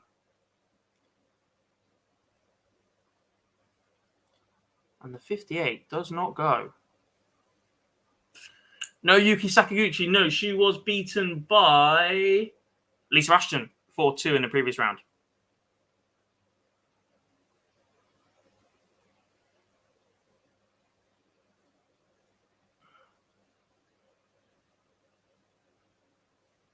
And Ashton does take the advantage once again. She's one away from the final in a return to Women's Series darts action.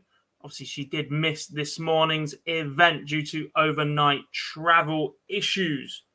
It doesn't seem to have affected her performances so far today. The dominant force in the PDC Women's Series so far, multiple table topper in the order of merit, clear leader so far this year, is on her way to yet another Women's Series final.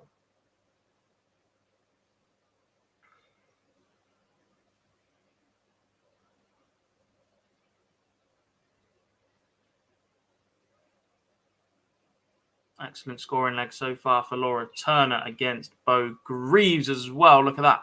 120 left after 12 on throw. However, Greaves is lurking on the 116.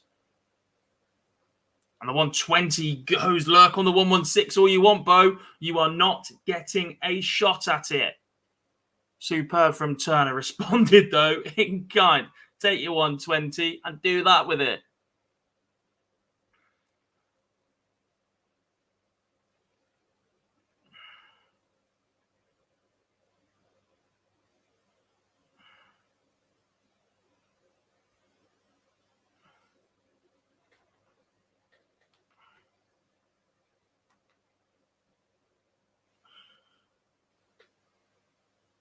Suzuki first to a finish, but anything ton or better from Ashton puts real pressure on the Miracle.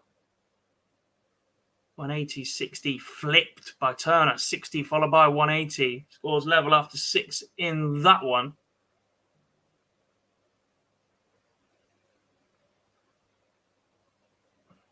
.82 from Ashton. She couldn't, could she? She could. That's a 156 and a 160 from Mikuru Suzuki to level up. Two unbelievable finishes when she is up against it. Massive breaks of throw to get back in the match. And she's now throwing for the match once again. Now, last time she did this, she opened up poorly. This time it's better. However, the last time she threw she had the darts in the leg. Trebles just disappeared from her. She needs to find a couple more in here. She needs to keep herself ahead because Lisa Ashton will not give up opportunities easily. 97 from Ashton. Nicely set on 404. Turner, first to a better finish in the other game. There's that 39 from Mikuru. Exactly what I was just saying.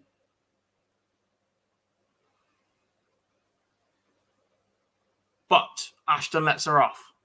Just a 45 from the Lancashire Rose. Laura Turner edges ahead of Bo Greaves with a break in a leg where Bo opened up with a maximum.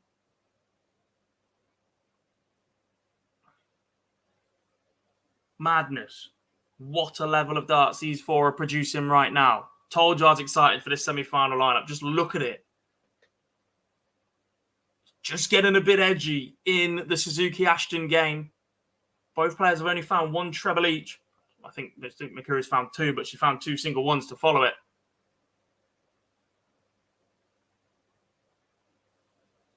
And another straight 60. It's just not enough at the minute if Ashton responds with anything bigger. 99. Advantage Ashton.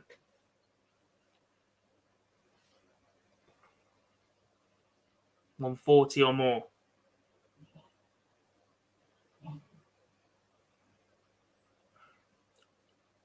That's more, and that's a 180, and that leaves 75. Excellent from Mikuru. How much pressure will she be under? 140 from Ashton to leave 60 would be perfect. Finds a ton, straight ton, leaves a straight ton. Will she get a go at it? Will Mikuru give up the opportunity to make back-to-back finals? She will not. Mikuru Suzuki beats Lisa Ashton 5-4 after two sensational finishes. Dug her out of trouble, a 156 and a 160. Then she finds a 180 in the final leg, exactly when she needed it. That is an amazing example of just timing yourself in a match. Superb from Mikuru Suzuki, a 5-4 win over Lisa Ashton. And now we look at Turner versus Greaves. 2-1 to Turner. The more experienced player with probably the slightly smaller trophy cabinet. Bo Greaves has just been that dominant in the sport over the last couple of years, mopping up here, there and everywhere. But she could be about to be 3-1 behind. No, 2 darts missed at tops for Turner. And this is for the break back.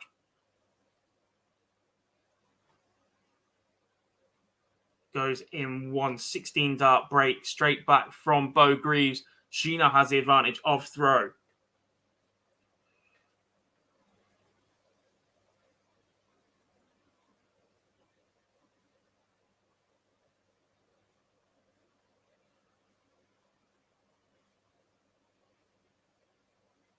I just need to let everybody know I feel very good.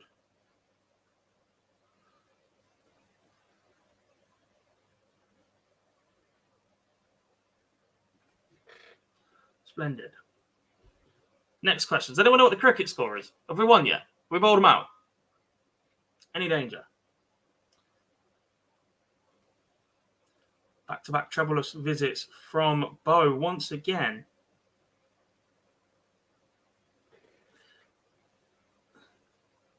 $169 for 5. Oh, there's still a chance. That'll do. Nicely. There is a treble in there for Turner, but it's not quite enough to force an advantage in the leg against the darts, especially when Greaves responds with a 140. Are we heading for back-to-back finals in which Bo Greaves takes on Mikuru Suzuki? Thank you, Simon. Oh, new ball due soon. Quick tear through them this evening. Lovely. And there's a 180 from Greaves. When she finds that first treble, trouble for whoever she's playing.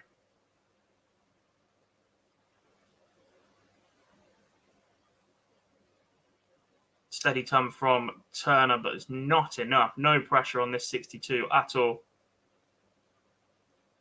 We'll get too cute with it, though. Let's try and put it away.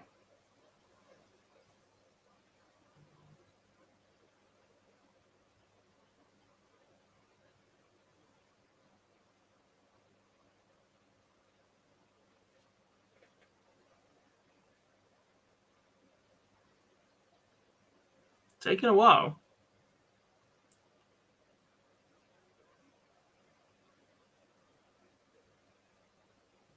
Or is it just my computer?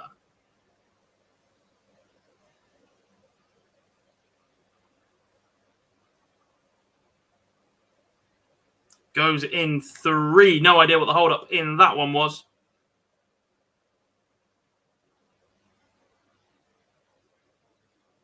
Dark Connect just had a bit weird one.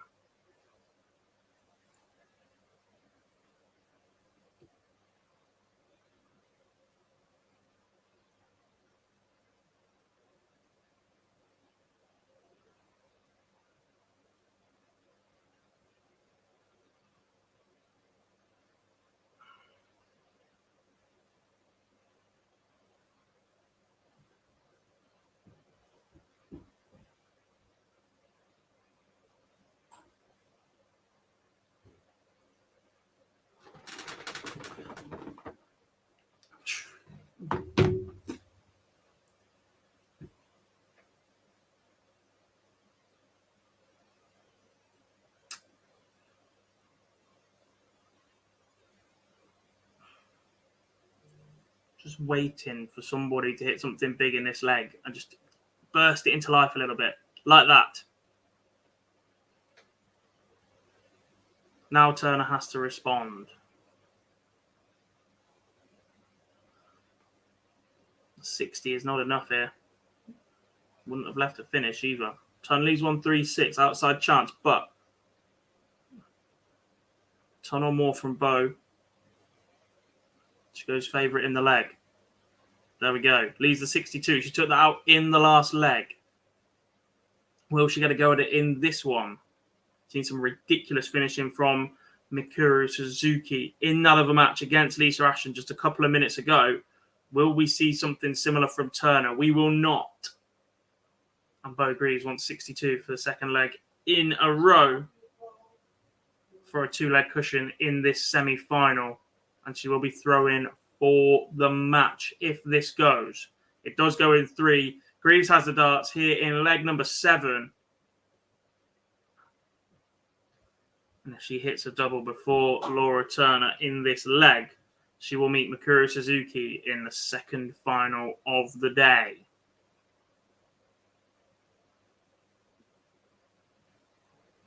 She's averaging 90 and it feels like she's not hitting trebles. How?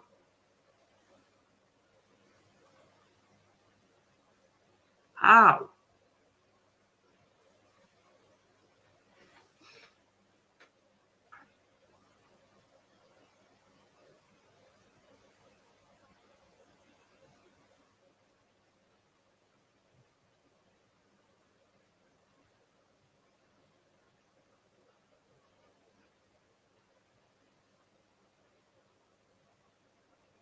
Has the opportunity gone from Laura Turner? Is it just too much for her to do now?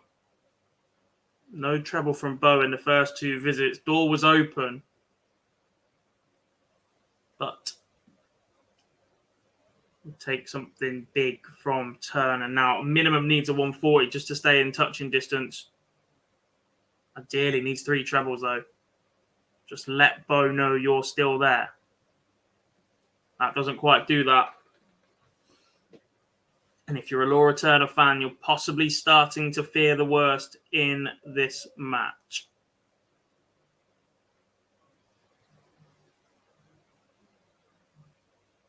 Can't leave a finish.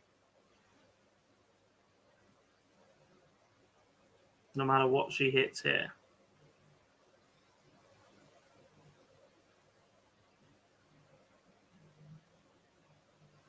Just a turn leaves 270. Sorry, responded in kind by Bo to leave 96.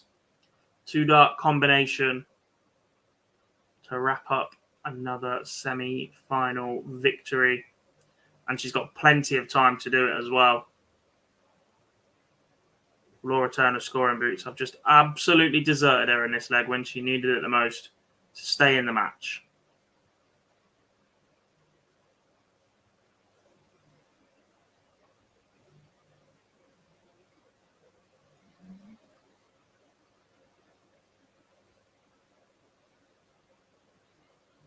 Is this the moment? Back-to-back finals.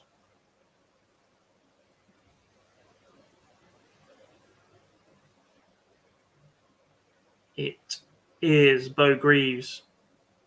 Wins again. 5-2 over Laura Turner.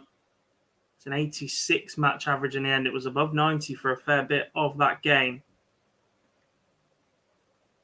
And the WDF World Champion is into a second Women Series final today.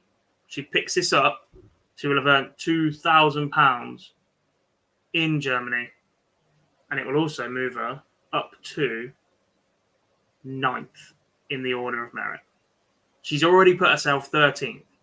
That's a lie. She's already 9th. No matter what happens, she's 9th. But this will put her within touching distance of Katie Sheldon and Mikuru Suzuki.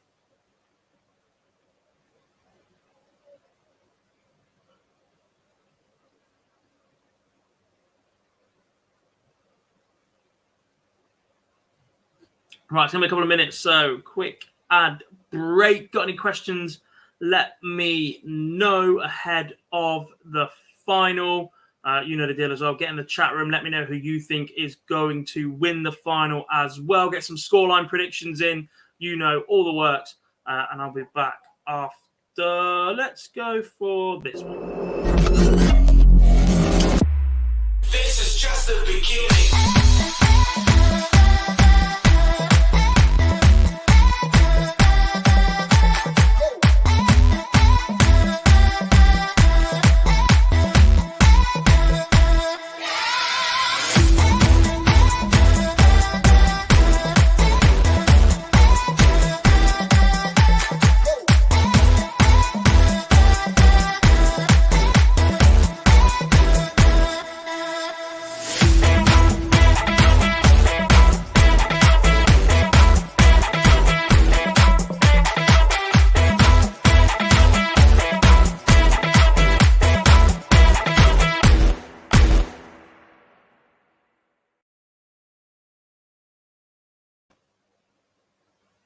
Big thanks to Red Dragon for all their support they provide us here on the Online Darts YouTube channel. And a big thank you to everybody that is tuned in to myself and Phil Bars a little bit earlier on throughout today. A reminder that the Red Dragon Champion of Champions is currently going on in Cardiff at the Depot. Make sure you're following us on social media to keep up with all the action in the land of the Dragon. Phil Bards and Lee Boyce are both over there, hence me being sat here alone.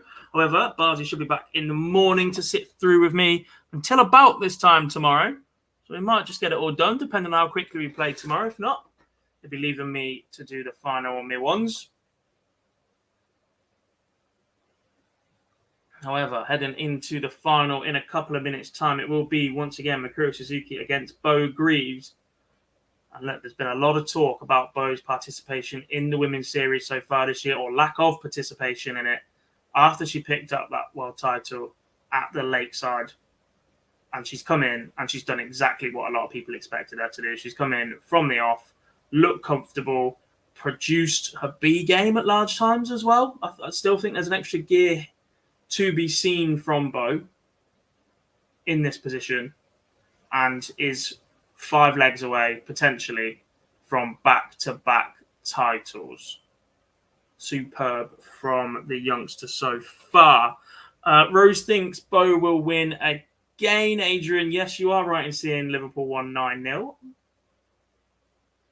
Bit gutted it didn't finish at 8 or 10, to be honest. If you're going to score that many, you might as well score 10. And if not, score 8 so I can make jokes to my Bournemouth supporting friends. Like, hello, mate. Looks like you were out late last night. Hope things are great. And just text like you would in the early 2000s. With the number in the text instead. Now I'm going to have to call him an M9.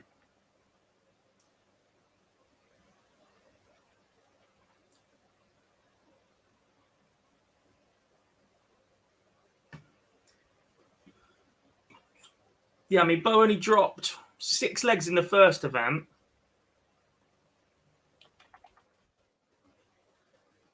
She's only gone to the decider once, and that was against Stephanie Rennock. And if she produces the final that she produced earlier on in the day as well and wins this one 5-1, she'll have won back-to-back titles, losing only 6 legs in each.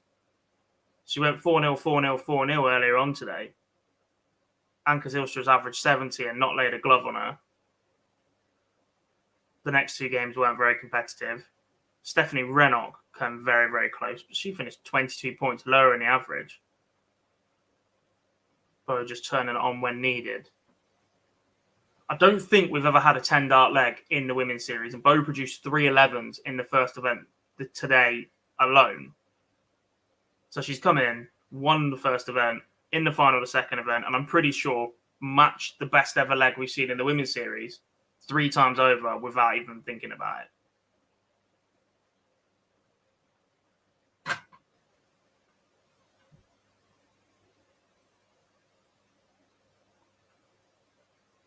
Not a bad day.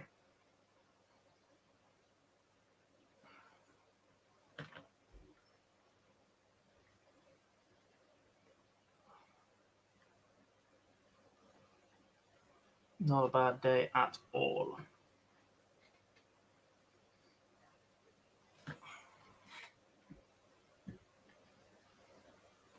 A few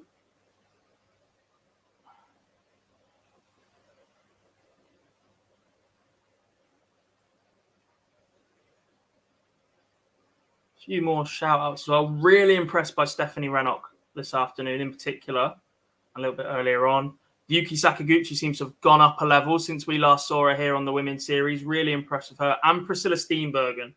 Big shout-out to her. Every single women's series event, it looks like she's turned up and added more to her game. She's got better every single time.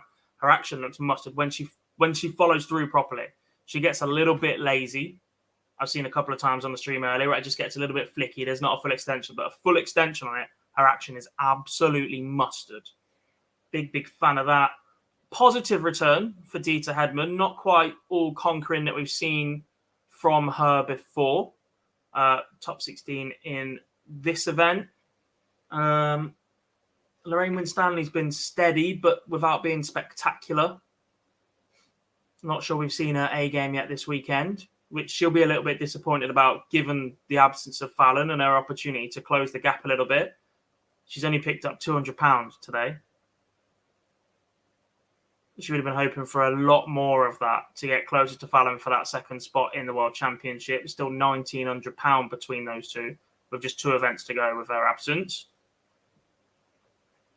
Yanani Janakiraman from India. Been really impressed with her. I thought her action was steady as when I saw it on stream first earlier. And it's difficult to play your first game on stream as well. So I think she's been solid, as is Evelyn Van Tol. She's gone deep a few times. Noelyn Van Leuven, very, very impressed with her as well. Tough couple of draws. I know Katie Sheldon, last 32, losing out to Priscilla Steenbergen, semi-finalist earlier on today as well. Iselin Howen from Norway. Really impressed with her as our action looks lovely.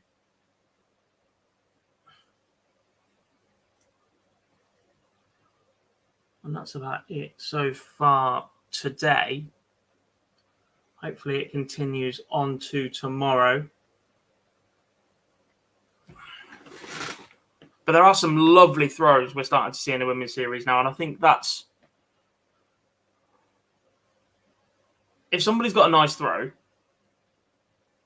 then I think it's easier for them to go up the levels in the sport.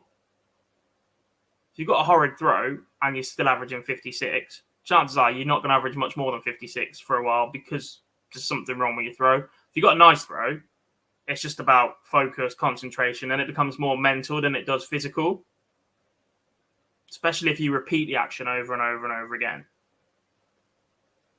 And that's what I'm looking for here at the Women's Series. Whilst the game continues to grow, especially the women's game, it's what are their actions like? What is their base like? What are they building from? And there's been some really, really nice looking actions that players can build from. They gain more confidence, start hitting more trebles. They get more used to scoring better averages, and then it becomes less of a big deal to them. So they continue doing it.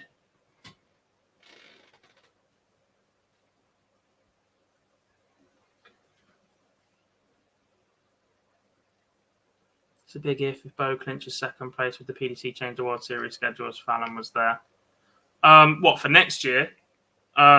Depends what they've got on the calendar.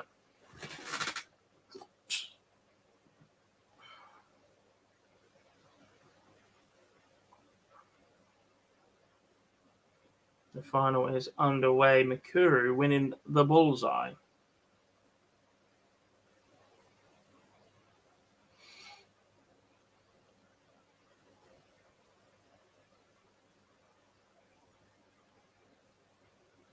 But only opening up with a 41.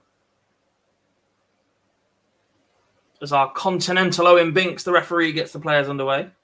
It's not actually Owen Binks, it just looks like what Owen would look like if he lived in continental Europe.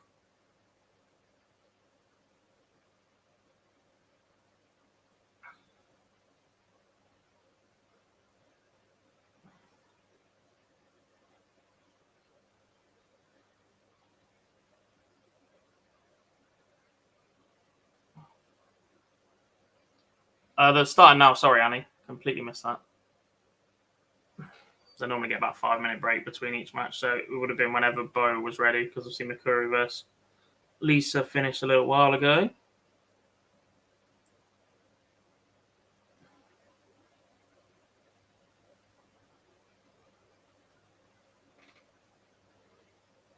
Well, I want to start getting in around that treble pretty soon.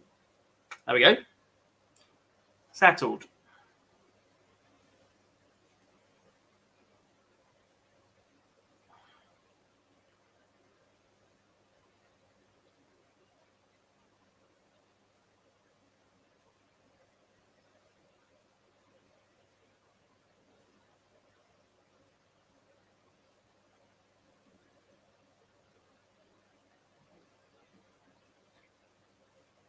And first to a finish against the darts.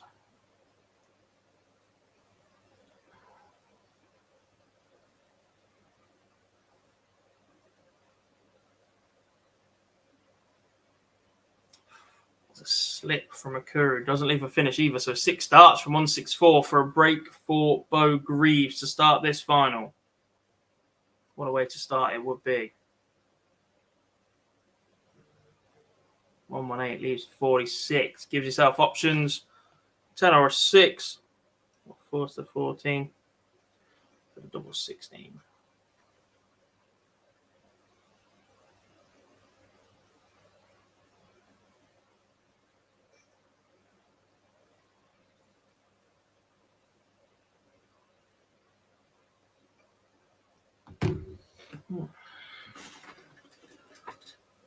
Like 14 for double 16 doesn't go, and the pressure is now there from Suzuki.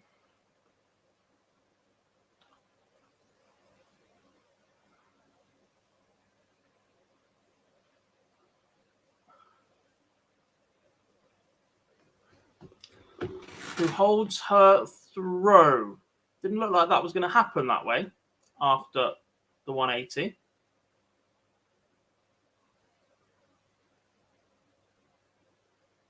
However, Suzuki wins the first leg. It's the same amount as she got in the final earlier.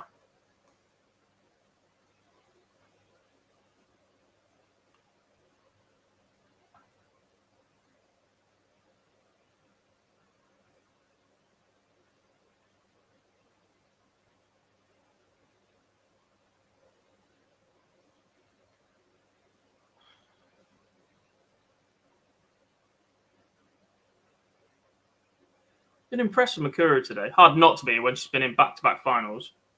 But there's a zen to her.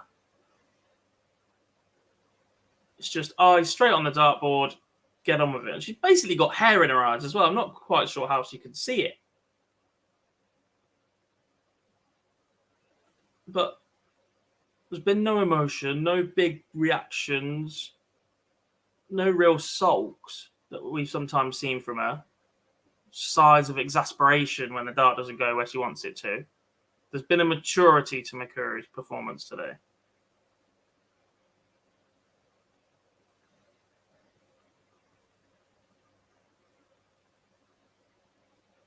And she's looking like she's in a decent position to force an early break here against Bo.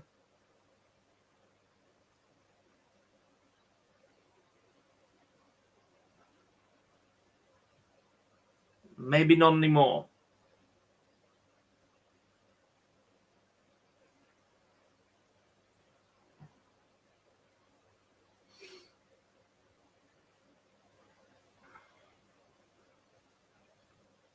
Although the way she's finished in that previous match, this is right in her wheelhouse.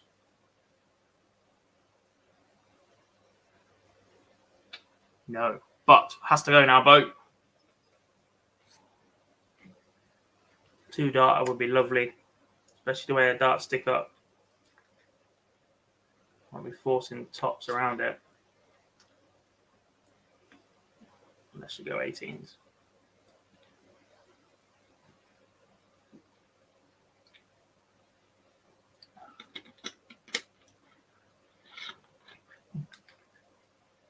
It's a slip from, well, not slip, it's a miss from Suzuki.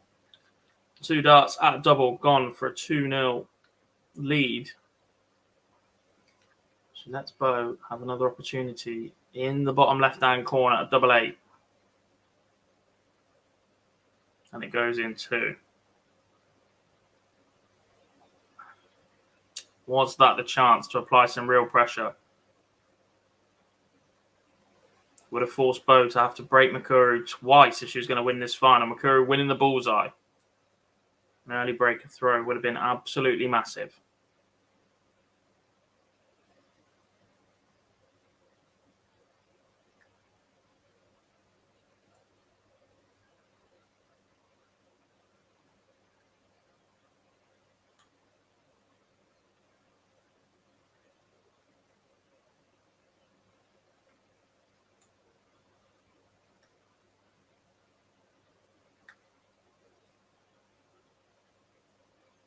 Steady from Bo, just keeps the pressure, keeps the scoreboard ticking over.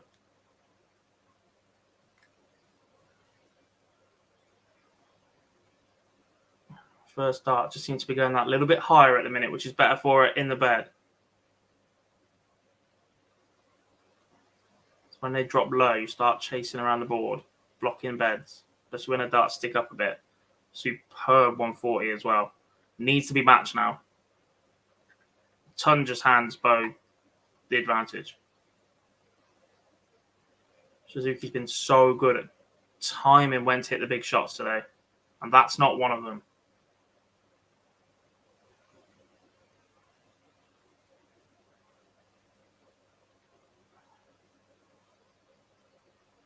That's superb. To leave 24.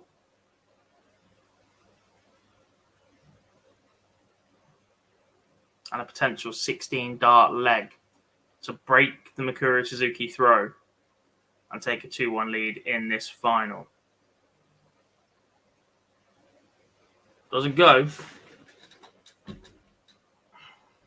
Can Mikuru find another two treble win? Two treble checkout. She only needs one.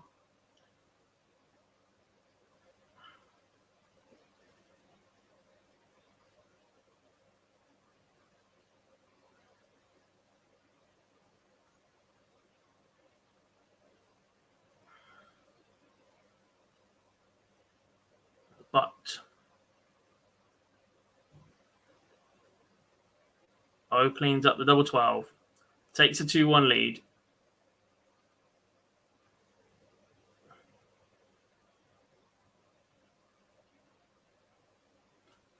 And opens up 140 on her own darts. And at this point,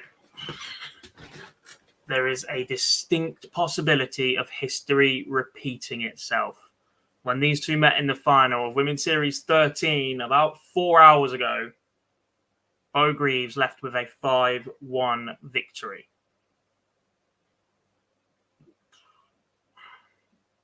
How many Women's Series events are left? There's 2 tomorrow, and then 4 on the weekend of the 29th and 30th of October. So just 6 after this one. So top potential of earning of £6,000. A win here for Bo would put a 3,800 behind Fallon in second place for the World Championship race. Are we on for a 10-darter? We are on for a 10-darter. We've seen 3 11s from Bo today. Are we on for a 10? The best we will have seen in Women's Series history. Comfortably. I'm pretty sure the record is 11. That is a 10-darter from Bo Greaves. That is at least level, if not outright, the best leg the Women's Series has ever seen.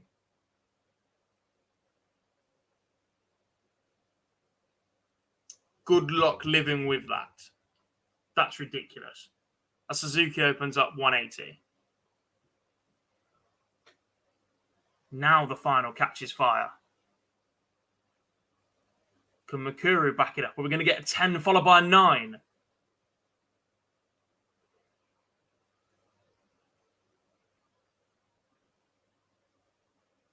No. That's what happens when I throw 180. And actually, that pretty much negates the 180 as well. That effectively becomes ton-ton. So the lack of a treble there for Bo will really frustrate her.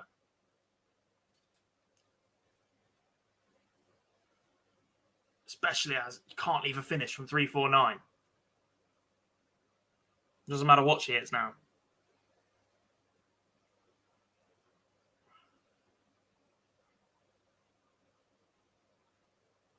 And sometimes you can overthink sport. Sometimes you can read too much into it. But they're the sort of visits you just need to be aware of as well. Dart players are so good at setting up once you're below the 300 mark and what does it leave there, but they're not very good at the visit before. That's a very good visit from Mikuru Suzuki, though. And she is 1 dart away from a 13-dart leg to respond to a 10-dart leg. Doubling up her leg count in this match. 3-2. Only a hold, though. Need to break back. Needs to attack this Bo Greaves throw. And if it's less than 100, door open. 95. Steady. What can Suzuki respond with? Ton 40. Is the Miracle making her move?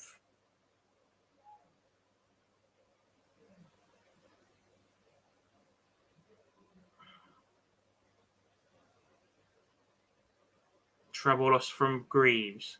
Suzuki basically got the darts already. A ton or better here. Asserts that. There's the ton. Pressure on Greaves.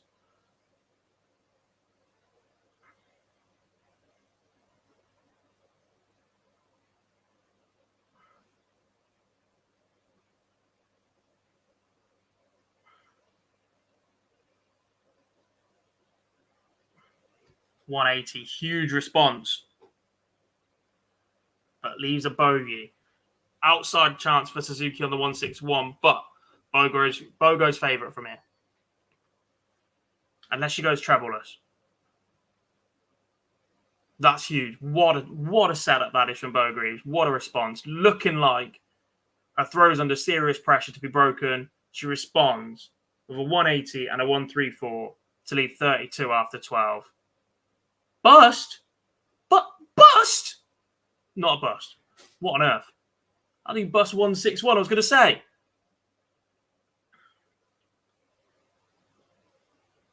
$13 dart leg, Bo Greaves.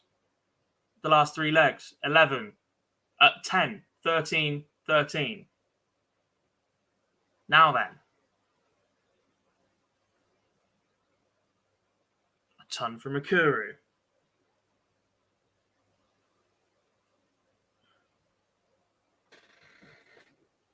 Mark, that a man? 140 from Bo. Superb once again. It's just one leg away, by the way. First to 5. Just got carried away then. Could watch this for hours. Some level these two are producing.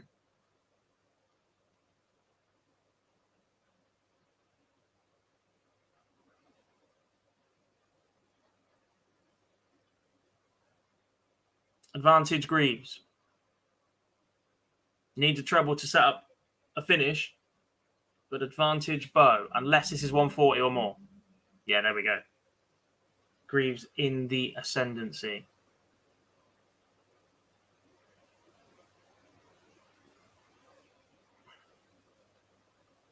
Leaves a finish. The 146. Suzuki, how much pressure can you apply? Needs at least a ton. Probably at least a 140. Because if Greaves doesn't take out the 146, you know full well she's going to set up something 2-darter or better. Just a 55, both on 146. Advantage, Bo Greaves in what could turn out to be the deciding leg. Mikuru has won more legs against her in this final than she did earlier on today, but that might well be the end of the final. A superb setup from Bo Greaves, leaves 88 once again. And Mikuru is resigned to having to take out this 146. We've seen a 156. We've seen a 160. We don't see the 146. They're both firing 130s. But that gives Bo the advantage here. 1 dart away from yet another title. Another 13-dart leg on the cards.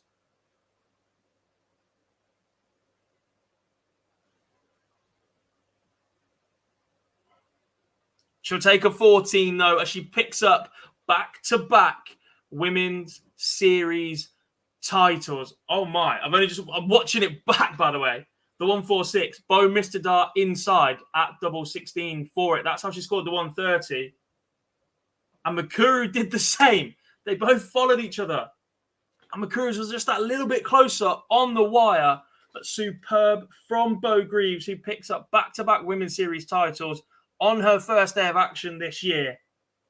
She's missed 12 already, and that win already jumps her up into 9th place on the order of merit. She's just outside that top 8. She'll be back again tomorrow for the chance to start reeling in those top names and getting close to Fallon Sherrick in the hunt for that Alexandra Palace spot later in the year. The Grand Slam spot is out of her reach.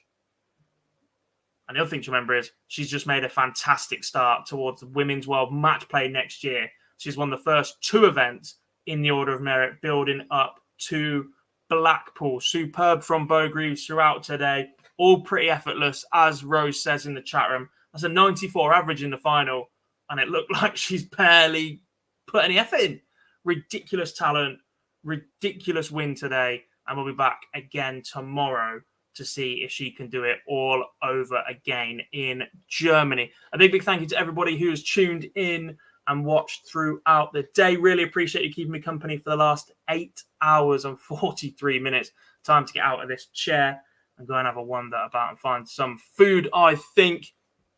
Quick reminder, if you're not already doing so, please do drop us a like on the stream and subscribe to the channel. We are looking for 30,000 subscribers before Christmas now. What a target that would be and what an achievement that would be from the team here at OD. I'll be back tomorrow at same time, 8:45.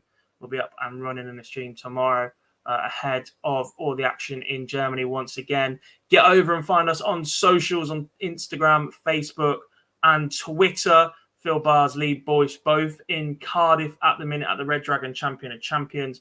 And get those notifications turned on. The Live League finals night tonight. Really, really good lineup in that one with Chris Mason taking you through all of the action. Thanks very much for joining me then, everybody. I will see you all tomorrow. And thanks. Bye.